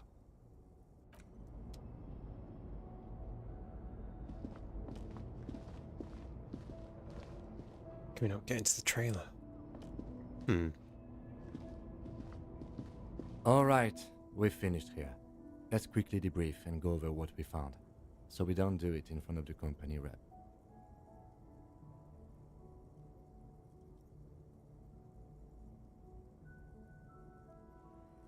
Honestly, I'm quite worried by what we've seen so far. The evidence seems to point to a rather extensive and well-organized operation. I'm especially intrigued by that radio transmitter, particularly the sheer number of stations it can connect. Looks like this alleged drug trade casts a wide net. This means it's well-funded. Technology like that, a major player must be financing it. I'm not sure what the Ulan frequencies are all about, but they may hold some significance. Perhaps it's a better way to connect between fleets while avoiding frequency bleed, or maybe it's used to tap into RCM networks. As elegant as they are, I don't think they are relevant to the drug trade. Don't be fooled. Desire always plays a role.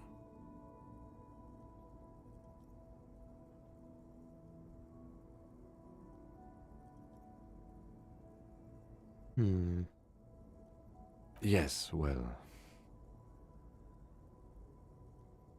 We didn't find anything conclusive linking them to the smuggling operation. But somehow, I doubt that Everard Clare would be oblivious to something like this happening right under his nose. My suggestion is, we use it against the Union in any way we can, to our own ends. It's a slippery hill, but we just might be able to pin them down, indirectly, down the road. As elegant as they... Don't be fooled. Desire always plays a role. Yes, well... We should return to the murder case. See what Joyce tells us about the lynching. When we are done for the day, I'll call my station and suggest our narcotics department look into it. There are more than enough grounds to start an official investigation, sometime later when we are done here. We do not want to get caught in that. The fact that one hasn't started already gives me pause. An investigation, I mean. Especially if the Madre grouping is involved, and I can't imagine they aren't. It's certainly worrisome. All the same, I don't like the idea of internal affairs descending on the matter. That won't help anyone either. Debrief over, after you. Okay. We've basically cleared all this out.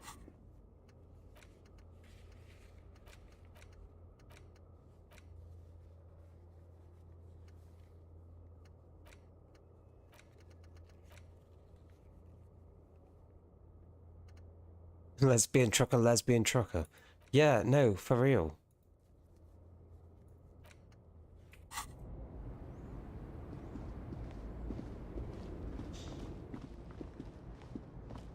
And a bunch of really helpful kids in the yard.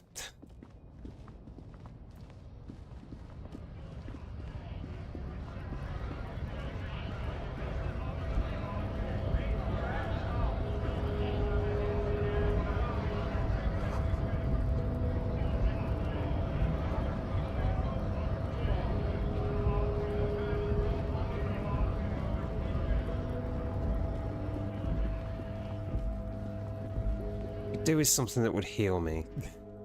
I'm gonna be honest. The tear machine stands and your bottles clunk into the machine. Do you know what you should do with that money, kiddo? You should buy more alcohol. Enter the endless cycle of consumption.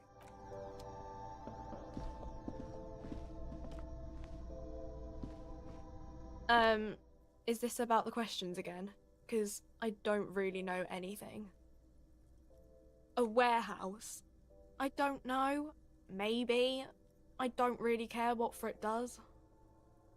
She scrunches up her face into an expression of consummate adolescent skepticism. Fine. Frit doesn't have a warehouse. Just a little back room here. Okay? Reality?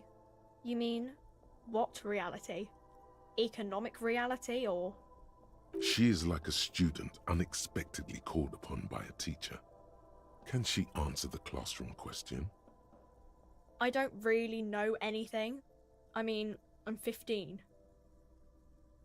Yeah, that's why I'm working my arse off in Frit. So I guess, like, that's economic. I don't know. What about it? I don't know. Look at the clock. The clock shows the time at 10:09. The hands seem to be still. It's apparent the clock doesn't work. We're in Frit? As mankind? What will her essay prompt be? We're in a transition. You know, transitioning from monarchy to democracy, all that stuff. Our government? Or do you mean something else? Sorry, I really need to finish this article. When ordinary people take over the government and, You're just talking to this kid about... Yeah. Tell me about society.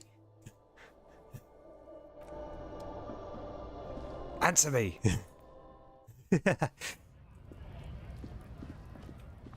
You. Looking for something, Aunt?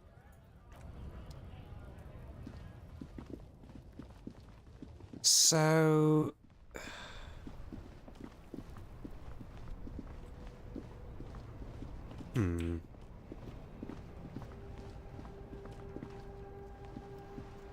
Oh, look. It's the cop who turned... No, I'm sorry.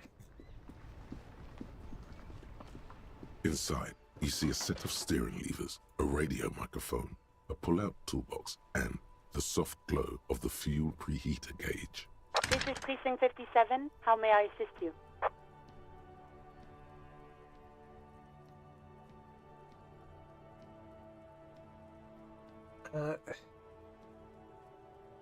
Can you run a serial number from an armored boots for me? Sure, officer. What's the number? And then got it. I'll contact the ICP database immediately. Call back tomorrow. Hopefully they'll have dug up something useful by then.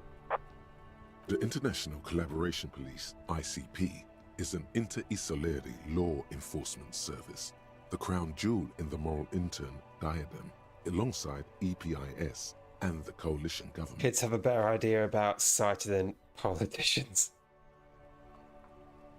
Yeah.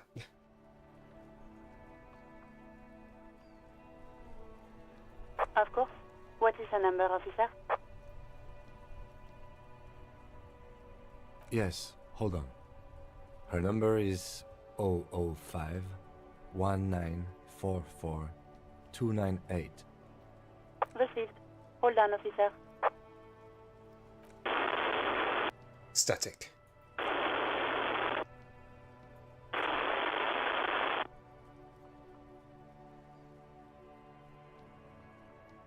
Give it a minute. She might be busy at the moment.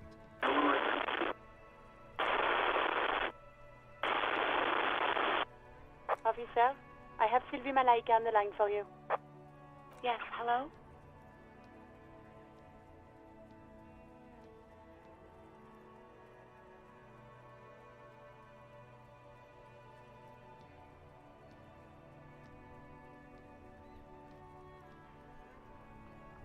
I believe we met before. This is me, detective on the... Oh, right. Hello, officer. What can I do for you? Tell me my name. No resentment in her tone. She wants you to ask her out. No question. Sure. Have you seen my badge? Have you seen my gun? No, not me.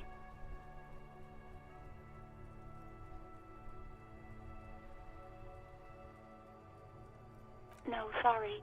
I don't. Not a lot of people have phones around here. Copper thieves take the wires. People don't have the money to have the cables put in again.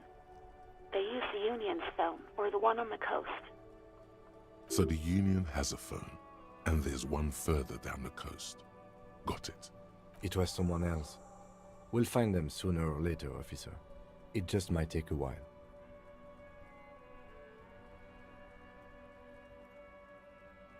Yeah, go on.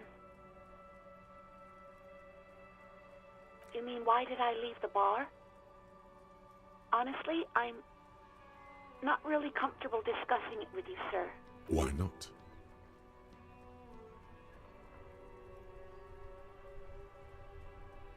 Okay, did you leave because of God? What?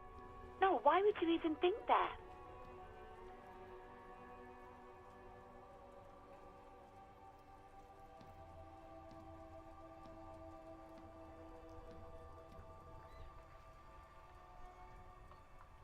You told me he asked you out, so you're saying it didn't happen. Please, don't bring Gar into this. It's none of your business. God, why can't you just mind your own business? She mutters. I already said I don't want to talk about this. You're messing everything up again.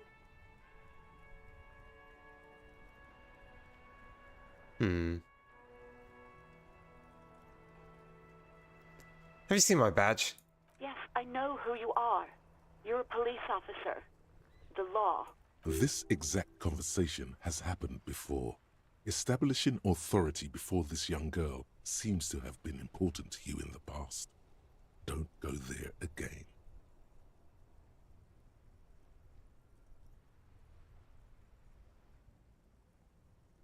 You told me back in the whirling.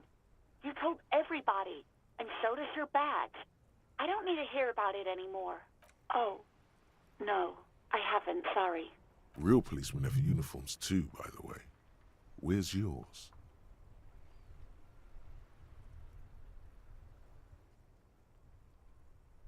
He's in plain clothes, voluntarily.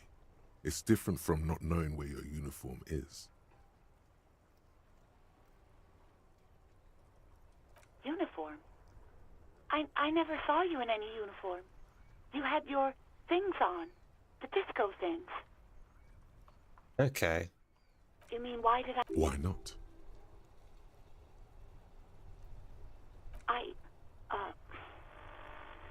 Let's just say I left because I needed to get away from someone. You know whom? Maybe, I don't know. I just know I have to take some time off right now. Please, no. Not this again. Everyone saw your cool gun, detective. You were trying to impress some people with it. Everyone was eating, and... you were waving it around in everyone's face, begging them to describe it. You said it calms you, and then you started making suicide jokes. It got pretty graphic. Oh, those again. I have been trying to wean you off them. You know, when you put your gun, your actual gun, on your temple and pretend to shoot your brains out, off of that, people don't like that. I remember this. You were screaming things like, "My brains are all over the wall," painting them red. I don't have any these are my healing things for my brain. My brains. Very nice visuals there. Oh, also, I got a thing. Is it a break? Is it a breakthrough? I got a breakthrough, everyone. Oh, damn.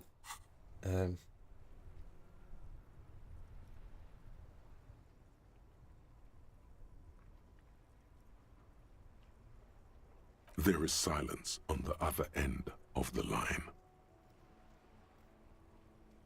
Me neither. No idea. All I know is next you were waving around money instead, saying things like big bucks cannot lie and guns can't buy money, but money can always... It almost looked like you pawned it. But believe me, I did not ask.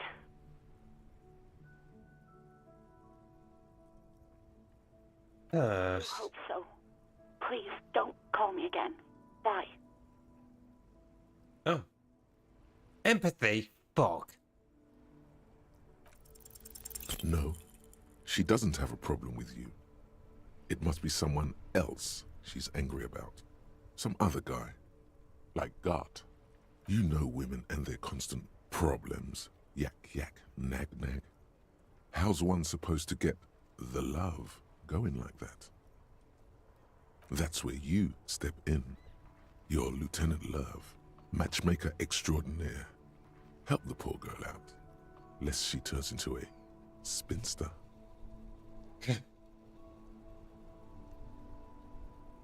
Oh, God, not a spinster. What?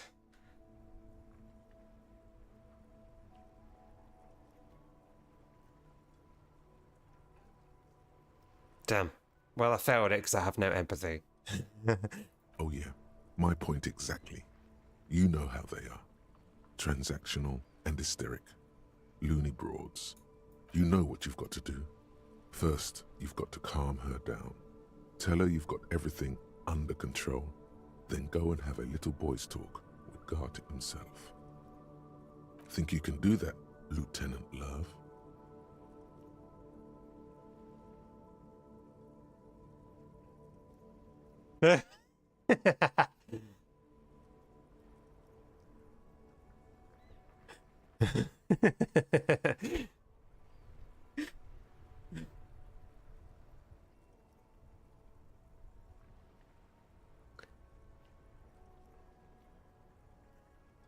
Lieutenant Love. To the microphone. Oh, he's still there, kiddo. Listen, I've got everything under control. Daddy is going to take you on his lap, little darling. Please, no, I don't want to say those things. Refuse the love quest? Oh, that was wonderful. No. What?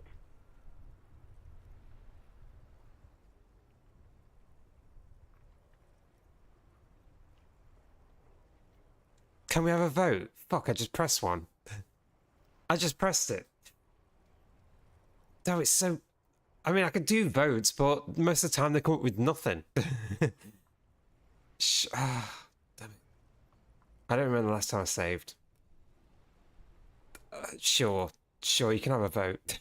If it works.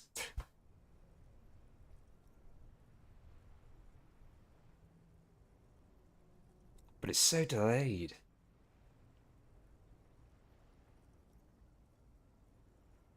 Yeah, nothing. There's nothing there.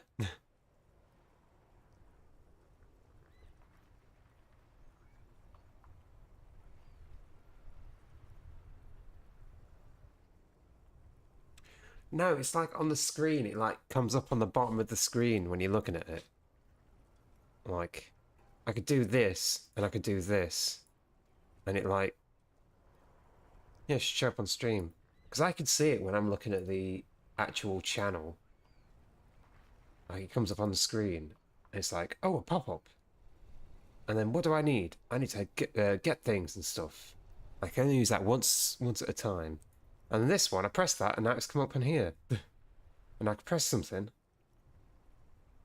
and say like, oh, I'll say like that. You click one. Yeah, you click number one. You know, it's just that you got that sweet one child thing makes men go crazy. Especially man like God. Oh God. Please, just stay out of my life.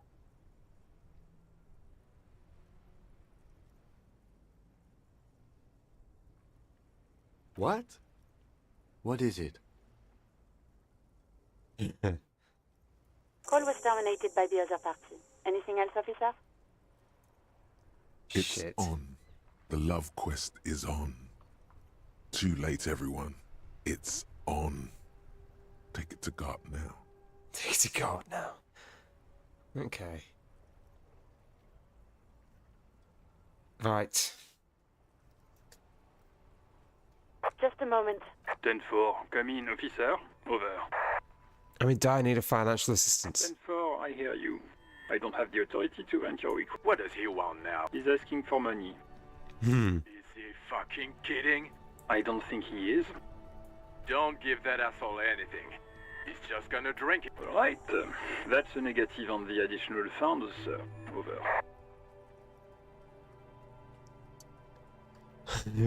Begging you. He says he's in trouble. Doesn't have a place to sleep. Well, I guess he'd better crack the case before sundown then. Vigmar said... Okay. Anything else, sir? Over. Roger that, then... That's fine. They're being horrible to people in this game.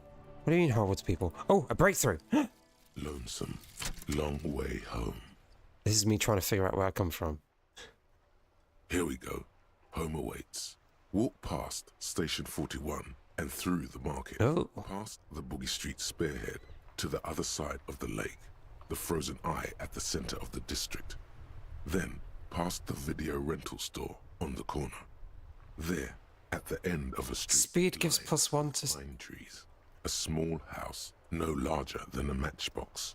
11 Voyager Road. You no longer live there. Those times are gone. And so are those people. Why did you come here? Why are you still here? And where's the dealer? You have to get back to work. That's all you have now. Okay. So, speed gives me... But perception is increased to 5. So, that is literally... Yeah. So it's up to 5, but then I've got a... Okay, so that's not bad. So I'm always going to notice things.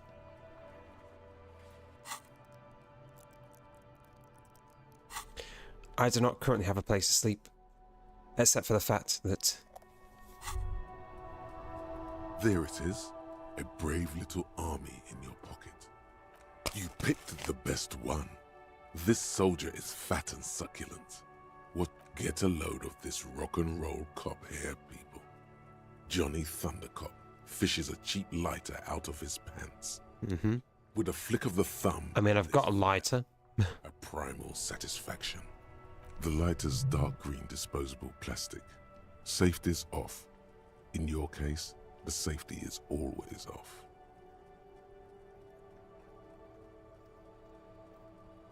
Did I hear Thundercock? Thick, warm smoke gets sucked down into your lungs. Immediately, you feel a warm nostalgia fill your head, body, and soul. A nostalgia for yourself. The man you were in your youth. Johnny Thundercop is back, and he's chill as balls. In the bottom right corner of the screen, there's a cigarettes button. Cigarettes gives +1 to intellect there we go. skills. Logic, rhetoric, conceptualization, visual calculus, encyclopedia, and drama. This is good before a white check, but damages your health. Okay. And I can level up if I want to.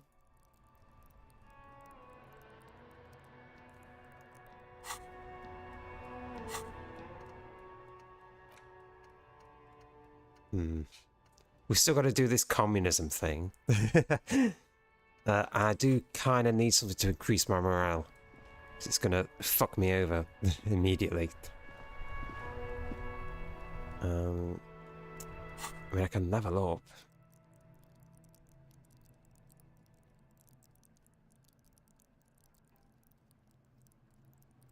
And these can't be increased. We don't really... These are fine. These are fine how they are. I need some increases on other things.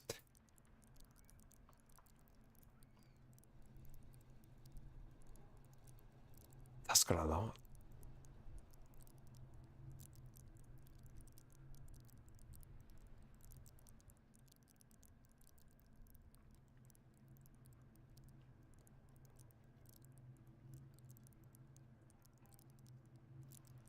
I could level it up.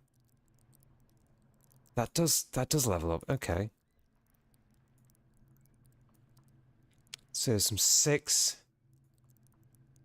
Total of 5. So it's 4.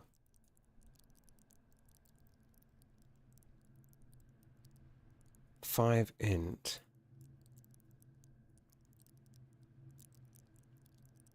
So it's standard of 5.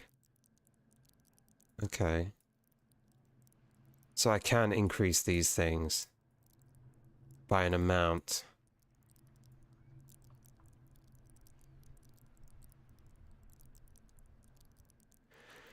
Just the cock reel.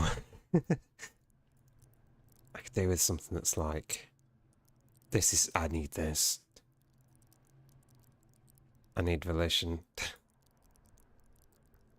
I need to keep my morale up. That's the only issue. Good reaction speed would help. I think we do that.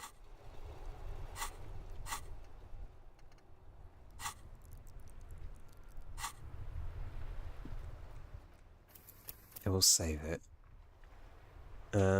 We need to talk back to the emissary at the harbour. Oh, everyone's here. We don't have a record. That's the issue.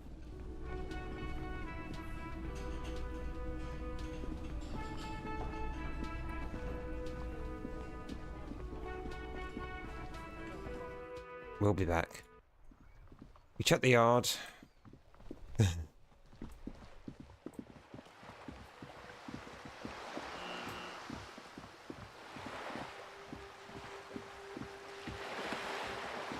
We've not checked behind the yard.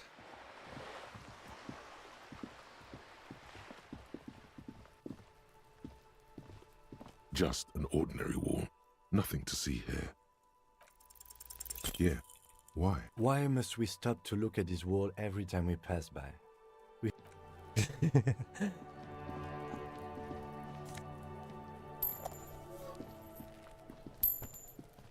you trying to sneak up on me?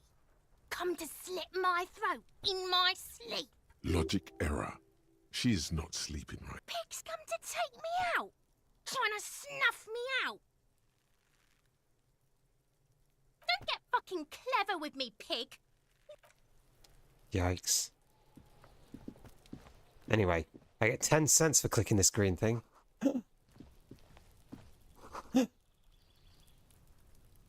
Someone up there as well. Oh my god, I'm making money. I got 669. Nice.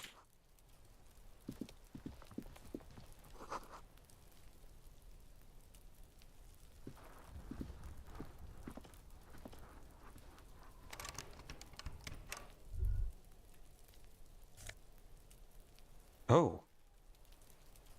Orange bum hat. Rhetoric goes down, reaction speed goes up. I do have a sanity item as well.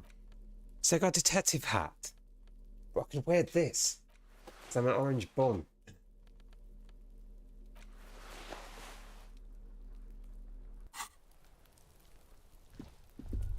Wait, did I just increase my reaction speed though? That could be better.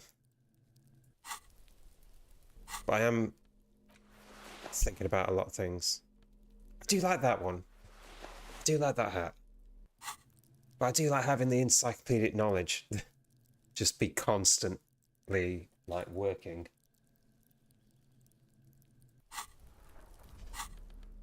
I'm gonna do that.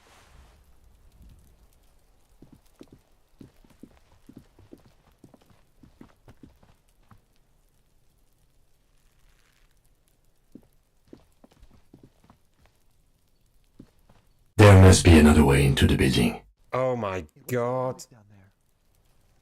Oh,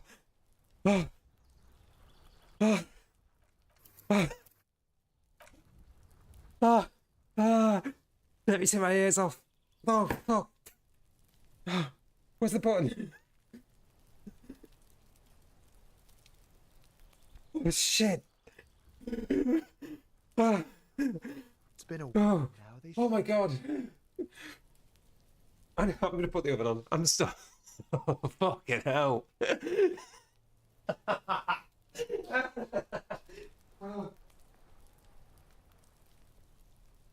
Can't get involved in this.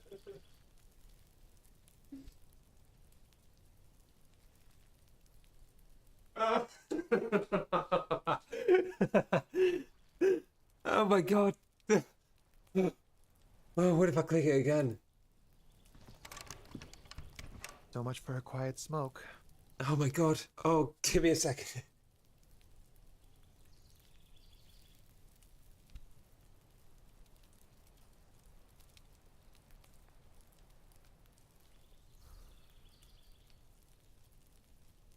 I knew I should have quit.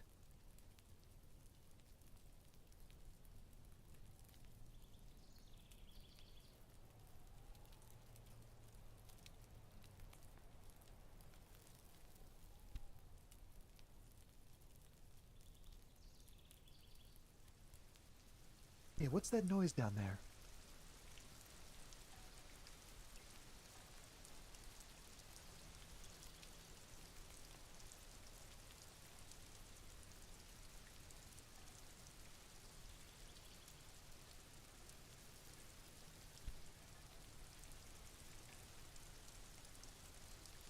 Oh shit. How they show up? Fuck. Oh. Oh my god.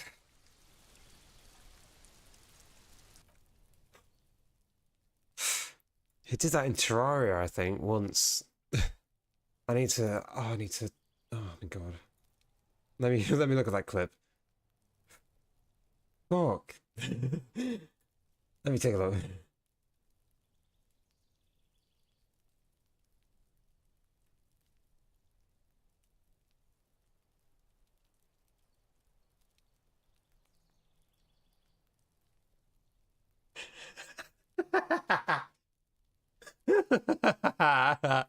Oh my god. That... Oh. I'm gonna soon at you. What? Why would you do that, Chrono? Why would you do that, Chrono? I'm sure we can. You're gonna.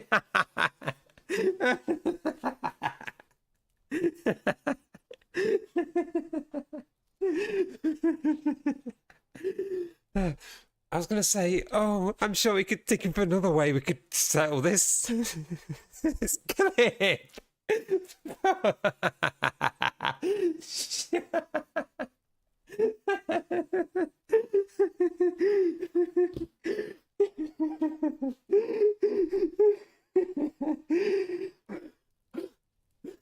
Oh, it's nice that it made a little link for you. It wouldn't even link my own clip that I made myself. Oh shit.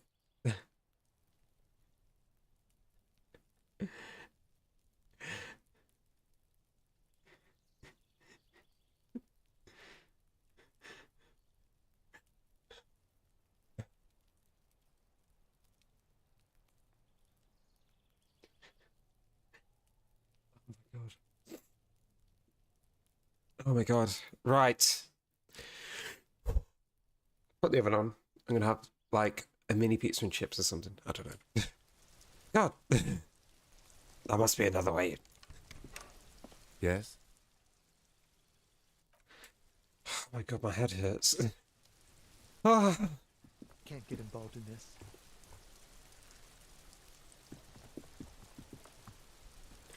There must be another way.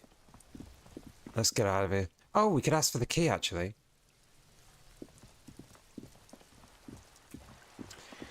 Right, it's a couple of things. Oh, is this person up here? The streets will flow red once more. A great torrent. You love giggly Nadja. What do you mean giggly Nadja? The streets will not flow red with anything. Who are you? Same. I'm Cindy the fucking Skull. What else do you want to know? Date of birth, blood type, the last time I was tested for Hep C.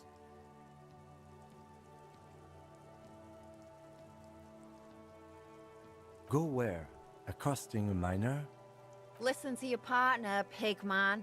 Keep your grubby hooves off little old ladies. A brush, an artist. The red splatter is urban expressionism. Giggly Nadja and blushing on a Veil Dragon is like the best. The lieutenant is desperately searching for another handkerchief. Hatred, disgust. It's difficult to tell which of the two is more present in her girlish features. The woman on the boat does not notice her staring. That is on her. Someone's got to keep an eye on her. On a first-name basis with her, are we? Piggy's moving up in the world. Pig's not half as dumb as he looks.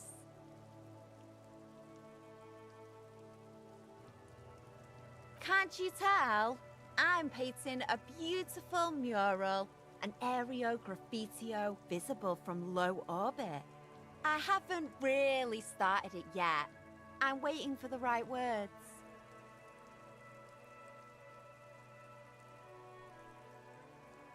Have you ever tried your hand at graffitio? When faced with a blank wall, most people write unimaginative stuff, like pigs go home and Mona was here. We rarely see pigs round here, though. Just union cats. And my name's not Mona, so... This place is severely lacking in havoc. Not even the occasional trash can fire to break up the tedium. I thought I'd mix it up, you know, summon the forces of crime and social chaos with a wall-sized invitation. Yeah?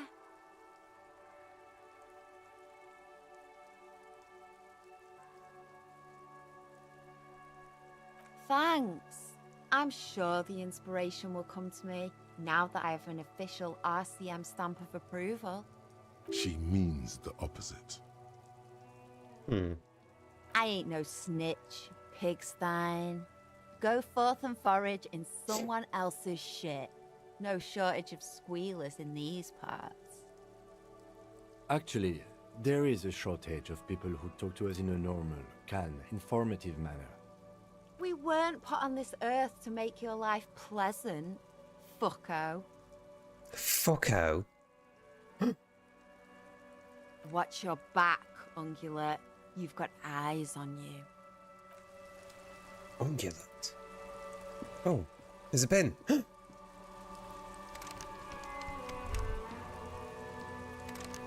I might have already picked it clean. A couple of things. So, should we talk about? Yeah, we'll talk about the thing. You like every. I'm not going to say that. I'm not going to finish that. Look, I am becoming apparently communist in about an hour and a half. I'm going to save here as well.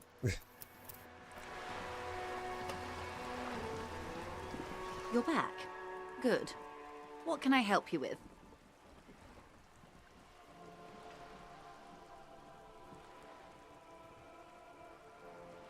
You seem rich. Can I have some money? This reality. Yes, reality is your side case. An experimental side case.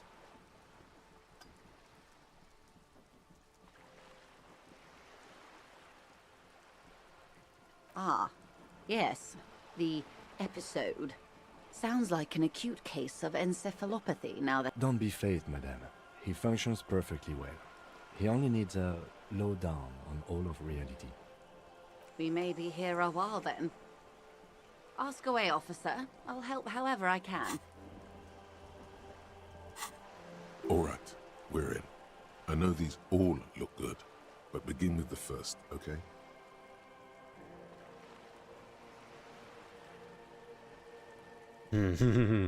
Legendary and impossible. Conceptualization is impossible. We're in Martinez, baby. Martinez is a district of Revachol. A very small district tucked away near the industrial harbour. After stream. North of the 881 and Jamrock. When will that be? You would be excused for not knowing about it. Unimportant, they say. Forgotten, even. Shelled to smithereens during the Revolution. It has its charms, just not this time of year. It's not really a sea, it's the Bay of Revachol. And the bay feeds into the ocean.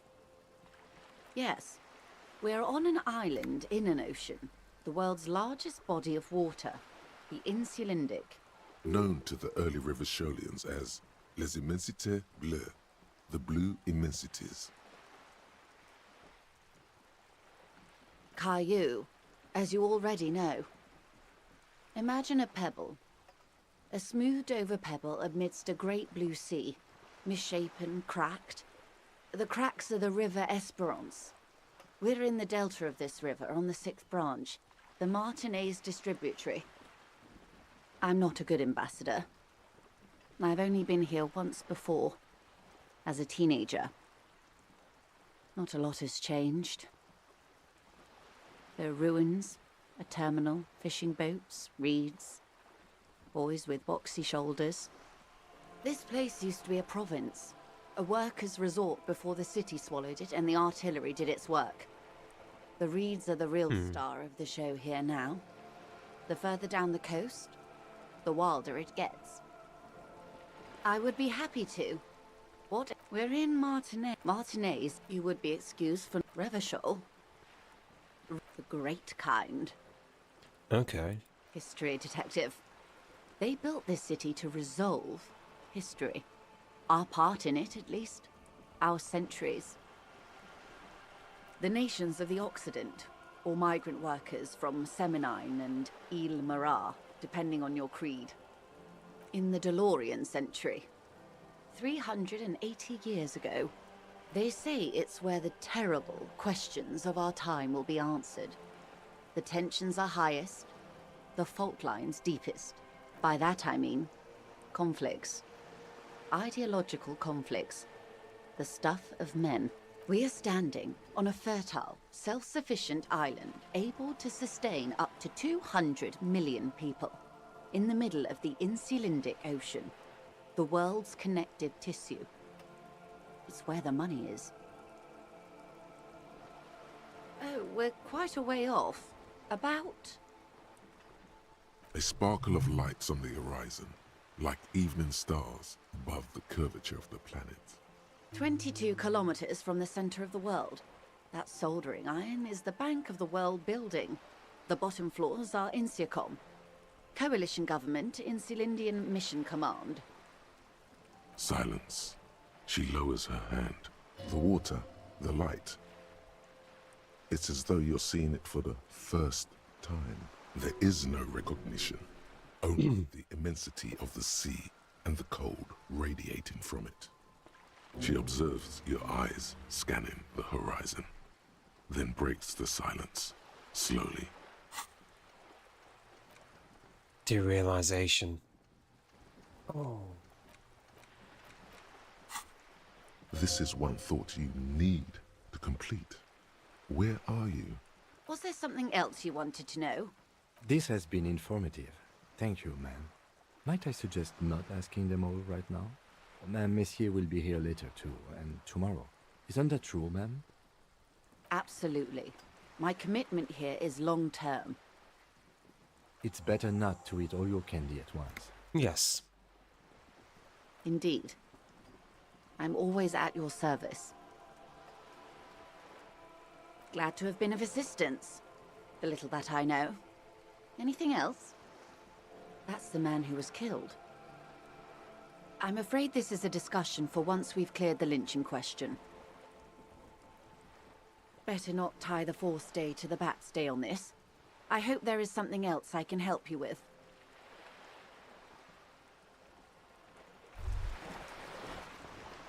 I'm gonna save. You're back. Yes, my eyes on the harbour have sent word to that effect. What have you discovered?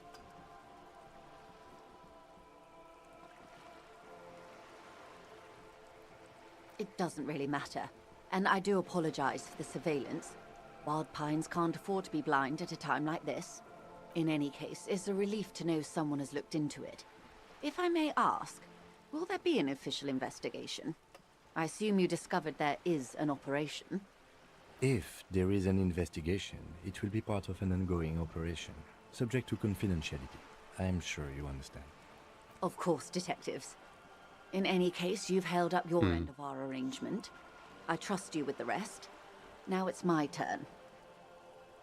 I wouldn't normally break protocol like this, but the situation demands it.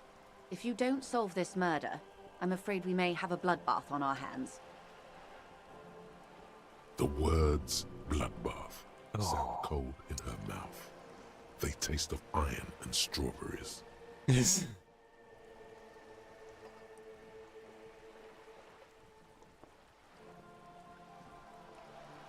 I have an indirect role to play, I'm sad to say. My employer experienced a momentary lapse of faith in me. In that moment, they elected to deploy a private military contractor as an insurance measure. They called it my security detail. Absolutely not. These mercenaries are muscle, pure and simple. They are meant to intimidate the Union into surrendering. Who are they, exactly? Well, one of them's stuck up on the tree, aren't they? Crenel, an Oranese military company. As far as I know, 3 arrived in Martinez. They report to me sporadically, but they do not answer to me. To be frank, our relationship is deteriorating. They wear ceramic armor, have semi-automatic weapons, and years of combat experience. They also have trauma and stressor disorder, and no idea how to conduct themselves in an urban civilian environment. So, what happened? The story is, one of them, the Colonel, I don't know his real name, sexually assaulted a local woman while he was drunk and separated from his unit. This allowed some of the more militant Union members to subdue him. Okay. He was taken out behind the whirling in rags and lynched last Sunday night. Nothing. Mr. Clare refuses to let me into the harbour. I have not been able to discuss this matter with anyone there. The remaining 2 Crenell contractors carry out their orders, for now. It's a smokescreen. In secret, they are conducting an independent military tribunal into the lynching. Once this investigation is concluded, executions will follow. What is the nature of this so-called investigation?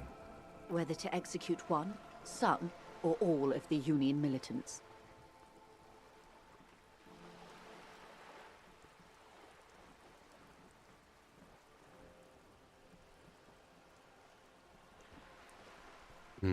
It is very far from disco. My only hope is that you provide a single, concrete suspect before the mercenaries indiscriminately pick theirs. Simply put... The lesbian truck driver organised it because she's probably seen the girl at the bar, and also she's got away like a big web of people working for her. So she heard about it and got them to team up against this one military person they strung up, and then she left in my car because I was also drunk.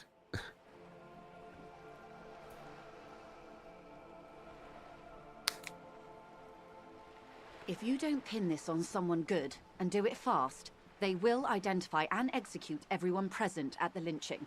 This in turn will force the Union to respond. The débardeurs have over 2,000 men. It will be 1,000 to 1. Have you ever seen a hornet invade a beehive, Lieutenant? It's not pretty. The Serai's giant hornet, the world's 2nd largest insect, can kill 40 honeybees a minute, while a group of 30 can decimate an entire hive of 20,000 bees in less than 4 hours. These men work in tandem using semi- and fully automatic firearms. Their armor is virtually impenetrable to muzzle-loaded weapons, even yours.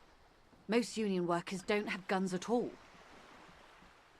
As I said, a bloodbath.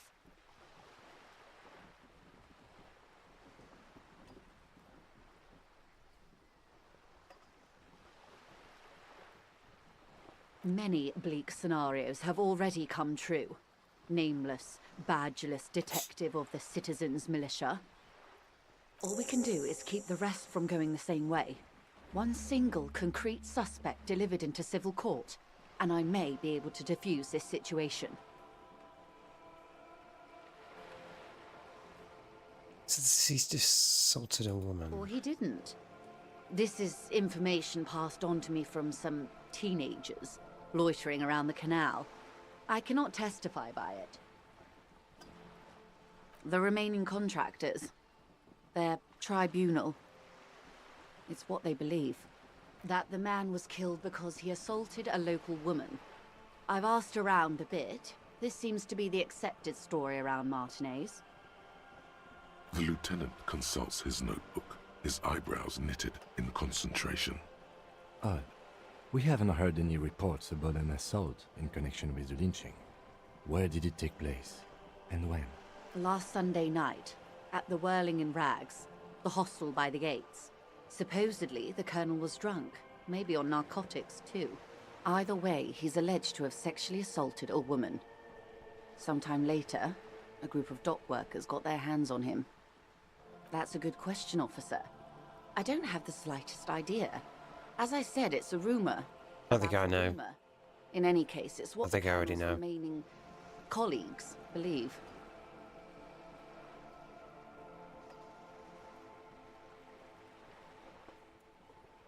Not much.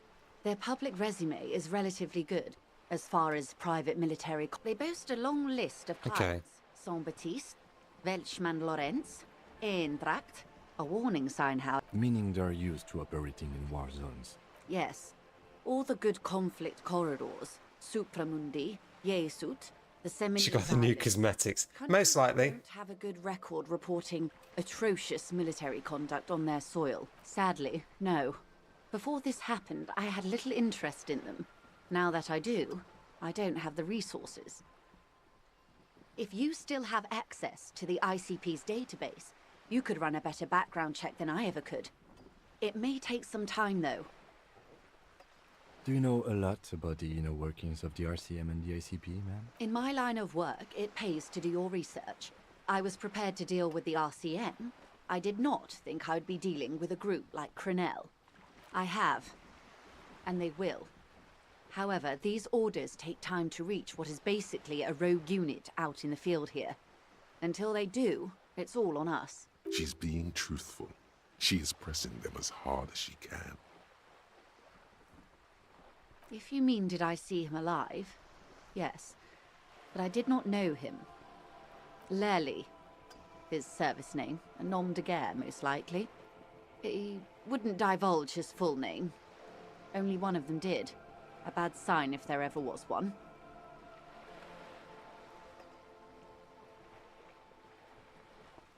He was 40. Or 50. It's hard to say which. He had a combat injury on his lower jaw.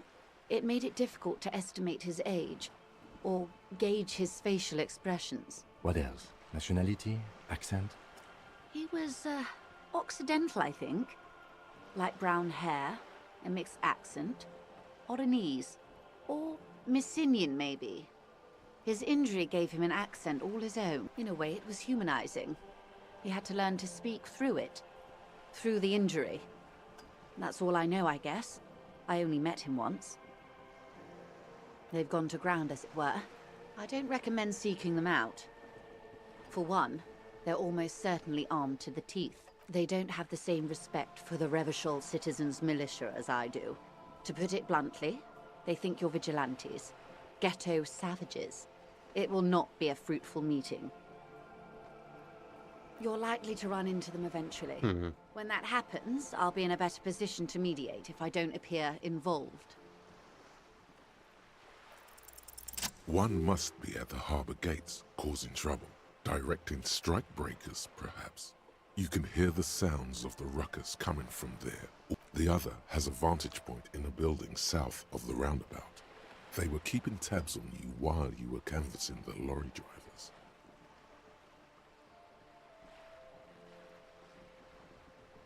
That may be so. I still hope you heed my advice. There's no need to kick the hornet's nest. For all your talk of averting this catastrophe, the situation at the gate is a powder keg. Does this not bother you? Of course it bothers me, Lieutenant. But my hands are tied. How would my employer react if it appeared I were intervening on behalf of the Union? I can level these up as well, apparently. Oh, should I level it up or should I get one of these things? And then just get another one.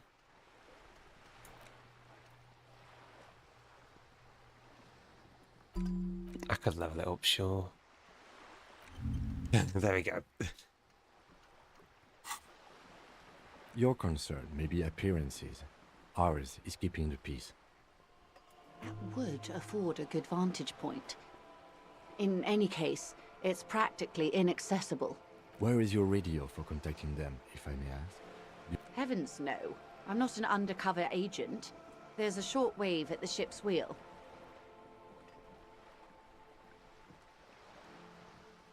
Okay.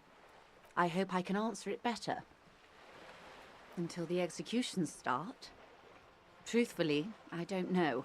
It depends on their progress identifying the members of the lynch mob. And their impatience. They don't report their progress to you? Not on this matter. I'm afraid they consider this a personal initiative. Okay. It's a matter of days, not weeks. Okay. Yes. I'm afraid this strike may descend into a small-scale civil war, with possible consequences for all of Rivachol West.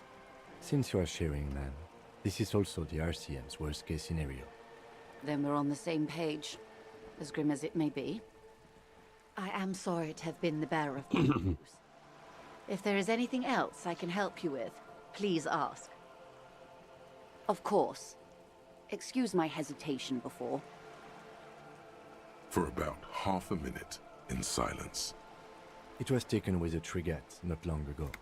This is the man's upper body. There were no more markings on his hands or legs.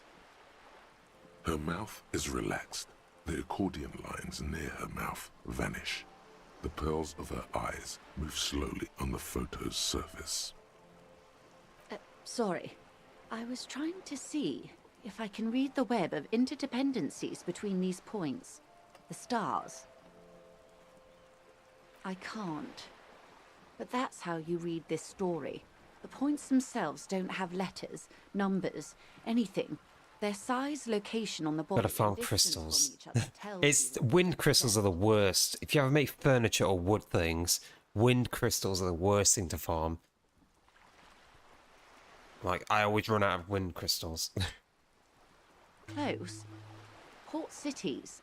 This is an Oronese map of the waterways, a sailor's tattoo worn by wayfarers of the Dolorian century. Over 300 years ago, the sailors would mark their bodies to map their travels.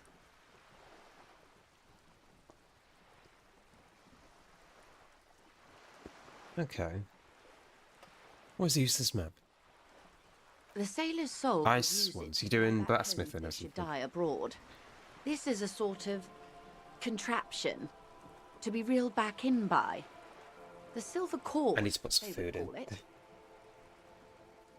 I need to put some food in. I'm very hungry.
It's a good game.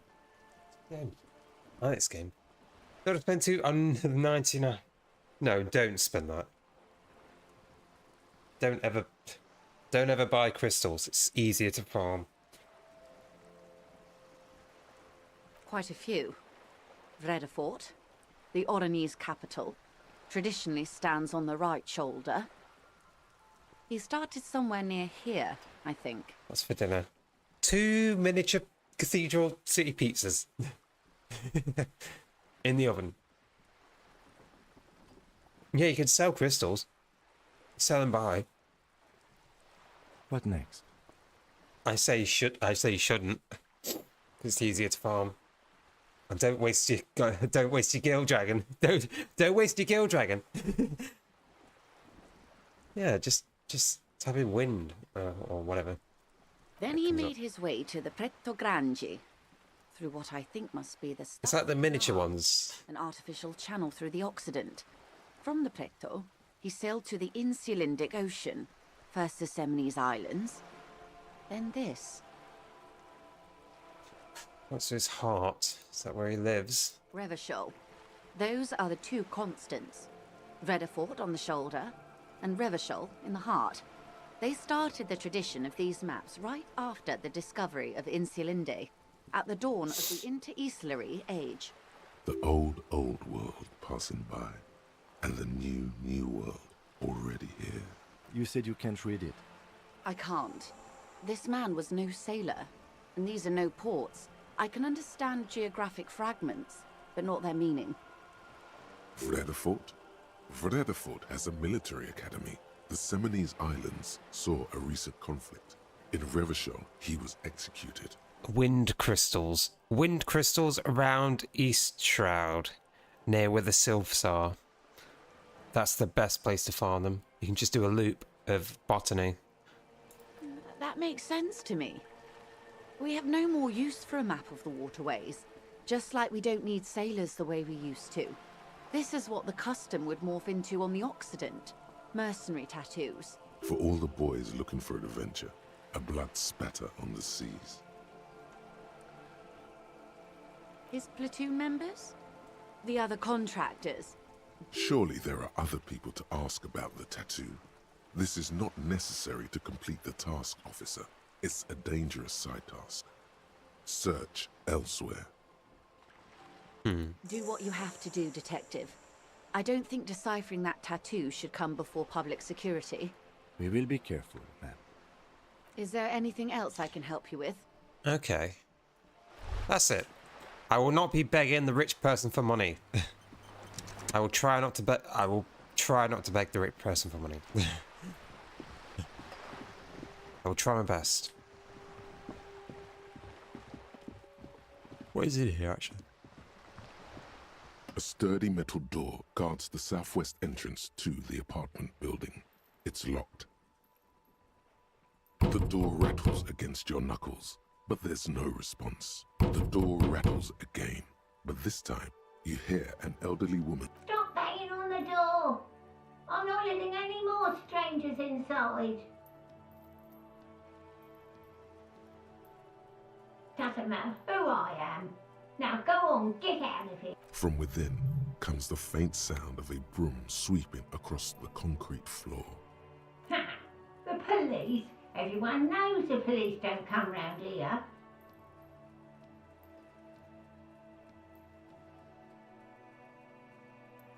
No, I already told you. I won't be responsible for any more strangers. Any more strangers? Go check the backyard door. Maybe someone there will.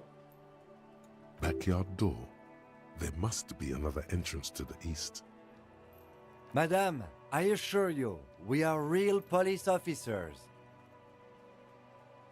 There is no reply. Just faint sweeping. Yeah. There. Let's look at this wall again. Just an ordinary wall. Nothing to see because you see it. Finally. This wall is sublime. Look at it. The shadows. Whoa. Let me set a timer for this pizza. All the other walls on all the other houses must make a pilgrimage in adoration of this, the uncontested pinnacle of wallcraft, color peeled from the very face of God. Whoa. O Wallfather.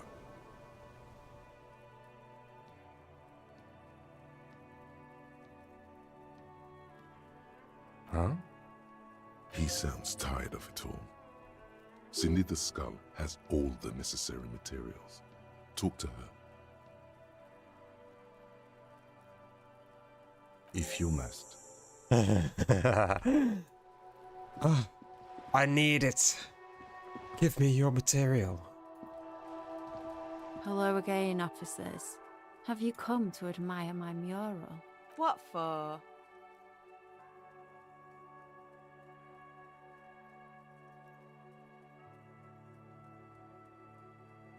For art. It's for art. Well, if it's for art. But what kind of art are we talking about?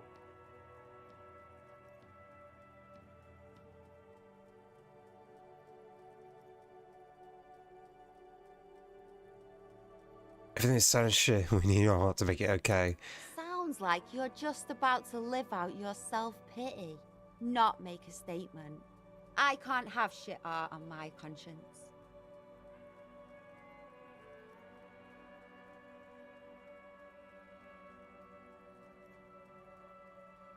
Damn. There, Piggy. I guess art just isn't really you. You suck in life and in everything. They do say the painter always paints his own portrait. That's pretty fucked up. Even for you, piggo.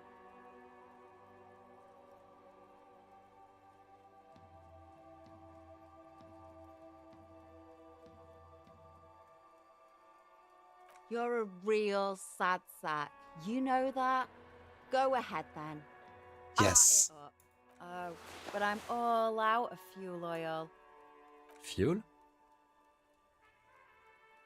That wasn't paint. It was heavy fuel oil, marked red for use by government vehicles. What do you think I was using? Aquarels? You know what you should be able to find in your government-issued vehicle? Red-dyed heavy fuel oil.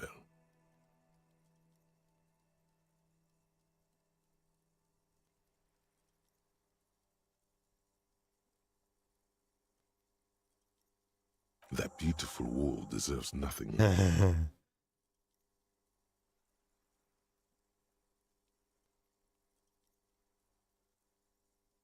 My fuel oil is for my kinema. Use your own fuel if you are unable to contain your artistic impulses, but please, leave my kinema out of it. Hey, so we've been monitoring you internally, and now we know your Copo type. Copo type? Yes. Guess what's yours? Some kind of weapon cop. No, you're the sorry cop. The cop who's sorriest. Let's make it official then, shall we? Oh, you know, Apocalypse, Superstellar, the advanced interesting cop, Liquid Shadow cop. But you're too sorry to say those things. So, here we go. What? Jealous of the sorry cop? I think they'll be fine. They'll be super, super fine. It'll be totally okay. You can dual Copo type from sorry to anything. I'm sorry. Of course you are. It's okay. See if you can get something out of this, like info. Or maybe every time you say you're sorry, you get $1 million. That won't happen.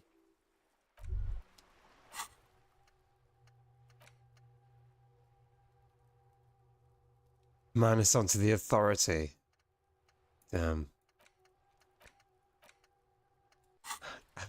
You're a sorry kitty. I'm sorry.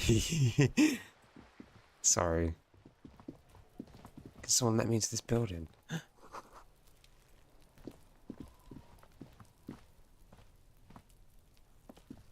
You see a young man on a balcony nursing a cigarette. His eyes have been following you for a while. You got some tea? Oh, can you make me some tea, please? Not looking for any trouble, officer.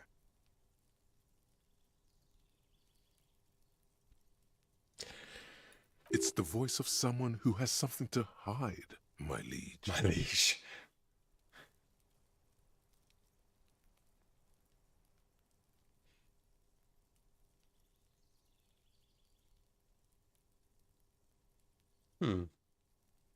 There's no trouble. I'm just speaking in a lowered voice. I don't want to be seen talking to the gendarmerie, if that's okay. I just want to finish my cigarette. It's the god of cigarettes and youth. Ask him if he's got anything to spare. Don't let him go. This could be your witness. The balcony has a great view of the whole thing. Is it really that important? Like a nervous cat, he keeps stealing looks at the neighboring windows. All right, but make it quick. Once I finish this cigarette, I have to run.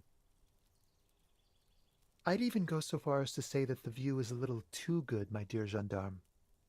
Do you have an estimate of when the body will be taken away? We will remove the body as soon as possible. Now tell us, where were you last Sunday? We do have different cultures around tea from each other. Okay, tell me about your tea. Oh. You already asked me that, didn't you? Wait, is someone else investigating the lynching?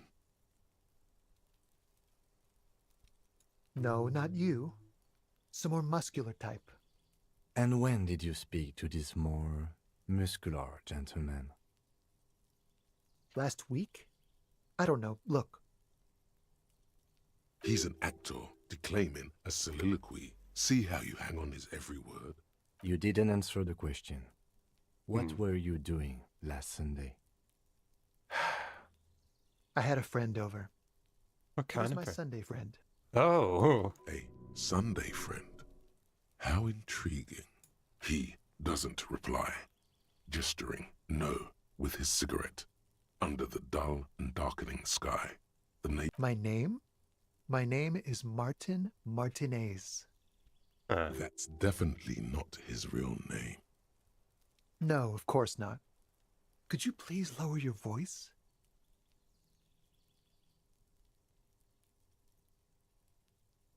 Pleasssee. No. We won't. Now, if you'll excuse me, I really need to get going.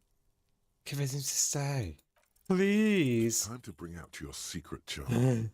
Tears and begging. Show him your emotional side. Throw yourself before his very feet like a dog. Do you want to cry? For God's sake, I don't want you to cry. Listen, I really have to go. Good luck with the investigation.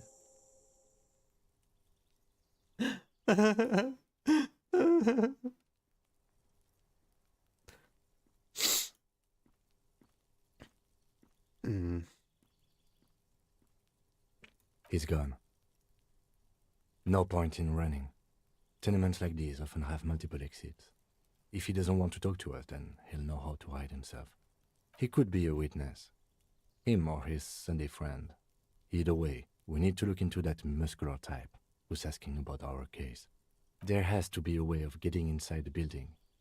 Let's go check out the door near the pier again. Once we found a way in, we can ask around for his apartment.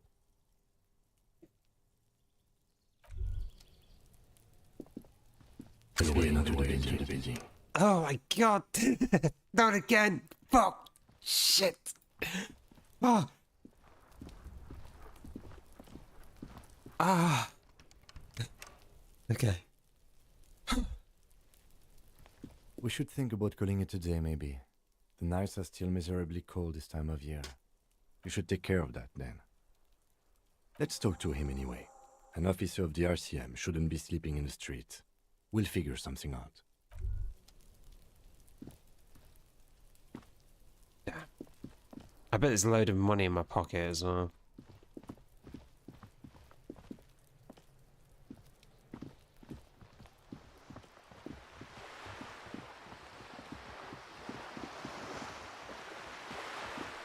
I need to also find, like, engine oil. So I can actually use the, This is something going on in here.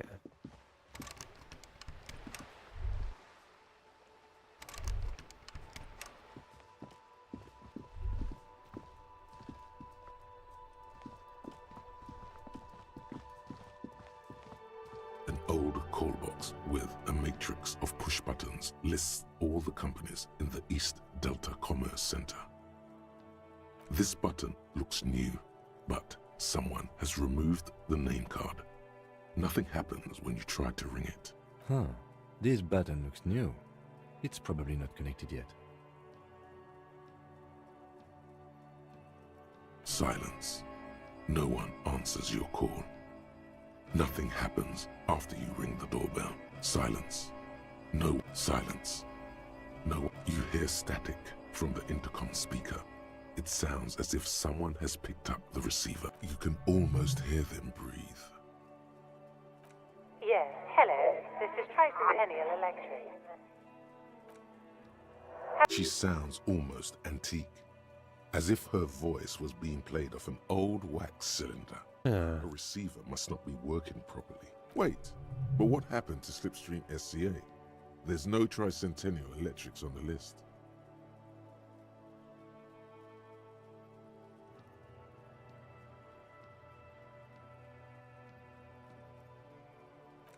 My God. The lieutenant exchanges a look with you. It's you. My God. I didn't think I would hear your voice. It's a woman, and she knows you. Your heart beats faster.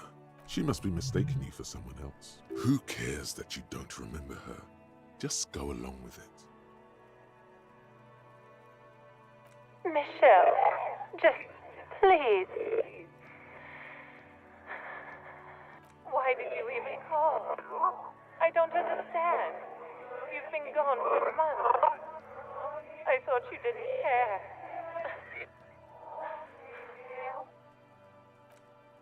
Ever since I came to work here, it's been different. As if my mind's been wiped clean. A spot of static overrides her words. When she speaks again, it sounds like she's submerged. It's so nice. It's so nice to be able to finally meet again. She sounds like she's about to cry. She doesn't answer. Damn. Breakthrough.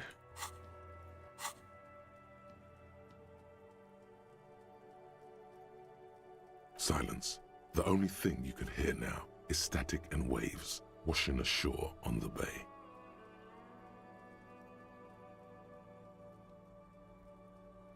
Another seagull passes by. It's getting cold. It must have been some kind of faulty wiring. We should maybe stop playing with this doorbell. You press the number sign on the keypad that terminates the call. 12 name cards on the call box read. Whatever she says, it can't hurt you. You're a different person now. Stronger, healthier. All right, maybe not healthier, but there's a light buzz as you press the doorbell. There's the static again, whispering like a seashell pressed against the air. Yes, hello. This is Tricentennial Electric. Have you come to place an order? Here come the bad vibes again. Relax. Distance yourself from it. It's you. Wait, is she... Michelle. Is this some kind of joke?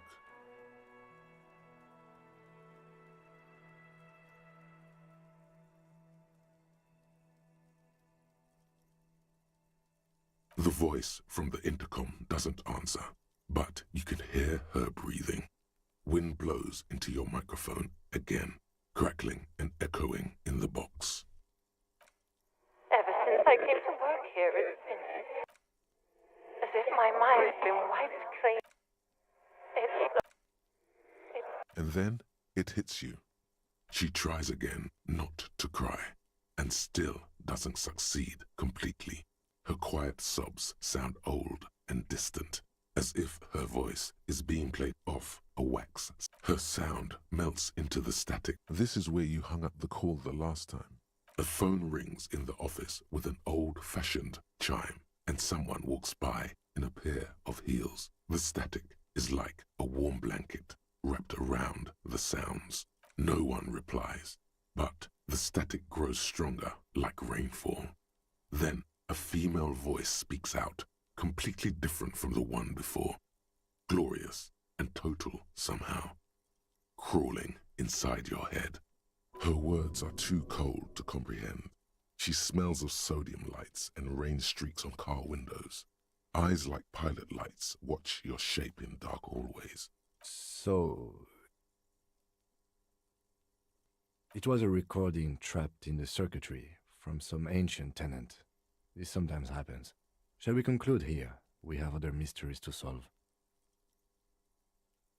I don't have time to explain it to you, right? Don't take this the wrong way, but during our short stint working together, something weird is almost always happening to you. That is true. Looks like someone has melted half the plastic off with a lighter. The doorbell doesn't work anymore. You wait for a minute or two, but you ring the doorbell. All you hear is static, but you ring the doorbell. But what an ominous name for a hair salon. Doesn't bode well for anyone's hair. An off-key melody starts playing after you ring the doorbell. Kuno, please stop calling here. Grown-ups don't have time She thinks you're the gremlin child. What would he say to this? Oh, I'm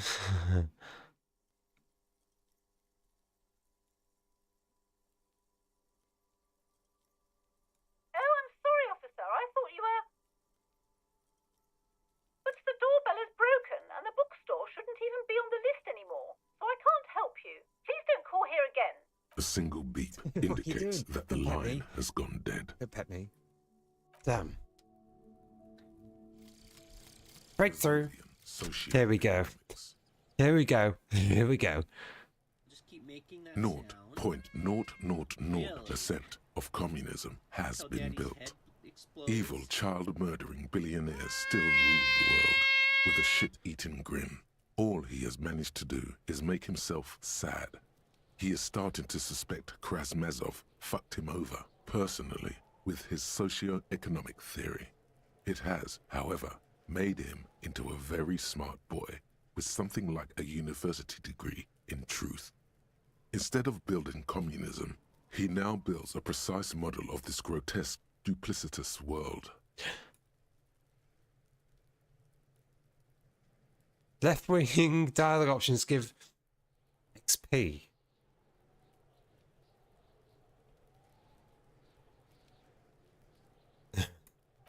Okay.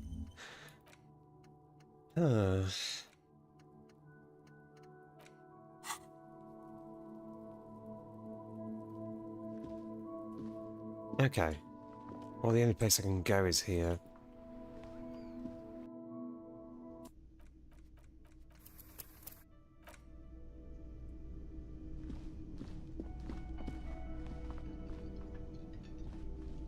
Hello again, sweetie.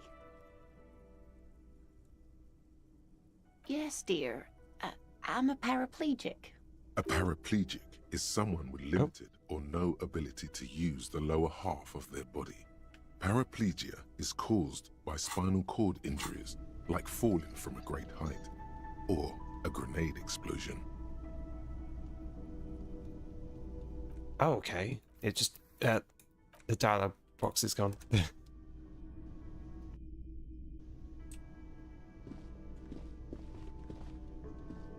Hello again, sweetie.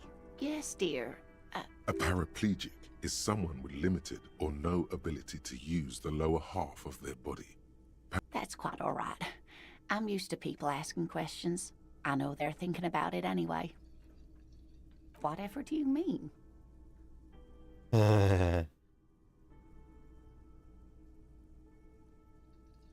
Sequence killers? Oh my. But I think you already have a partner who needs you to help him get a corpse down from a tree. Yes, and it seems to me that you do well to stick close to him. He has the look of an upstanding officer of the law, someone you can lean on, and, sweetie, you are looking unsteady. And even if he weren't there, I don't think you'd have much use for me. Thank you, but Martinez isn't the most wheelchair-accessible place, you see. I'd slow you down, perhaps another time. Okay.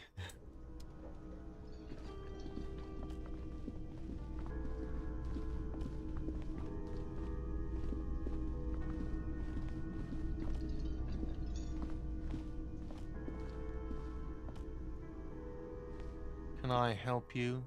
Mine? No, it belongs to the Whirling in Rags. Thank you for clearing that up. Why do you keep the container locked? Why? To keep the hobos and drunks out. That's why. And the neighbors too. They put their trash there and they don't pay for the garbage company. Yeah. Just like my neighbours downstairs.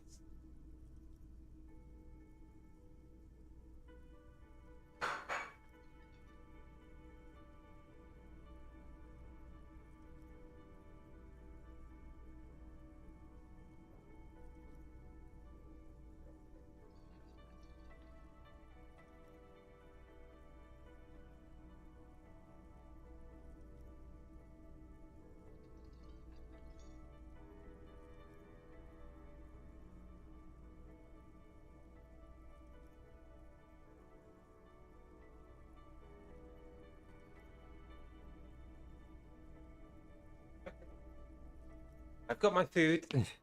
Got my food.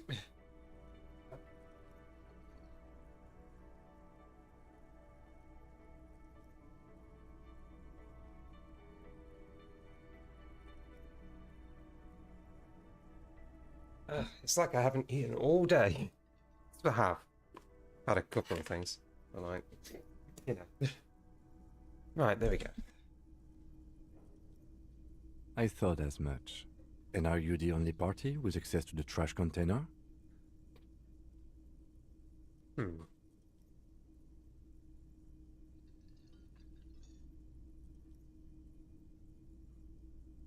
Well, yes. Us and the garbage disposal company. It seems a little callous, doesn't it? Something stirs in you. Prod at him and find out. Thank you for the petting. Thank you, everyone, for the petting. Callous? What are you, Kras Mazov? Almost all Employ establishments in critical Revachol theory 9 keep their times. trash locked. The whirling in rags is not special in that regard. What are we talking about? Was this not about the trash container?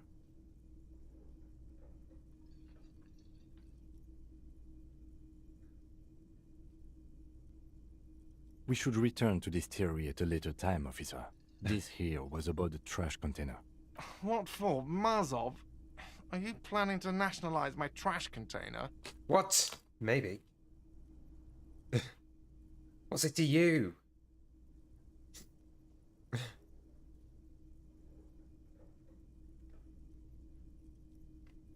It concerns the case. Please cooperate. Just bring them back once you're done, please.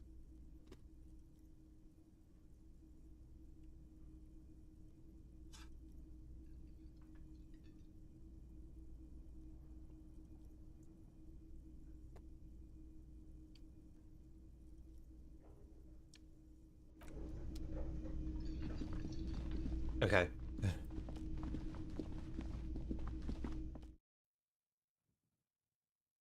There better be like 4,000 bottles in there. I can sell for money.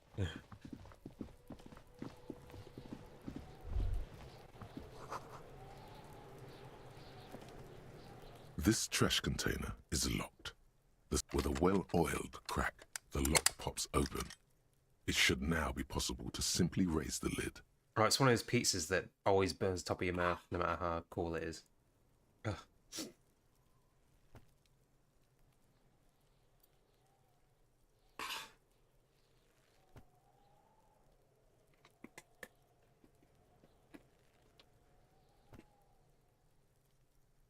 Don't. Maybe you shouldn't. Just the feeling. A warning from some part of you. The smell of rotten food rises to greet you. You see soggy cartons, dirty rags, and organic waste. Damn. We're just in time. This hasn't been emptied for over a week.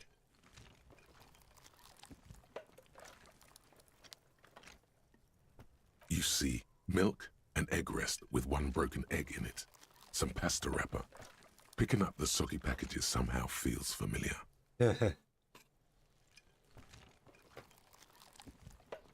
A box falls into pieces in your hands. Batiste Soleil cereal. There are plastic pasta packages below, and turbo noodles. Nothing of note, however. Among the threadbare kitchen towels, something catches your eye. A pair of denim trousers. As the legs of the slime-covered jeans begin to unspool from the garbage, a rank corpse smell fills the air. Okay. The victim's clothes? Cadaverine odor is faint. If these belong to the deceased, they were removed when he was still in the early stages of decay. Drop them in here, officer.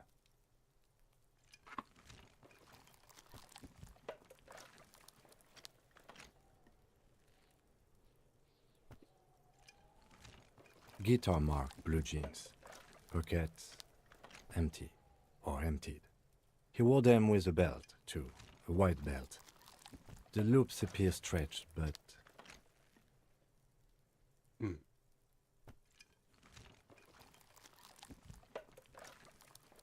The belt is missing. That's it. Do you see anything else in there? I have another bag here.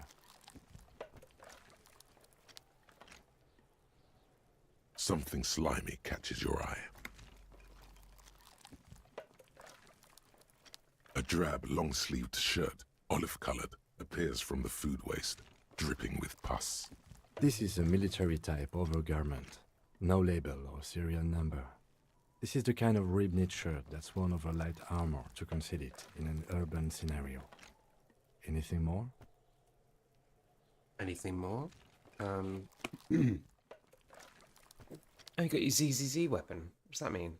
The rest of the rags are just kitchen variety waste. A yellow old mug that catches your eye. But other than that... All right. We should go to Gart again and ask if he knows who put the clothes in the trash. It could be as simple as someone from the hostel cleaning the yard. Or that one. I'd advise against confronting that force. The fuck's he on about, kids? You hear that, Kuno? He thinks you're an infant or something. See? Not really. All we know is the victim's clothes are in the trash. The lid was locked and his establishment had the key. It's just a small loose thread. The lieutenant nods, then looks back into the trash container. You pick out a broken mug with an oddly racist depiction of the yellow man frolicking in saffron. Okay. Only in its social sensibility. Mm-hmm.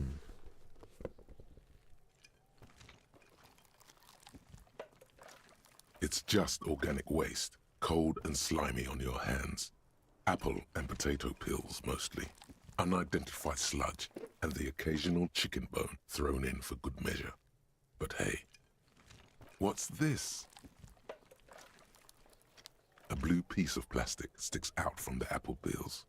It's shiny. Looks like the corner of something. Something larger. A clipboard. A blue plastic clipboard with moist papers hanging from it. They look badly damaged, but you can still make out forms and notes, written in a man's handwriting.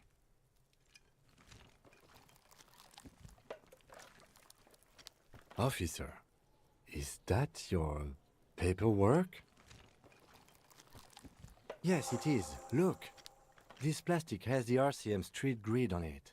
You've even got an autopsy form. If you don't mind me asking, how did this get in the trash?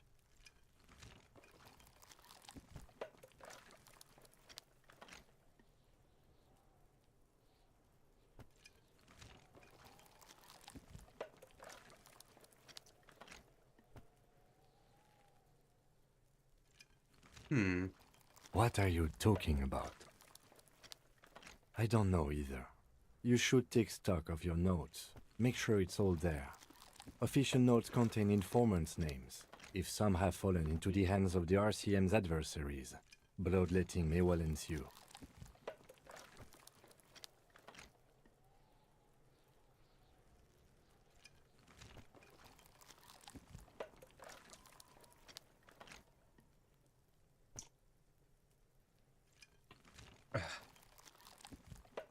Okay. It would also not hurt to start taking notes on the case. Now, tell me what your eagle eyes see. Or are we finished?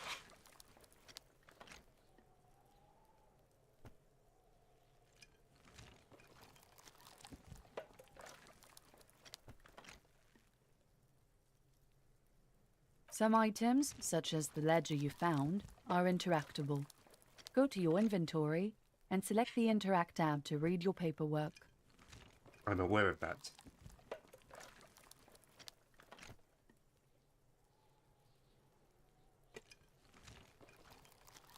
The container sounds a muffled gong. That's one thing off the list. I think we got it all.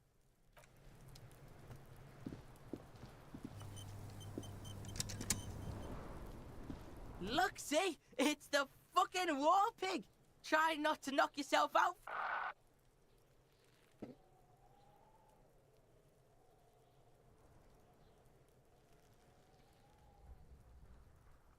You belittled yourself before the Kuno. Now you must seek his forgiveness.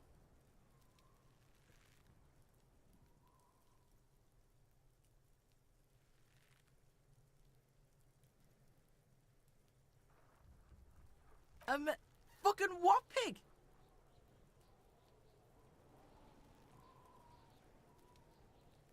Yeah, how are we gonna make it up to Kuno pig shit? A material offering is implied.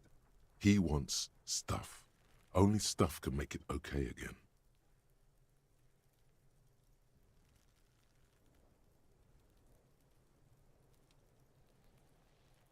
Hmm.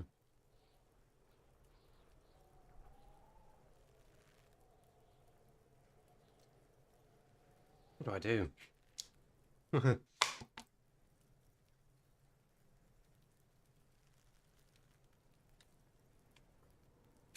Only stuff.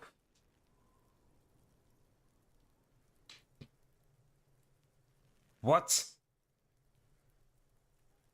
Chrono?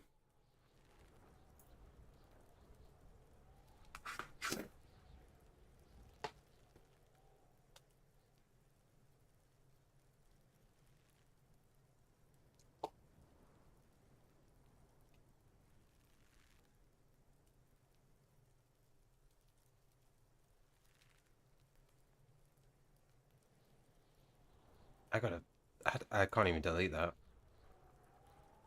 wouldn't let me delete it. That was too much. I can't delete that either.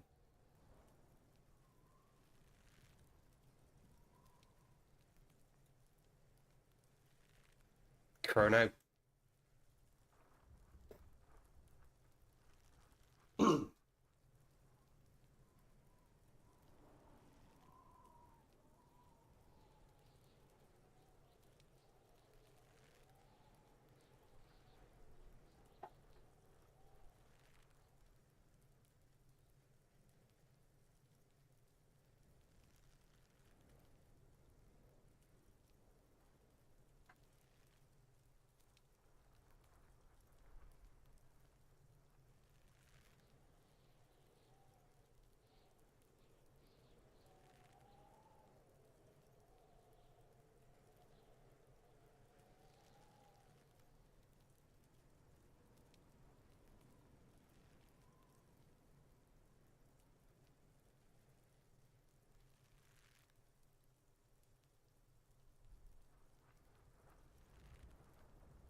Hmm.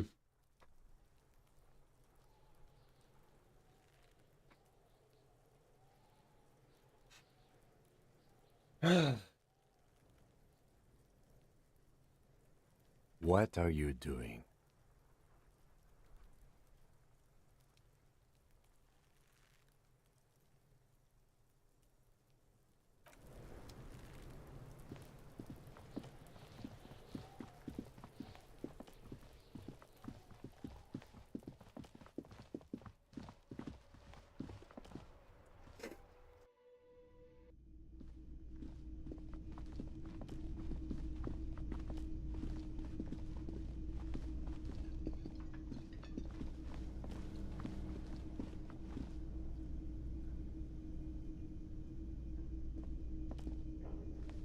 You see a heavy...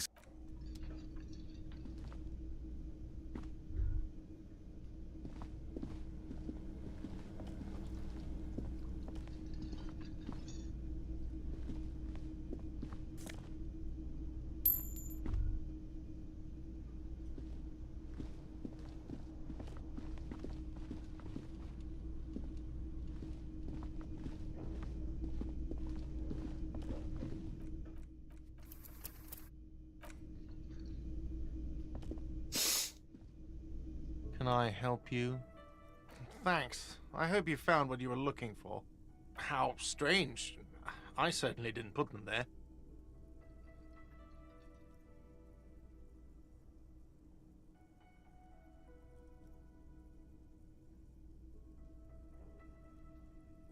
Sylvie had the keys before I got here, and I can vouch for her. I can vouch for all my stuff. None of us would tamper with the crime scene.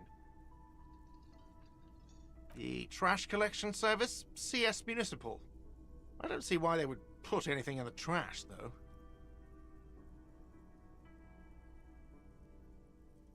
Ah, the elusive CS Municipal. I doubt we'll be able to track down who was sent here last and when. This will have to be one of those little threats that solves itself down the road. Thank you anyway. I think fugue states are more your forte, officer. Yes? God. Oh, but he should be. Lay it on him. What? Oh.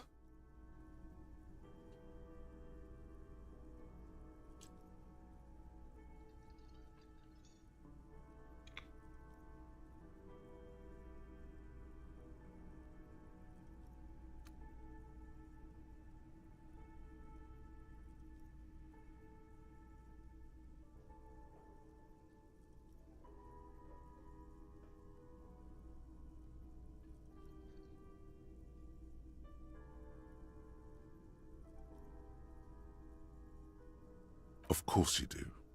This was your plan all along. This is how you fix it for them. By answering the woman question.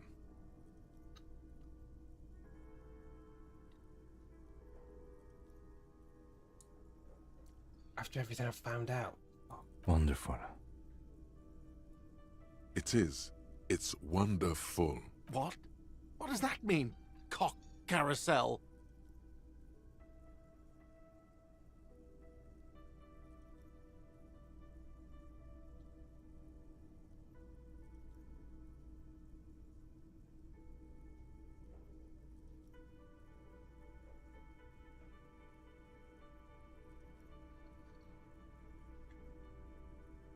Huh? Yeah, this feels right. It feels wise. Good setup. Now speak the real shit. Does it mean you talked to her? What else did she say about me? What else do you need?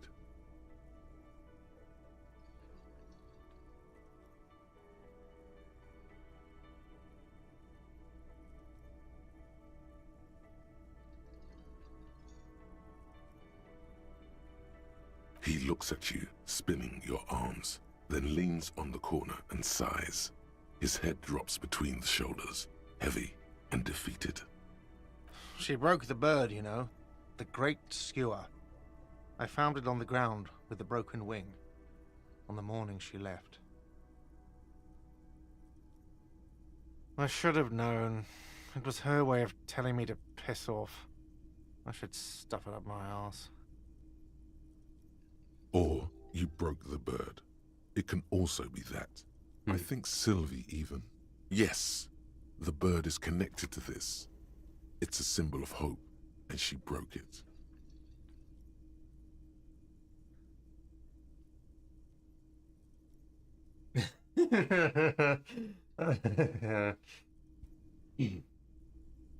Okay, what do I do?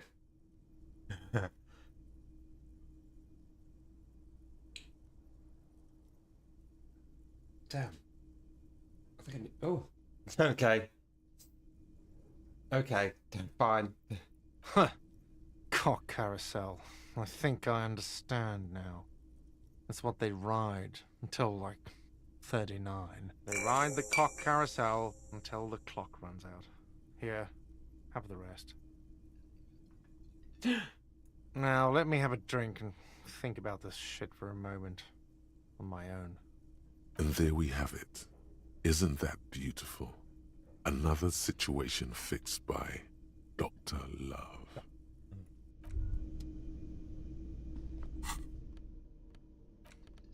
And now I have alcohol.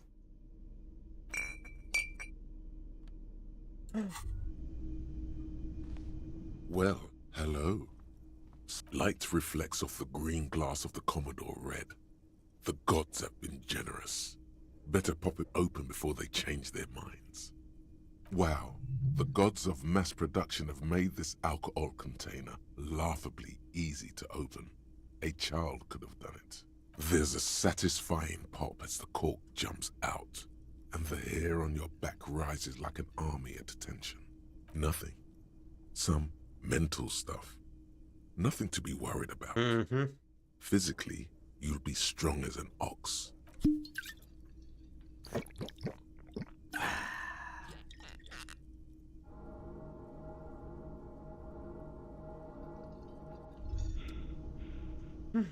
Despair creeps into you, getting fat on your weakness. Whatever noble intentions you once had as a police officer, it's eating them all up now. You're still coming up with sentences. That's a step up from total annihilation, right?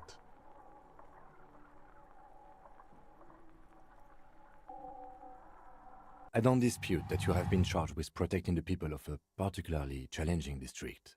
But poverty does not make one a loser. Poverty is just poverty. Nothing you can say would make you feel any better now. Cop gives up the detective genre for social realism and... Shit. Again. Is it because I didn't use the meds? Can I help you? Thanks. How strange. I certainly didn't put them there. Thank you anyway.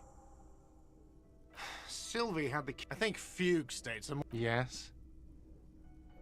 God. Oh, but he should be. Of course you do. Wonderful. It is. What? What does that mean? Cock. Huh? Yeah. Does it mean... What else do you need? He looks at you. I should have... Or, yes, the bird is connected to this. It's a symbol of hope, and she broke it. Huh. They ride the canal. And there we have... Okay. Now I drink it again. Well, hello. Wow. The gods of... There's a satisfying pop. Nothing. So...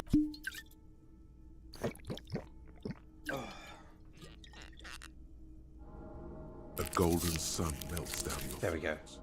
Its rays filling your nostrils with sunshine. Your stomach melts from it into a happy, gooey mess. So does your mind. All the bad things are melting. You're you again.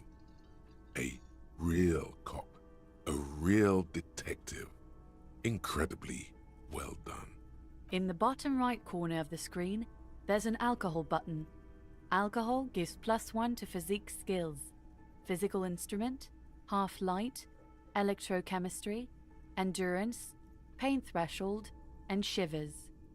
This is good before rolling a white... From the void we came, and... Okay. I mean...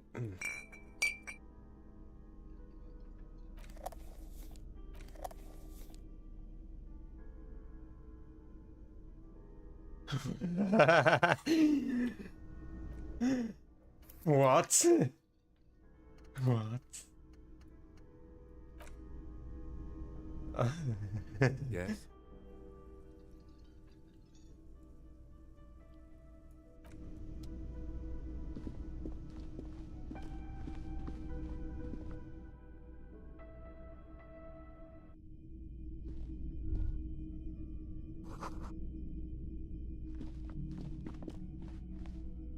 The door is closed.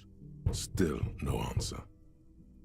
This door can open. As you hold the metal, you sense the warmth left there by her hand.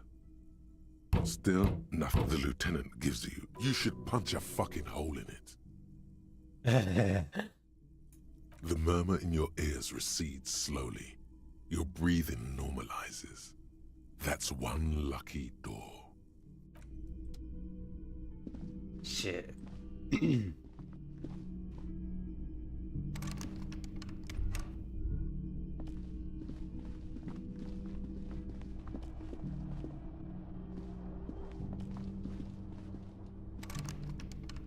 Oh shit. I can't actually get back in.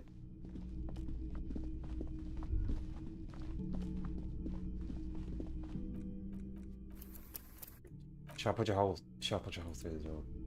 The door is closed. Still, the lieutenant gives you. You should punch a fucking hole in it.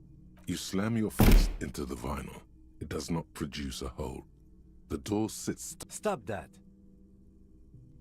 Still, the lieutenant. You should punch a. Hey, what is your problem? That felt good. Everyone is a whore. Now punch a hole. You slam your fist into the vinyl. Okay. It does not produce. Stop that. Yes? Interesting.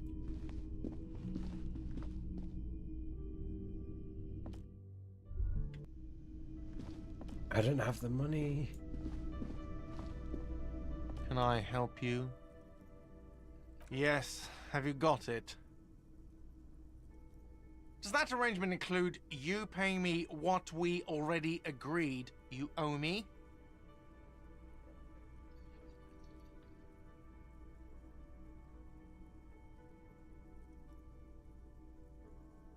I understand your predicament as the manager. However, I feel I must remind you that we are here to conduct an important investigation that also affects your business.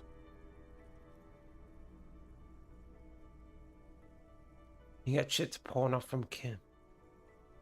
Huh? Forgive me for saying this, but your colleague seems more committed to drinking. I mean no offense. It's really nothing personal. I just have to protect the interests of this establishment. Good luck trying to use it. All the locks have an electronic component. They have to be unlocked down here with a master key before your guest key will open the lock. Oh, wonderful. Try to do that. I'll have to call you an ambulance. Not until you bring me the money. Okay. I might have something in my motor carriage we can use when you're done here. Oh, Lieutenant. We're done here. Okay. I could just break the door. Let's try and break the door.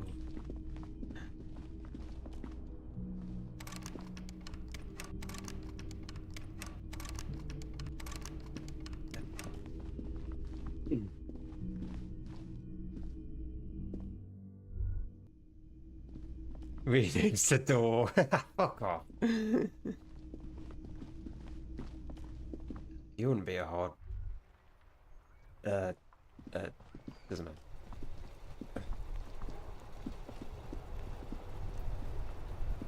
Inside, you see a set of steering levers, a radio. I have something here we could sell. We can Transport enclosure. Regular people just call it the cage. The cage at the back of the motor carriage looks rather uncomfortable. 4 shiny hub. I confiscated this for a little while back. We can take them to the pawn shop down by the Martinez Canal. There are spinner hubcaps, frivolous things you put on your wheels. When the wheels come to a stop, the caps keep on spinning. There's no real use for them, it's just for vanity. A couple of weeks ago, I stopped a young man for going slower than the speed of traffic. Turns out he was some coalition official's son and high.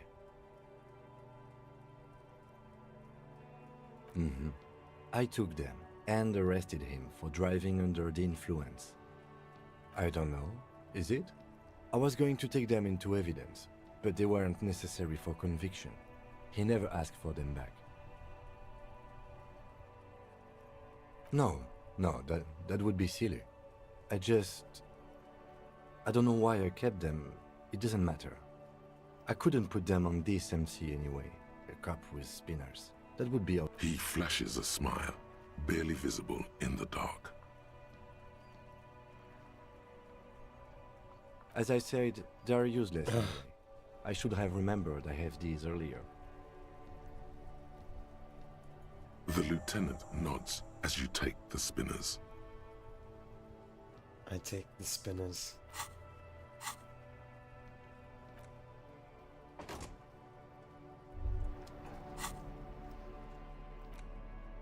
$200, fuck. Shit. Oh my god. That's amazing. Don't want to keep any of these.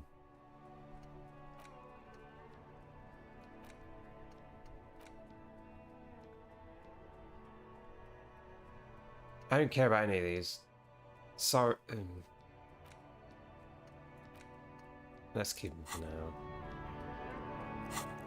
because I can increase these things.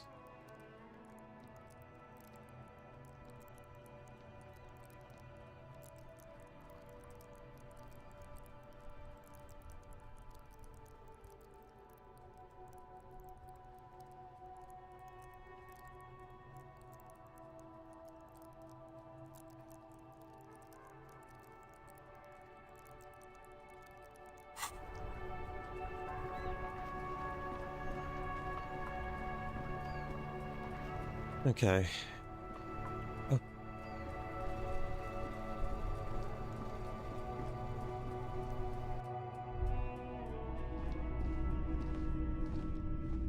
Hello, hello. Let me know if I can help you with anything. Yes, we'd like to sell these hubcaps. Roy takes the hubcaps from the lieutenant and inspects them. Yes, these are very, very good. Did you defraud some foreign prince for them? Jump a mesk banger? No matter. I'll give you 200 real. 200? No one was defrauded or jumped, I assure you. Of course. I meant no offense. 200 real for you, officer. Thank you. Here's the 60 real you need for your bill. Do not waste it. The rest is for him, to compensate for the pain of being separated from his radiant spinners. Anything else you're thinking of selling? Oh, no. I don't like those kinds of objects. No, no. Aphotic paths, counter-radiance networks, anti-magnetism. It's darkness. That's all I know. You have absolutely no idea what aphotic paths are, but the tattoos on the man are not that. I'm not purchasing any more clothing at the moment. Another time, perhaps. No clothes? Got so many to sell. I'd cry. What? Why would you cry?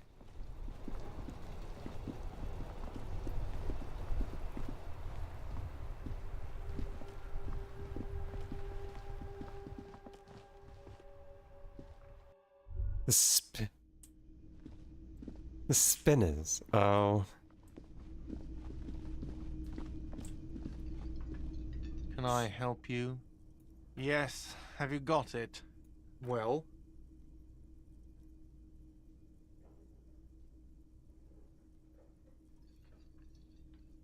I'm going to apologize. Sorry for the trouble. Great. Thank you, officer. That's all I wanted. Payment for services rendered. If you continue to stay here, I just ask that you please pay your nightly bill in advance starting tomorrow. And what is that?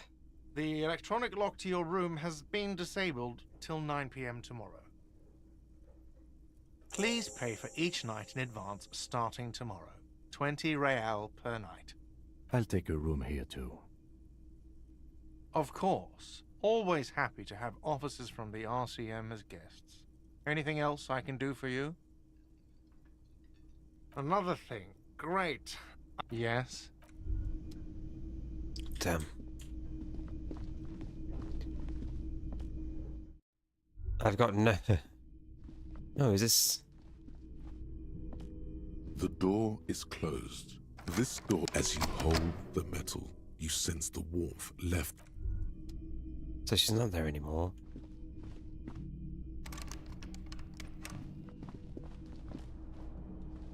This is the door to the room you redecorated. Just a moment. We should talk about our progress on the investigation. Let's go out to the balcony.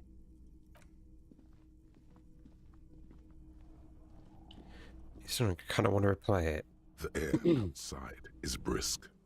The lieutenant is silent for a moment. He listens to the traffic hum. Then...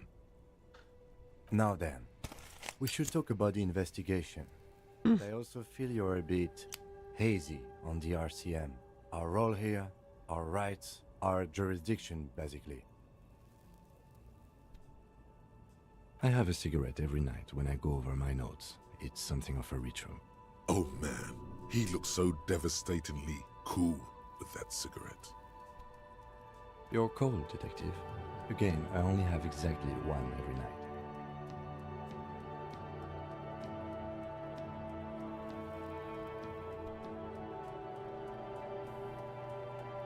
Where is my cigarette button? What is that? Huh?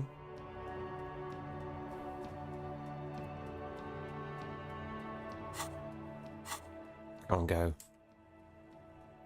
You mean this? This isn't cool. It's an unnecessary trial of will, and unhealthy. Yet, were he to quit, he would lose the cool factor. This man relishes his cool quite a bit below it all. Yes, it's been a long and eventful day. Well, we inspected the victim's body, so that's good. It was not easily approachable in that state, but we did it. Our inspection was also very thorough, and we've already started following up on leads. The body is still hanging from that tree, which is unfortunate. But we performed a thorough search of the premises of the crime scene. That's great.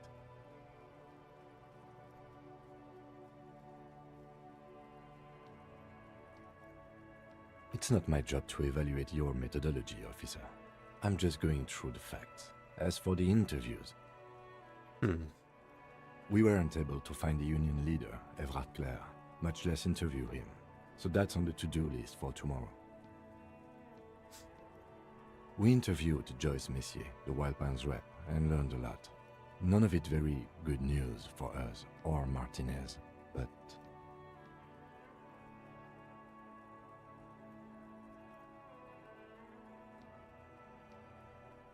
Above all, though, today was exhausting. What's with all the running? You run a lot. Is that a standard Precinct 41 practice?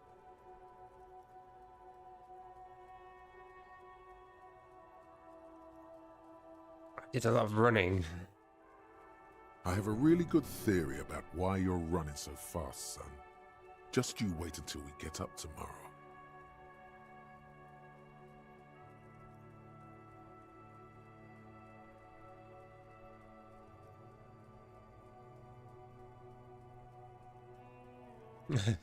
It's impressive, especially for a man your age, and in those hills.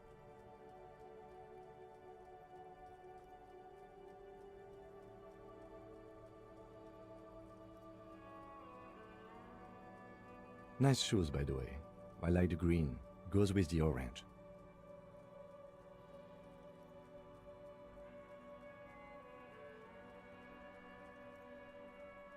They're quite limited, actually. The power officers of the Revachol Citizens Militia exercise most frequently is imposing fines of up to 1,000 real for offenses, in accordance with an interdepartmental schedule. The RCM's primary role is to ensure safety. We are not really supposed to play any part in the economic structure of Revachol. Yes, although indirectly, as citizens can always request records from their local station. Officers of the RCM have been known to take bribes of less than the prescribed fine amount. It undermines trust in the RCM. We can arrest people, of course, but rather than bringing someone in directly, it's preferable to serve a station cold sleep. It prevents confusion and overcrowding. You can't. Those who don't show up become fugitives, though, and have fewer legal rights when they are eventually caught. It's about power projection. Thus far, they seem to mostly show up. We are permitted to use whatever force we deem necessary. The unenlightened come. You said bye. Oh, welcome.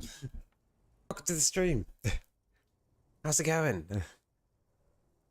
It's if I kill someone on duty. You have to supply compelling evidence for why it was necessary to use lethal force. In these cases, your partner is usually your witness. Not a good position to be in, by the way. Internal Affairs handles these cases thoroughly, by cross-examining you for inconsistencies. It is hard to cover for anyone, which is for the best.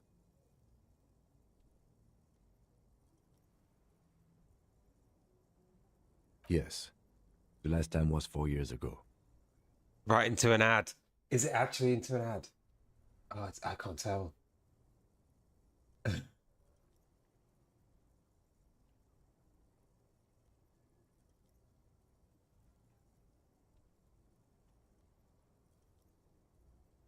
RE8.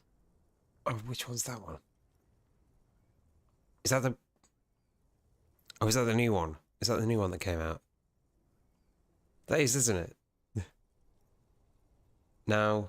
Oh, RE9 on the wait list. RE8. Oh, the one at the castle. And then the new one's 9. I've not really followed Resident Evil. He has internalized it well. It's just that. A fact. A self-contained past event. That's an improbability. Perhaps even impossibility. Of course you've killed people. It's somewhere down there, melting in all the drink.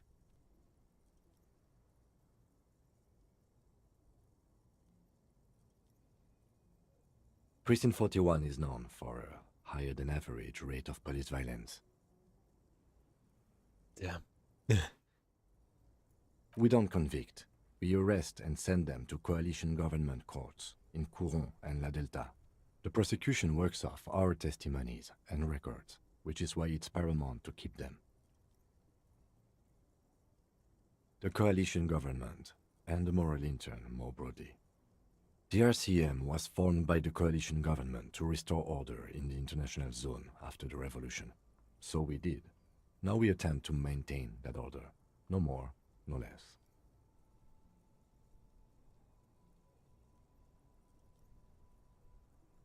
Or perhaps it is better to say we were allowed to form. It's a point of contention whether the citizens of Revachol or the coalition government founded the RCM. It's probably more honest, yes. Either way, the moral intern leases us the right to keep the peace in this city, and they will take it away if we misuse it. Or if they think you do.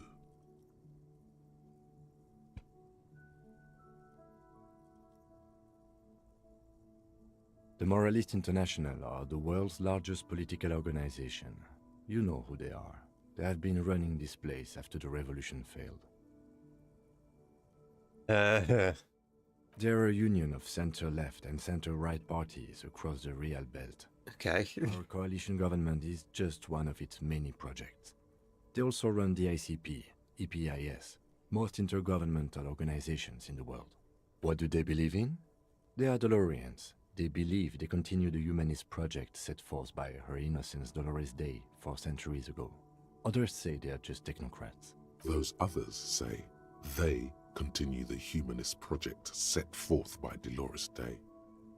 Interesting question. It's a blue forget-me-not. Their motto is love, compassion, self-discipline. I think you can gauge what they want you to think of them from that. Yeah.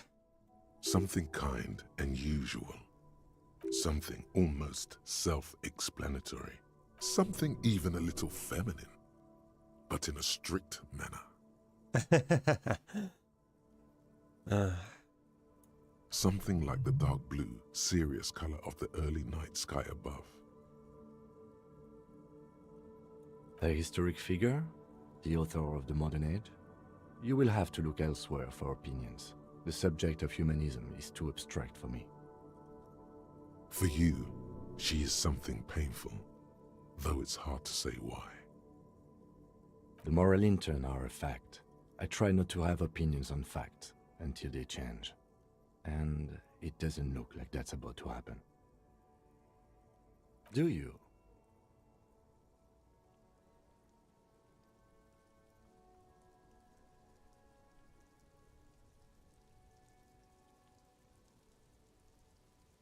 We are in what is called the twilight of international law. The laws we claim to enforce come from the MI. Without them, we are simply vigilantes.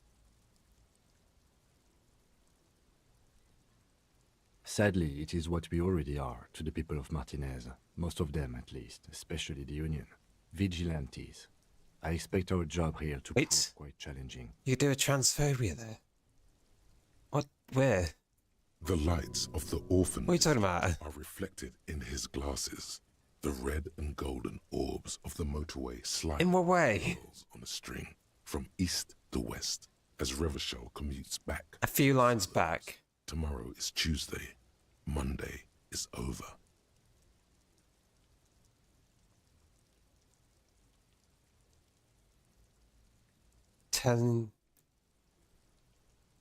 They're quite limited, actually. The power officers of the Revachol City, yes, although officers of the RCM have the RCM's primary... We can arrest people, of course, but we are permitted to use whatever force we deem necessary.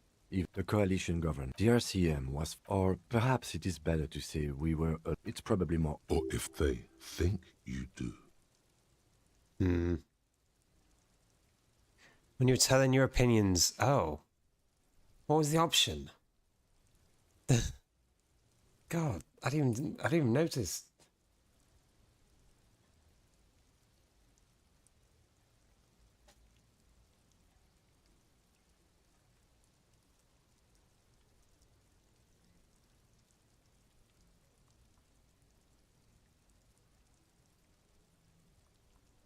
Really?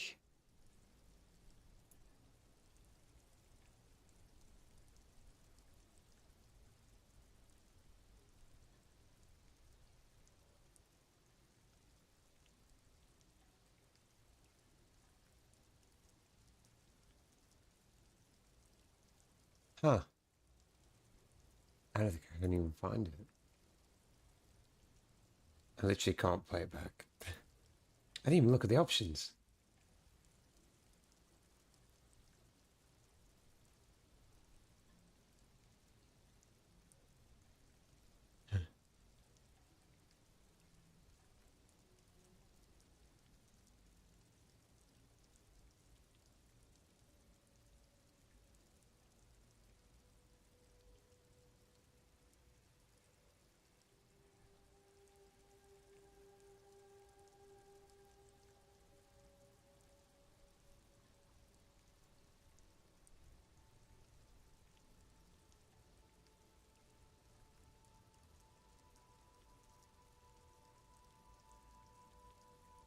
I didn't think that there was an option.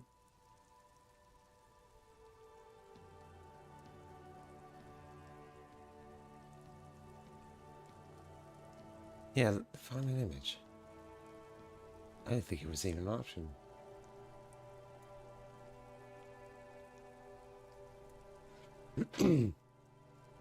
Yeah, I'm looking at it and I didn't think there was an option. It was just what I was talking about. Meow meow. Just say nothing. Dying lights of the city shimmer below. Slowly, like luminous clouds, they pass on his lenses. The lieutenant looks at his slim cigarette, contemplating the next drag. They really don't like us here. And the mouth on that kid, Kuno. It's different in land, in Jamrock, in the GR. In my bed, Dragon. Are you in my bed right now, Dragon? Are you in there right now? And if so, if not, why not? It's our fault for leaving this place to the dogs, to the Union, to the company, not daring to come here more often. This place has fallen between the cracks, the jurisdictions of our two precincts.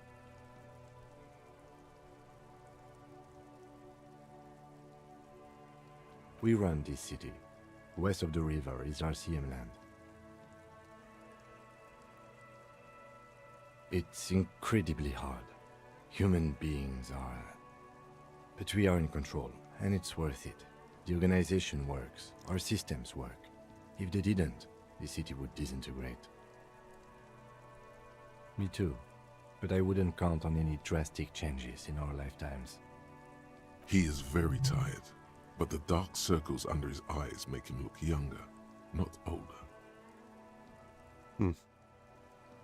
Yeah, it's getting very cold now. Let's go.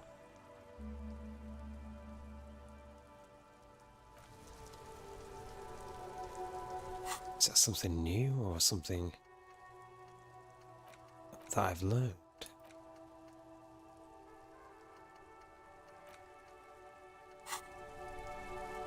Yes?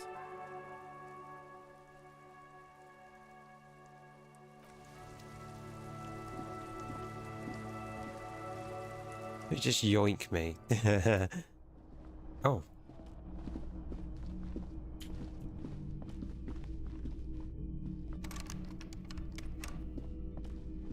The door is closed. Everything's dark. He's still awake. Can I help you?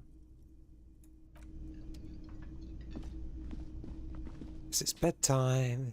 It's bedtime, everyone.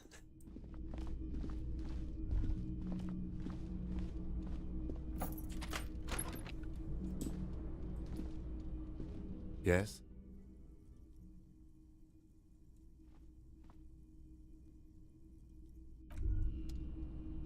He's in this one.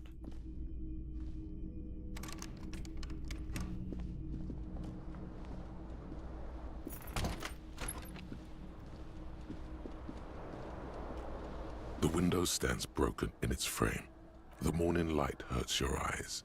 It's hazy, but you see the ocean and some water. Well, at least I can pick up these bottles. There's a lot of bottles. More in here than in the bins, actually.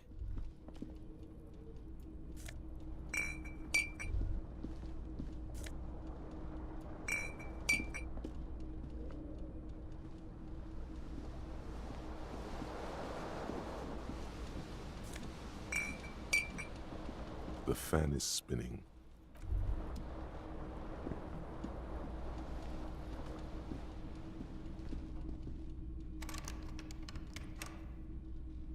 A mirror hangs on the bathroom wall. In it, your face, adorned with the expression.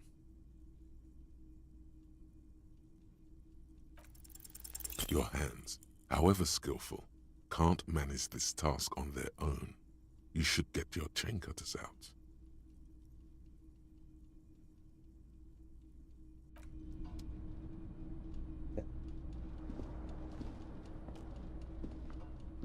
A mirror hangs on the bathroom wall. In it. Oh, both of them. Twice.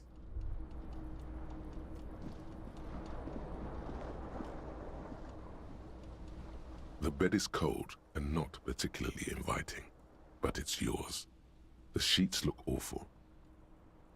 The option to go to sleep becomes available every night after 9 p.m. Sure thing.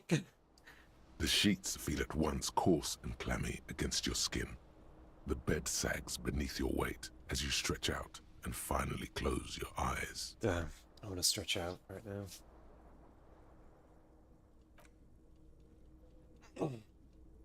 And then sleep. And then sleep doesn't come. Obviously, you're in bed with your eyes closed, but it's not happening. Oh no. How many times has this happened? Maybe it's the bed's fault. Its synthetic filling has separated into hard lumps. The pillowcase smells oddly. Smells of alcohol and sweat. And grease. It barely covers your toes, stretching over your soft belly. This is your body here, intimate and warm, breathing.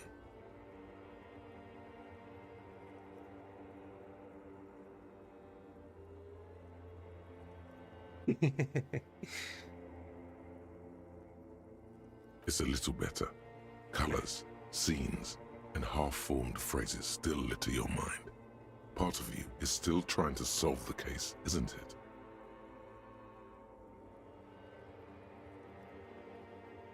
Something to do with, what was it that the lieutenant said? Union? And it's gone again. your thoughts lost between the slowing brain waves. Your breathing steadies.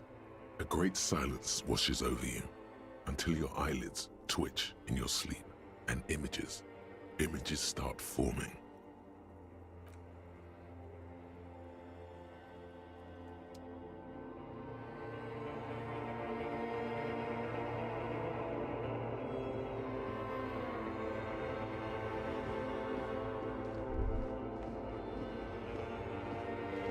Well, this door's open.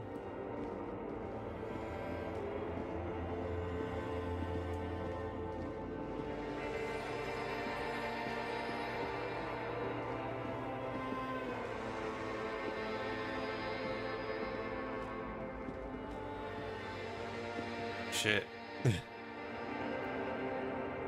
Do you remember the scent of your childhood?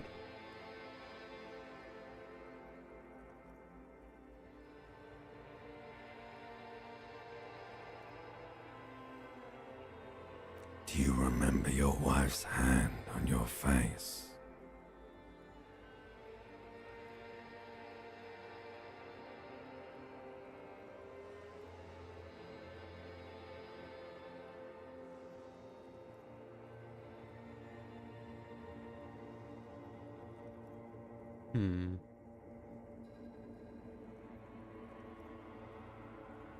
Oh no, Funky baby, you stayed. It was the rest of it that left. Or you just stood there, with one hand on the bottle and the other on your dick, watching it go. Tell me, where are your friends? Human beings have friends, Harry boy. Where the hell are yours?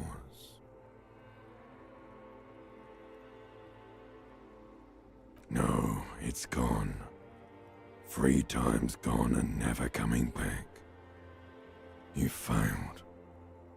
You failed me. You failed Elysium. Everything. The Pale and the Islas. On the surface. The outer magnetosphere. Burning, furious truth. 8,000 years of written history. You really dropped the ball, Harry. 4.6 billion people. And you failed every single one of them. You really fucked up. No, Harry. You were just talking to yourself. That's all you ever do.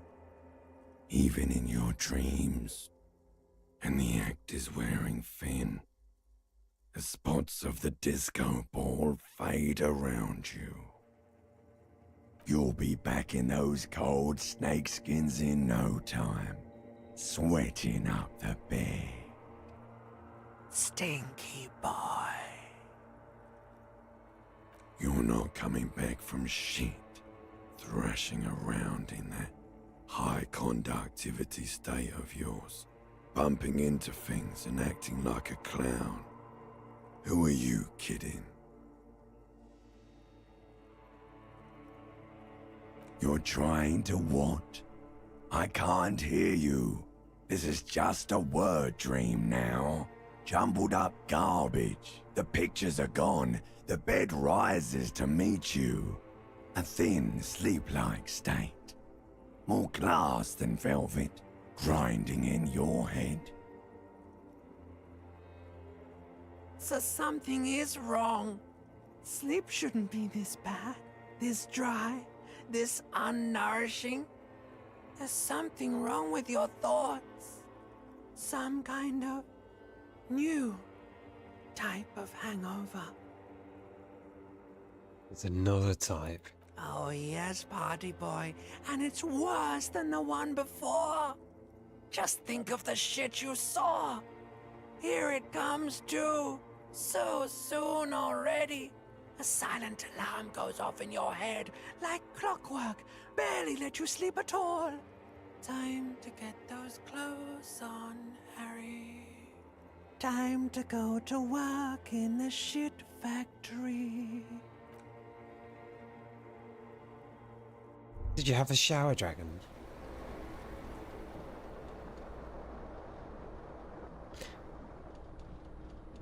You better have. I'd be disappointed if you didn't.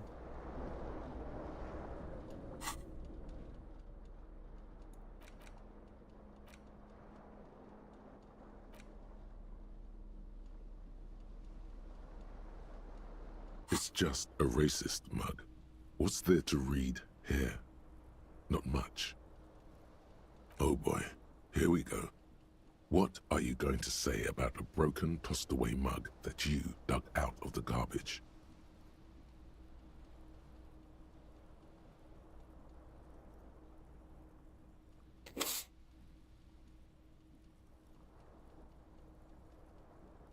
If you want to earn some change by guilting people, go for it. But if money you gained, earn real dough, finish the case and start getting paid again.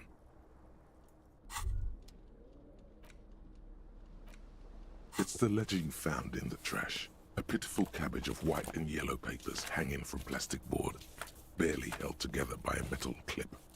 This sad display is made complete by the faint smell of urinal cleaner.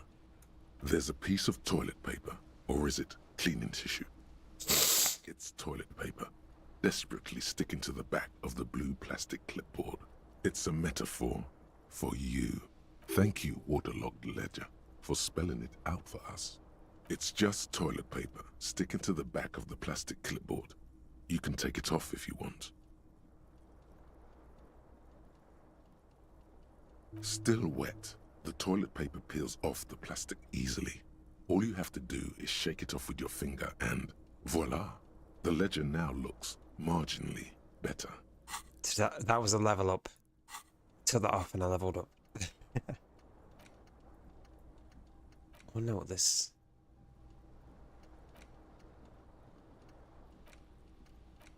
10 cents, that's fine. I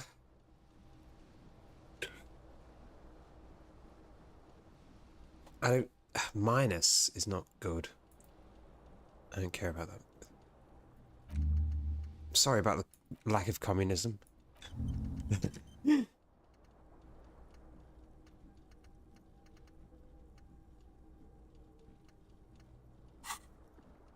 An aluminium block runs the width of the board, biting down on the paperwork. Its crocodile teeth are the only thing keeping the papers together.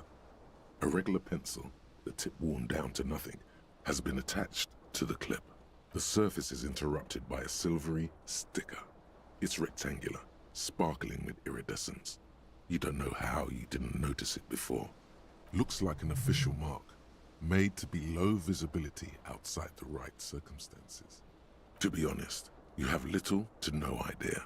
You're dumb and alone. No, I'm very smart. I should know. Somewhere, not here, the helpful Lieutenant Kitsuragi is making notes in his blue notebook. He tilts it ever so slightly. A glowing rectangle catches the light. He could advise you with this. The next moment, a bunch of sodden papers sag from the clipboard in your hand. It's a sorry sight.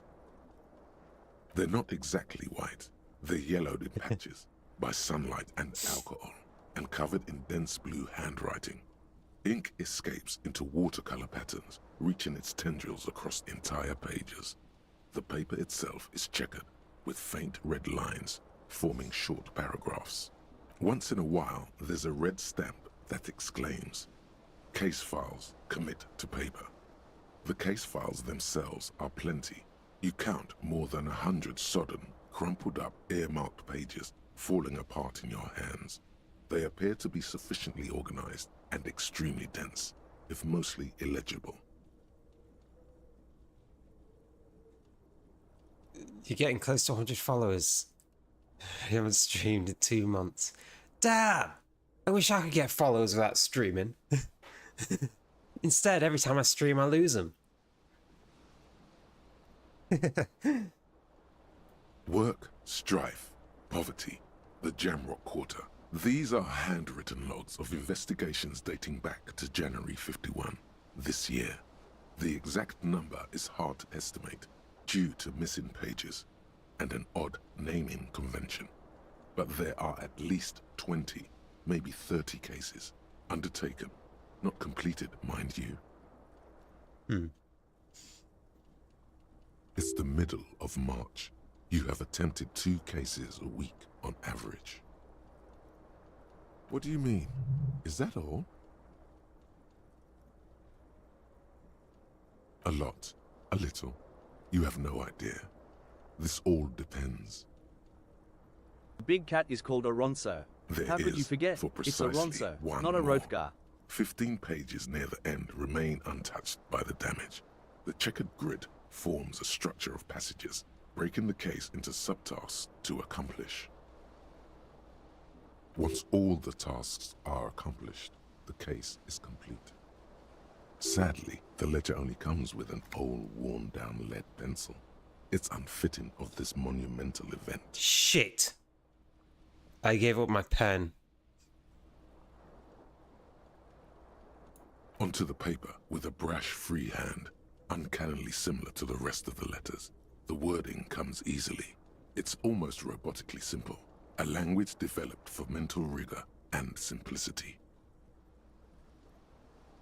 Inspect the victim's body. Get the body down. Interview the cafeteria manager.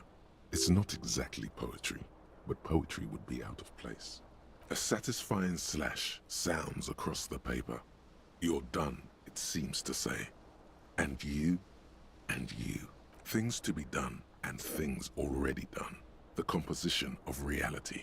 I could have used that green pen. Tool for a detective of the citizens' belief. This would be a good time to finally name the case. If only Lieutenant Kitsuragi were here, so you could coordinate. No use naming it without him. Maybe at a later time, you can come back to this. Like a fan of gills, the checkered papers dry in your hand.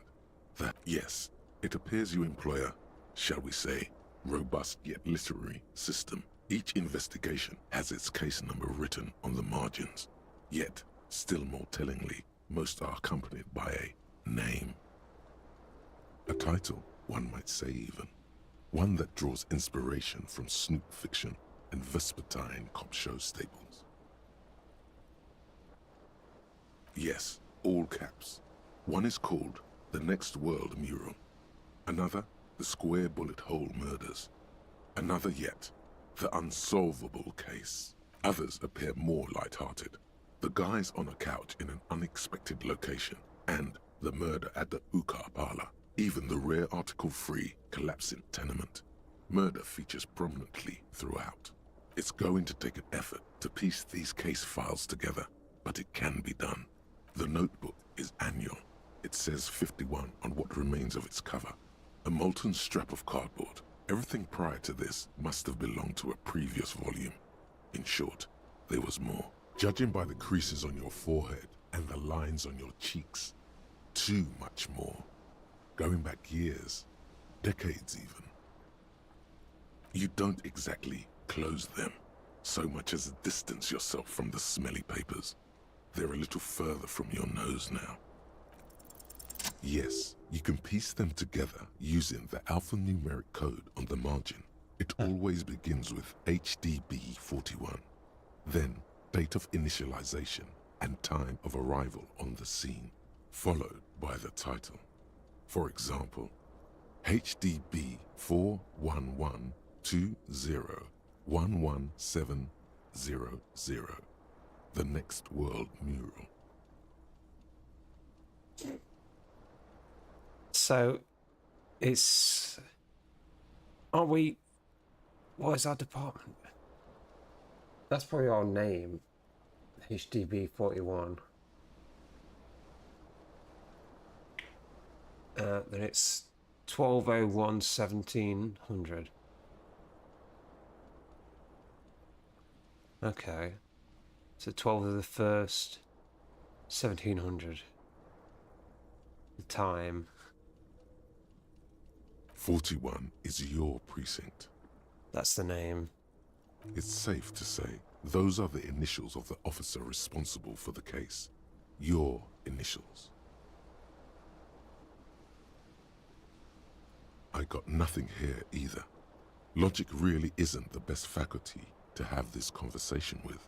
It takes about half an hour to piece one together, using the system you've devised. This one is relatively easy to reconstruct. Overnight on 1202, a graffito, nay, a mural, appears on an 8-story tenement overlooking central Jamrock. The building is a sparsely inhabited ghost tower, part of a failed real estate development called Grand Couronne. Cause of failure: rent too high.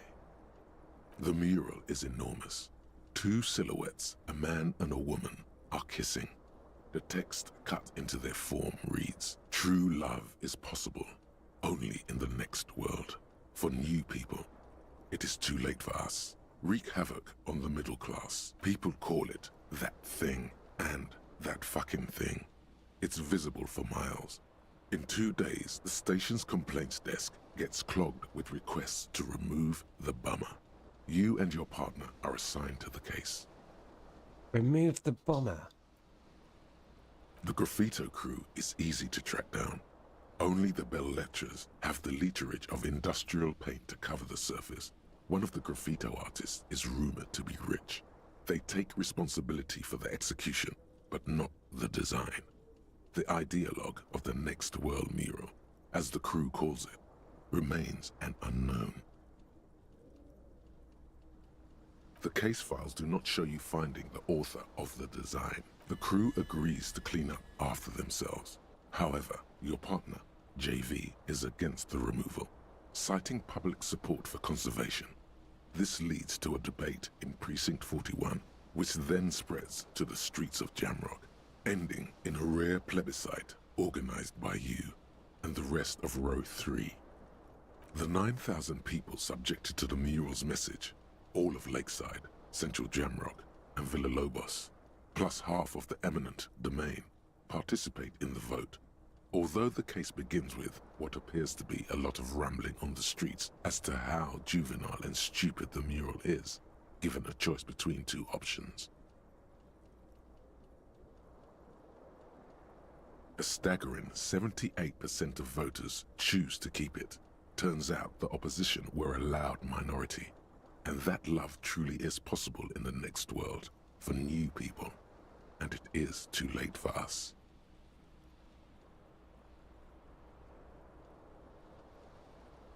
In any case, it appears to have been a rare case of civil activity in the quarter, and agreement as well. What do you want to tackle next? Breakthrough imminent.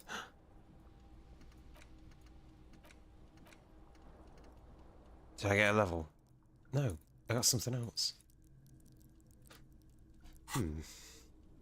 AKA Leslie and Burke, AKA the public indecency drunk and the property damage drunk, is a cursed case. It has been passed from unsuspecting officer to unsuspecting officer for 10 years. On January 29, the unsolvable case made its way to you. Why you accepted it, it is unclear. Every officer, and indeed most civilians in Jamrock, know it's unsolvable. Is it me? The public indecency drunk and the property damage drunk. Is that me? I need a drink. I need a drink. Not a drunk drink. Yeah.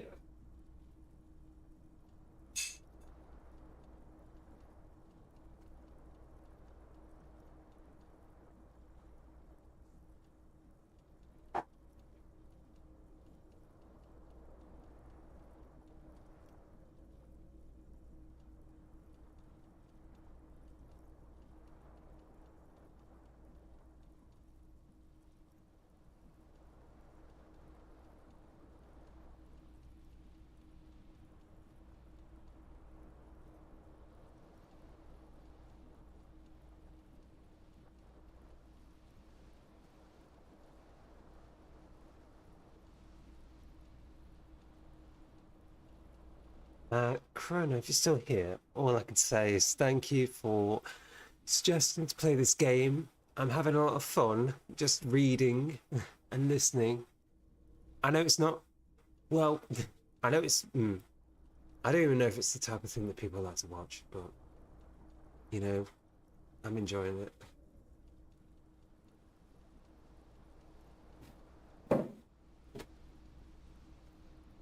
I'm enjoying solving a mystery and realizing, like, putting things together before the characters even put them together and stuff like that.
But yeah, I'm really enjoying it. Is it more than just this one case? Because I feel like I'm gonna go on for a long time. I thought I'd have gone to the body a lot sooner, but it's already been 10 hours. You were so drunk, you didn't remember what it was when you signed on. That, or you were high. Leslie will always take his pants off when he's drunk. Burke will always trash everything. It's just what they do. It is their nature. You cannot change the nature of a man, and you can't lock them away because public indecency and small-scale property damage are not punishable by incarceration. The only way for Leslie to stop flashing his genitals to bypassers and for Burke to stop dismantling signage and rear-view mirrors would be for them to stop drinking alcohol, which, in their 40s or 50s, it's hard to tell because of their distorted features, is a medical improbability on par with you ceasing to produce the expression. Thank you for the betting. You would think that. Oh, thank you. Thank you. Where's the fun in exposing your genitals or breaking stuff in your own home? No, Leslie and Burke are on the corner of Main Street and Perdition because that's where the action is. Can you keep yourself off the streets? Threatening fines, dragging them to the station, locking them up in the hellholes they live in, locking them up in the station, hypnotherapy, even trying to get the local gang of Zemyaki to take them out. The Zemyaki gave them ethanol, so Burke and Leslie would expose and rampage even harder. You tried it all, and still the complaints wouldn't stop, as they hadn't stopped for 10 years. It's plain to see from the files that you, Satellite Officer JV, and Special Consultant TH had more important cases to attend to. You uncover cross-reference to several ongoing investigations, each brought to a standstill every time you drive down Main Street. Because there they are, on the corner of Perdition. And what is Leslie doing? Public indecency. Good, you're learning. If the files are to be trusted, that's all there is to it. That and Burke breaking things, and the fact that they're both drunk. Then again, so are you. The case becomes considerably less comic one day when Burke takes a swing at your ledger. He must have it confused with the property he likes to damage. But the joke's on him. You're drunk out of your mind on potent Pilsner. You slam the hardened plastic board in his face, Then you proceed to beat him unconscious with it. In the process, the ledger sustains damage. The compartment within, reserved for permeable documents, is jammed shut. You stop your assault on the now unconscious Burke to open it, but are unable to do so. The officer began to cry, reports Leslie, who, at this point, is tending to Burke. He came at us, and at us. I think he was trying to kill Burko. While trying to kill Burko, you slowly come around. The permeables compartment is open. You've smashed it open on poor Burko's kneecaps. The good news is, Burke can't walk anymore, can't get out of his apartment, an invalid. With Burke to tend to, Leslie cuts back on the indecent exposure. Maybe he flashes his genitals to Burke, who knows, but both drunks are off the street. The complaints stop.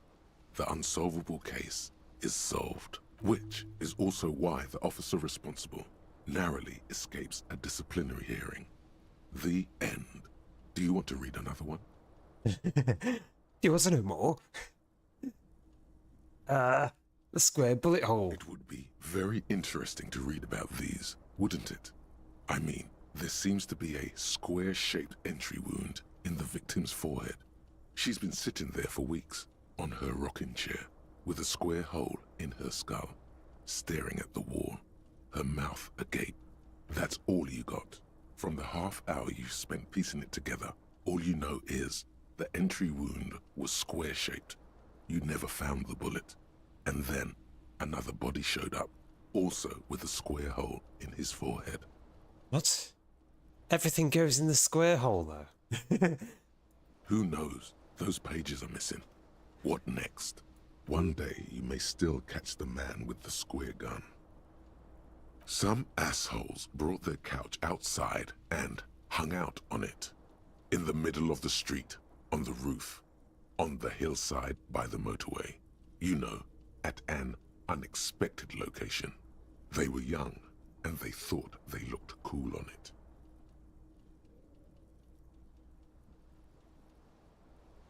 They look really cool like a rock band. Yes, as you've said here, insufferable rock and roll assholes. Young people are the worst. So anyway, you got a complaint about the damn sofa, or couch, or whatever it was. Gonna have to sleep now. Okay, Dragon. I'm sorry you have to sleep now, Dragon. Well, you know, have a good night, sweet dreams and stuff, and hope I see you tomorrow. What is the plan for tomorrow?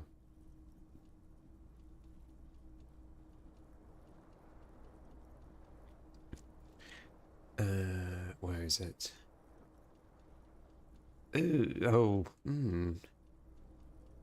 What day's tomorrow? Oh, already? Shit. Harry Bloodborne, but... you know, maybe. You will see me. We could do some multiplayer games or something. You know, I don't mind. And I'll try dream about you. Damn. Yeah.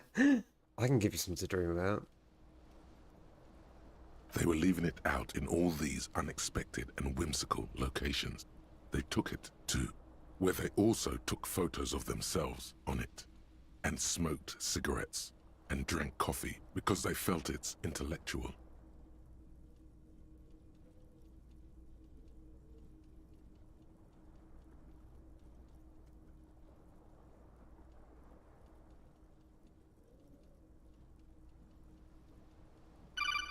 Huh? What? Colonel, I'm trying to sneak around, but I'm dummy thick, and the clap of my ass cheeks keeps alerting the guards.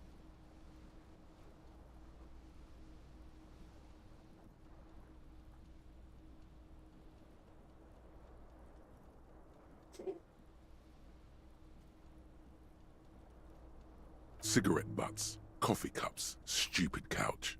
You had to clean it all up, and you did. So congratulations to you. Case solved. Did I ever catch them? No, you didn't have time for that. These notes show that you have what is called a real goddamn job. You don't have time to be chasing down the couch assholes. You have a real job to do. What next? Murder. Tum Tum Tum at the hookah parlor was a case originally assigned to an officer called Joseph Mills, who is now dead, of circumstances completely unconnected to murder at the hookah parlor. Beaten to death by a throng of Villalobos gang members when him and his partner J.M., only initials mentioned, answered a call one night. It's a sad story, and it isn't really represented in your case files. Stop stalling and get to the murder at the hookah parlor. Joseph Mills was on this case that he just couldn't solve, was doing it solo, said it was a real nutcracker, a real brain twister, was on it for, like, a month. The captain got impatient. Shit or get off the pot, Mills. Mills didn't get off the pot. Not yet. He kept at it for a couple of weeks more, racking his brains, running with every theory as outlandish as they seemed. Still couldn't solve the murder at the hookah parlor. Tough case, he said. Toughest he's ever had. No, he was awful. Awful sense of humor, too. The worst jokes you've ever heard. Really rapey. Still, he'd been on it for months now. Said it was the final case. Said it was uncrackable. That murderer vanished into thin air. That goddamn hookah parlor was all he talked about. Okay, so the case is handed to you because Mills isn't getting anywhere, and you look into it. Here's the setup. A young man is found dead in a hookah parlor. Where's that little thing? Those places where you go and smoke bubblegum-flavored vapor all day. I love that. I love that emote. Oh.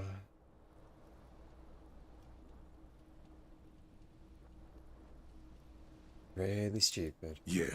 So anyway, young man in his 20s found with his skull busted open, right on the floor of the hookah parlor, in the middle of the day.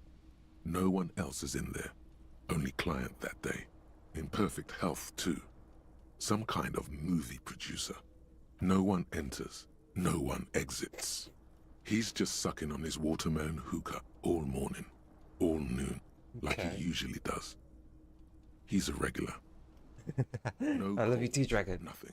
Just sucking on the hookah until 15:45.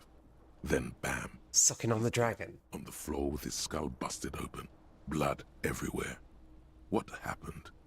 How can it be? Mills has no idea. Invisible assassin. Movie deal gone sour.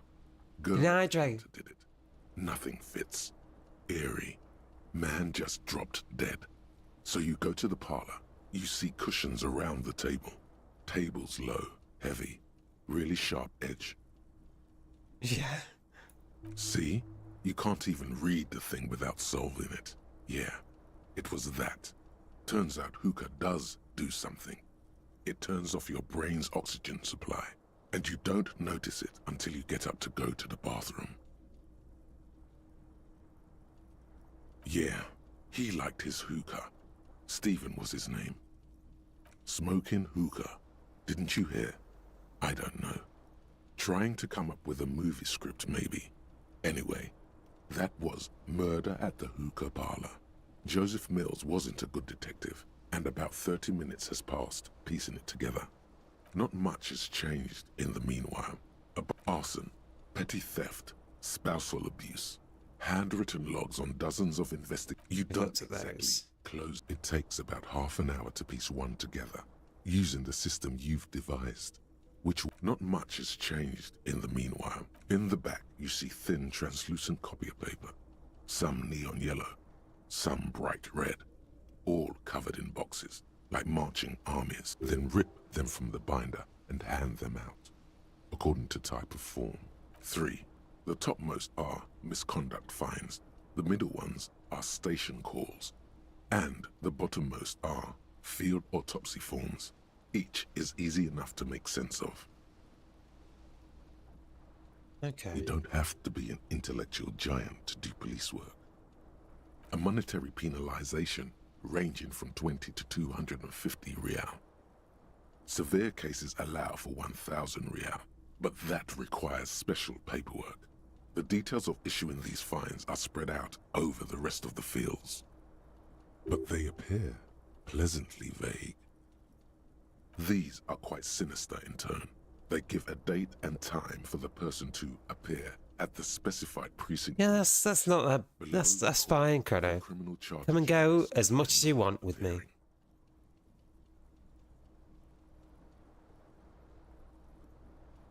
All in a print so small it could be considered downright cute. A dozen pages of thin copy paper, bright red in color. You see the parameters of a deceased form waiting to be filled in. Age, sex, condition of internal organs. Yes, all that remains now is to fill those forms and hand them to people. Fines for wrongdoers, interview requests for bad guys, and field autopsies to dead guys. Okay. The rest of the stinking cellulose is much worse for wear. Being sandwiched. So I can make money by issuing slips. The fragile copier paper. I can go find the salami guy and issue him a fine for not giving me the whole salami. It's made of dark blue plastic, hard enough to beat someone to submission with. The edges are rounded, however. The U4 size board feels thick and heavy in your hand. Light shimmers on its wet surface. On the back you see the embossed letters, RCM. Something rattles inside, ever so lightly. Is there a hidden compartment and something small inside? Light, made of paper or cardboard, or dried flowers perhaps? Is it my badge? Permeables. It's not hidden per se. The compartment is made for permeable materials that would get damaged if something happened to it. Oh. The plastic shimmers like lapis lazuli, but it is not see-through. You cannot see to its center. With your hands, U4-sized pages hang from the clip screwed to the top of the board. The two sides of the board appear slightly misaligned, like a drawer that's come off its slides. If you bend the plastic on your knee, slowly, the slides snap back into place. It should be possible to just, you know. Without resistance or sound, the two panels move against each other. Oh, it's my badge. The compartment is now open. 2 ticket stubs and a handmade postcard. Oh. What? 2 octopuses are smiling, reaching their tentacles toward each other in the colored pencil drawings. The tickets permit access to the zoo in Revachol East. The aquarium costs extra. These let you go there, too. Thin wax paper has been glued to a piece of cardboard. Sounds like leaves rustling when you pick it up. You see violet flowers, floral patterns, patches of glue. It smells of chewing gum, apricot flavored, a touch of cinnamon, the end of summer. You think the label says tutti frutti. Yeah. Familiar handwriting lines the inside of the card, looped, round letters in a woman's hand. A young woman in her 20s. There is care, effort, and a smile, you think. Although that is not something you can read from someone's handwriting. Harry, it begins. You're already reading. I wanted to write you a letter so you can read it when you wake up. Maybe it will make you happy. Your hand shakes, holding the card. Every morning when I step out and you're asleep behind me, it says, I find a little piece of sadness in me. I carry it in my chest, down Voyager Road. Every step I take, it grows. By the time I reach the fuel station, it has filled me entirely. I step onto the light rail and look back. Sparks fall from the bow collector. I know it will be like this until late afternoon, when I get off the 42 and walk back to you. You. Every step I take will get lighter. It almost makes me run. Sometimes I do. I can't believe I met you. I can't believe the happiness I feel with you. You have a vast, vast soul, and I will always, always, always come back to it. Oh, I feel like I need some of these things. I might just immediately die if I don't have any of that. Kisses, kisses, kisses. You feel the air sucked out of your lungs and the blood sucked out of your head. Everything around you gets dark. Small white dots appear. Sparks fall like snow from the bow collector. A streetcar distancing. You feel the ledger slip from your hand. No, no, hold on.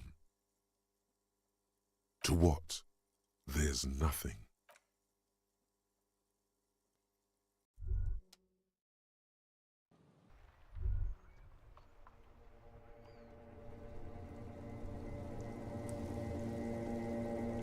Oh?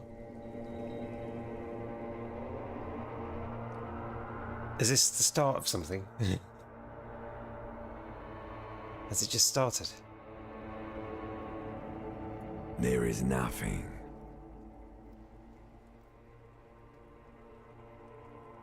Again. Nothing sad, brother. No treachery, just blackout. Well, almost nothing. There is the ground below you, that's still there. And the small light that's on, fluttering, somewhere in the basal ganglia. That's me. Blue eyes, that's me. Who was what? He speaks of the sickening longing, the unwell emotion. Even in the darkness, he's grasping for it. Still trying to hold on to the great sorrows slipping in the water. Slimy. Slimy. Here in the paleo-mammalian cortex, we call it the shadow. The shadow. Because it's always there. Tell him. Tell him. Ah, yes. In the olfactory system, they call it the apricot chewing gum scented one. It's unhealthy of them to linger on it so. But as they say, what do you do?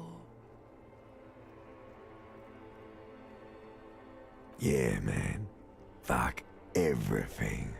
Total blackout forever. There is no Voyager Road. There are no roads, no houses, no lights in the windows. It's all on pause. Bloated corpse of the past resurfacing. Beautiful. Believe me, stupid ape. Its lack of beauty was not the problem. Yeah, man. What was that about?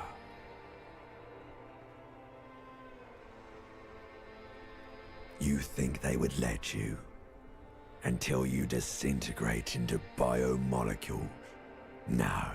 Someone is breathing on your face now, inspecting your pupils, stupid idiot. Huh? Yes. They're pouring something on you. It's in you. And it's... Is it water? It's delicious. Glowing lights on a dashboard emerge out of nothingness.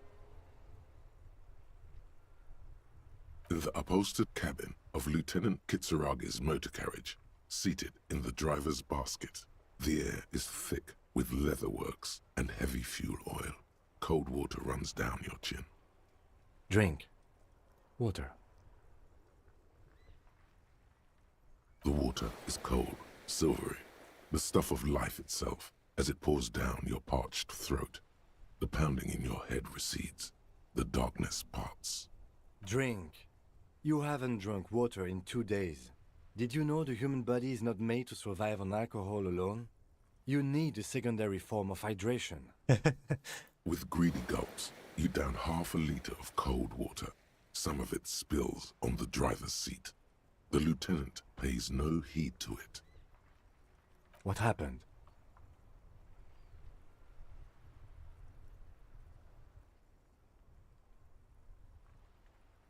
There was a call on the shortwave.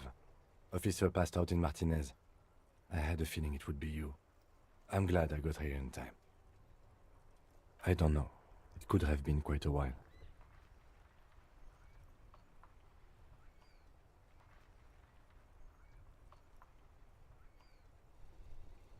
Right. I found this next to you. I'll tag along for the rest of the day if you don't mind. My business is concluded anyway. Are you okay to go?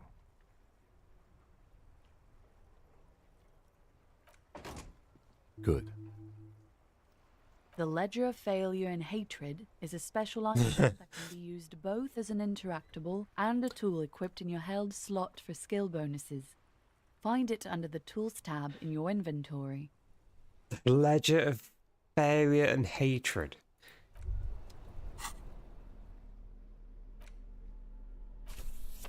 Oh, what does it give me?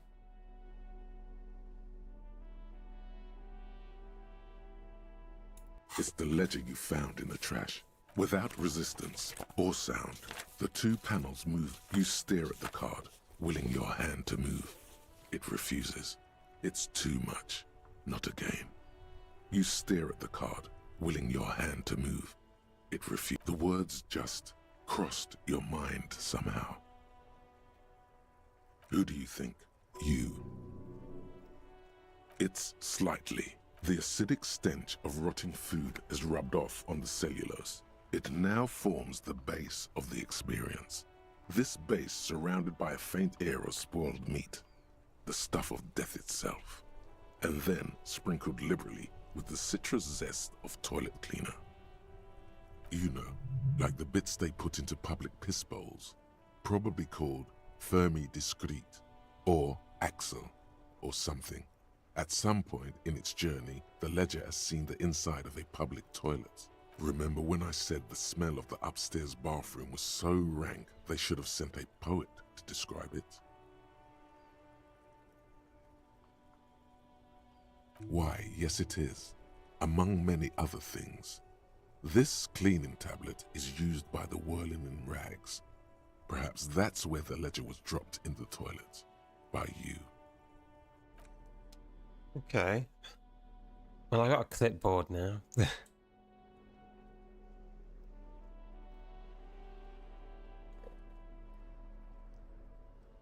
Anything else? Jamais vu. Derealization. Oh. Jamais vu. The opposite of déjà vu. Not already seen, but never seen.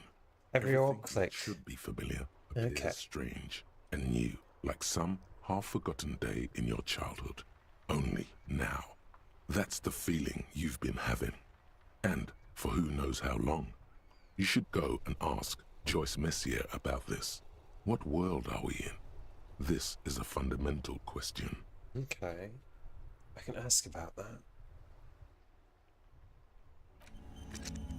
Int is raised though, so that's good.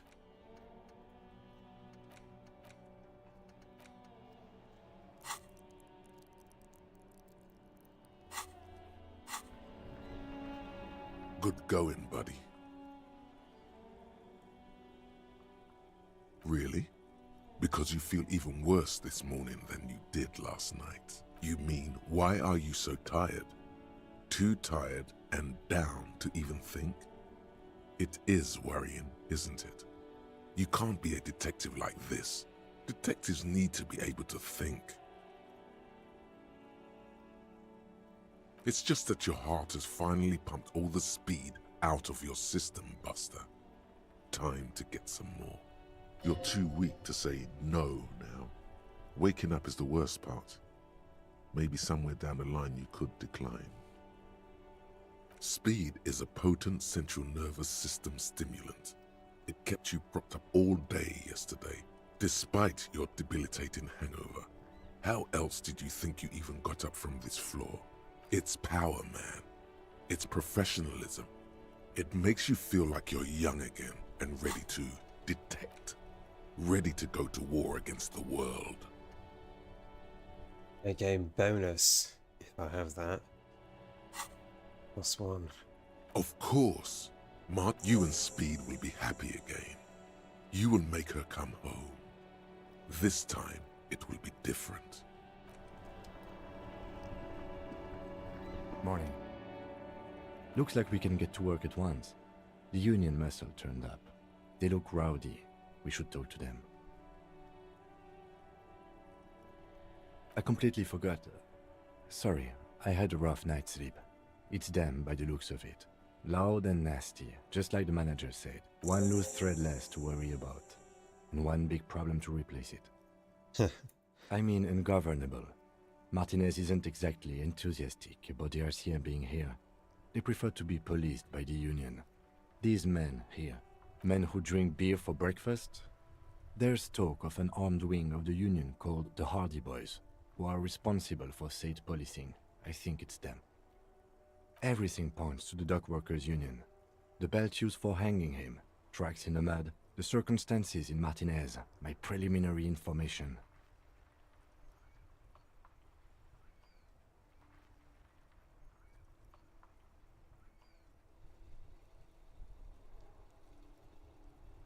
Which may, of course, all be wrong. But we still need to talk to them, and it won't be easy. That would just escalate tensions. No captain would sign off on it. Solving one murder isn't worth a conflict between the RCM and the Debarders Union. In fact, even the death of 2 detectives might not warrant an all-out war. So let's keep a cool head, okay? Okay. One more thing before we do. We don't have to talk to them immediately. We can walk right past them, continue with our business. Yeah, streetwise. Zoom right past. Do it on your own terms. But aren't you curious to know what they have to say about the murder? They're in no hurry to leave. They think they own the place. Anyway, I leave that choice to you. Whatever you decide is fine by me. I also need to make like 20.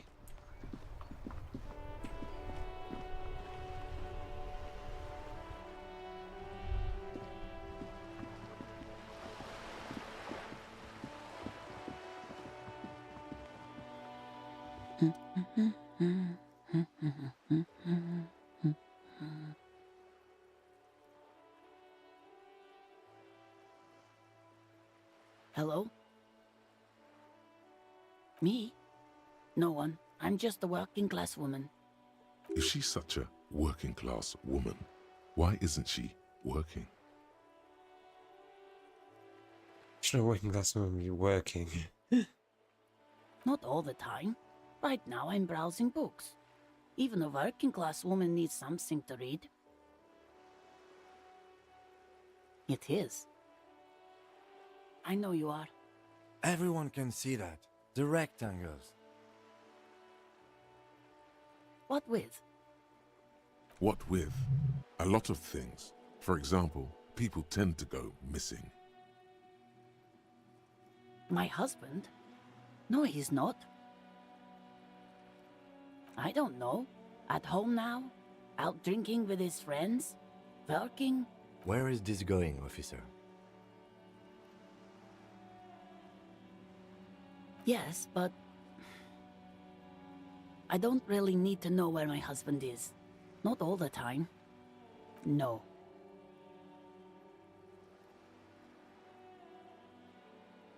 Okay.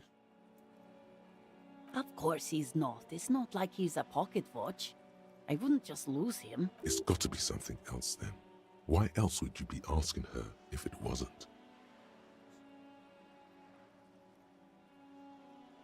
Her hands move over the book covers. The tips of her fingers look rough, stained with yellow. It seems like she has spent a lot of time at work, smoking. An array of neurons fire up with joy. Bum her a cigarette, lest it turn to pain. No, I don't.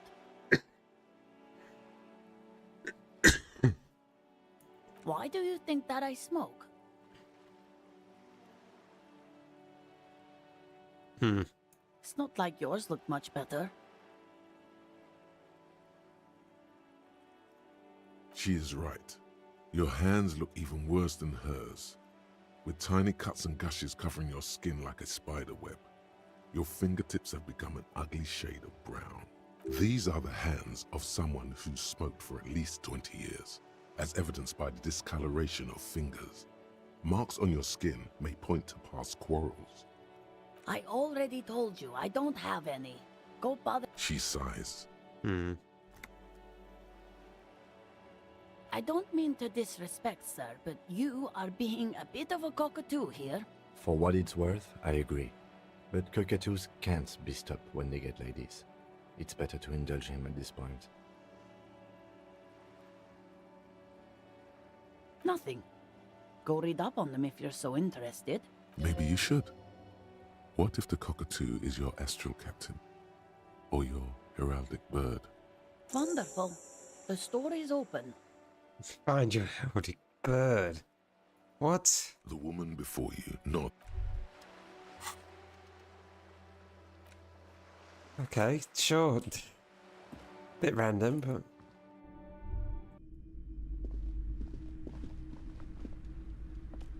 Hi, Ace Detective.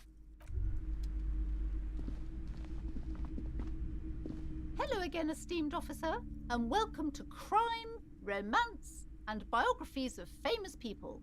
A book about cockatoos? There should be one upstairs, right next to the shelf of biographies.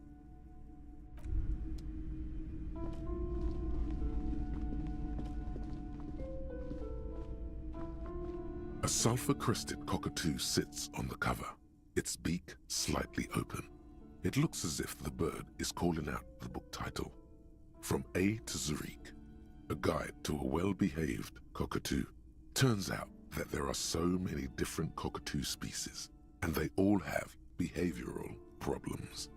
You don't have behavioral problems. That's garbage. You're cool. It's a must-have if you own a cockatoo.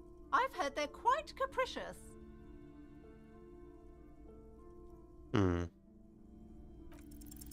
Slowly, you move your hand toward the tone. Do we really need to do this? I think not. I do kind of want to read it. Oh, a nature enthusiast. Good choice. I knew it was a good idea to keep that around. I must read this book. A cockatoo is a parrot with an erectile crest, found on the Seminine Islands and in southern Fas a la Mer. Known for their intelligence and general precociousness, cockatoos are popular birds in aviculture. However, they often exhibit various behavioral issues. This book talks about the delicate nature of twos, as well as introducing some of the most popular. Why are we doing this? Enthusiasts. The funeral cockatoo, the major majestic cockatoo, and the most common bang bang cockatoo. It's colorfully illustrated. Bang bang cockatoo. Where to even begin? All cockatoos are known for their needy natures, requiring attention for at least 2 full hours a day. They love to talk and have been described as lovable clowns who just don't know how to wrap up. I'm a cockatoo. I don't know how to wrap up or eat. Well, I'm very needy, I think. I'm not. No, I'm not needy.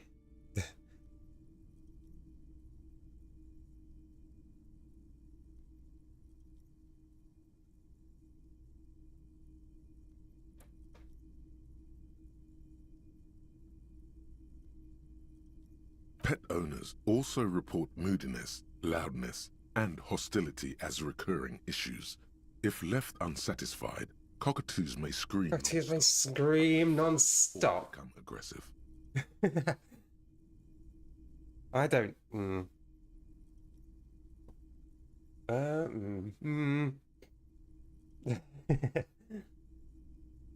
Why are we reading a book about a cockatoo?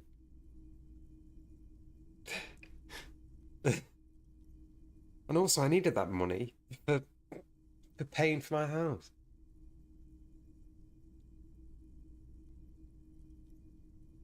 It is not recommended to get a cockatoo if you're not able to cook them food every day and give them the full care that they need.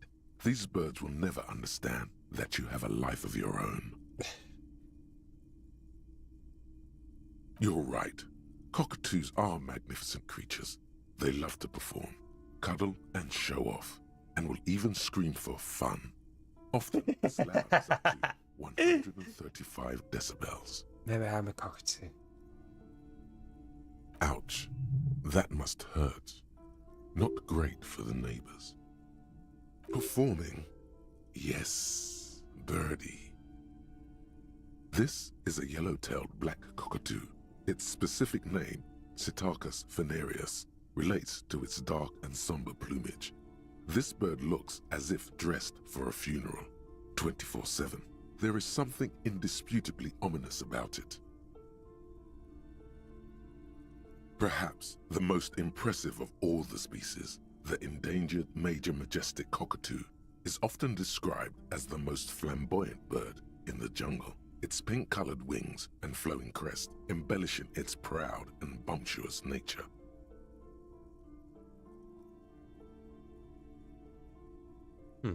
In the words of poet-explorer Sir James Fournier, few birds more enliven the monotonous hues of the verdant forest than this big, bold, and beautiful species. It must be glorious to behold, dark pink and snow white. Despite its banging name, the bang-bang cockatoo is actually the shyest of the species, common in almost all Seminoese forests, as well as zoos and homes all over the world. Its plumage is mainly grey and white. The Seminoese name, Bang Bang, is thought to be of onomatopoeic origins. Yes, but all those cockatoo species are so different. Which one are you?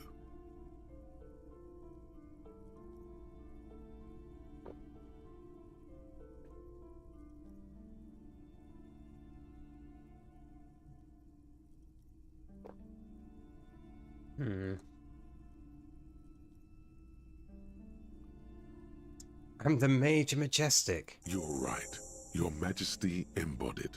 This big, beautiful bird belongs on your heraldry.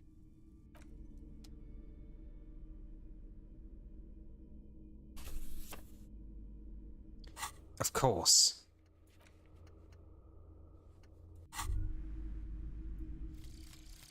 Rigorous self-critique. Oh, here we go. Here it is. Hard facts from the man you are. You once jerked off in the locker room and were caught. You held a young woman by the arm and kept her in your apartment for 20 minutes against her will. That's right. These are not flights of fancy. These are real deeds, Harry, emerging from the darkness of your past. You tried shooting a fleeing suspect in the foot, but hit him in the pelvis, crippling him for life. And, above all, you let life defeat you. All the gifts your parents gave you, all the love and patience of your friends, you drowned in a neurotoxin. You let misery win, and it will keep on winning till you die, or overcome it. I mean, these two seem very useful.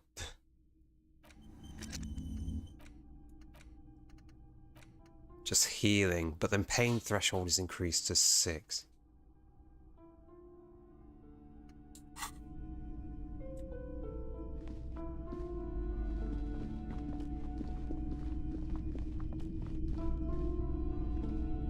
The curtains, tattered with age and covered in dust, hang before you. Nothing. Now please go back to... She speaks almost as if she's trying to put us. Oddly enough, the more she tries to draw you away from the curtains, the more alluring they become. I'm going to save. The curtains, tattered with... Just as you're about to pull apart the curtains, the petrified voice of the shop owner cries out once more. Sir, don't touch that. I told you it's off limits for the customers. Parapsychologically speaking, we're done if you decide to open them. I won't be held responsible for the consequences. It's too dangerous. She looks away, mumbling. Why is everyone always messing with the curtains? Why can't they just buy books like normal people?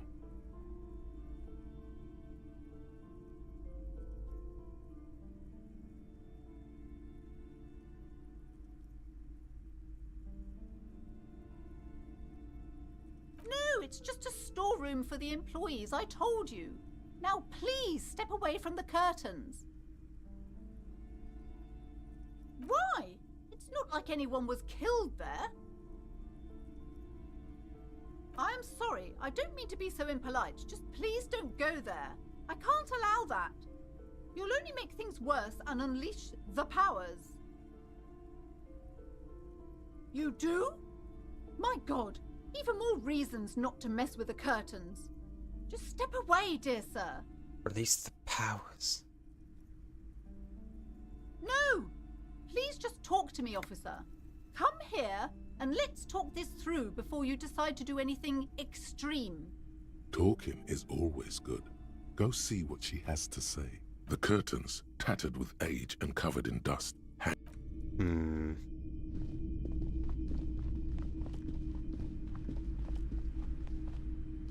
Hello again, esteemed officer, and welcome to Crime. I already told you, it's just a storage room for employees. I don't understand why it's so important to you. Just let it go, officer. Go buy some goddamn books. You're supposed to be drawn to the books. She recites it like it's a poem, or like she's playing a role she's grown tired of.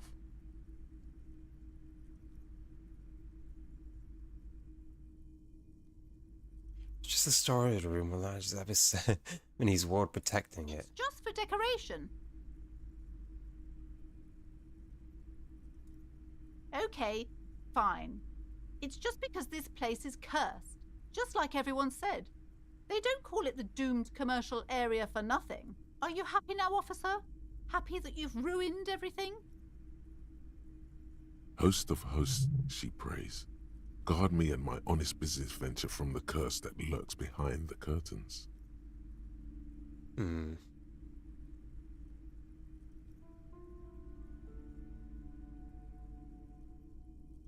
Yes, I've contacted numerous parapsychologists and even a pair of Simonese mediators. They provided me with the wards. The wards help to keep the doom at bay and protect us against the darkness that lies further in the building. Even though now I fear it's not enough. The curse is so much worse than you could imagine. It's a disease, eating at the very foundation. It's the curse of financial distress, of ruin and bankruptcy.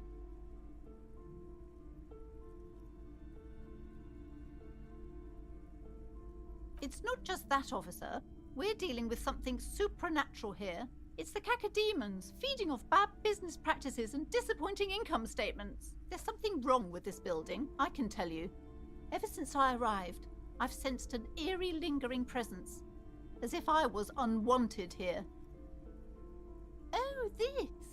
No, it's a special Himian amulet, blessed by desert pygmy shamans, with a spell of compulsion. It's to compel people to buy books. There are numerous spells cast throughout the store. I had the books anointed with a different inducement spell, for example. It's guaranteed to boost sales 15%. Desert pygmy shamans. That sounds like a rather questionable way to describe a group of people.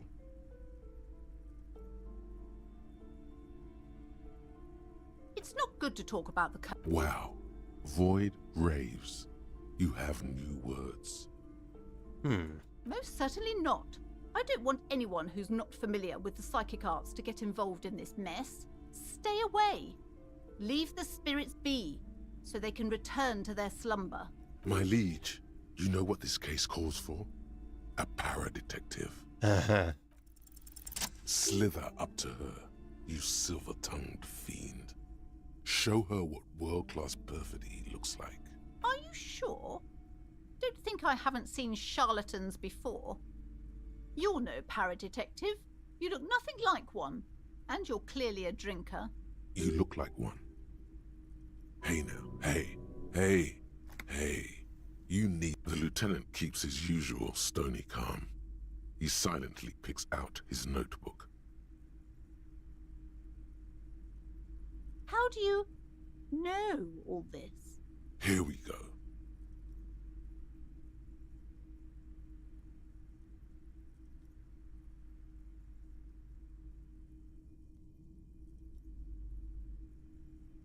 Simonese.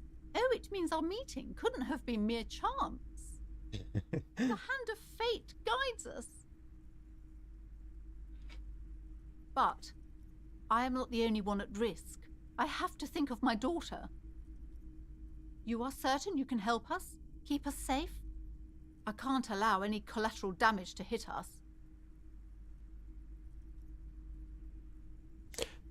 If you promise, good officer, then you might be our last hope.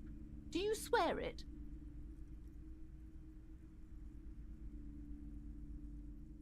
Thank you, sir.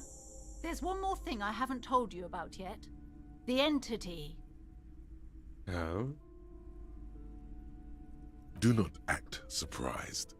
You know of these things, sire. You know of these things, sire. You have? The entity takes the form of a woman, a witch probably. I've suspected that she must be connected to the curse ever since I first saw her. Did you know that she lives inside the chimney?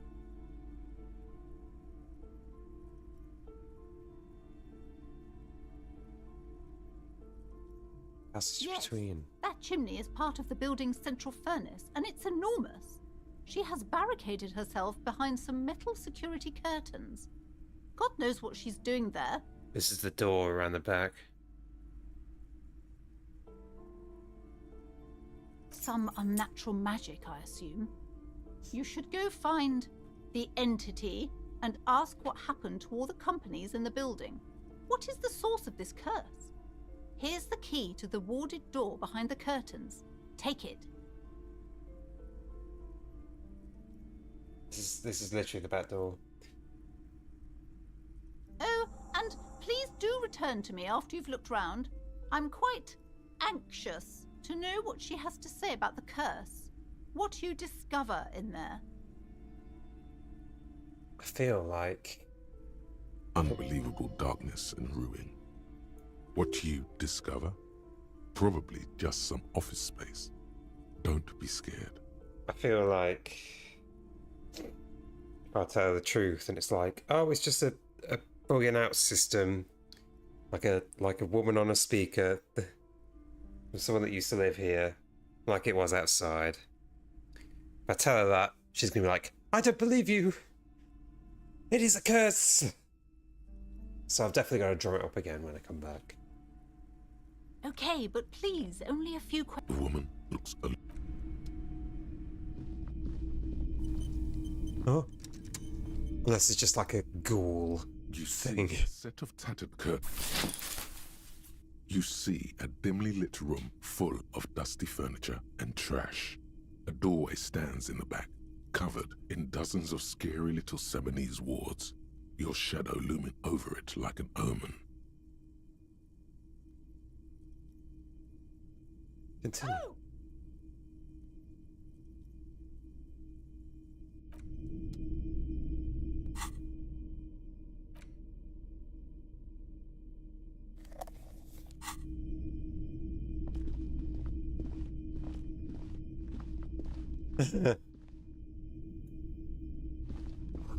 Money, money.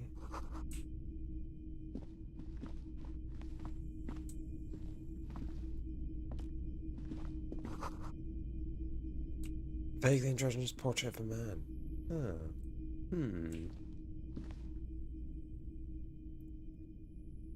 A heavy door with a missing handle stands before you, covered in dozens, if not hundreds, of Simonese trinkets and charms. It appears to be locked.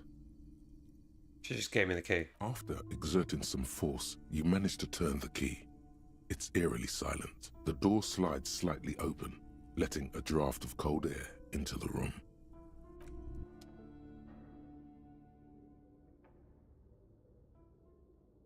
Okay.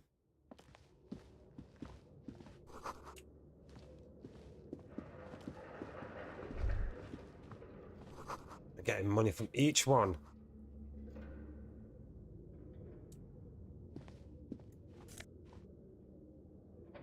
Oh. We've got a bowl for those people outside.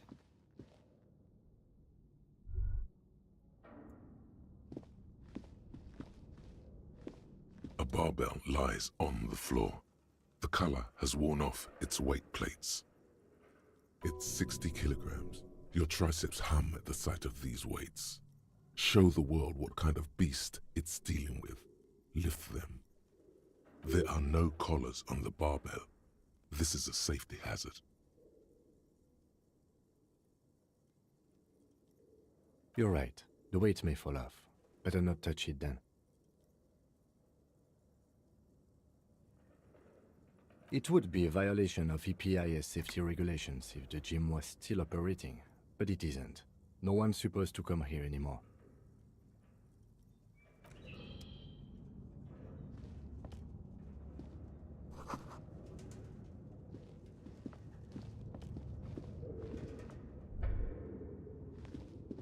Yeah, I'm not lifting that. That's going to be an actual death trap. Yes?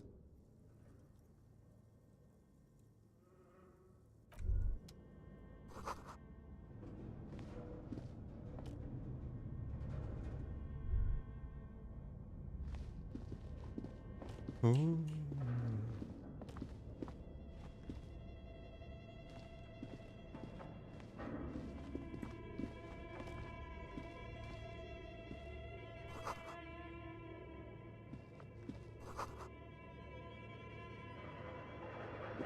Well, it's good to have this light with me.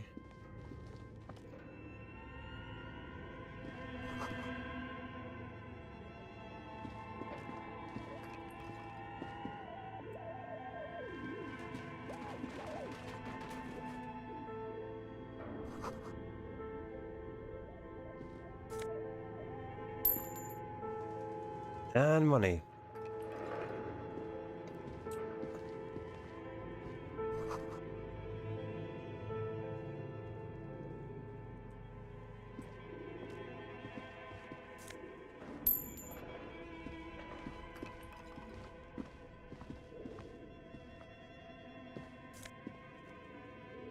Oh, fuck, look at that.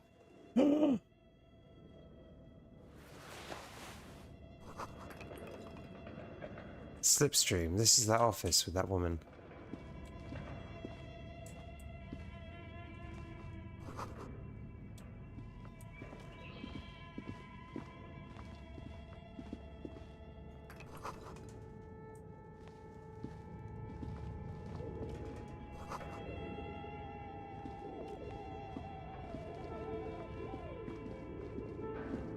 It's further upstairs.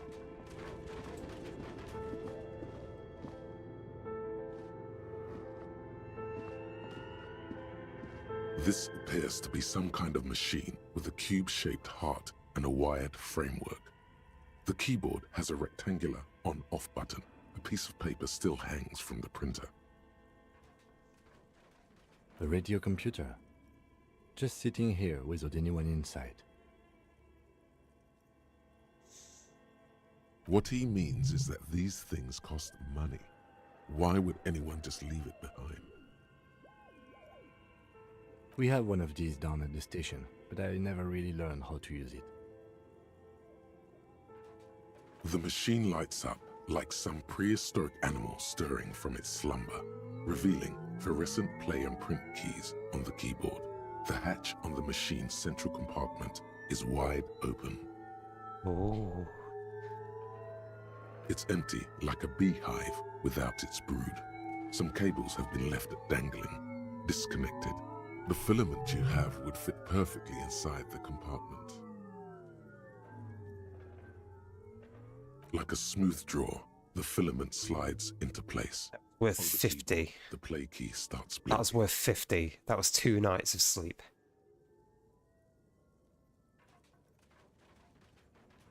A bar of fabric right above the keyboard starts producing a soft hum. The sound of static seeps through the machine's planar magnetic driver.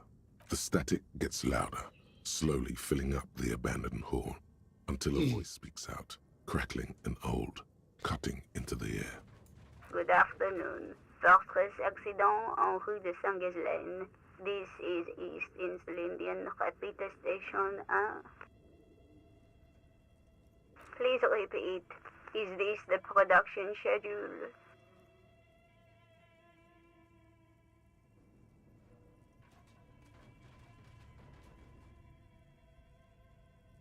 The filament you have inserted into the reader. Yes. Is that the production schedule? Good. Please repeat the password. Password? Of course it would have a password. That's why there's a human administrator involved.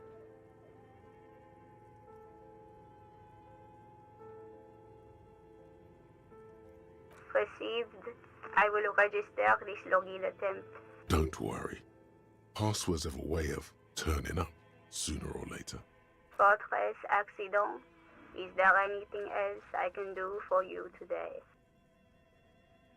Thank you, and goodbye. Tiles on the cube are still smoldering, casting the framework in a soft glow. Fluorescent play and print keys shine on the keyboard.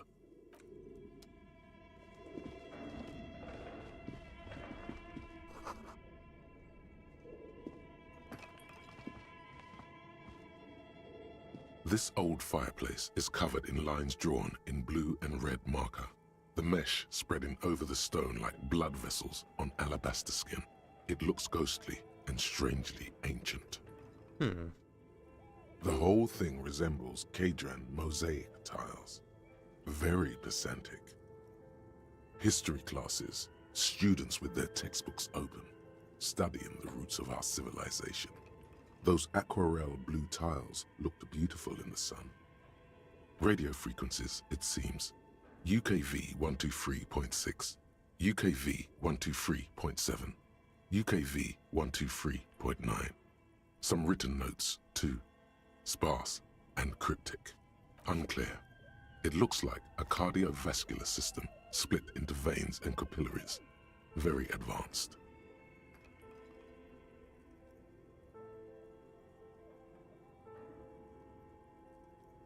You think so?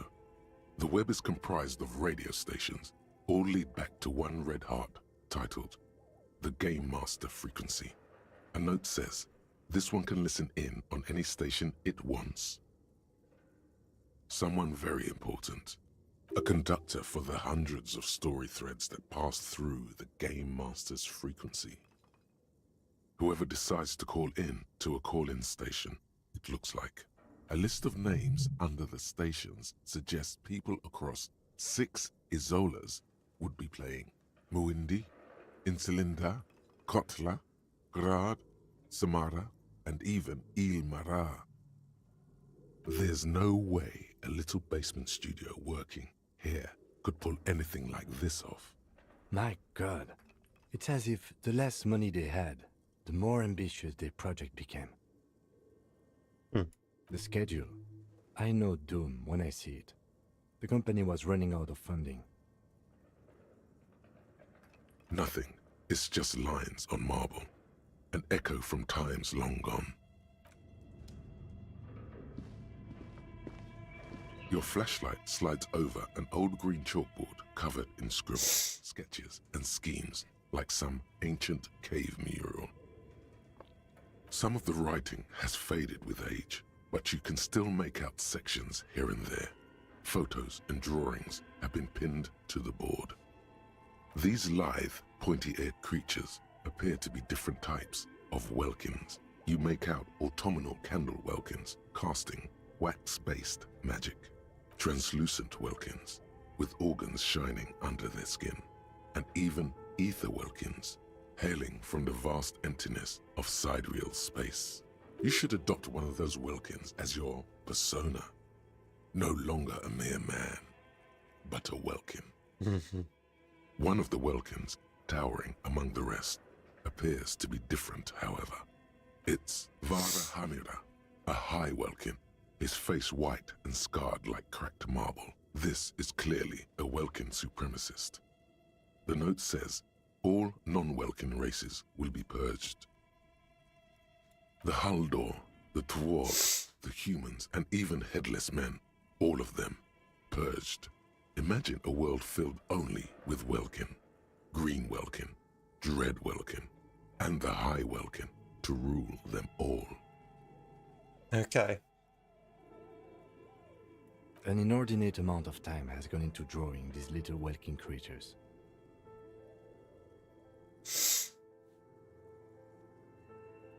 This looks like concept art for a project. It's not really real. Some people really like building a world, I think, even if it's just for a game. Political commentary. That one has a great beard, too. Just look at those details. So much effort. The photo collage depicts barren, icy landscapes. Well, we know what the password is. Night. You see permafrost and glacial landforms, dead trees grown in under the snow. Entire oceans have been frozen from shore to shore. There are pictures of settlements on dried up riverbeds, abandoned in a storm. Animal corpses in the dark, carcasses and bones. You see primitive oil rigs built into glaciers, boreal dvorg, yurts under the snow, great mammoth-like beasts of burden. Albeit dark and cold, this vision also feels cozy in its own way, like eggnog or morphine, a much-needed respite from our own world. A pinned postcard reads, "The heat death scenario, a desperate fight for geothermal energy engulfs the world as Wirral becomes untethered from its sun, drifting through the universe." This is a monthly calendar from the year 50. Cryptic words like sprint, daily minimi, and GPI span the marker-drawn grid.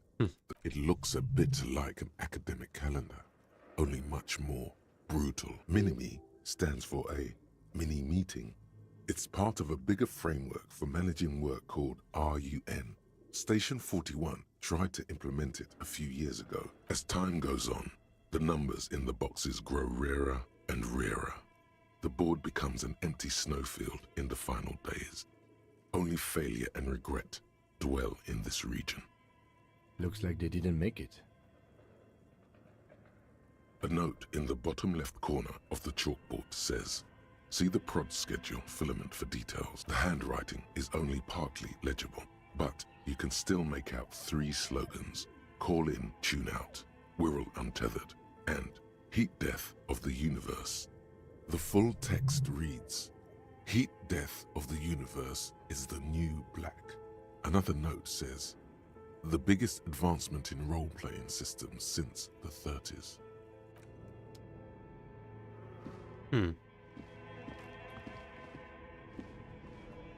Okay, what do you think is going on with that computer, chalkboard, and fireplace? Yes, that is the question. It looks like one of those popular pen and paper role-playing games, only these people were trying to automate it, make it work on radio computers. Not to my knowledge.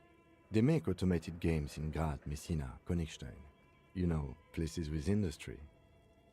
Not in Revachol West, among the ruins. But I don't think anyone has attempted to create an inter-isolary game before. We just don't have the technology. Through call-in stations, none of the players have to be physically present. Anyone in the world can participate in the game, as long as they have a two-way radio. Then there's the Game Master frequency that listens in on the smaller call-in stations. I think that was supposed to coordinate the stories, functioning as a master of ceremonies of sorts. His fascination has swept aside other concerns for the moment. He's a little hooked. Indeed, those Welkins are a dead giveaway. Role-playing people love that stuff. The world looks like a modified version of the WeWorld board game, with heat death thrown in. Super cool. Someone should give them millions of real immediately.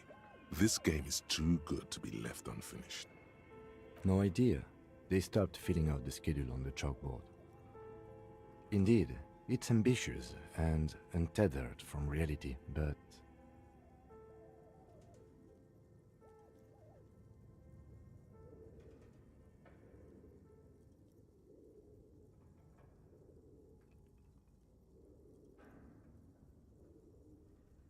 It's too late for that, I'm afraid. Okay, let's keep moving.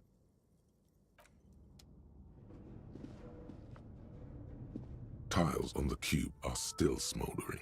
Casting the speaker comes to... Good afternoon. Please repeat. Is this the production schedule? Good. Please repeat the password. No. A hint system is not part of the protocol for repeater stations. Received. Don't worry. Fortress Accident. Fortress Accident is the company on whose name the terminal you are currently using has been registered to. One moment. Fortress Accident SCA produces revolutionary interactive call-in radio games. That's not bad. Any other questions? Yes, I am alive. She repeats passwords. Programming people are all paranoid.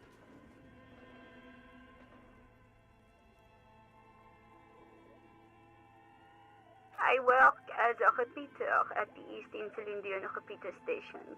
It's my job to... As for me, well, I am sitting in my cubicle, surrounded by a wall of radios. Now, please tell me if there's anything else I can... Thank you, and goodbye. Tiles on the cube are still smoldering. Let's just keep going, shall we?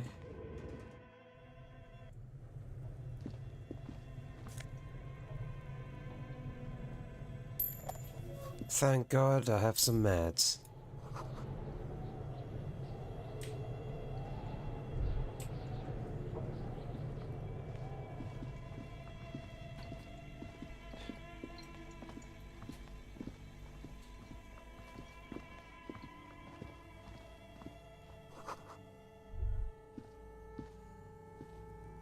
There's a bear that's plugged in to a fridge.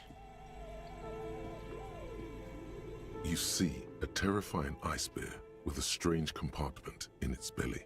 The door is covered in frost and the bear's eyes are glowing red. The bear looks oddly realistic. Is it taxidermy? A gust of freezing cold air rushes to greet you. You hear a low grumble as the bear regulates itself.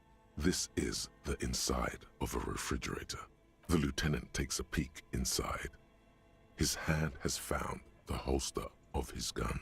Of course, just a giant ice bear-shaped fridge. Let's take a look inside. The shelves are empty. All you see are crumpled ice cream wrappers with the brand name, Revachol Ice City. A handwritten note has been attached to the door. The fridge is huge.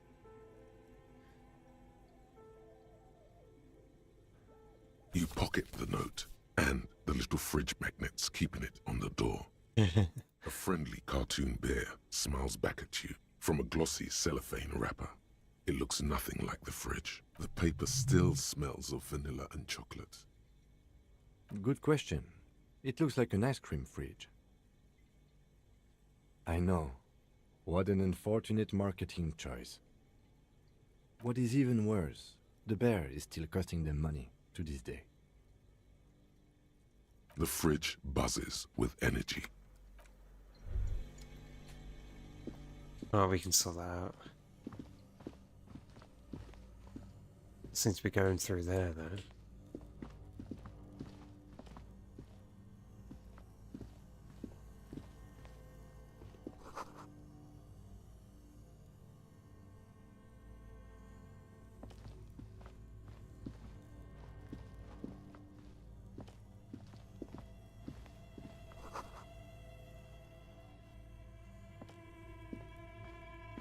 A few bricks have fallen off, revealing a compartment behind the wall. It's too dark to see in. There is, yes. And there also appears to be something inside the hole. Interesting. Do you want to take a look? Your hand reaches deep into darkness and spiderwebs. Rummaging around, you find rusty rifles hidden away. Are these any good? Most of them are rusty and inoperable, like the rest, but one catches your eye. A bolt-action model with a fine wood stock, in better cosmetic order than the others. That's a rare sight. Seems to no longer be functional, but still a beautiful thing in its own way. It means there are firearms, albeit inoperable, still lying around in Martinez. It's an interesting coincidence, I would say. Might come in useful in the future. Seems like an old bunker from the revolutionary period. Look at all those rifles. Must be an old weapons cache. Oh, I see them. They're on the pipes.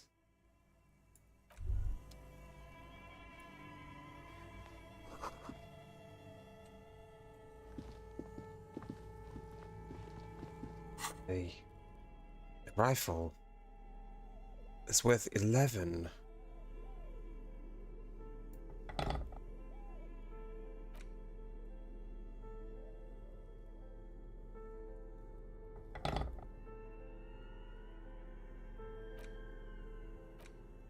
The note is written with a blue pencil on a piece of lined office paper. The kitchen magnets have left spots on its surface. Does it say anything interesting? This is tangential at best, but the lieutenant's detective instinct is still active. Someone has scribbled, S. I can't believe the off-site copy is still here. The illiterate ginger kid keeps stealing stuff from the studio, so I had to hide it somewhere safe.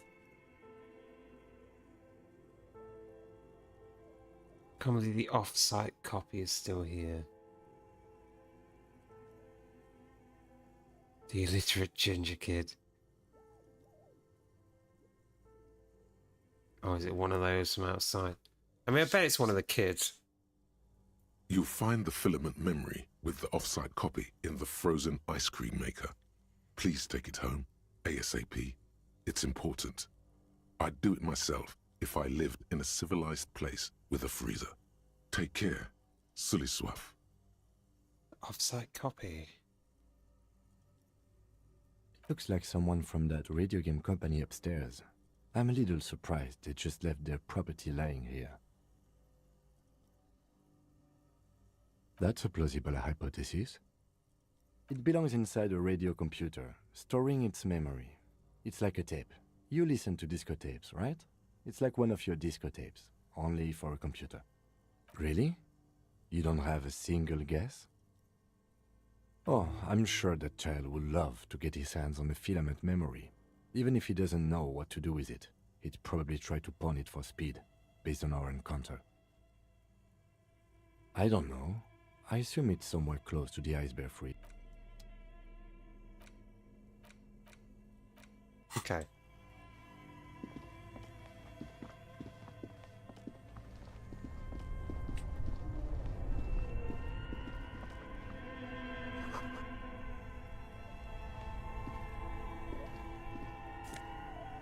Oh, insane mesh tank top. Is that better than what I've got? Conceptualism. Damn. Gives me drama.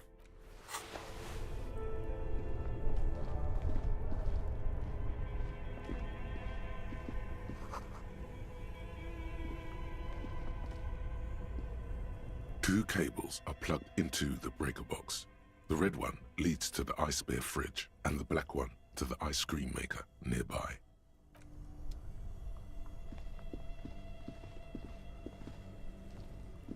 This orange machine is buzzing like an old submarine.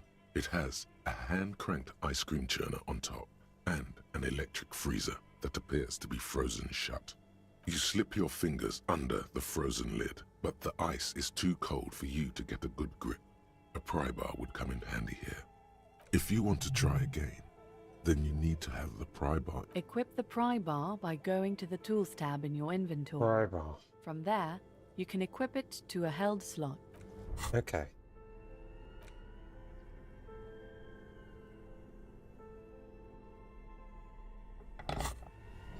This orange machine is buzzing like an old... So not physical. Shit. This orange machine is buzzing. The ice squeaks beneath the pry bar. You think you've got the... You see the pry bar's metal handle bending right before your very eyes. Yeah, well, that's a good pry bar. I'm not criticizing it. But this ice cream maker is frozen shut. It takes an advanced tool. I have no idea, officer. This ice cream maker isn't important enough to requisition a special tool. Sooner or later, you will stumble upon a tool mighty enough. Turning the crank feels oddly satisfying, like stirring your childhood dreams. In the distance, you hear water dripping.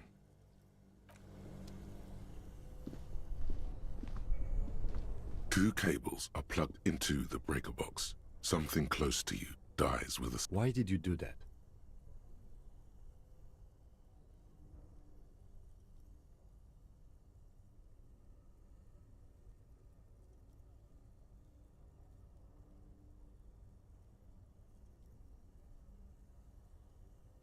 The lieutenant raises his brows, but doesn't say anything.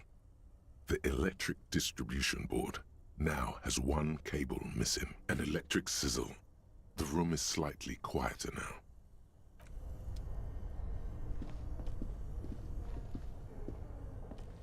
This orange machine is dead still. It has a hand-cranked ice cream churn. Turning the crank feels oddly...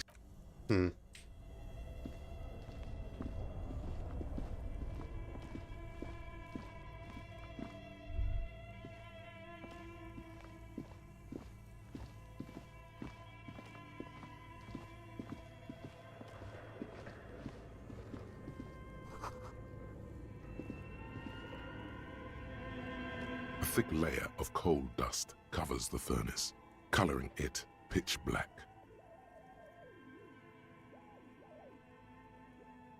It's dark and grimy here. In the darkness you can hear chatter. It's coming from above.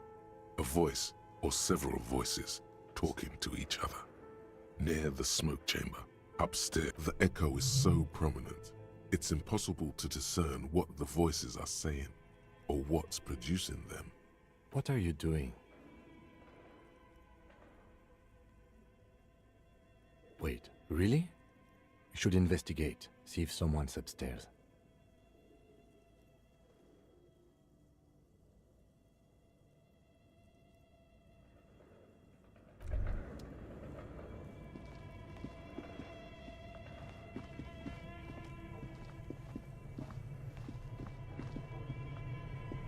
Yes?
An iron safety curtain curves before your eyes, folded like a bellows. It covers half the room, blocking the way into a colossal industrial chimney. This must be where the entity lives. This is directly above the central furnace in the cellar. The voices probably came from here. What an odd thing to do. Nothing happens. Still nothing. No one's home. Those curtains prove to be surprisingly sturdy. Your fist hurts now. There must be another way to wake up whoever is in there. Maybe we can try yelling into the furnace downstairs. Punch the thing, that's fine.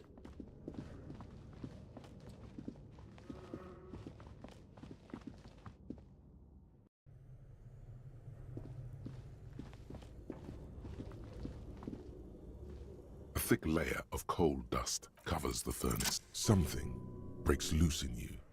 A mighty bellow echoes throughout the chimney's depths. The chatter of tiny voices above suddenly cease. Then,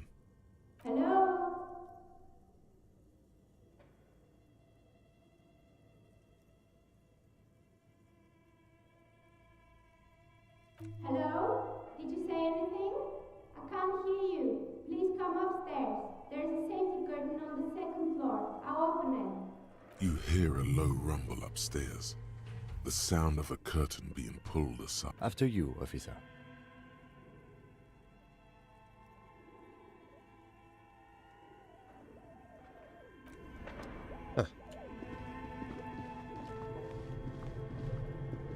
Yes?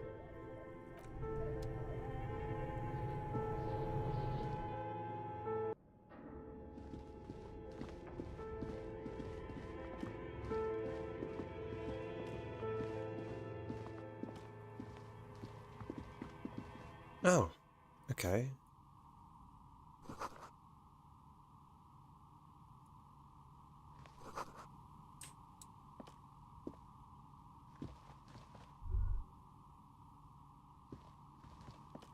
Hello, I'm Nia. Did you try knocking on my window? I must have missed you. I've been listening to my Melius. So what kind of dye are you looking for? She's got a direct view to the backyard. You should interrogate her about the lynching.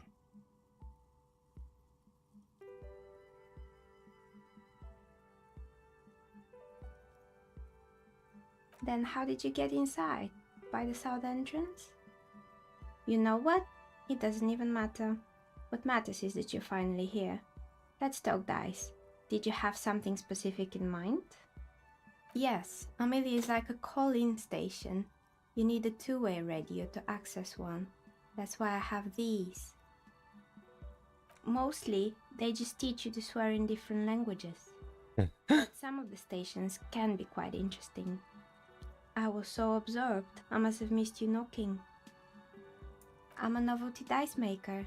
Tell me the name of your role-playing system and I'll make the die you need. That's why you're here, yes? Role-playing games? You know the one made by Fortress Accident. Does that count?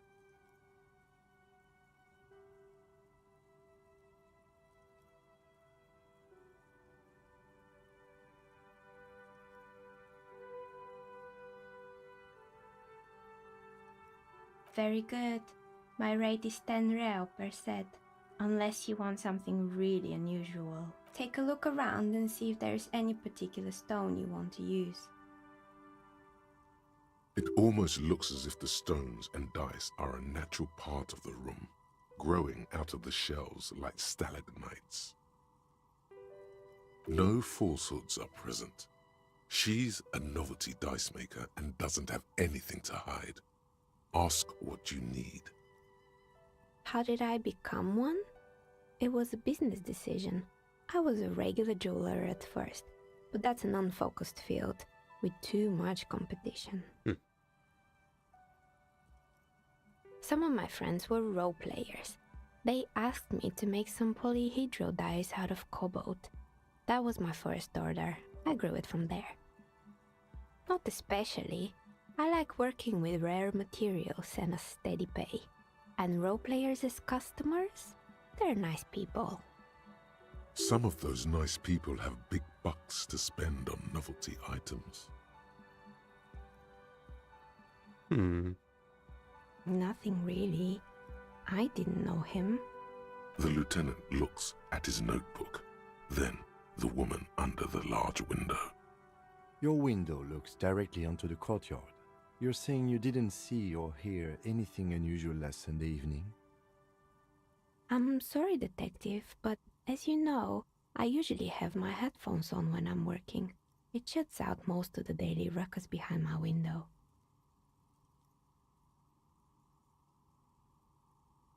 I might have, but in this case, all I would have seen is my own reflection staring back from the darkness.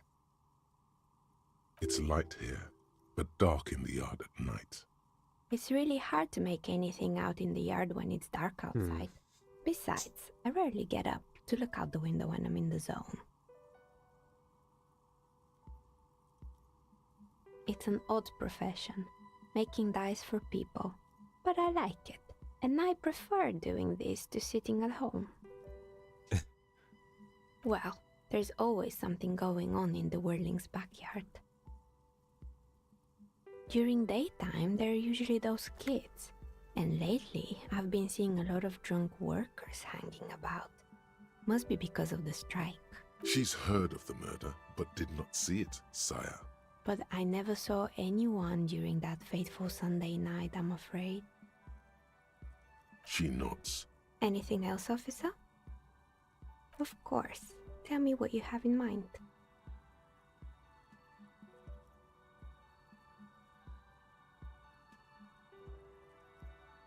Ah, yes. Fortress accident. It's too bad they never finished their game. The Wiro Untethered die is a variation of a standard role-playing die. Only, instead of plants, it uses motives of ice and death. And loss, of course. Ice, death, loss. Sounds like you.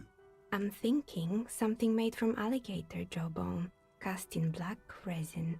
The reptile bone is as white as ice and dead as, well, death. For 7 real, I could have it ready in 8 hours.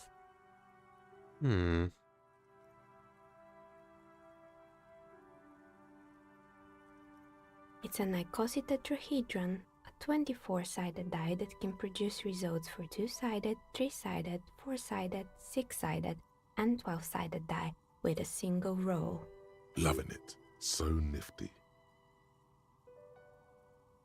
Untreated bone is porous and prone to chipping. Cast it in something hard like resin though, and voila, it's perfect. Maybe you have some other ideas for dice? What do you mean by cursed?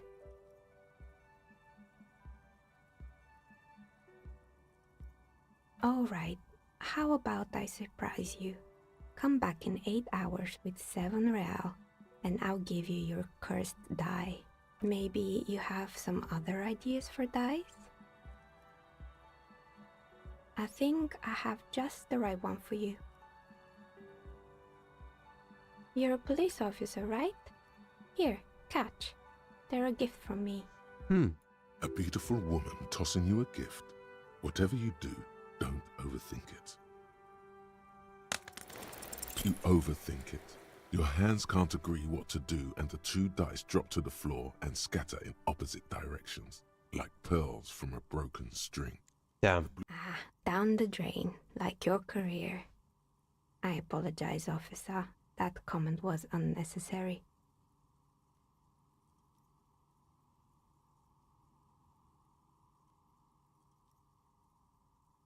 That one is made of bloodstone with a lapis lazuli inlay. The other one was the inverse. They were a set, you see, but now the set is broken. It's a shame. They might have brought you luck. And you definitely need luck in Martinez. Damn. Now, was there anything else?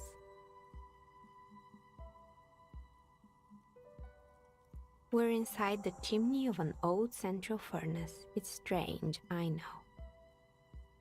But when I arrived here, all the other rooms were taken, so I had to build myself a makeshift home. Besides, I don't really have to pay any rent here, so that's a plus. Creative. When she arrived here, there was no room anywhere else. She must have known the other businesses. I've heard the stories, but I don't think those stories are true.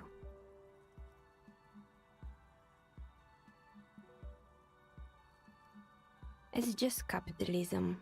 We only hear about tales of success, so it's often surprising to realize how many ventures actually fail. Pleasssee, the bookshop lady? I've heard that her business is doing rather well. Have the energy spared her somehow?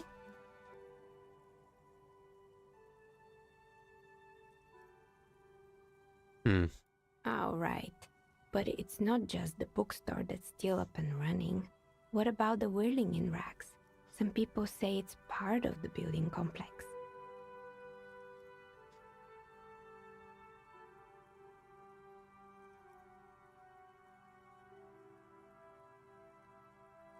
And then there is me. Hey, Chrono.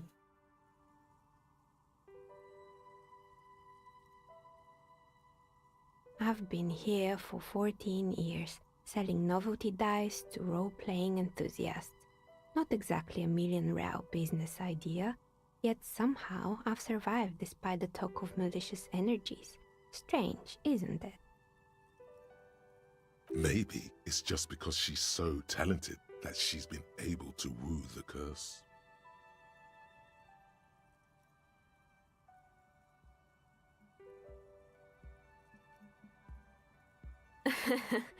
What, so the curse only affects people with poor work ethics?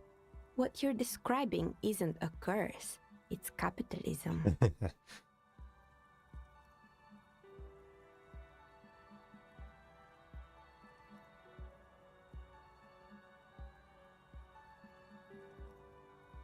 Exactly. Truth is always so disappointingly mundane and boring. But I'm glad we got this sorted out. Anything else I can help you with today? That's all she has to say on the subject. She's been thorough and truthful, as far as we can see. You feel nothing. If anything, it's uncomfortably warm in here.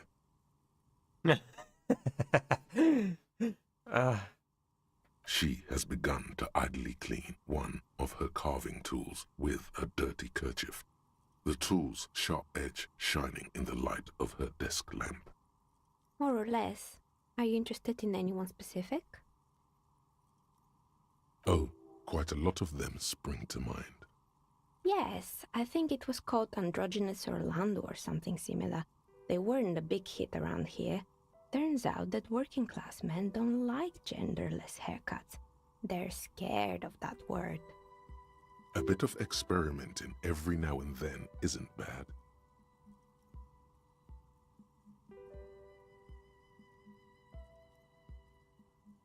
It's not about the haircut, it's about the confidence.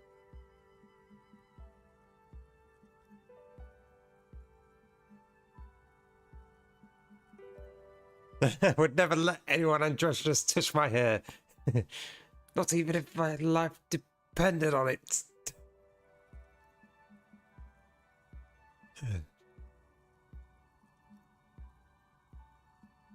I guess it just wasn't the time yet. It wasn't merely a gym, it was Artemitep's boxing club, a community project created to steer at-risk youth away from drugs and crime.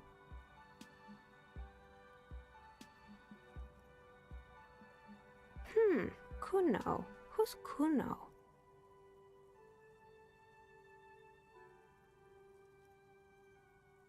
Oh yes, you mean the kid with the sailor's mouth. Yes, I've heard him yelling profanities in the backyard. I think it would take more than a gym to help that kid. A kind man, from Zemsk.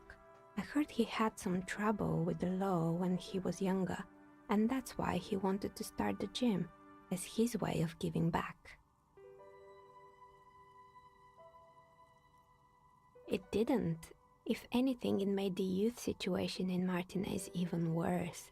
At some point, someone started a rumor that the punching bag downstairs was full of amphetamines. You should have known it. It's not really full of that. No one would store their drugs like that. Eventually, the coalition took away the funding and the club went bankrupt. This was a few years ago. It's gotten much more peaceful around the plaza ever since. Oh, this one's a mess. There used to be a company that promised to repair windows 24 hours a day. What could go wrong with this one, right? Everyone was smashing the windows to get free windows. Turns out, the business was actually set up as a front for an illicit group that was producing snuff milias. Who would have guessed? What's the snuff milieu? And they never cleaned up the debris either. Now it's just littering the hallway and I have no idea how to get rid of it on my own. It's a sub-Rosa radio station that broadcasts real murders with real victims. Some people pay good money to get off on it. Nothing changes in her tone as she says that. as if it's just another piece of information to lay out for the world. What does she mean to get off on it? Don't worry, the ICP has a separate division that deals exclusively with unlicensed sub-roses. This isn't our problem. Good luck with that. It's not easy catching those perpetrators. You mean Mr. Fabron, the taxidermist? No, he mostly just did drugs. Now electrochemistry. Snuff. But what drugs exactly? He got high on some weird taxidermy chemicals. I wouldn't recommend it to anyone. Eventually, they caused him to lose control of his bladder. The smell was awful. Even you can probably do better than that. There used to be a fashion atelier here, but I have forgotten the head designer's name. They were doing well for a couple of years, until the insect rights activists came. The atelier produced a certain collection that used chitin among the materials. Apparently chitin is made in the Occident, where it's extracted from beetle wings. And you know how all kinds of political movements are big in the Occident. The activists shut down the biggest chitin supplier, which of course caused the price to skyrocket. And, naturally, all the most fashionable tastemakers refused to be seen in chitin from then on. The atelier went bankrupt before they could finish the collection.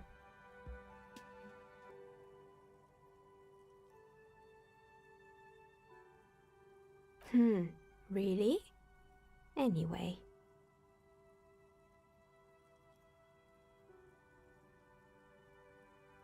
They were made by a company called Slipstream. After they pivoted from making rotor blades to skis, their chief executive took off on a vacation with all their money. Honestly, I think it's quite funny. I think he's still sending out holiday transmissions from Tulula or Tiumotiri or Hashtkor or wherever he is. The usual, I imagine. That he's been thinking up all kinds of new business plans and can't wait to get started on them just as soon as he returns. Men like that are a curse. Sure, but Slipstream is history now. All their remaining assets got seized by the bailiffs in 47. I have no idea why those skis and blades are still lying around in the house. Not much use now. They were just props. Why return them? Fortress Accident, the radio game studio. They were an interesting bunch. We talked about role-playing systems every now and then. Once, I even saw two of them get into fisticuffs over Wirral. That's understandable. Fantasies are serious things. The mind is the drawing board of history. They certainly took their work very seriously, even if they seemed to be chronically liberal with their schedules. The usual, they ran out of money and couldn't get the project done on time. Well, I did hear them talking at times. They seemed to believe they were historical individuals on some grand quest. She sounds almost mocking when she says that.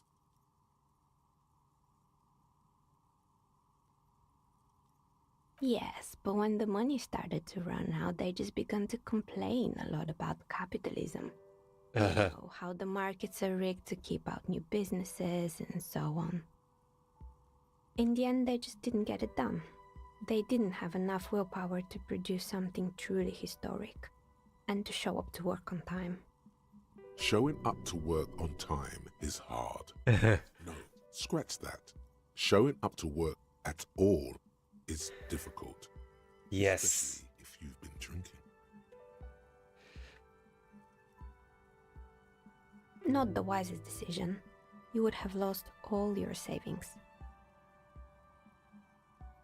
The result is 1 on a 20-sided die. Anything else? Shit. Oh boy, the fabled Revo Show ICT. You're in for a treat here. The place was owned by two guys who had some rather innovative ideas about marketing. The bear was one of them. Now ask me about their other. Indeed. What were the other ideas? There was really just one, and it involved picking out the prettiest girls in the neighborhood and paying them 20 cents per hour to man the booth. Oh. And by man the booth, I mean slump behind the counter with a face that could maim you if you ever dared to disturb their bored magazine browsing.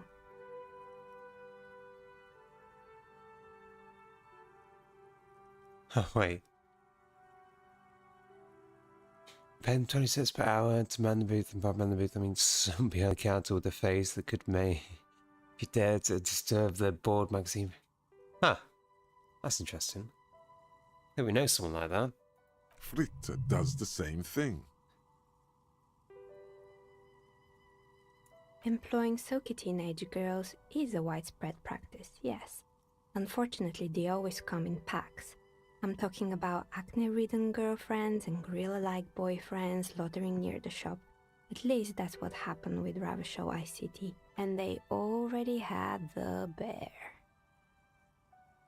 Of course not. The bear was terrifying.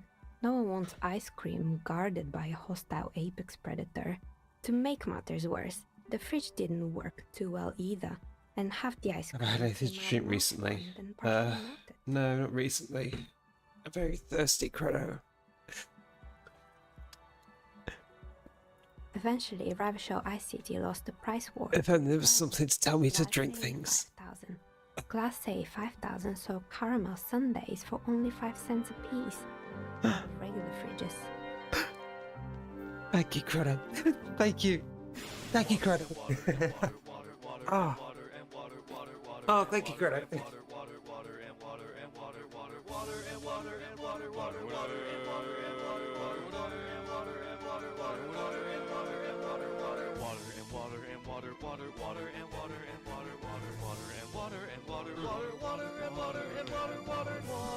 Delicious water.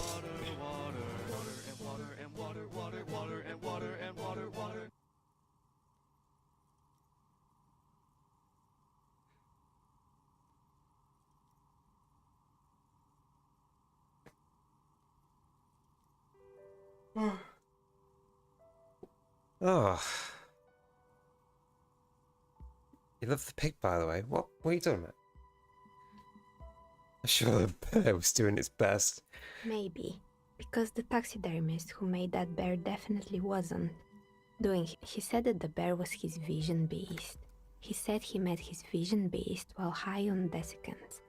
Called it Megatherion. Sounds cool. Megatherion, a mega wild beast. It's an imaginary beast that guides you through life by telling you to do more drugs, mostly. Maybe this wise and noble beast can guide you toward those amphetamines you've been craving.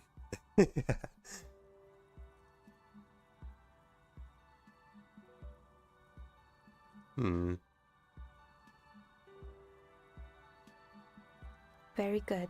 You shouldn't do them. You're a police officer after all. Anyway, now you know the story of the fallen ice cream empire. Little sparkling embers under the window. Anything else? Another failed business, perhaps? Oh, right. I hope you didn't try to ring me. I think none of those doorbells work, including mine. I'm still in the middle of connecting the wires. Sorry about the confusion. The doorbell with the empty name card must belong to her then. It can't be true. They don't work here anymore. They've been gone for years. Are you sure it was Slipstream SEA? Was it a woman? Maybe it was Pleasssee from the bookstore. Tricentennial Electrics? It used to be a major electric company 100 years ago. Are you sure it wasn't just some kids playing a prank on you? Have you found the stash? But what stash? It was too real to be just a prank. Either we're dealing with a professional actress, or... Whatever happened, keep your cool. It's probably better to admit that it was a harmless prank. A prank is more likely, no? Oh, the kids these days. We were just one of them, and now they're terrorizing us. No, that's right. I haven't even written my name there. As I said, it's quite useless right now. It doesn't work yet. Right, it used to be a gaming arcade. This is an ancient failure, before my time. I'm not surprised, however. My advice? Don't base your business on a fad. Hypnotism, floriography, trick-track, especially pinball. Agreed. Pinball is the worst. You could say so. Both houses were built at the same time and under the East Delta Commerce Center project. That explains why you can code the whirling from the intercom, albeit I doubt that anyone responds. You say that. If the whirling is part of the same building, then it's part of the doomed commercial area. The darkness of this place is there, too. Sure, I'm listening. I've spent so much time talking here. Yeah. Good. I hope it clarified things a bit. What else? Of course. Tell me what you have in mind.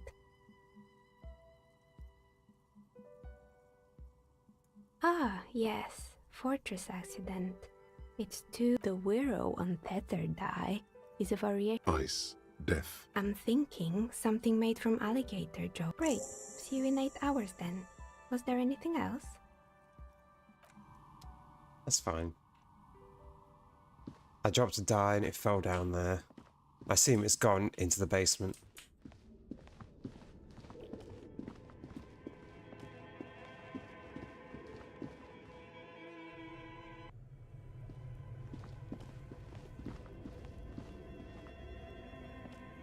A thick layer of coal dust covers the furnace, coloring it pitch black.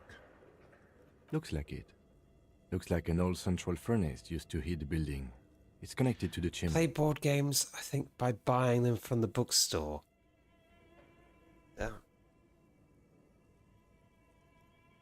No one has used it in ages. No signs of any recent fire. Only dead rats. You're right. The rooms do look like they're connected. But malignant entities don't exist. At least not the supernatural kind. Always has to be the skeptic, this man.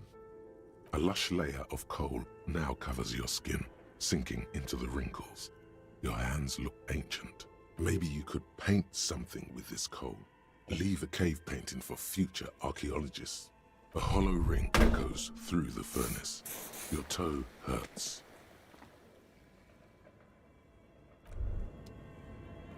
Bent metal, broken glass. Your path lies strewn with the broken forms of everyday objects. You are the destroyer, the bane of inanimate matter. Kudos. Anti-object force.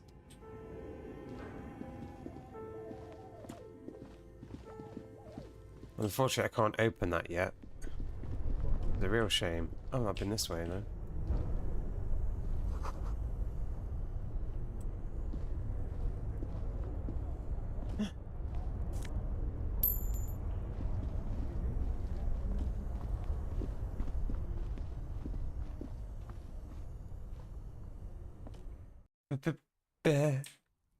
Oh, the door's open. Nice. We do need to talk to the people that are in the house.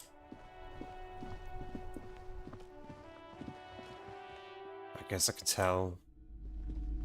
Oh.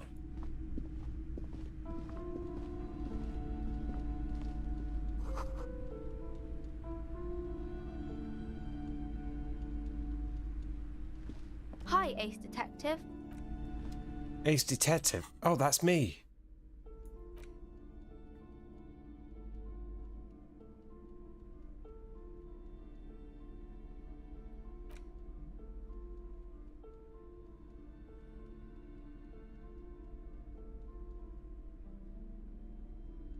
Oh.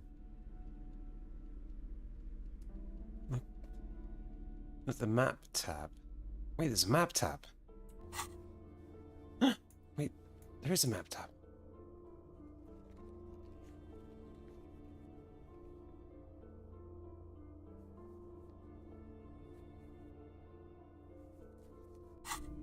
Okay. Well, we did explore.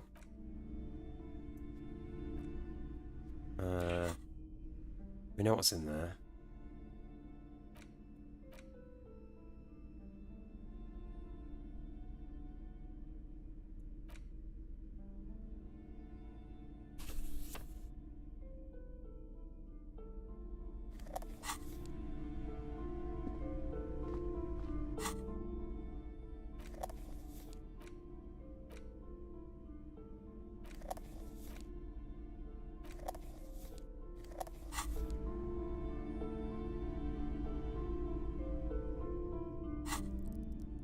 I can level up as well. God, I need to level something up. How are my things looking? These are all full.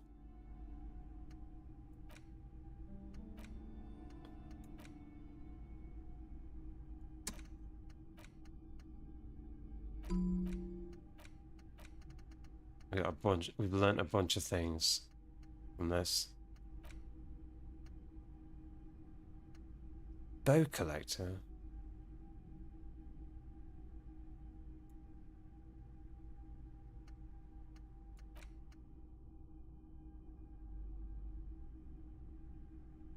White morning.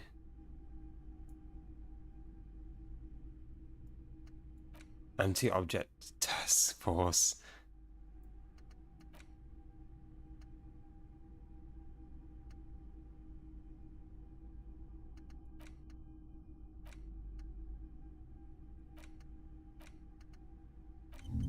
Let's see that one. Anyway. You're alive and well. Don't keep me waiting now. What's in there?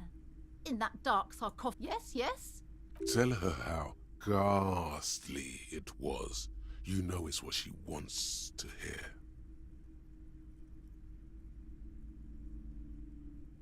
I knew it.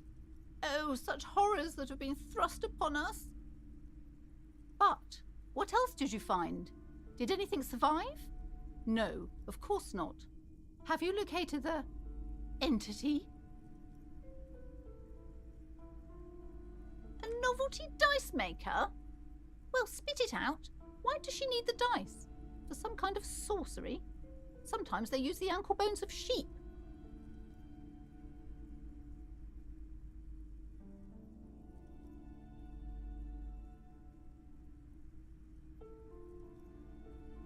I don't understand. If it's not her, then where is the source of the doom? How did she explain the curse? The narrative she's built herself, it does need tearing down. She's squeezing on the pendant too tight. A drop of blood in her palm. To hell with it.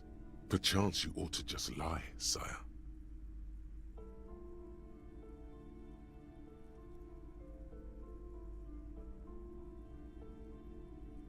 Oh, how horrid!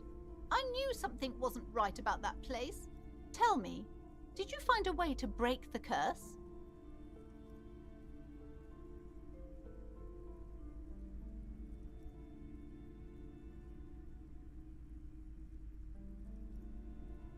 Of course. I trust my Seminole's wards and charms kept you safe while you perform the ancient rites. All that matters is that the energies are retreating. I can already feel the curse lifting. It will be a long time until we're fully free of it, of course. But still, thank you, officer. Truly, you've brought a better psycho-emanation to this humble bookstore, and that's no small achievement. She so badly wants this to be over. She would have believed anything. All right then. All's well that ends well. Should we return to our